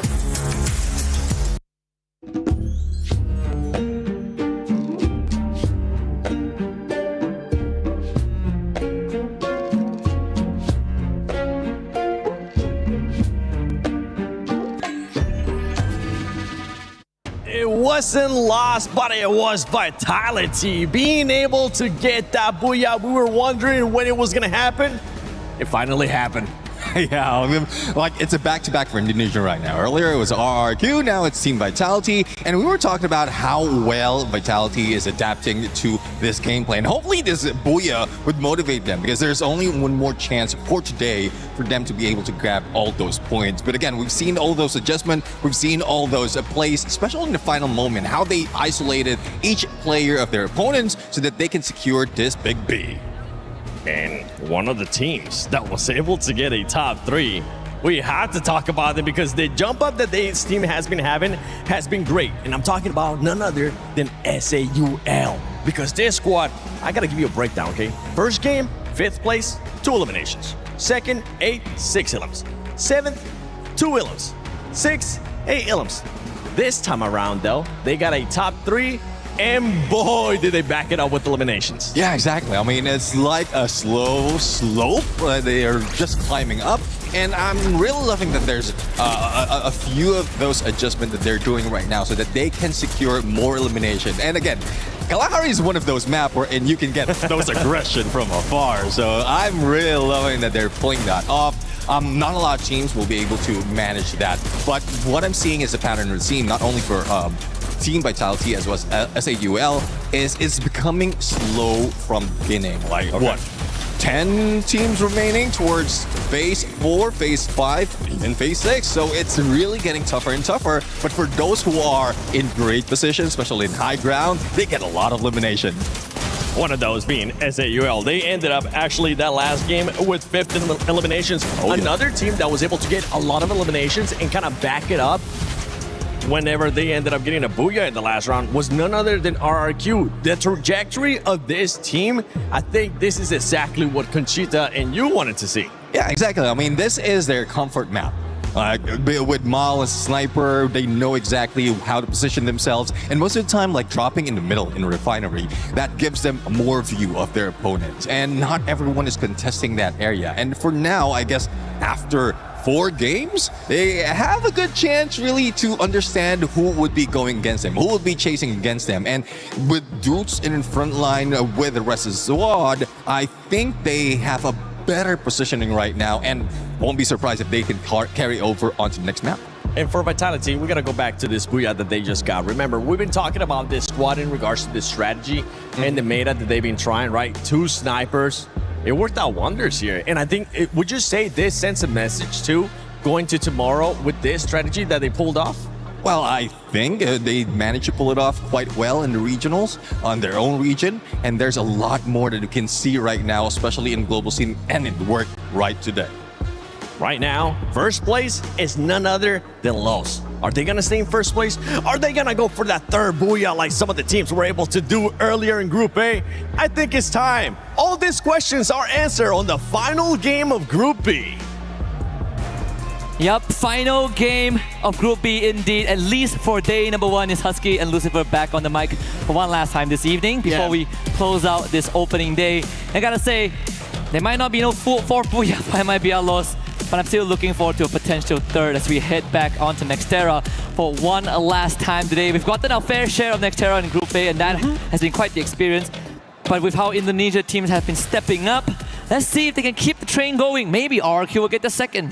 Maybe, but I would want to take the trajectory just like how the map is moving a little towards the east, towards the right hand. It's not something to teams to be worried about already, but still, I want to see another team get a booyah just to even the competition. The overall standing already looks close by in this group compared to the Group A. So that's the reason I want to see another team pick that pace up. But let's see if there's any fight. And already, as you can see, Deca Square is being lit up. Boxing Gym, again, being a fighting arena in itself. Yes, irony is that it's a boxing gym, but we also see people trying to pack a punch, and Straw Hats might be in the middle of it because Twisted Minds have looked better in their fights. So last time in Game 4 when we saw the Intellect Center draw, it was only Lion, right? Now we see TG there as well. So it's going to be some early clashes here. We'll see how that one pans out because Lion, they kind of got close in previous 2 games, but that was the most that we've seen. Twisted Minds also comes under a bit of that pressure, I think courtesy of Fluxo, who actually dropped Diamond out in the wild, and Exposy is also already gone.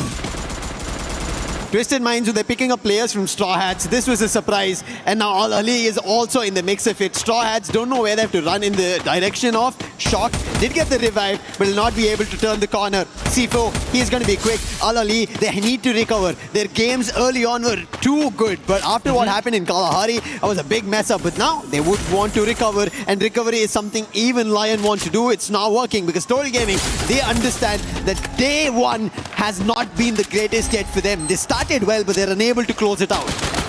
I think it's going to be some reassurance if we can get rid of Della here, who actually got a spray down there. No way to retrieve Joker though. So Total Gaming can still look for the finisher. Wota, the opening doesn't have line of sight. Actually, the timing slightly off, and Aztec gets brought back. In the grand scheme of things, right, the past two games, if we want to talk about teams that are looking to kind of recover in this final game, I want to see Al Ali bounce back. Oh, yes. They came close on Xterra, and that was Xterra as well. They came close, finished third. The thing got a bit messy, didn't go according to plan. The last game it was a no-show because they got completely decimated by MFBL loss, but now we're back on Xterra where they finished top 3. Wota just passing by Della, who held his breath. Wait. Okay. He has no idea. And Della did not take a fight. I think he was worried that maybe there might be more players from Total Gaming following Wota, but Wota, he's on a hit list. He has to be worried about it. Mia Corp are close by. He's just trying to run. Oh, it's not on Wota. It's going to be on Mafia, the hit list, and they have to protect Mafia. But Wota is nowhere close to his teammates. And there's the final revive. Shanky also brought back to life, meaning Total Gaming are a full set of 4 players, but nowhere close to each other yet. I think it's also a smart choice for Della to not take that fight, because what if you lose, right? And you're out of the lobby. You know, a strategic move there. Team Secret against Vitality. This came off a massive round, and Team Secret looks to quickly extinguish that flames by taking out half the roster. But still, I mean, Team Vitality themselves have 6 eliminations already in the bag. Sebang holding back on the trigger finger. No clear shot just yet. So survival is imperative. Team Vitality at this point, so Team Secret gets to walk away with a couple of eliminations under the belt. I believe it's 5 for now.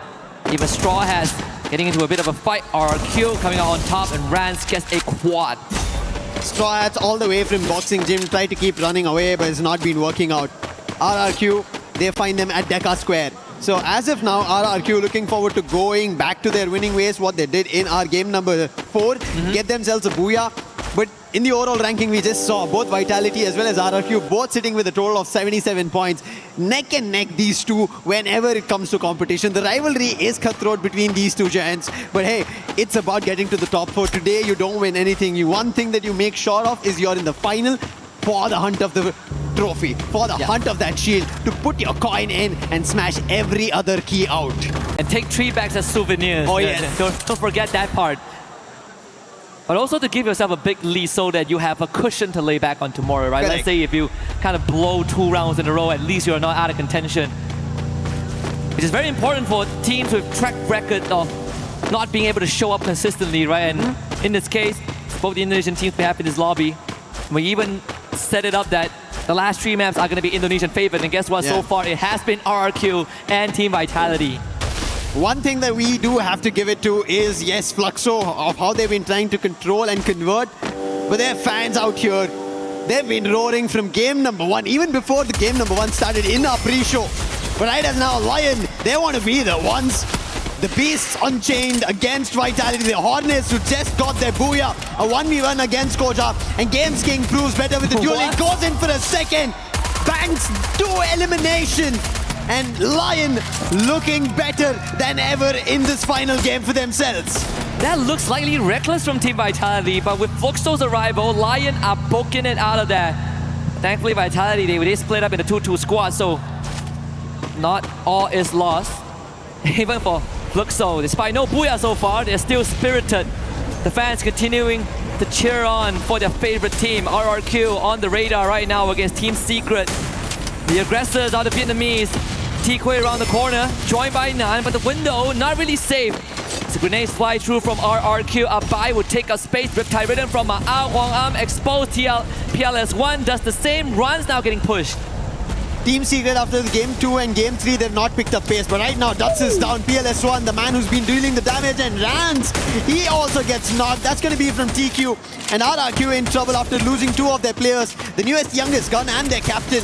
That's something to be worried about. Maal and Abe, they are close. They could get stuck and Abe gets challenged. Nothing much he can do. Thankfully, did buy enough time for Maal to go back to the vending machine. Revive will be back up. But so far, whenever we've seen Nextera, it's been very high on elimination. Teams have been reviving their teammates back and forth, getting their teammates out, reviving again. So some of the teams are walking very happy out of Nextera once we end the game. Yeah, it's just you get some extra points, right? Some chump chains. And I think the teams, they got comfortable after the halfway point to settle in, and now they're more proactive in finding those eliminations. And Ma'ao is gonna fly out of there. Can they shoot him down from the skies? Doesn't seem to be the case. Ma'ao finds safety and a good chance of reconvening with the rest of the squad. But right here, Games King, a reckless rush from D, takes a headshot to the face. A double revolver working wonders here in CQC when you have that pre-fire advantage. Advantage here on the replay, as we did see Lion getting themselves some extras. And I think Lion is a team that we want to see a lot coming in from, especially as we've already spoken about Games King, Gamez King. It is just brilliant of what he can do, but so far we've just seen a couple of eliminations that he's been able to deliver, and here on Nextera as well. Not much in terms of aggression, but there is an eye on him if he's able to deliver for the region, for the team, and push themselves forward, because we saw what Gun Dynasty did. They are sitting at the top of the charts in Group A, in a group which is the toughest out there, and they managed to do that, and we expect nothing short of their champs. Yeah, I think in this case we're seeing the expected front runners to be in front, but there are some standout performers, right? I mean, we saw Team Secret had a good round or two, but even then they are now sitting in 6th place with only 60 points. And the cutoff top 4 is actually a lot further than they would have liked. I mean, even TG and SAUL have some good moments, but in this case, SAUL's run ended pretty early on as they have been wiped out.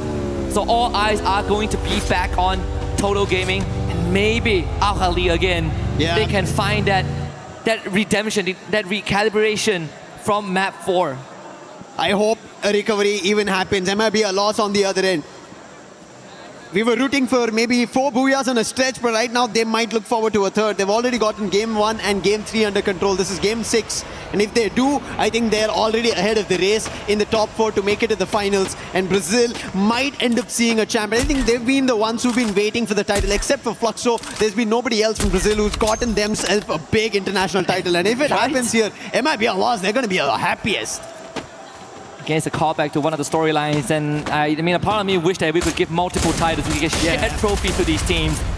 You want to talk about MIBR laws? I also want to bring up RRQ, Vitality, those that have missed on the trophy. So much. I want to complete the cabinet of BRU so we could finally close that chapter. That could take this. That could be a reality in 3 days or another year. We never know. But one thing is for sure, this competition has been getting harder and harder every year, man. Like I feel like coming to 2026, I think to myself, and I wonder, what else can these teams give? It is anybody's game out there. You cannot either predict or implicate that these teams are the ones who are going to perform. Right. That's how the stage is so far. It was divine. We came in thinking that, hey, it's not going to happen on day 1 for them. And there you go. They had 1 year of slump and they come in here and they get top 4 after day 1. I mean, 2 years ago, if you tell me BR is going to lift the trophy, I'm like, of course they're going to lift the trophy. Correct. I don't have to watch the match. I'll wake up the next day and look at the final and know it's going to beat them, right? It's going to happen in my dreams. It's going to happen in the real world. But right now, it hasn't been the case. And that's what we kind of thought for RRQ and Vitality as well. It's not been the greatest start today. Maybe a recovery that we end up seeing around game number 3 and now game number 5 that Vitality were able to secure a booyah. Now even Lion trying to do the same thing. While we are kind of drawing verticals between Group A and Group B, that's the best part of it. Eventually, both these groups of whoever managed to qualify to the finals will be fighting against each other. So a sharp eye needs to be kept. And right now in next year, I'm surprised that no teams are yet fighting. We've barely seen an elimination for at least 2 minutes, and we've been just standing and talking about different teams. Yeah, and it gives us some breathing room to really re-establish some of the narrative that has been built up over the courses of maybe a couple of seasons or even years. But now the ice will break with Team Secret's arrival at Straw Hat's mansion here. They're gonna box up the attic first, but Games King from nowhere takes out X-Trop, and that is bad news for Straw Hats. Straw Hats are not having their day at all here on day 1. They've been trying. I didn't have high expectations, but it seems like just like Titan Esports Club, they're not finding their foot to lay down on and or maybe even run. And Team Secret on the other end have already picked 8 elimination, have cornered Straw Hats. Same can be said between Fluxo as well as Twisted Minds. They cornered Exposee, but the Bass, he's quick. He rushes outside, puts the player down, but butts in trying to go in for a trade-off. This is going to be a 1. As MT7's been taken down, that is going to be a little bit of a worry for Fluxo, and the teammates are not close by, not together to play out. And you can see still he picks one player off, but so close. In danger is Gyu. Puts up glue walls, but for how long is he going to defend? And was able to make it out the doorway as well, avoid the blue zone. Hugh's back up in time. There's now a second win. It could be a possibility for Gio right here. That glue wall goes down. Gio now takes on the challenge. A 2v1. Tall order there for Gio. And not doable as Twisted Minds shuts that down. Not at least today as of now for Fluxo. Tried their best, but they will get eliminated. Twisted Minds, they are looking forward to their booyah. I think they are kind of the underdogs, the underrated so far. They've been always been in the circuit, but they've not always gotten closer to the title from Thailand. And that's what we've sort of established at the start, right? Like they were the last team we talked about. And we went through every single team before we arrived at Twisted Minds. And you look at any official circuit, they were never the last. In fact, they were the ones that is upsetting the balance. They were the ones that when they show up big, suddenly they take away all of the spotlight, but it goes just as quickly as it comes. But as of now, MIB are lost. They're looking forward to getting their own booyah. Oh, a fight completely against RRQ, and it is going to be Total Gaming who win it out, but the zone's closing in. They have to quickly recover, but there is Team Secret to trouble, and whenever it is PLS1, he is the sharpshooter out there. However, trading it out, troubling Team Secret here, and they were not ready for it. The last man standing wants to take a launch pad, quickly jump over. TQ can be spotted out in the open. The zone's very small, the circle's small. However, Total Gaming, they survive. And PLS1, the confirmation comes through, and TQ steps right to the Vitality's landmine, and that is done for Team Secret. Yeah, unfortunate chain of events, but it was a bailout for Total Gaming. A second chance given here. Twisted Minds against MIBR Lords, who are slightly quieter this round. But in the grand scheme of things, Twisted Minds down in numbers.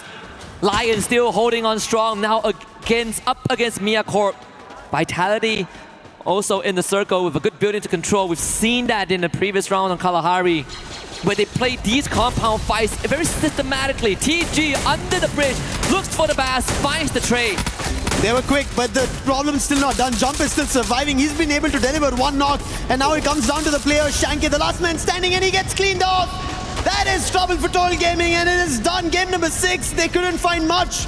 And thanks to Lion also being there, they ended up helping out Twisted Minds, and Jump will still make it across at the 6th spot, and he still has a lot more chances now. Some of these teams that wanted a second chance, we talk about Lion, we talk about Mia Corp, who have something to prove, but Al Ali, full squad remaining here.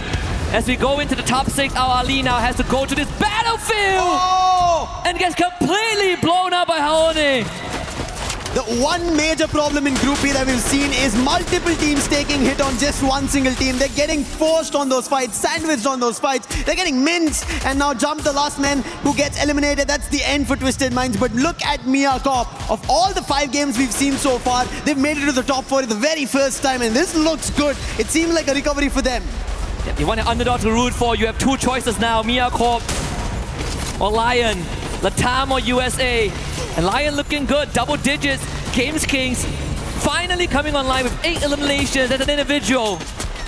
Rigby now take on the challenge. You see Lion on the high ground. MIBR Lords is going to get pushed just a little bit as Mia Corp shows up, taking down the Hornets. There's 2 bodies drops the bank, trying to fight back with whatever he has left, but you have the blue zone to contend with, and Kapas is not going to let it happen. This is Mia Corp's fight. This is theirs to take, but 2 of them still goes down. The blue zone takes all of them out, and Mia Corp ends up falling victim to the system. Unfortunate for Mia Corp. Such a brilliant battle that they were able to deliver, but now it looks like MIBR Loss might be looking forward to the 3rd booyah of Group B. Looking unstoppable so far, but Lion, can they stop them? A 1v1 duel is what they decide to take, but Yago and Rigby 1 by 1 take down Axe and Della, and Lion are losing players one after another, and as that happens, even Dix gets eliminated, and Games King was the last man standing, and it is going to be MIBR Loss getting the final booyah of Group B's Day 1. matching BRU's achievement in Group A. 3 booyahs. As and you shall receive, MIBRLOS delivers it on a silver platter. Thailand might have dominated Group A, but Group B is their closest contender for the longest of time. And it's not Fluxo, it's MIBRLOS. I mean, Yago back on the trail of being Group B.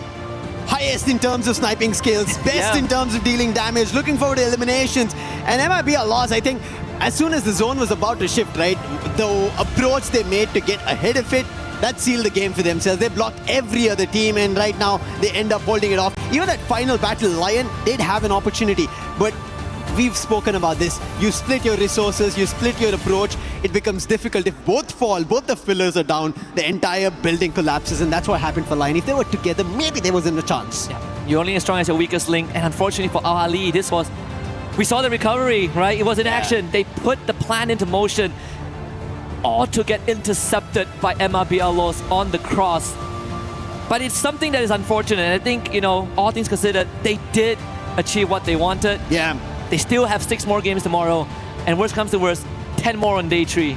Yeah, but if MIBRLOS do what they did today, Al Ali might have a lot of trouble, because when they started the day off, we did see them around the top 4, top 3, but now they've slowly been dipping down, and that is going to hurt for them. And I think that is why we saw that emotion come out from the players itself as soon as they lost that battle between RRQ, and RRQ ended up getting their very first booyah. Yeah, absolutely. And we even see the players' POV, Yago, of course, keeping the Skylar up close to his heart.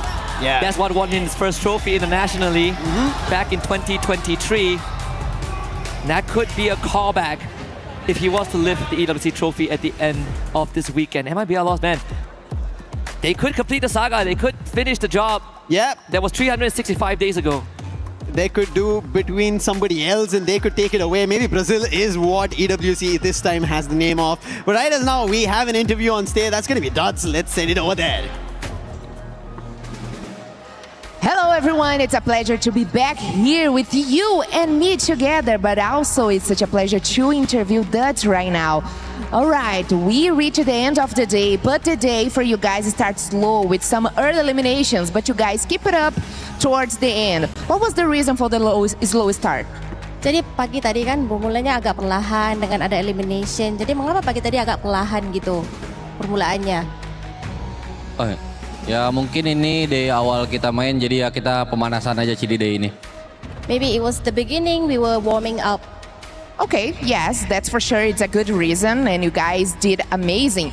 And it picked up massively with a booyah. Was there anything you said to each other, your team, maybe build up a better chemistry to put the previous games behind you?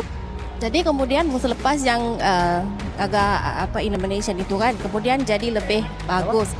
Jadi lebih bagus kan selepas itu sudah ada booyah. Jadi apa yang dilakukan dalam tim sama-sama, ada strateginya kah ke apa? Ya mungkin game tadi sih kita belum tahu cara main musuh di sini sih. Jadi kita baca game di match berapa, ya kita akhirnya bisa dapat booyah lah. So at the beginning we cannot read the other team's games, and then we got the trend, we know what they're gonna do, and we read the room basically, and then we got better. Perfect. Study the other teams is the best that you guys can do to finish the day like this. Okay, RRQ Kazoo have always placed highly at the international events, but not managed to win any of them. What are the final things you guys are missing that you needed to do to finally win our World Championship? Jadi RRQ selalunya di tangga tertinggi dalam international games. Tapi kenapa masih belum di tempat tinggi dan apa yang perlu dilakukan? Ya mungkin kemarin kita belum dapat pajalnya lah buat jadi juara, tapi di tahun ini ya kita pasti bisa jadi juara dunia lah. We may not have had the luck yet, but this year we are determined to win. Wow, what a strong answer. Thank you so much, Dutch. That was Dutch from RRQ Kazoo. Congratulations on the day. We are waiting more action from RRQ Kazoo in the next days. And you and me, guys, thank you so much. That was amazing. Back to the studio. RRQ, you started off slow, but boy, did you finish strong as well. Conchita, are you happy with their performance today? I am quite happy, even though I know that they could do so much better. I think, yeah, they could do so much better, seeing how they performed last year, and of course, the journey throughout the whole year in the regional. I do think that could be so much better than what we see today. But finishing at the 5th position with 88 points and 63 elimination points is quite okay, I guess. I mean, you've got to be happy. I'm not going to jinx it. I'm not going to say the wrong things again. So, okay, I'm just going to give a thumbs up. I mean, even after that, he was just saying, you know, we read the room, and that was exactly what you said. They were like, just give him a little bit of time to like adapt, and that's what came from RRQ. Told ya. It's like, you know. No. RRQ, that means RRQ tomorrow, she wants a first place finish out of your group, which is going to be tough considering how Lost is currently playing. Talking about Lost, it happened. It ended up happening. They ended up getting 3 booyahs. My God. Yeah, 3 booyahs. That is amazing. And of course, seeing that Buriram United Esports also achieved the same thing, I think it's like, I don't know, it's like a reality call. Like, you're not special, we can do the same thing as you know what I'm saying? But of course, if we compare the points, I think Buriram United Esports is still slightly ahead with 132 points and 80 elimination points. So yeah, loss, this is a great start. Hopefully they can keep the consistency. Yeah, I mean, it's a good thing that they managed to pull off this 3rd buoy as well, because I was expecting that they couldn't. Because judging from the numbers that they brought in, or everyone out of this group, it was quite close to each other. Like, look at that. Compared to what we have earlier on Group A, right now it's only Lost who have a huge lead, and the rest is quite very close against each other. So I really am loving how each team is trying about this. I'm really looking forward to how when they're mixed up together. Yeah, if you're Lost coming into tomorrow, you're going to be so happy you have a 38-point lead to 5th place team. That's exactly where you want to be. Now, if you're Vitality, what a step up from this squad as well. And before we even go into Vitality, Twisted Minds ends up finishing in that 4th place. I'm so impressed with Twisted Minds, okay? If y'all see my eyes on the screen, I've been following their entire story today, and honestly, they have been building success since match number 2, baby, and you can see it even in like their macro plays and their adjustments when they go through the trenches. And I mean, they're down to 1 player. Generally, you know, Jump's gone in and, you know, go, oh, okay, I'm down, and then you've got Diamond with the recovery, but they have been able to literally pull this together and fight for their dear life, and you see it with Exposy and Diamond. They were basically damage leaders, 2nd and 3rd. Plus, we have Exposy 2nd in elims overall for this team. So this is nothing to shy away about. No, it's not the top, but they were able to change absolutely everything through their games, and I'm loving watching this team, and I can't wait to see what they do in the future. We're talking about these amazing teams in the first page, but we got to flip that side. We got to take a look here at the 2nd page, especially those teams towards the bottom, because Neptune, coming into tomorrow, it is a healthy lead and a healthy gap that they're going to have to make sure they close. Yeah, I mean, hopefully they put in the homework today, after the game, and in preparation for tomorrow. Because again, we have Straw Hats and Mia Corp. It's not looking good for them. I know Straw Hats has a history already in playing competitive, but in EWC, this is where we want them to pop off. But it seems like it's getting more difficult by the day or by the matches. And with some of the teams adapting that well, even Mia Corp, they try to make an adjustment of just playing it passive, not so much of aggression, just go for the placement, and it only like worked at least once to get double digits. So there's a lot of work that needs to be done by both of these 2 teams. Yeah, of course, if we're talking about the bottom 2, it's always sad to see the teams that have to go through hell, actually, even though they're trying their best. I mean, in the other group, we have Titan and Demons fighting for the place, fighting for the spot. Obviously, we wanted to see them exceed and do better tomorrow, because then again, like I said, Group A is a bit of a hell group, and there's like a huge gap that we can see amongst the teams that are actually making things happen, and those who are still struggling to get things done. Yeah, I sort of commented, I was like, it's like we're watching 2 different lobbies in one. There's like the top heavy hitters, and then there's the bottoms. So I definitely picked up on that as well. But I mean, yeah, you've definitely got to be in that mid-range, otherwise it's difficult for you. And for some of these squads, it is time to make sure you make it happen tomorrow. If you don't end up making it happen tomorrow, if you end up being on those last 2, as we've been talking, you're gonna end up going home. If you end up being in the top 4, you get to go to grand finals. And if you end up being in 5th place to 10th place, you get a chance for survival. Stay tuned though, because tomorrow will be the second day of groups of Free Fire at EWC 26. A special shout out to this amazing crew and everybody that was casting, doing interviews, stage hosts, and production, because you guys are amazing. Stay tuned for tomorrow. Free Fire at EWC 26. Who's gonna be going? Who's gonna be going home? And we'll be going to survival. We have the answers tomorrow.